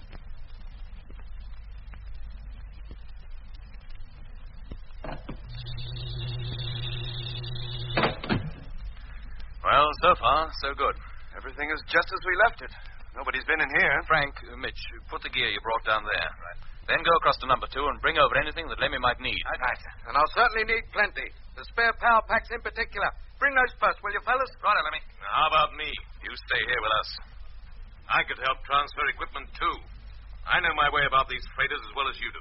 Thanks for the offer, but we'd rather you stay here. If you really want to help, you can give Lemmy a hand. Pass him tools as he needs them. You still don't trust me, do you? No, I don't. And I don't intend to let you out of my sight at any time. Very well. If that's the way you want it. I do. So you can get your suit off and stow it away. You won't be needing it again for some hours. And hurry up, mate. I'm ready to start. You stay here, will you, Doc? Keep a general eye on things. Well, where are you going? Go into the holds to inspect the ship. Switch on the televiewer and check that Frank and Mitch are okay. Right. Then have them transfer all remaining equipment from the other freighter to this, including food and fuel. Well, what's the idea of that?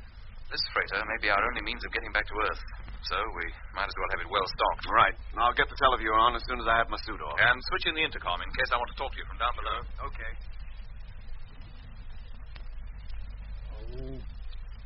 Get in, you. Oh, that's it. Hey, you. That spanner. Let's have it. This one? That's it. Now, hold that. So, well, that's all right then. Now, don't touch that other one, or you'll very likely knock yourself out. How much longer, Lemmy? It's 10 hours now. Well, not long, Jet. I've had to disconnect some of the remote control circuits. Was that necessary? Well, I needed the wire. And what difference does it make? The Discovery won't be remote controlling anything anymore anyway. Did I do wrong? I don't care what you do, so long as you contact Earth before any Martian sphere, asteroid, or any other craft that might be trying to overtake us gets here. Time's running out fast. Oh, just a couple of minutes, Jet, and I'll be turning her on. Here, you. Get hold of that. Hold it yourself. Well, you're a fine help, ain't you? It's quite harmless. Look. Oh! Oh, blimey. We must have got a couple of wires crossed or something. Here. Now, wait a minute. Input 1 to point 4. Oh, yes, there. Now we should be all right. Switch her on, Jet. See what happens. She's on. Now, the receiver. Receiver on. And they both seem very lively. Now, see what aerial current we can get out of the transmitter. Oh, bags. It seems like Bob is our uncle after all. Fleet. Control calling Space Fleet. Have lost Hey, contact oh, with you. blimey, we got something. It's Earth. It's Control calling us. Oh, I knew they wouldn't give up all that easily. Well, reply to them. Give us a chance. I've got to tune the transmitter first. I'm not even sure that it works. Well, then, hurry up and tune it. I'm doing it, and I. Well, that'll be Mitch and Frank back from the hold. Well, that's that. Every movable thing from number 2 has been transferred to here. Fuel, food, everything. Oh, I thought we'd never finish. Hey, what happens to number 2 if we do go back to Earth in this crate? We leave it behind. Do we have to? Well, we have no choice, Frank. With the Discovery out of action, we can't control it.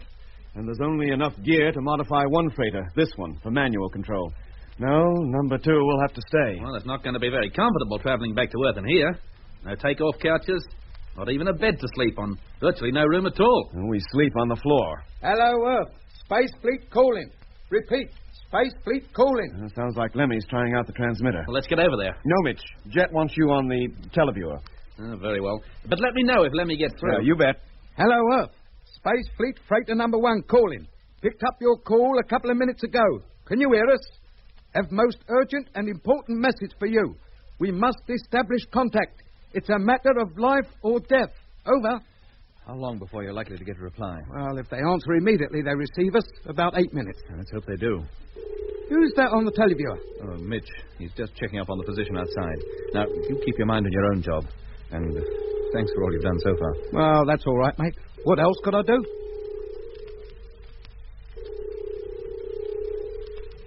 What the... Hey, Jet. Come and look at this. Coming. What is it? Look, there on the screen. See that group of stars? That cluster, you mean? Yeah.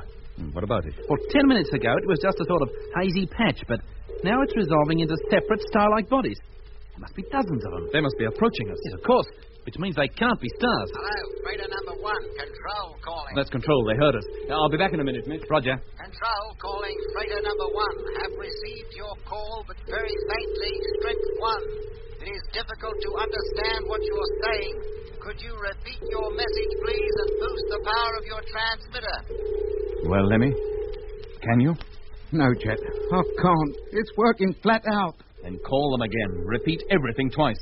And speak clearly and distinctly. Don't I always? Hello, Control. Hello, Control. Received your call, Strength 2. Strength 2. I am working at maximum strength. Repeat, maximum strength. Now, Mitch, about those objects on the screen. Yeah, they're getting bigger all the time. Isn't that so, Doc? It certainly is, Jet. That cluster has spread out quite a bit since Mitch called me over here. It seems to be made up of dozens of objects. The screen shows them merely as pinpoints. Well, that proves little. It shows the stars in the same way. Well, whatever they are, they're lying astern and heading in this direction. Yeah, could be our pursuers. Maybe a whole fleet of spheres similar to the one we escaped in. There's only one person who'd know for sure. The lunar controller. Yeah, hang on a moment. I'll bring him over.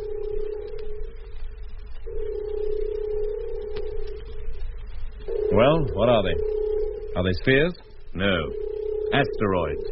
Struth! But there must be hundreds of them. There are hundreds of them. That's the Martian invasion fleet. And it's on its way at last. On its way to invade the Earth.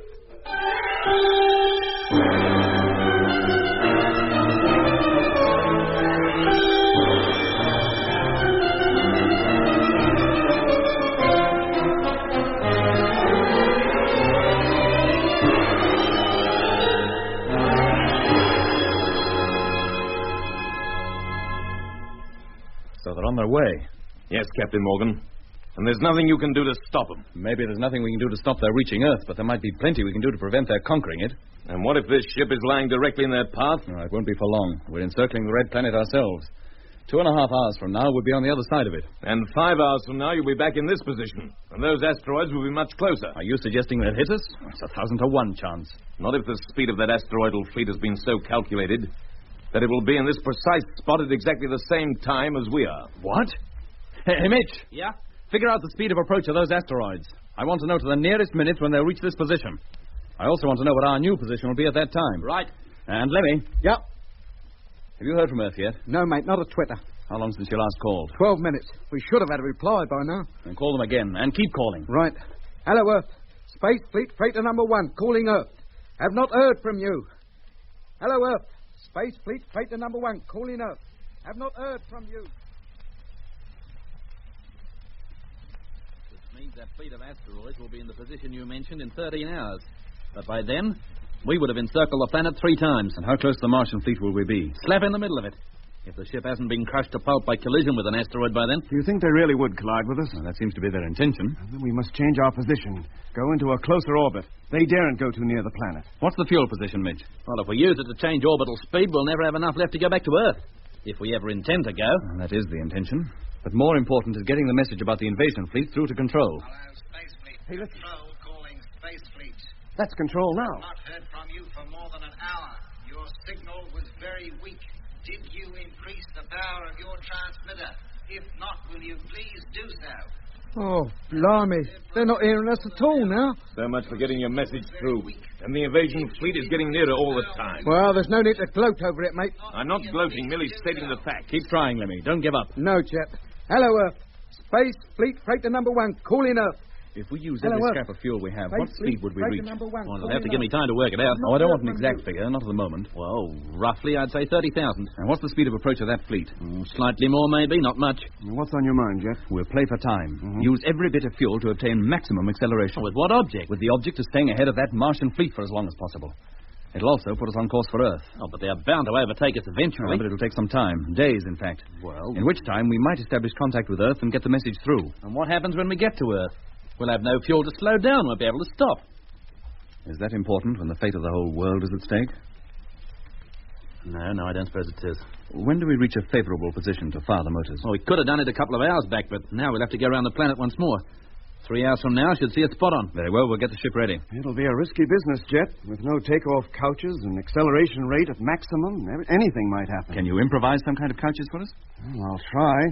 Everyone will have to lie on the floor, of course. What if we inflate our suits? Use them as air cushions? Yes, it might work, but they'll probably get damaged. Oh, we still have the Martian suits. I'll see what I can do, but I'll have to rip out every piece of metal, the microphones, heat controls, and so on.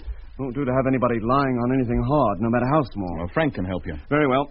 I'll get him onto it right away. Say, Jeff. Yeah? These asteroids, they're closer to the horizon. They'll be out of sight soon. Oh, they'll appear again, just as soon as we've encircled the planet once more.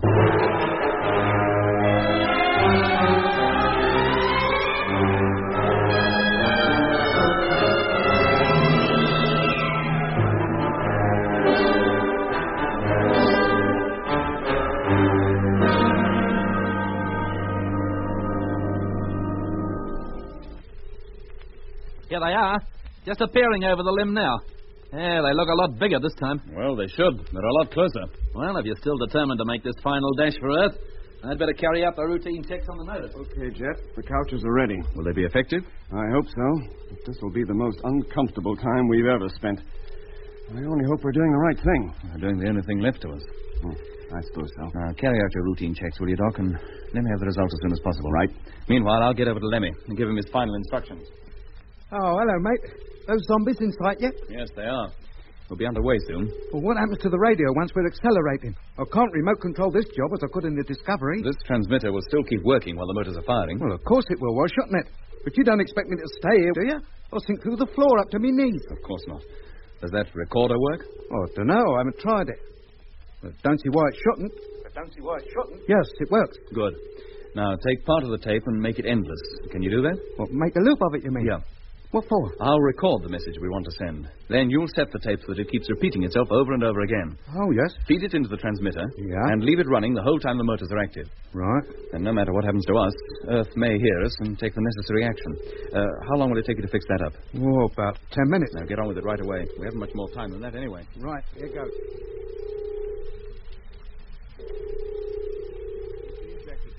Everything okay?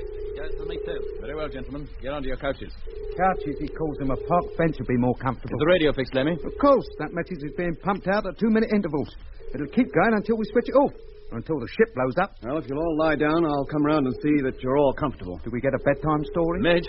Yeah? You'll stay by controls until the motors have been fired. How about you? I'll stay by the televiewer. As soon as our position is favorable, I'll give you the order to fire the motor. Then you get to your couch as quickly as you can. Roger.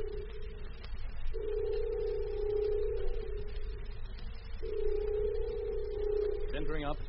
Stand by, Mitch. Standing by. Stabilizer. Contact. Those asteroids are so close now, they're beginning to look like solid objects. Well, that's what they are, aren't they? Everybody set? Okay, sir. I'm all right. Me too. And stand by for firing. Coming into center. 0.9 degrees. Well, let's hope we can reach sufficient speed to keep ahead of them. 0.8 degrees. Well, if we do, at least we'll get a look at the Earth again, even if it's only to wave to it as we go by. 0.7 degrees. Now, they must be able to overtake us. As soon as they see us trying to get away from them, that's just what they'll do. 0.6 degrees. And we'll be completely helpless then. 0.5. Don't talk so much, Lemmy. In no better position than a mouse the cat's playing with. 0.4. And don't move. Lie flat. And keep still. Oh, just getting comfy, that's all. 0.3. 0.2.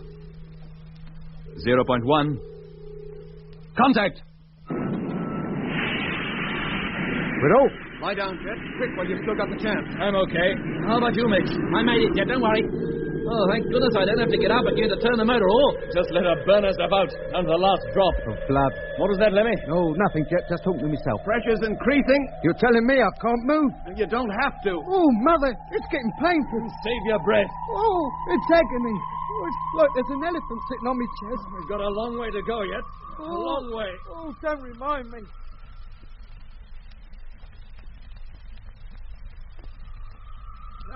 Between fire to go now. The fuel has almost begun. Can you see the gauges, Mitch? No, I can't. Oh, we seem to have been accelerating for hours. For days, you mean? Oh, won't she ever stop?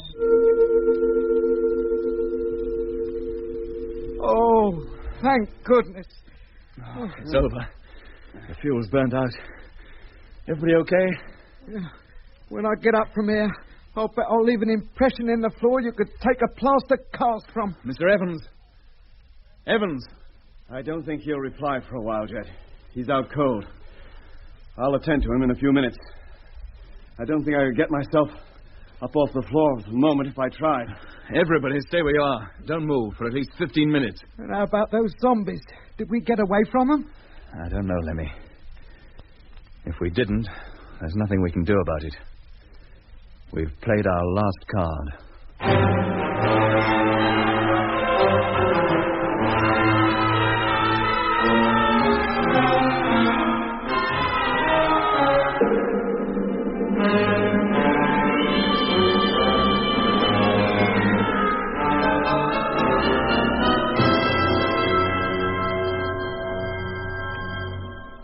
I think we've lain here long enough. How about it, Doc? You seem to be moving around without any trouble. Okay, but take it easy. Get up slowly. Mitch, if you feel well enough, check the motor and our speed. Righto. Let me get the radio. Turn off that recorder and try to pick up Earth on the receiver. Yes, mate. Oh, Anything wrong? Oh, I just feel giddy, that's all. I only hope what we went through was worth it. That we'll find out when you get hold of Earth. Yes, mate. Right away, mate. Frank, get the televiewer. I'll be over there in just a moment. Yes, sir. Now, Doc, how about the controller? We may need his help before long. Well, I'll do my best. He should come around soon. There's nothing seriously wrong with him that I can see. Hello, Space Fleet. Control calling Space Fleet. Shit, I've got him. Control calling freighter number 1. Did they get our transmission? Repeat, control calling Space Fleet. I don't know, mate. Calling freighter number 1. We still have not heard from you. Oh, Repeat, no. We have not heard from you. Please increase your signal strength. Increase your signal strength. But I can't increase it. What do you want me to do? Burn out the transmitter altogether? All right, Lemmy, try again. But what's the point? There's every point. Each hour brings us a little nearer to Earth. And with it, a better chance of establishing contact. We must establish contact. Yes, mate. I'm sorry if I blew me top, but I don't feel so good. I've got a shocking headache, like I've been run over by a steamroller. We all feel the same way. But we've got to carry on. Yeah. Well, I'll be better later, I expect. Hello, Earth. Space Fleet, Freighter number 1, calling Earth. Receiving you, strength 2. Well, that's about the quickest inspection I ever did. Well, we used up every scrap of fuel. We're adrift now with absolutely no control over the ship. It'll just keep going forever. That's no more than we expected. How about course? Oh, we're heading in the right direction, but going too fast. We'll reach a point on the Earth's orbit, all right, but 2 or 3 weeks before the Earth gets there. Unless we can slow down. What with? Well, that's what I said. We just go flitting around the solar system forever. We've sacrificed ourselves to certain death, with a ship adrift in space for our tomb. All hope isn't gone yet, Mitch. What hope is there? If we can save the Earth, maybe the Earth can save us. Why, has Lemmy contacted him? No, but he will. I know he will. But before that Martian fleet overtakes us, and will it overtake us? I was about to find out. You better come over to the teleview and see for yourself.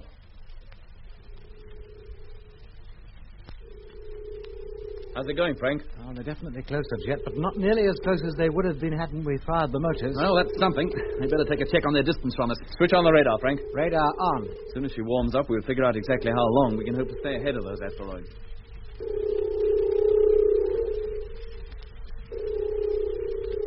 Well, according to my calculations, it'll be a week before they overtake us. By that time, we shall be 5 million miles nearer to Earth. My calculations agree with Mitch's. We've little over 7 days in which to establish contact with Control.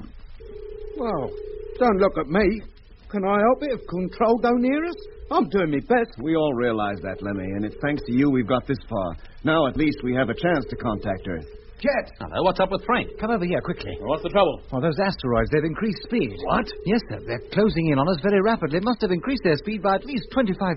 Check it for yourself. There's no need to.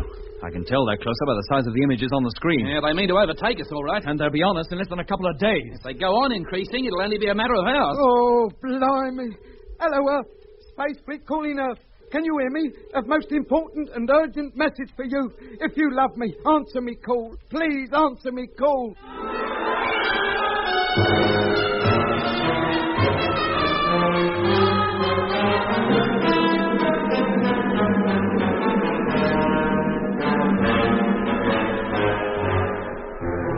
That was episode 17 of Journey into Space.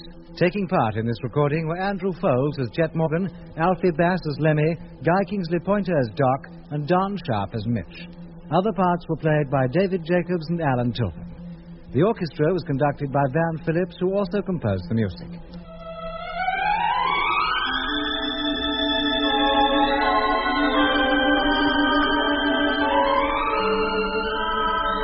Journey into Space was written and produced for the BBC by Charles Chilton.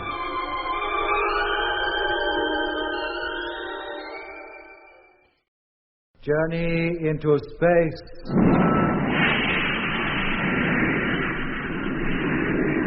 The BBC presents Jet Morgan in The World in Peril.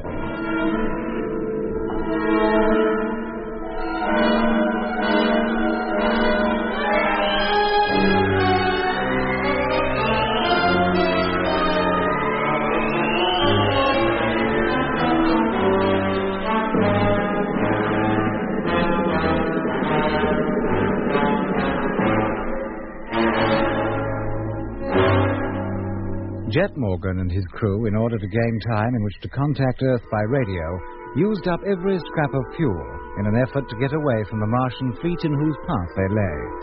This they managed to do, but as a result, left themselves adrift in space with no means whatsoever of controlling the ship, which was now destined to go drifting around the sun forever.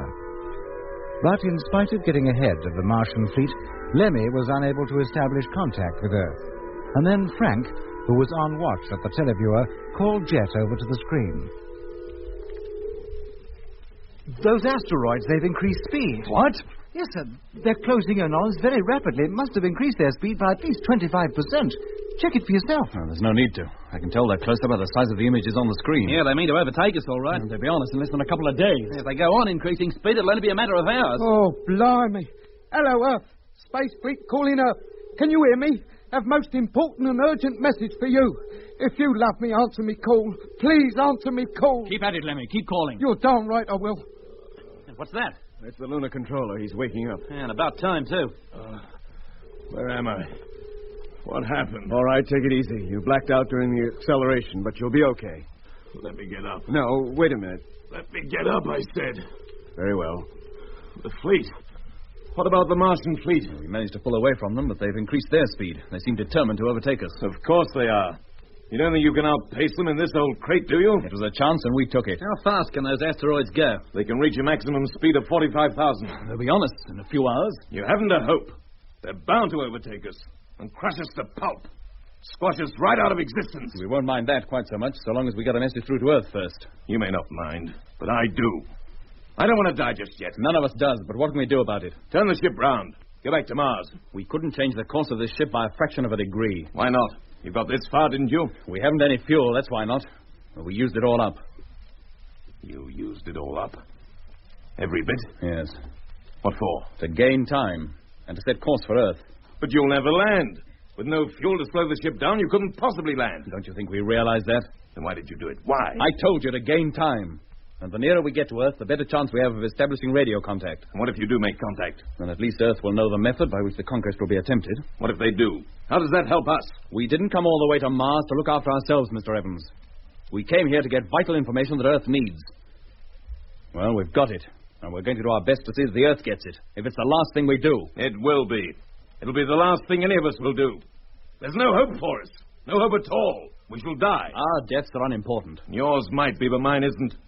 Who gave you the right to decide that I should die? I'm captain of this ship. I give the orders here, and those orders will be obeyed, no matter what they entail. You don't give me orders, Mr. Morgan. So long as you're aboard, you'll take my orders and like it. You put more importance on getting that message back to Earth than you do on the lives of your crew? I ask them to do nothing I'm not doing myself. More importance than on my life? Yes, it's certainly more important than that. Out of my way. What? Out of my way, do you hear? Where are you going? Stand aside, you. Hey, turn it up. What do you think you're doing? Let me get to that radio. Get out of my way. Get out of it. Get out of the way. Oh, you dirty... take that, sir. Got him. Stop. Oh, no, you don't. All right, Jet, we got it. Give him a... It's got it. Oh. Yeah. What are you trying to do? Wreck the radio completely? Why not? He's gone crack us. Completely off his rocker. No, not me. I'm the only sane one here. That's a matter of opinion. Now, listen to me carefully. I'm listening. Just understand this once and for all. Well? We don't intend to cooperate with any Martians or with you. We're going to stay out of their way as long as we can. At the same time, we shall make every endeavor to contact Earth Control. We shall continue to do so until that fleet of asteroids overtakes us and all hope is gone. Now, put on one of those Martian suits. What for? You're not going to set me adrift outside, are you? No, but while you're wearing a suit, your movements are restricted and clumsy. You're less likely to surprise us. But make any further attempt to go near that radio or any other vital equipment aboard this ship, and you'll spend what little time may be left of this voyage down below in the hold, deep down, where you can do no harm. Now, is that clear? Yes. Couldn't be plainer. Very well. Help him on with his suit, will you, Doc? Okay. Mitch, get over to Lemmy, see if he's okay. Sure. Oh. You all right, Lemmy? Oh. Do I look all right? Where'd he catch you? Let's have a look. Oh, crikey, I think you're going to have a nice black eye. So what am I supposed to do? Put a dehydrated steak on it? Are you sure you feel okay? You don't want me to take over? No, thank you. If you'd been quicker in coming to the rescue, it wouldn't have happened at all. Sorry, Lemmy, it all occurred so quickly. We didn't know he was going to hit you. Well, you ought to know you can't trust him. He's liable to do anything. Now, leave me alone. I've got work to do. Well, there's no need to get riled with me. I'm not riled, just busy. You want me to contact Earth, don't you? We've got those Martians on our tail, haven't we? Okay. You're obviously all right. Well, we won't be much longer if you don't let me get on with it. That fleet will be on us in just a few hours, and Earth hasn't heard a peep from us yet.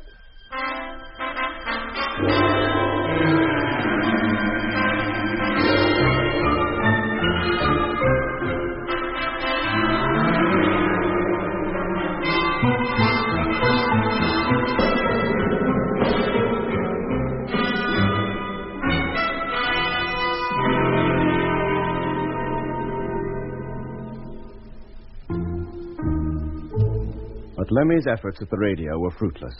Occasionally, he picked up the voice of control, only to hear the operator say that he was still listening out for us but failed to receive us.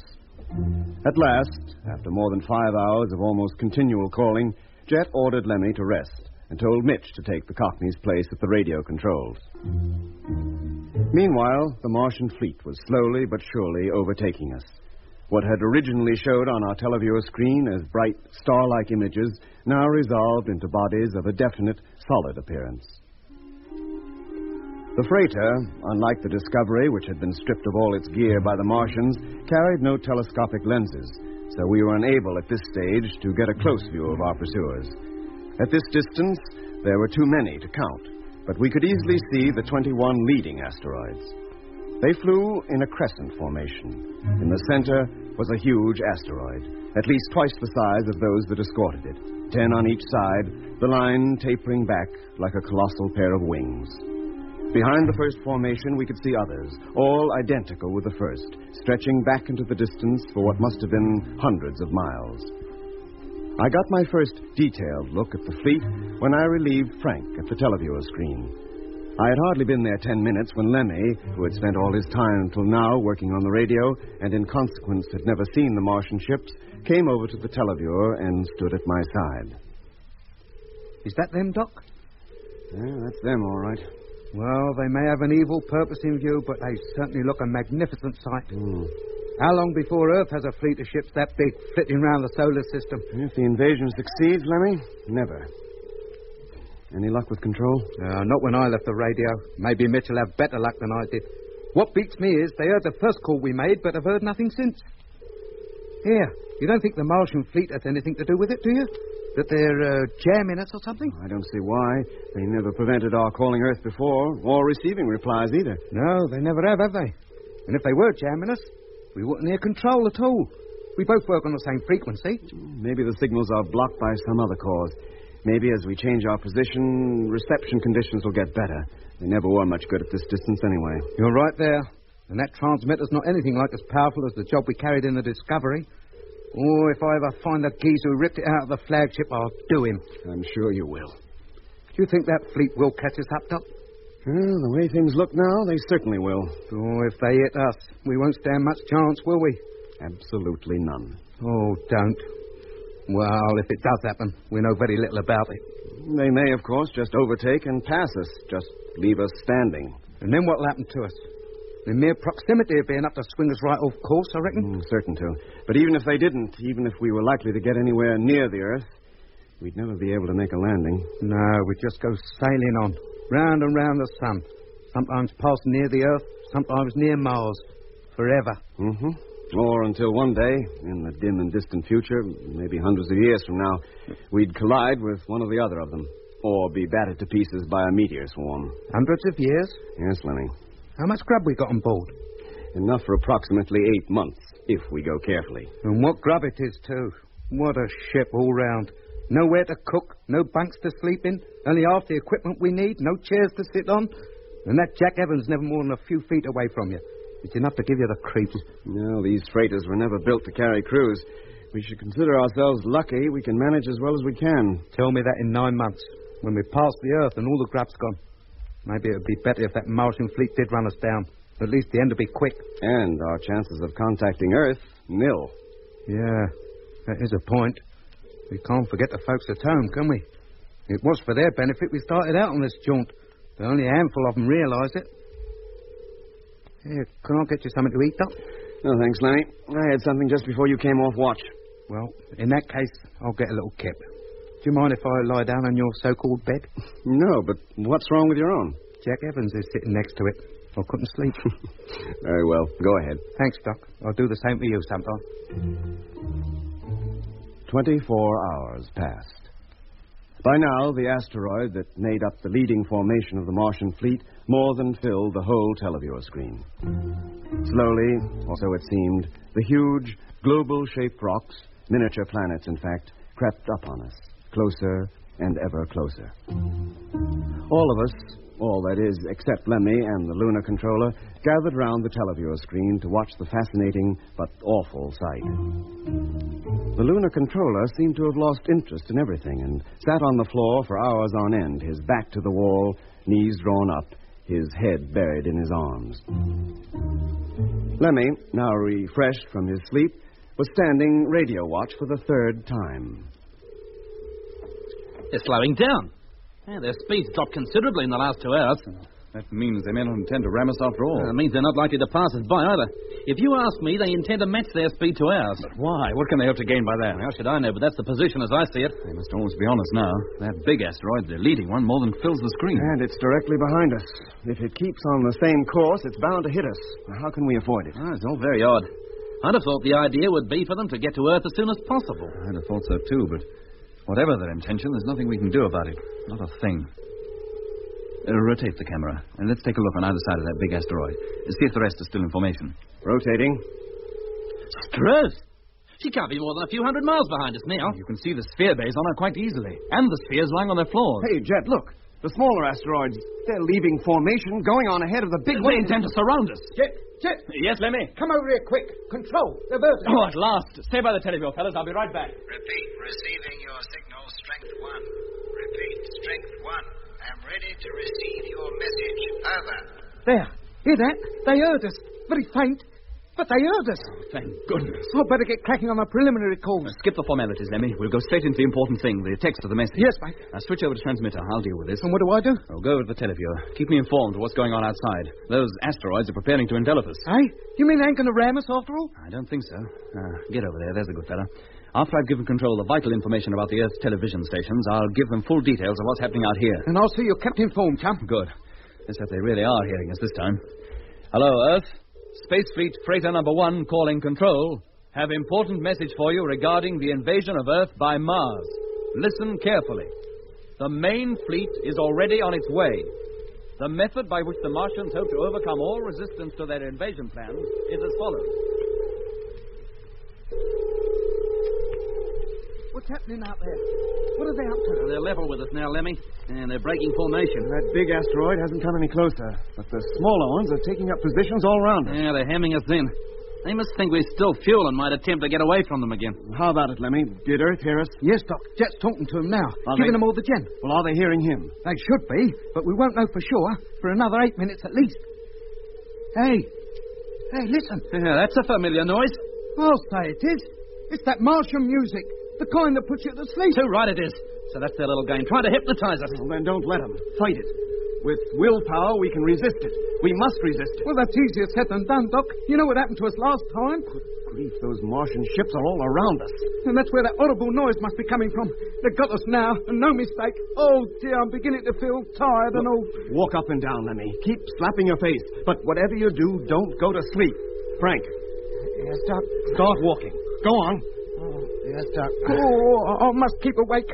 Oh, I'll face. I must keep awake. Don't go to sleep. Whatever you happens, okay, Mitch? I must keep awake. Yeah, I think so. How about Jet? He seems to be all right. You keep an eye on the others. I'll go over to him. Okay. Jet. Doc, what's happening? That noise. Look, we're completely surrounded. How about Earth? Did you get the message through? I don't know. There haven't been time for them to reply yet. Stay awake, Jet, for Pete's sake. The recorder. Switch it on. It'll transmit automatically. No matter what happens. Now pull yourself together. Don't let that music get you. We must fight it. We must keep awake.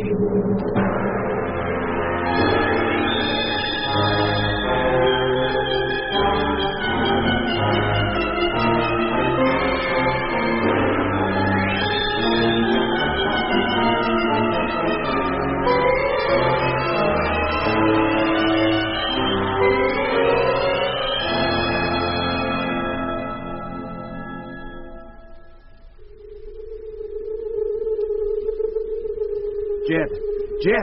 I must not go to sleep. Whatever happens, I must. Jet, wake up. Do you hear? Doc, that noise. It stopped. Thank goodness. Is Jet passed out? I'm afraid so, Lemmy. Well, that leaves only you and me awake then. Well, have the others passed out too? Yes. Mitch, Frank, and the lunar controller.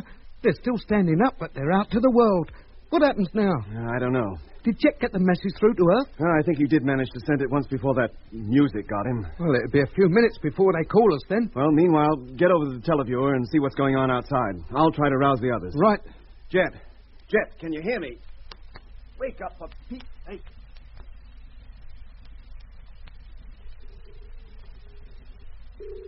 Oh, no. Doc! What is it, Lemmy? They're here. The Martians are coming. What was that? Look, there. See? One of those Martian spheres. It's left a big asteroid and it's heading for our ship. They must think we've all been overcome by that hypnotic music, as we were down on Mars. Well, that's where they make a big blunder. It's a good job me and you have got strong wills. Oh, had they kept it up, I don't think either of us would have held out much longer. But what good has it done us? They're coming now. And what can you and me do against them? Well, we'll do what we can, and we can prevent their getting in here for a start. How? Get over to the airlock. Disconnect the outside controls so they can't open the main door. Right. Meanwhile, I'll disconnect the door into the cargo hold so they can't come in that way.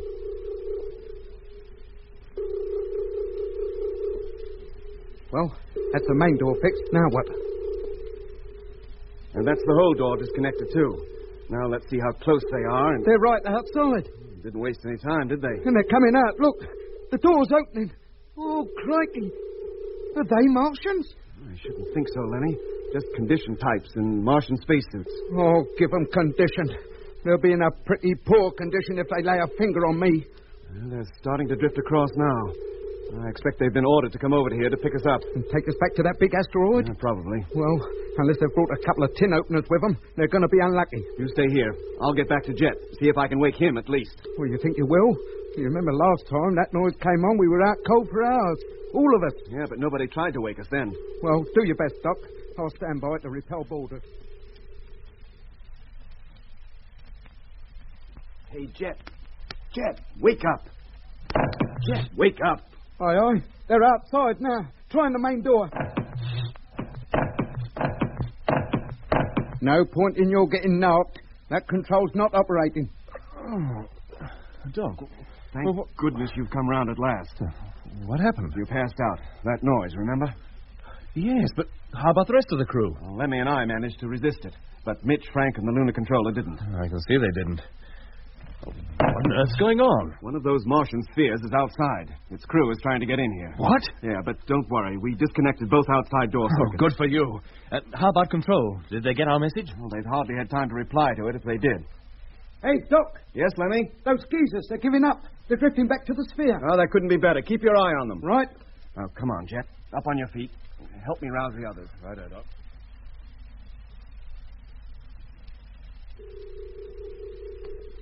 What's happening out there, Lenny? What's happening in here? Well, Mitch and Frank are awake, and Doc's working on the lunar controller now. Oh, well, all that's happened out there is those Martians, or condition types, or whatever they were, gave up trying to get through the main door and tried a cargo hatch. Then they got back in the sphere and beetled off back to the asteroid. And you've seen nothing of them since? No, mate. Maybe they've gone back to get some tools or something to cut their way in. Yeah, maybe. Well, I'll take over here now, Lemmy. You get the radio, will you? All right. I don't think they're ever going to hear us. If you ask me, we've had our chips. We don't give up that easily, Lemmy. Who's giving up? I merely said I thought we'd had our chips, that's all. And as I say it, we have. If I hear from control, I'll give you a yell. Fine. Control calling Space Fleet. Hey, Jet. Calling freighter number 1. Receiving you, strength 2. It's control. They've heard us. Coming, Lemmy. Frank, take over the teleview, will you? Repeat, receiving you, strength 2. Control has heard us. Yes, Mitch. Did they get the message? How do I know? He said nothing about that yet. Have received your message. They got it. Do you hear that? They got it. Received your message, but do not understand its contents. Oh, no. Quiet, Lemmy. Full consideration to your request is being given at the highest level, but it is imperative that more information as to the reason for closing down all television stations be given immediately. No, ain't that just like them? Why don't they just do as they're told and ask questions afterwards? We haven't time to explain everything. Well, how do we know it ain't that geezer down on Earth who's playing for time? Time for what? Time for the Martian fleet to reach Earth. Well, why should he? Well, according to Jack Evans, there's thousands of condition types already planted down on Earth. Some of them with very important positions and all. He had one himself. He was the lunar controller. And you think the radio operator is a condition type? Well, why not? Anybody might be. If not him, then his supervisor.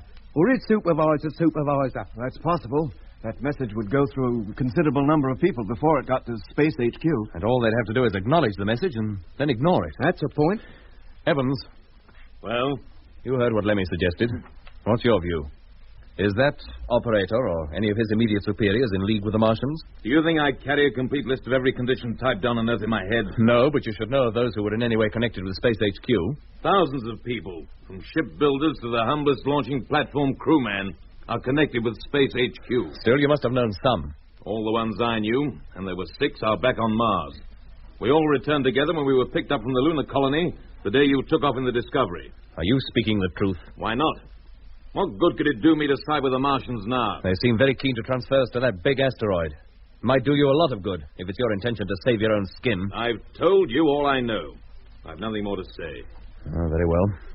Why ask questions if you have no intention of accepting my answers? Well, Jet, what do we do? To explain all we know to Earth will take hours. If reception is still bad, they'd be constantly asking for repeats. The more we tell them, the longer they'll ponder over it. All they have to do is close down all television stations. We'll have time to tell them why after they've done it. You think so? By now, the Martians on that asteroid, if there are any on it, must realize we're not all lying here unconscious as they expected. Yeah, they're probably thinking up some plan to get us out of here right now. We'll put an end to us altogether. Call up Control, Lemmy. I'll talk to them. Yes, mate. Hello, Control. Space Fleet Freighter number 1. Calling Control. Hey, Jets! Now what? Come over here, quickly. Stay with Lemmy, Mitch. Right. I'll be right back. What's the trouble? Oh, trouble is right. The ship, she's falling. Falling? How do you mean? Towards the asteroid, very slowly at the moment, but we're getting closer to its surface and no mistake. Check it with the radar and you'll see. I certainly will, right away.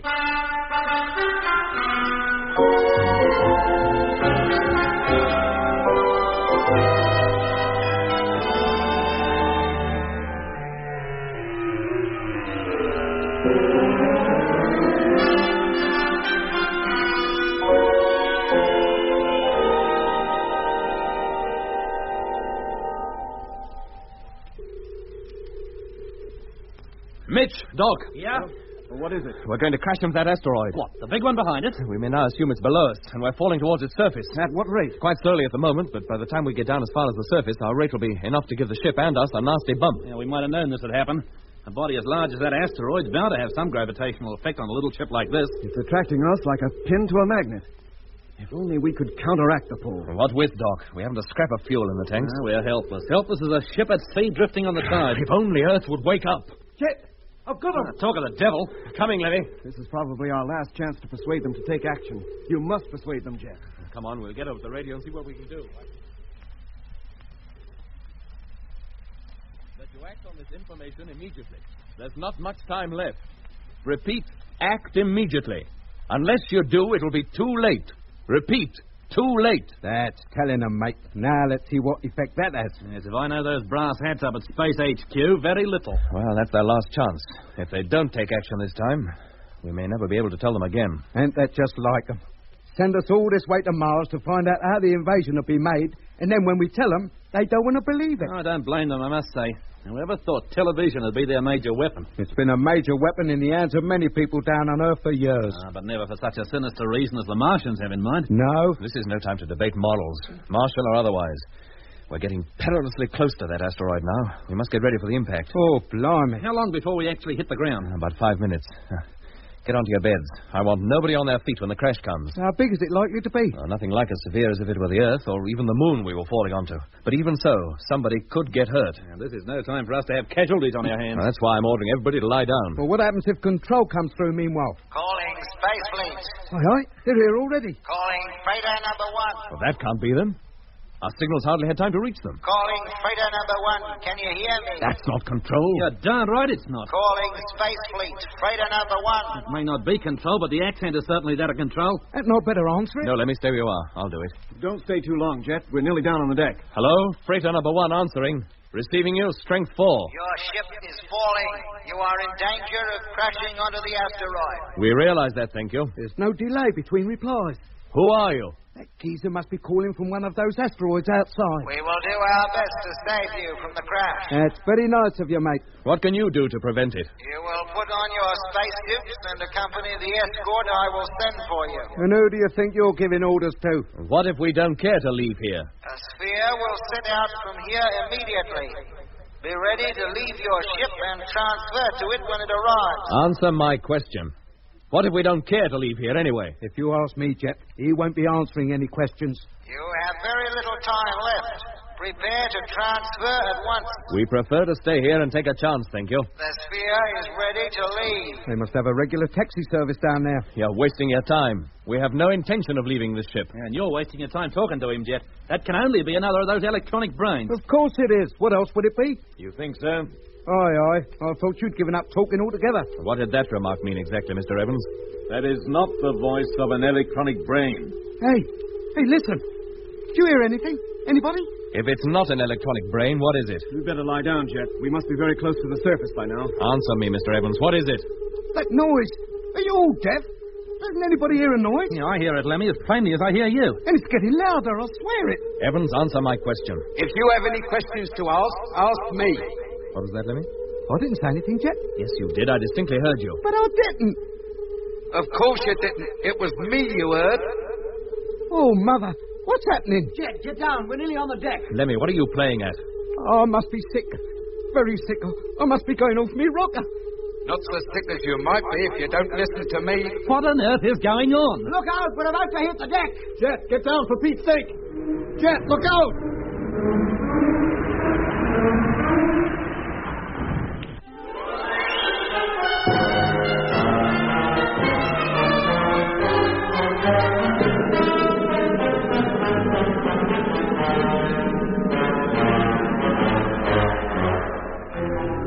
That was episode 18 of Journey into Space. Taking part in this recording were Andrew Folds as Jet Morgan, Alfie Bass as Lemmy, Guy Kingsley Pointer as Doc, and Don Sharp as Mitch. Other parts were played by David Jacobs and Alan Tilton. The orchestra was conducted by Van Phillips, who also composed the music.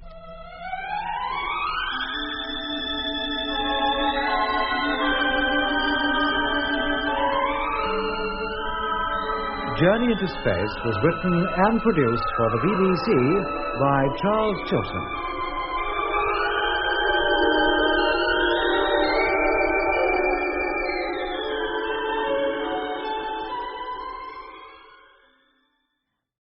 Journey into Space.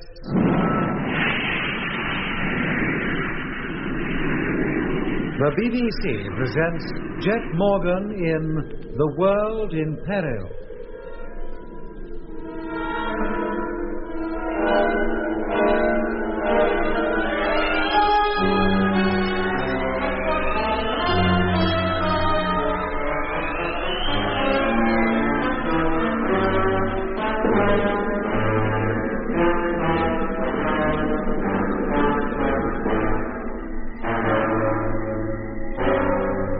Jet Morgan and his crew are bound for Earth in freighter number 1, one of the ships which accompanied them on their journey to Mars.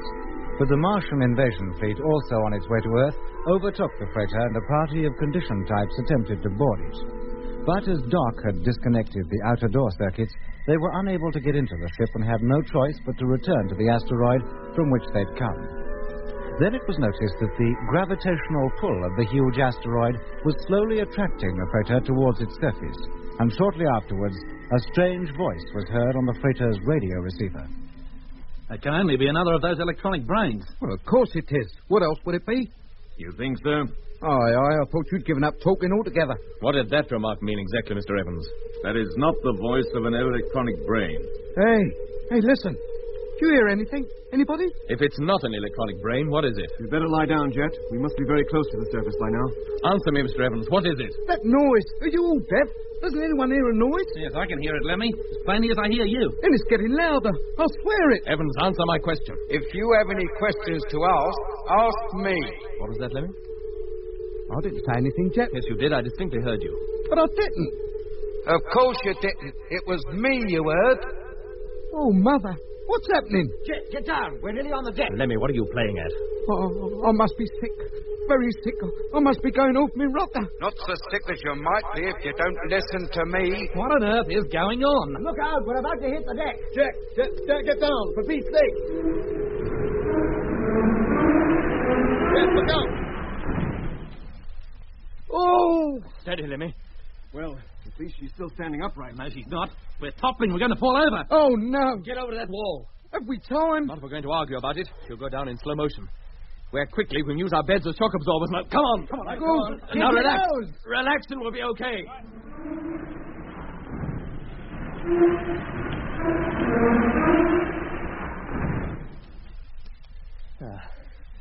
Everybody all right? Yes, Jet, I think so. Oh, me too. Yeah, if this had happened down on Earth, we'd have all been killed for certain. It was quite a hefty bump all the same. One eye shook the living daylights out of me. How about you, Mr. Evans? I'm all right. Then get up on your feet. All of you. Let me see if the radio's been damaged. All right, but how can I work with a cabin all skew if? What was a wall is now the ceiling, and what was the ceiling and floor are now walls. You can still reach the radio, can't you? Yes, mate. Then get on with it. Yes, mate. Meanwhile, there are a few things I'd like to know, which you can tell me. Me? What things? This asteroid we're on. Well? It's the biggest one we've seen. It must be a very special one. It is. It's the flagship, as you might say, of the whole fleet. The nerve center? Possibly. Then whoever gave you your orders when you were in command of 734 might well be aboard it. Almost certainly. Martians? How should I know? I've never been inside a Martian ship of that size, and I've never seen a Martian, or knowingly spoken to one. No one has that I'm aware of. That voice we heard talking just before we touched down. It sounded like control down on Earth. I know, but it couldn't have been. It was far too strong. Yeah, and it had a most peculiar quality about it. What's your opinion, Mr. Evans? What is your opinion? I have no opinion. Look, what do you hope to gain by playing dumb? I'm in trouble enough letting you escape from 734. You want me to jeopardize my position even further? You're still scared of what the Martians might do to you if they recapture you. They're bound to recapture us. How can we escape? Oh, stop thinking of your own skin and answer my questions. What if I refuse? Then you'll be put outside, where they can pick you up at their leisure. All right. I'll answer your questions, if I can. That's more like it. Now, could that have been the voice of a Martian talking to us? No more than that electronic brain you wrecked was a Martian. That brain received messages from outside, which you said came from the Martians. It translated them into speech. That was the way you received your orders. Yes. But you never at any time had any direct contact with a Martian. No. Well, why not? It is said that Martians cannot speak. Not in the way we understand. That's why the electronic brains were designed. They are the only medium by which contact with Earthmen, conditioned or otherwise, can be made. But that doesn't explain why that voice sounded like that to the operator down on Earth. No. Or the voice of Lemmy. And it was definitely the voice of Lemmy coming out of our receiver. Now, how can you account for that? I can't account for it. I wish I could. Hold it, Jet. Lemmy's coming over. All right, Mr. Evans. That'll do for now. I'll talk to you again later. I think we've had it, Jet. How do you mean? Well, the receiver's all right, but the transmitter's definitely on the blink. It doesn't work? It works, but only on low output. No signal from us would ever reach Earth now. Can you put it right? Well, I can't tell. Oh, I'd have to the lot to pieces. It'd take hours to find the fault, maybe days to correct it. Have you tried calling Earth? No. Then how do you know our signals won't reach them? Well, it's a foregone conclusion. Well, let's try. It can't do any harm. But what's the point? I told you, didn't I? The transmitter's definitely up the spout. Let's make one call at least to make sure. All right, if you say so. But you're only wasting your time. And mine. Straight to number 1. Calling Earth. Are you receiving me? Repeat. Are you receiving me? Over. Well, does that satisfy you? We'll give them time to answer. Well, if you say so. But if you ask me... Hello, freighter number 1. Hey? Receiving you loud and clear. Oh, no. It's my own voice again. What is going on? Hello, freighter number 1. Repeat, receiving you loud and clear. Oh, it must be a nightmare. I'll wake up in a minute. This is no nightmare, Lemmy. I thought you liked the sound of your own voice. Not when I haven't got control of it, I don't. It's enough to scare the life out of me. That's enough to scare the life out of anybody. Yeah. Eh? What do you mean by that, Mitch? Only confirming what you said. Mitch is right. You admitted it yourself. Somebody's having us on. It's a trick. That can't be a real voice. It's a new form of psychological warfare. A method of sending us all crackers. Not at all, Lemmy. If I'm to talk to you, I must use a voice of some kind. Well, why use mine? How about this, then? Eh? You changed it. It sounds exactly like Doc now. But I haven't said a word. You don't have to. Or do you prefer Mitch's voice? Or Frank's? Or even our mutual friend, Mr. Evans. Yeah, I didn't like the way he said that. I mean, they said... no, he said... Oh, now he's getting me all confused. Haven't you got a voice of your own, chum? You shouldn't have to go using everyone else's. Yes, I have got a voice of my own. Then why don't you use it? It wouldn't help the situation if I did. Oh, now he's talking like Jet. Listen to me, whoever you are. I'm listening. This constant change of voice may be great fun for you, but it's nothing but confusion to us. I'm sorry. I'll stick to just one voice in future. Thank you. Does it have to be one of our voices? I'm afraid it does. Oh. Now you listen to me. Well? I admire your courage, your tenacity. We don't want compliments, thank you. Then what do you want? That should be obvious. But are you likely to help us achieve it? No, I don't think so. And there's nothing more to say, is there? Do you want to stay out there on the surface all the way to Earth? What else can we do? You could leave that ship and come in here. Oh, no. At least you'd be comfortable. Live in a room that is the right way up and have a bed to sleep in. You can't get round us with footing offers of comforts. You shut up and speak when you're spoken to. Here, there's no need to be rude, is there? You were rude to me, weren't you? That's what you call getting your own back, Lemmy. Keep quiet, Lemmy. Don't interrupt any more. Shall I proceed, Captain Morgan? Yes. In this voice? Well, yes, unless Doc has any objection. No, I haven't. None at all. Go right ahead. Thank you. As I was saying, I can offer you comfortable quarters for the rest of the journey. With what object? With no object, other than to make your journey more comfortable. You must be very cramped in there. We are. But if you prefer to stay, then you may do so. Not long ago, you were ordering us to leave here. Why the sudden change in approach? Most people aboard this ship have to be ordered to do everything. Condition types, you mean? Exactly. It was more a matter of habit than impoliteness. Besides, I didn't think you'd want to stay in there for choice. Well, we do. We prefer it to anything you have to offer anyway. Why? Do you think I will eat you? We don't think you can possibly have any reason for wanting to help us. We're opposed to you and your plan to invade the Earth. If we could possibly prevent it, we would. And you can tell the Martians that from us. It is known already. Our only regret is that you are against us instead of with us. That we will never be. Is yours the spirit that prevails down on Earth? On the whole, yes. You should know that. Why should I? You can't be a conditioned type. No, I'm not. Then you must know. Have you no memory at all of your fellow creatures? Or have you been up here so long you've forgotten? Nobody has been up here as long as I have. Don't you know anything of Earth at all? I know a good deal. I know of its green hills, its forests, its seas, its temperate climates. The Earth is a beautiful planet, in the flower of its youth. Not like Mars, old, worn out and dying, covered in deserts, deficient in water and oxygen, cold by day, frozen by night, hardly able to support life of any kind any longer. I have been looking forward to this trip for years and years. You make Earth sound like a regular paradise, chum.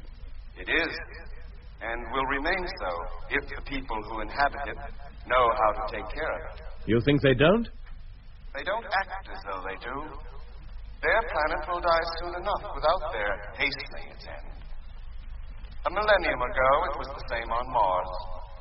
Too late did the Martians learn. By the time they did, a fruitful world was rapidly turning into a desert. Animal life all but disappeared. The intelligent, thinking beings took to living underground. The rest perished. The deterioration continues with frightening rapidity. Soon Mars will support no kind of life whatsoever. The time has come to get out, to find a new abode. The Earth. It is the only place. And you'd help the Martians to take it, to betray your own kind. Who do you think I am, Captain Morgan? Well, that's obvious, isn't it? You're the commander of this asteroid, and of the smaller ones that accompany this one. I am more than that. I am the commander of the whole fleet. What? Well, how long have you been working for the Martians? All my life. 300 years. Lord, Rip Van Winkle. 300 years? Martians live a long time, by Earth standards. What was that? You mean you're one of the Martians yourself? No. I am the Martian. You mean the chief? The head one? Whatever you like to call it? No. I am the Martian. There is only one, and I am he. The only one there is left.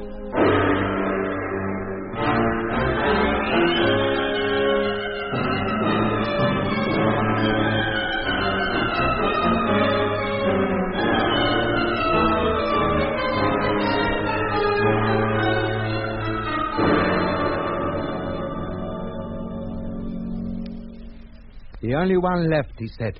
Just him. Hello. Hello, can you hear me? Just one, I can't believe it. It doesn't make sense. Hello, answer me. But I must say, it sounds a very singular character altogether. Hello, why don't you answer? He'll answer when he's good and ready. Now, what do you know about this? Did you know there was only one Martian? No, I didn't. I'm just as surprised as you. Yeah, but how could there be only one? Think of the organisation down there on Mars. All those people have been picked up from Earth, the factories, the spheres, the whole Martian fleet. Could just one man organise and control all that? Maybe a man can't, but a Martian obviously can. Yeah, but Paddy said there were dozens of Martians. He thought there was one on that asteroid we escaped from. Well, all it turned out to be was an electronic brain. But where can just one Martian come from? He must have had a mother and a father. Well, maybe the whole system from top to bottom is a series of electronic brains. Maybe there are no Martians of any kind. You mean the whole planet is run by robots? Well, why not? Then who made the robots? That is the question. Oh, I'm sorry, but I believe everything that voice told us. So do I, Jet. Why? I don't know. I just had a strange feeling that I could trust him to tell the truth and nothing but the truth. If you were swayed by the fact that he was using Doc's voice, you unconsciously applied all you knew of Doc to him. I don't think so, Mitch.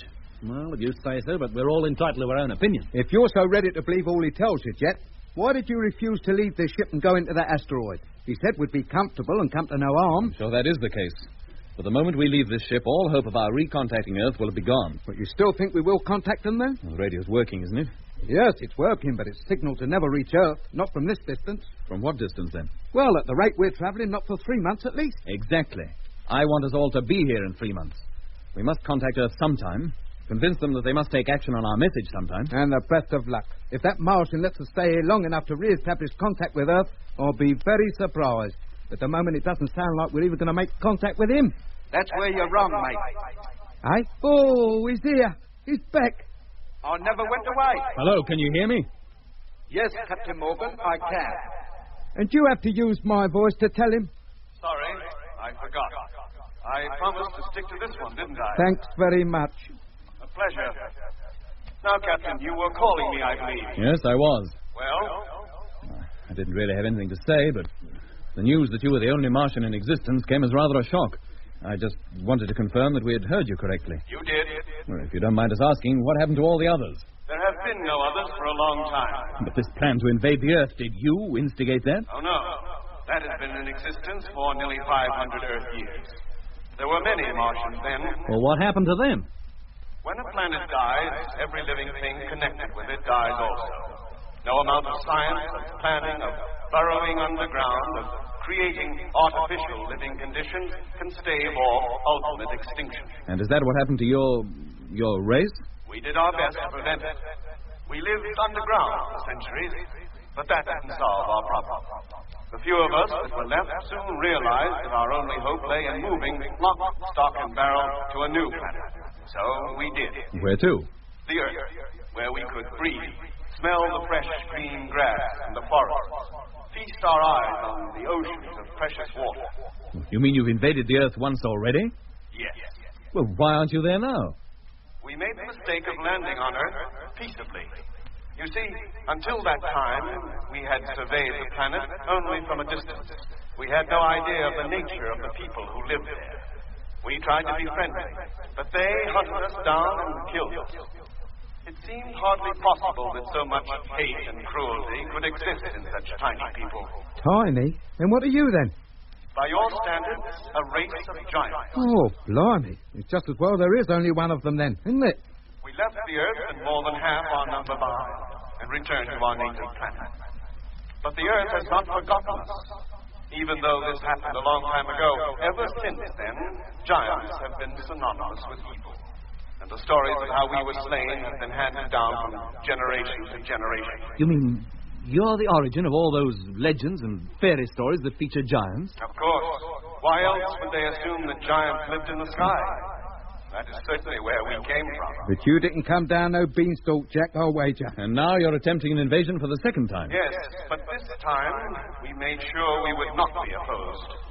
During our first visit to Earth, it had been our intention to teach its inhabitants to take care of their planet, teach them not to destroy it, as we had virtually destroyed ours.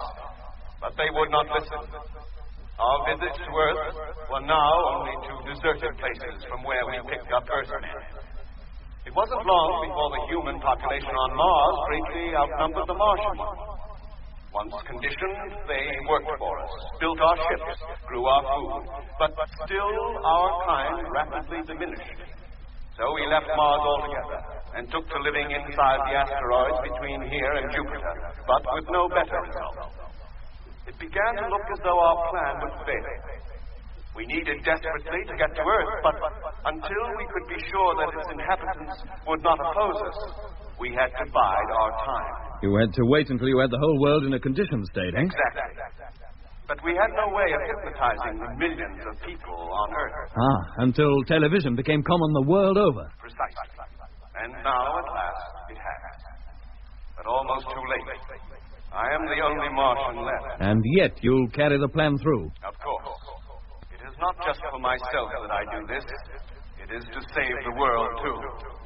So long as I have control of its people, I can save it. 20 more years, and it could have been done smoothly and effortlessly, with nobody on Earth being aware of it. Then who put the spanner in the works? You. Me? What did I do? You and your captain and the rest of your crew. Your successful voyage to Mars, what you say? Let the cat out of the bag? That's it. So the invasion date has been advanced. We're on our way. Under my directions, Earthmen will not make the mistakes my grandfathers made. They will not bring their planet to an untimely end. It's their planet. Why shouldn't they if they want to? That is all I have to say for the present. Well, that isn't all I have to say. You've done all the talking up to now. Hey, listen. Somebody's singing. Yeah, the rebel song. Where's it coming from? Hello? Hello, are you still there? It's coming out the radio. Hello, can you hear me? Yes, Captain, we can hear you. What on earth is that? That's the voice of Harding, one of our old freighter crew of the first Mars space fleet. I thought he was dead. No, Lemmy. He was taken prisoner along with Frank. Then where is he now? We're coming, Captain. Open the door and let us in. He must be outside. Frank? Sir? The televiewer, is it still working? I don't know. I haven't tried it since we landed. Well, try it now. Right. Well, she's working all right. Give her time to warm up and... Oh, here comes the picture now. Yes, and there they are. A whole army of condition types marching towards the ship. Well, which one is Harding, if he's there? How can we tell? In those suits, they all look identical. Yeah, what are they coming over here for anyway? What's the idea? Goodness knows, Mitch. But we're not letting them in. That's certain.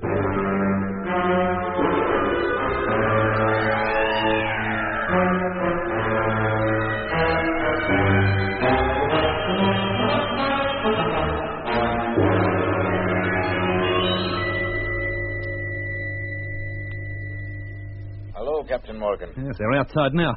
Must be a couple of hundred of them at least. Leave your radio on and we can hear you. Can you hear me? Yes, what do you want? Put on your suits and come on out. We don't wish to come out, thank you. Why not? Can't be very comfortable in there with your ship lying on its side. It's far from comfortable, but we prefer to stay. We're just being stubborn. Come on out. We are not coming out. Then I'm afraid we have no choice but to come in. There, what did I tell you? I knew they'd prize us out of here sooner or later. You don't think getting in here is that easy, do you? Those outer doors are pretty thick. It'll take a month to cut through them. Not with Martian equipment, it won't. They'll be through those doors in virtually no time at all. Is that the truth? An hour or so from now, we'll tell you whether I'm telling the truth or not. Blimey, they're starting. They're working on the main door. If you'll take my advice, Captain Morgan, you'll order your crew to put their spacesuits on. When they start cutting through the inner door, every scrap of air in this place will disappear and leave the cabin a vacuum. They have 2 doors to cut through before that happens. Now, out of my way. I want to get to the radio. Hello? Hello? Hello there, Captain. Have you decided to come out? I didn't want to talk to you, Harding. I'm the only one you can talk to at the moment. What kind of man are you, anyway? What have I done? Just thrown in your lot with the Martians, that's all. I don't see any wrong in that. Nothing but good can come from this invasion anyway. You think so? Oh, it's just what the world needs. One authoritative government which is not just the future of one country at heart, but the whole world. And you think we can't achieve that without the Martian taking over? Earthmen have been threatening to do it for years, but they've not managed it yet. They're too darn selfish, too concerned with their own personal or national desires to make the necessary sacrifices that world government entails. They need somebody from outside to organize it for them, show them how it can be done. The Earth's entitled to a choice in the matter. Oh, it's a matter of opinion. And we have the right to remain here if we wish. About as much right as you have to claim Mars as a colony for Earth. We're coming in, Captain Morgan. None of you will come to any harm, but be sure to have your suits on by the time we reach the inner cabin door. It'll be roughly in 2 hours. What are you scared of? What harm can we do by remaining here anyway? We just want to be sure you don't re-establish contact with control, that's all. I'll see you later. Well, gentlemen, seems ours is a fairly hopeless case. When Harding does get in here, I'll do him, the dirty traitor. Oh, you can't lay too much blame on him, Lemmy.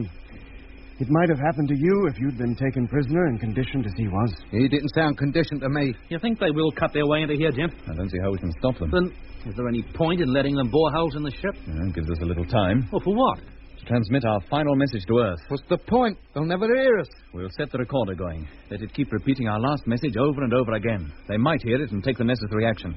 Attend to that, will you, Lemmy? Yes, Jack. The rest of you put on your suits. Yeah. We'll evacuate the ship just as soon as Harding and his men get inside. Right.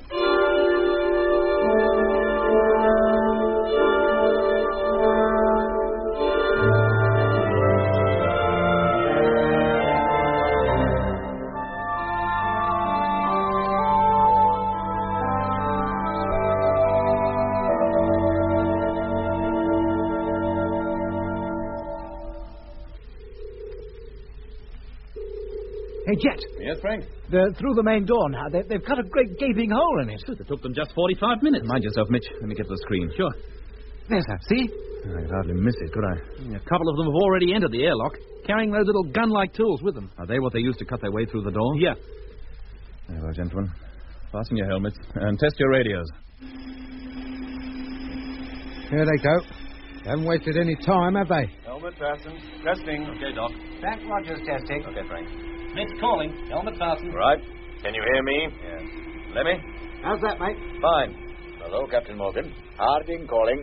Well, they're coming through the inner door now. You'd better put your suits on. We have them on, thank you. Oh, well, why not open the door? It'll save us a lot of trouble. If you must come in, you come in your own way. Okay, if you say so, you can expect us in about 30 minutes. Why not let him in? While I'm to go to all that bother. I want that tape to go on transmitting as long as possible. Very well. But I don't think it'll do the slightest bit of good.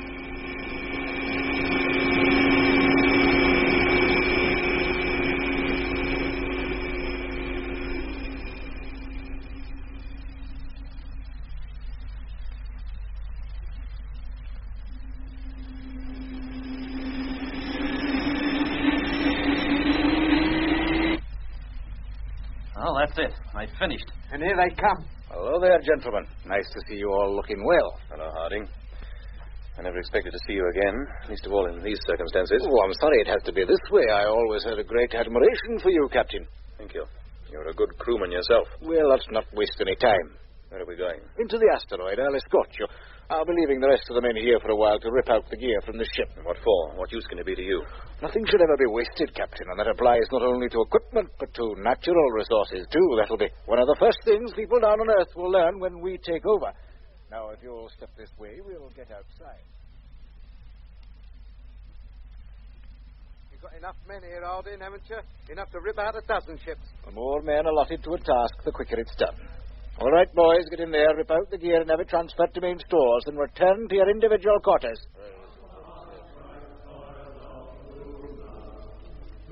And if you and your men will follow me, Captain, we'll get below the asteroid surface. One moment, Harding. Well, Doc? That song. The men are singing it. You can hear it over your suit's radio. But that's the rebel song. The last time we heard it, it was sung by men who were intending to revolt. Oh, don't you believe it? Every man in the fleet knows that song. He sings it because he's pleased to be going back to Earth. Who told you it was a rebel song? Paddy Flint, but I don't suppose you ever heard of him. Oh, I most certainly have. He gave me part of my training. He even taught me that song. He had some weird notion that he had written it. But he'd been on Mars a long time. Yeah, nearly 100 years, we reckon. That'd account for it. Old age doesn't show physically on long-conditioned personnel, but it shows itself in other ways. Poor old Paddy. He just couldn't get anything right, could he? Exactly where are we heading? I told you, into the asteroid. Will we meet the Martian? That depends on what he feels about it. He seldom shows himself. But he has been known to? Oh, yes, there are one or two who have seen him. But what does he look like? I don't know. I've never seen him. He told us he was an ogre. Not an ogre, Lemmy, a giant. Well, that's the same thing, isn't it? Here we are. Now, hold on a moment while I open the airlock. Yeah, I don't think I want to see him. Now, in you go, all of you. As soon as she's filled up, it's quite safe to take off your helmets if you wish.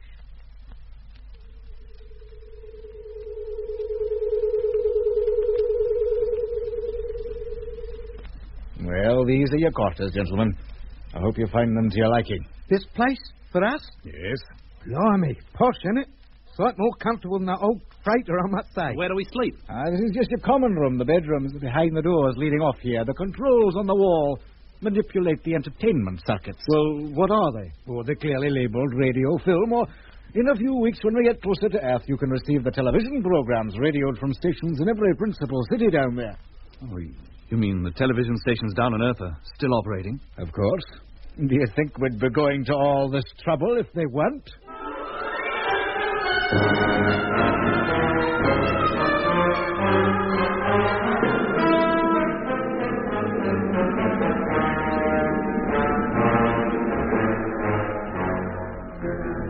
That was episode 19 of Journey into Space. Taking part in this recording were Andrew Foulds as Jet Morgan, Alfie Bass as Lemmy, Guy Kingsley Pointer as Doc, and Don Sharp as Mitch. Other parts were played by David Jacobs and Alan Tilford. The orchestra was conducted by Van Phillips, who also composed the music.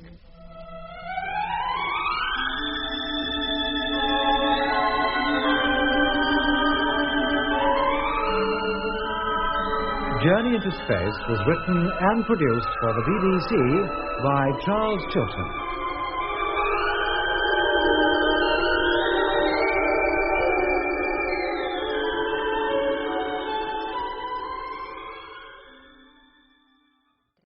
Journey into Space.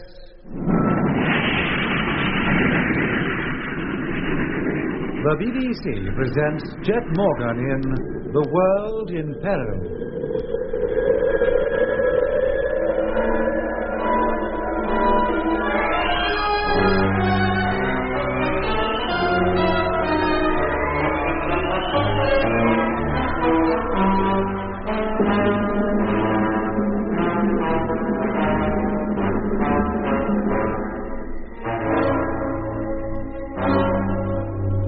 Freighter number 1, while carrying Jet Morgan and his crew towards Earth, crashed on the huge asteroid which was the flagship of the Martian fleet.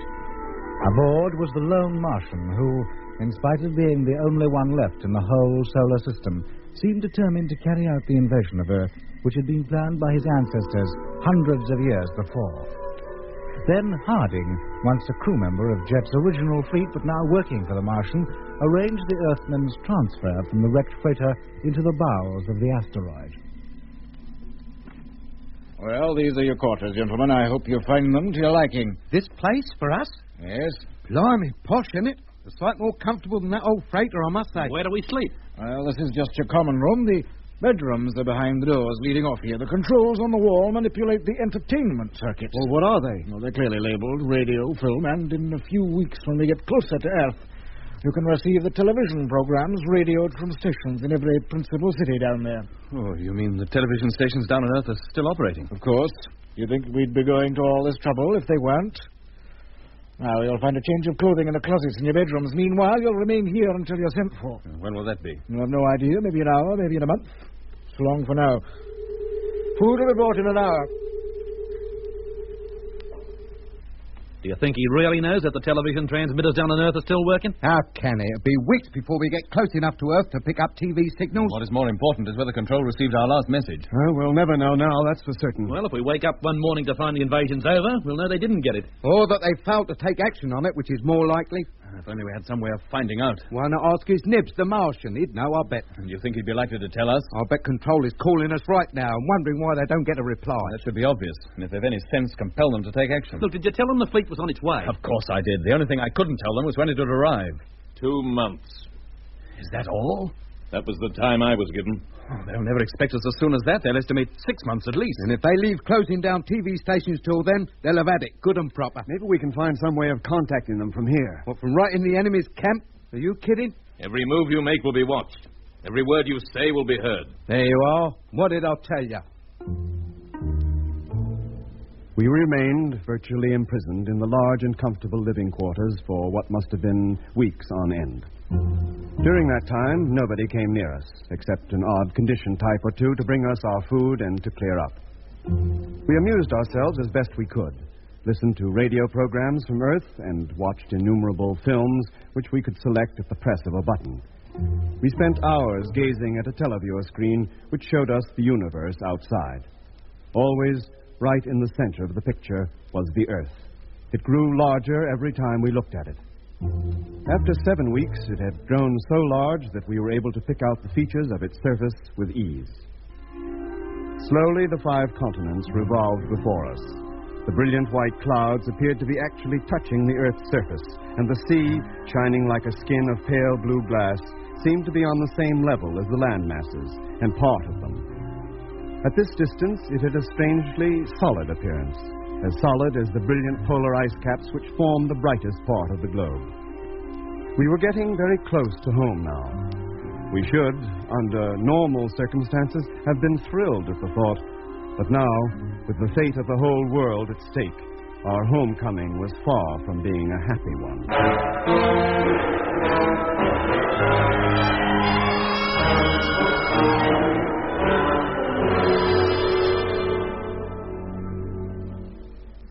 Do you think we're near enough to receive any TV transmissions? Always assuming they're operating. It's less than 3 hours since you tried every channel that thing is able to receive. Oh, we'd have travelled a long way in 3 hours. Let's wait a bit. If a picture did appear, I couldn't stand it. Well, the cadaver putting it off won't help. We might as well know the dreadful truth. I'll put it on. Hey, wait a minute. Sounds like we've got visitors. Hey, it's Harding. How do you do, gentlemen? I want to take you to the Martian suite. What? He wants to see you. Well, what for? Why can't he talk to us over the intercommunication system? I never question Martian orders, Captain. Merely obey them. Shall we go? Oh, very well. Not you, Mr. Evans. You're to stay here. Why? Why single me out? Orders are that you stay here. All right. There's no need to shout at me. The rest of you follow me. This way, please.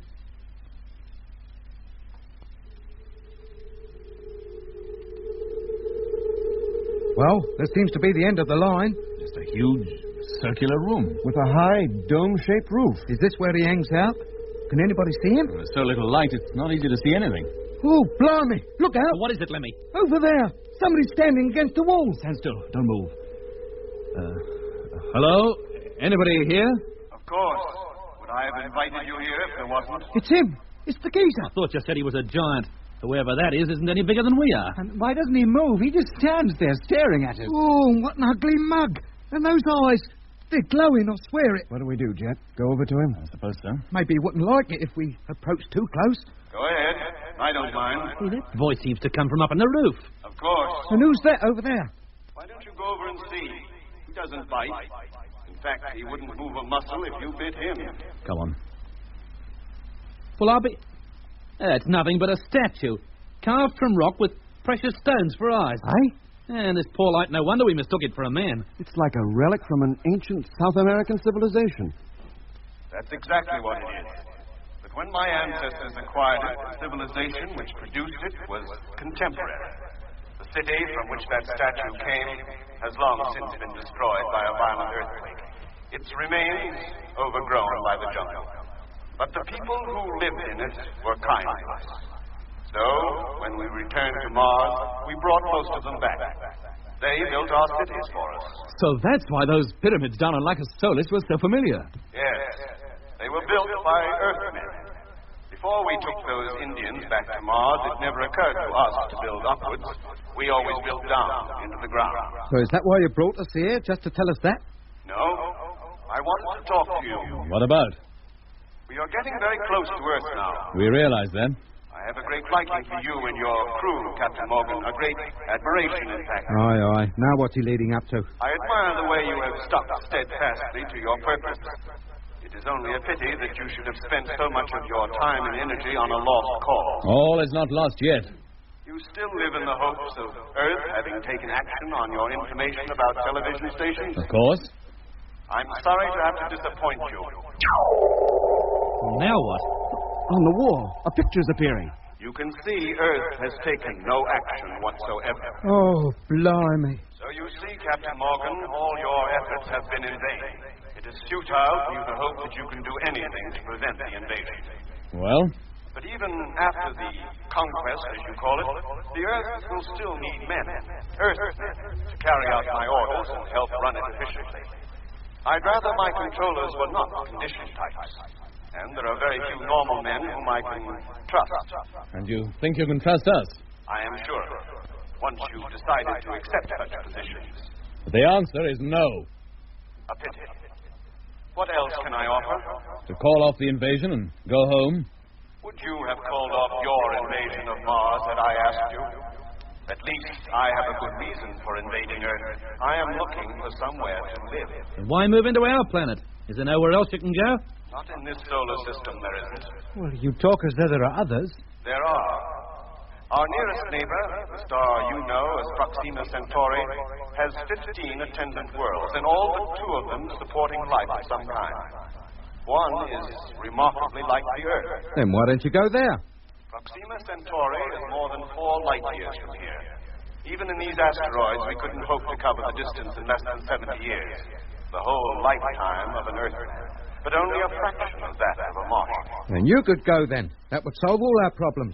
It is not just myself I have to consider. There are thousands of Earthmen who are part of this fleet.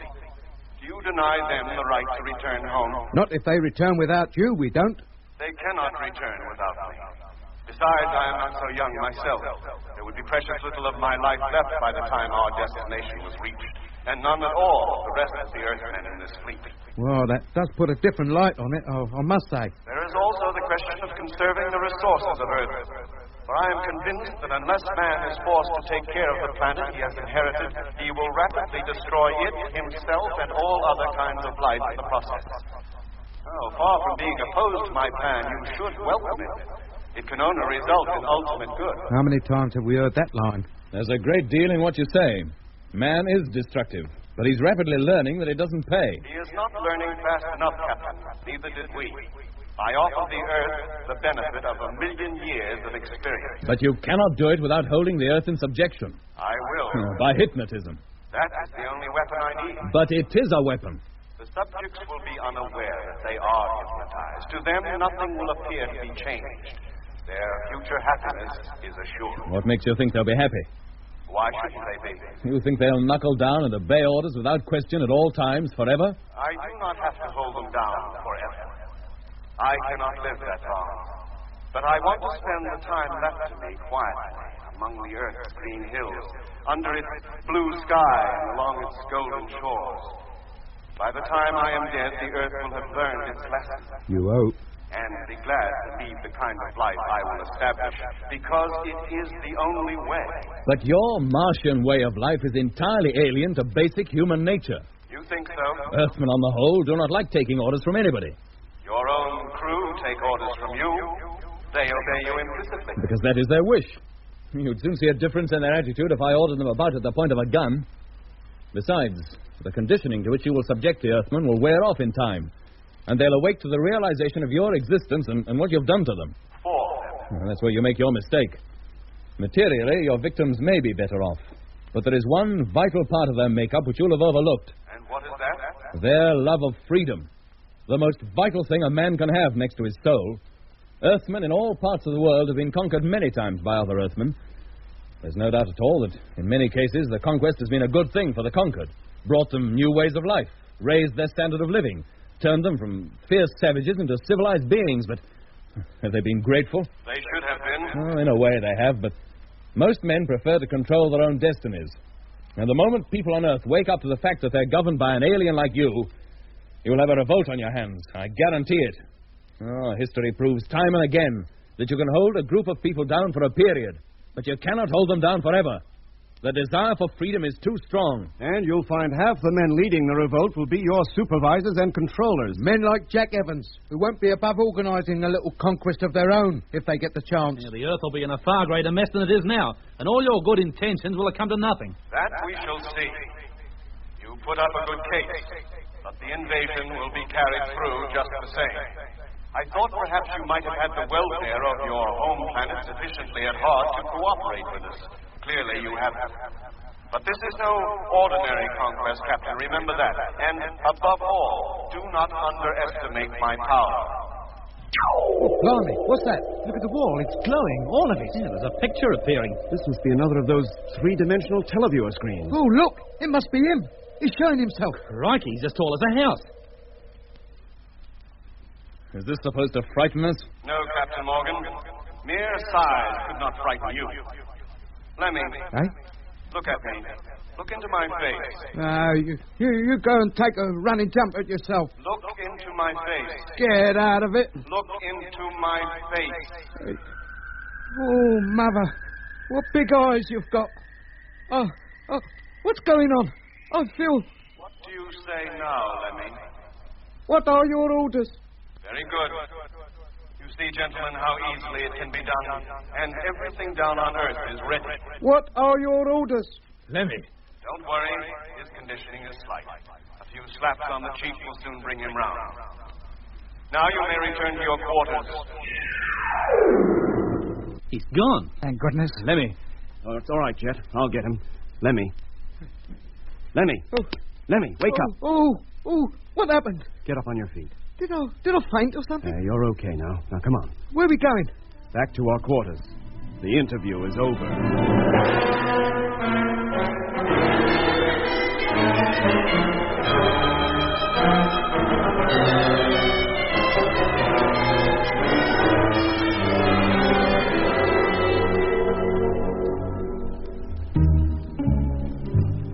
After returning to our quarters, the first thing we did was to switch on our televiewer receiver. I think in the back of all our minds was the hope that perhaps the Martian had been fooling us, that the so-called transmissions from Earth were, in fact, a trick to convince us that all hope had gone and to persuade us to fall in with his plan. But the stations were working all right. Earth, apparently, was completely unaware of the danger it was in. 2 days later, we had crossed the Moon's orbit and were rapidly approaching Earth. The final stage had come. Aye, something's happening. What's all that noise? Goodness knows, Lemmy. Now, how about you, Evans? Do you know what it is? The asteroid is slowing down. We're preparing to go into orbit round the Earth. Oh, no. This ship will remain approximately 5,000 miles above the surface. The smaller asteroids will go into about 1,000 miles. And then? When every ship is in position, the broadcast will be made. The Martian's face will appear in every receiver working down on Earth. In just a couple of minutes, it'll be all over. Isn't there anything we can do? Not that I'm aware of. Except to make the best of the circumstances and throw your lot in with the invading force. And what if we don't care to? Then I have no doubt you will be conditioned yourselves, eventually. And from then on, you'll have no choice but to do exactly as you're told. Encouraging, isn't it? We could only wait and let events take their inevitable course. 36 hours later, we were in free orbit round the Earth, and the rest of the fleet, hundreds upon hundreds of smaller asteroids, had taken up their positions 1,000 miles above the Earth's surface. They formed a belt round and above the Earth's equator, similar to those that encircle the planet Saturn. They were 4,000 miles below the big asteroid in which we were traveling, but we could see them quite distinctly. We were powerless to do anything. We had no way of contacting Earth now. We could only stand by helpless and watch. Lemmy. Yes, mate? Turn on the television receiver. What for? You might as well know when the end does come. Be careful, Captain. What about? When the Martian appears and begins the conditioning process, it will affect everybody who is watching, including us. And we won't watch. We'll just listen. She's on. It's London, number 1.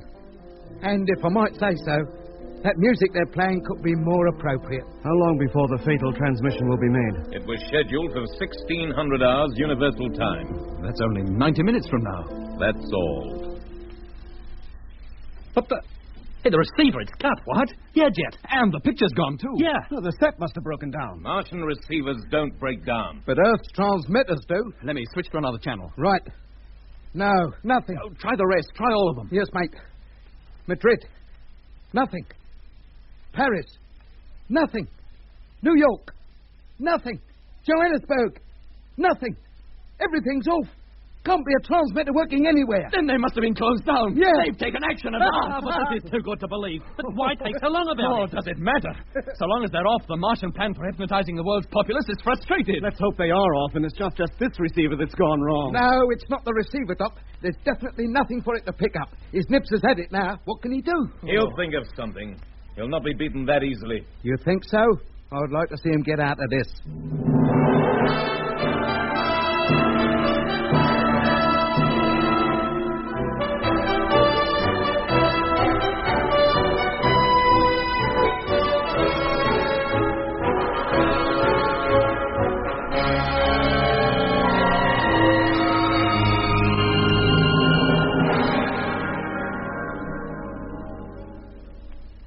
It's 15 hours since those transmitters went off, and absolutely nothing has happened.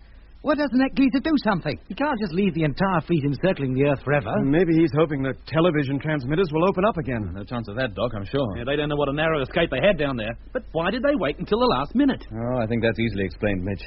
They got our message all right, but they didn't expect the fleet to arrive for another couple of months at least. But when the asteroids appeared in the sky, and everybody on Earth must have seen them, they had to shut down quickly. That's why they didn't go off until the last moment. Oh, but there's pandemonium going on down there. Not half the pandemonium there will be if the Martian attempts a landing without having conditioned everybody first. Captain Morgan. Oh, crikey, he's here. Hello, yes? You have exactly 1 hour in which to get off this asteroid. Get off? But... You will be conducted to a sphere bay out on the surface. You are at liberty to board one of the spheres and fly it down to Earth with the rest. With the rest? You mean you're going to attempt an invasion after all? No. It was never part of my plan to spill blood. How do you mean? Not only did your message get through, but your space headquarters took the necessary action. I know that already. But they still expect me to invade. And all over the world, great armies and air forces are standing by, ready to repel us should we set foot on the planet. And so you send us down. What do you think we are, clay pigeons? I'm sending nobody. Anybody who returns to Earth at this stage does so of his own free will. Will any others be going? Thousands. More than half the personnel of the entire fleet. They have chosen to go. I don't understand. How can they have... Quite easily explained, Captain. I cannot invade now. My strongest weapon has been snatched from me, so I've decided to withdraw. But I have given the members of the fleet an opportunity of returning to their native planet, if they wish. And more than half of them have elected to. Yes. And when I think of the beauty of your planet, I cannot blame them. Yet it pleases me to know that so many are prepared to remain under my control and command. You may not believe it, Captain Morgan, but a lot of the people aboard this fleet were quite enthusiastic supporters of my plan to invade. They hardly had any choice, did they? Switch on the intercommunication television. No, don't. Won't look at him and he'll condition us all. This is no trick. It's not my picture, you will see. Switch it on, Lemmy. Right.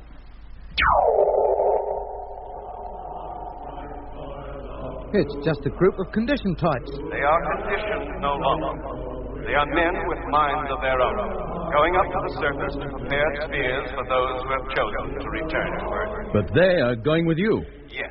Why? Look at them closely. They are men from all parts of the world. They are composed of all kinds of races and colors. But they have one thing in common. What's that? They come from minority groups. Many of them, during their lives on Earth, suffered persecution, were denied common human rights. Earth does not hold particularly pleasant memories for them. You're not kidding. And yet they're singing about Earth? It is a new Earth they have in mind, where persecution, hunger, misgovernment, and wars do not exist. That is precisely the goal towards which the Earth is steadily progressing. But slowly, Captain, so slowly. It won't happen in your lifetime, I can assure you. Well, it won't happen in theirs either. But where is this Earth they sing about? 4 light years from here. Proxima Centauri, where there is a planet which is remarkably like Earth. Yes. You're taking them there? I shall try. I don't guarantee that I shall manage it, but I shall do my best. Yeah, but most of those men will be dead long before they get there. They don't mind. They go for their children's sake. Now you haven't much time. Are there any of you who wish to remain and chance the trip to another star? Nobody? Here, how about you, Jack Evans? I'll return to Earth, thank you. Go on, a nice long cruise to do you the world of good. I prefer to stay behind. I can't persuade you? No. Well, that's it then. We all want to go home. Very well. Harding will escort you to the bay. Put on your suits and be ready when he comes. The others are waiting. Others? What others? Hello? Hello? He's gone. He's not answering. But there are several things I want to ask him. Unless he's pulling a fast one, you'll never be able to ask him anything again.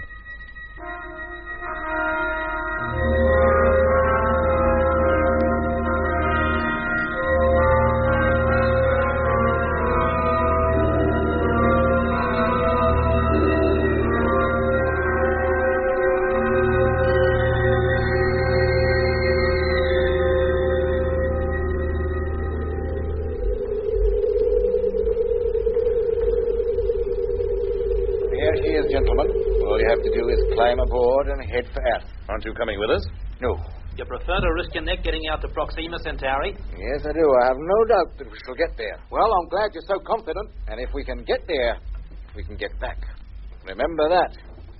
Tell it to your children. Aye? Come on, Lemmy. Out you go. Yes, mate. Goodbye, Harding. Good luck. Good luck to you, sir. Oh, blimey, look up there. The Earth. It nearly fills the whole sky. I don't mean that.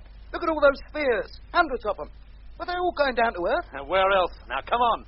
Get inside the ship or we'll be among those who won't be going. All right. Stow your suits. Get ready for takeoff. Right. Now, Mr. Evans, does this ship carry a radio? Yes. That's it over there. Any idea how to tune it? I think so. And show Lemmy how. Go with him, Lemmy. Try to contact control. Yes, mate. All set, sir. Take off whenever you're ready. And do it now, but take it easy. Contact. Here we go. We're off. Get the televiewer, Mitch. Select a spot on Earth to which we can home on the automatic navigation control. Roger. Well, Jet, that seems to be that. Let's not be too sure, Doc. We still have to convince Earth that those spheres outside and this are no longer part of an invasion fleet. Hello, Earth. Lemmy Barnett calling. Calling control. Can you hear me? Repeat. Lemmy Barnett calling control. Can you hear me? I'd better get over to the radio, Doc. When they do come through, I'll have a lot of explaining to do. Hello, control answering, receiving you. Strength 4. Repeat, strength 4. Come in, Lemmy. What's the news? What's happening out there? Jet, I've got him. Thank you, Lemmy. Leave this to me. I'll take over now. Yes, mate. Hello, Control. Morgan speaking. Have very important news for you. Listen carefully. We are on our way down to Earth. Repeat, on our way down to Earth, accompanied by hundreds of Martian spheres. This is not the invasion fleet. Repeat, not the invasion fleet.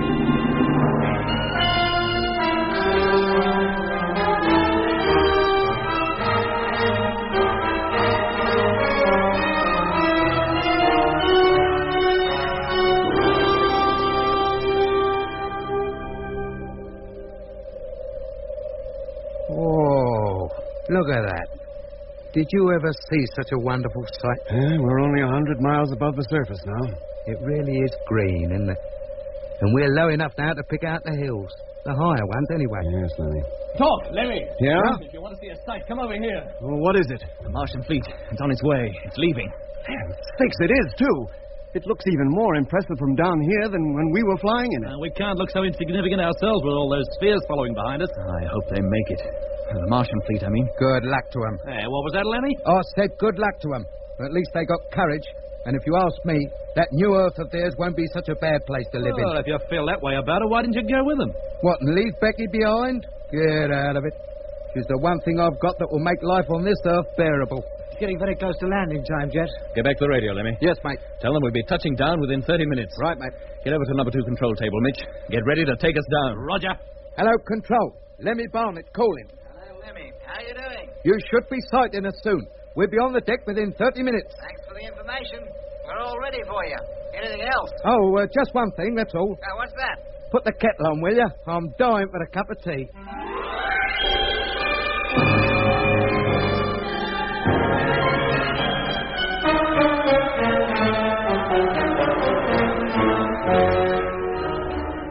That was the 20th and final episode in the present series of Journey into Space. Taking part in this recording were Andrew Folds as Jet Morgan, Alfie Bass as Lemmy, Guy Kingsley Pointer as Doc, and Don Sharp as Mitch. Other parts were played by Alan Tilton and David Jacobs. The orchestra was conducted by Van Phillips, who also composed the music. Sound control and special effects were by Brian Willey and Tony Luke. The scientific advisor throughout the series was Kenneth Gatland.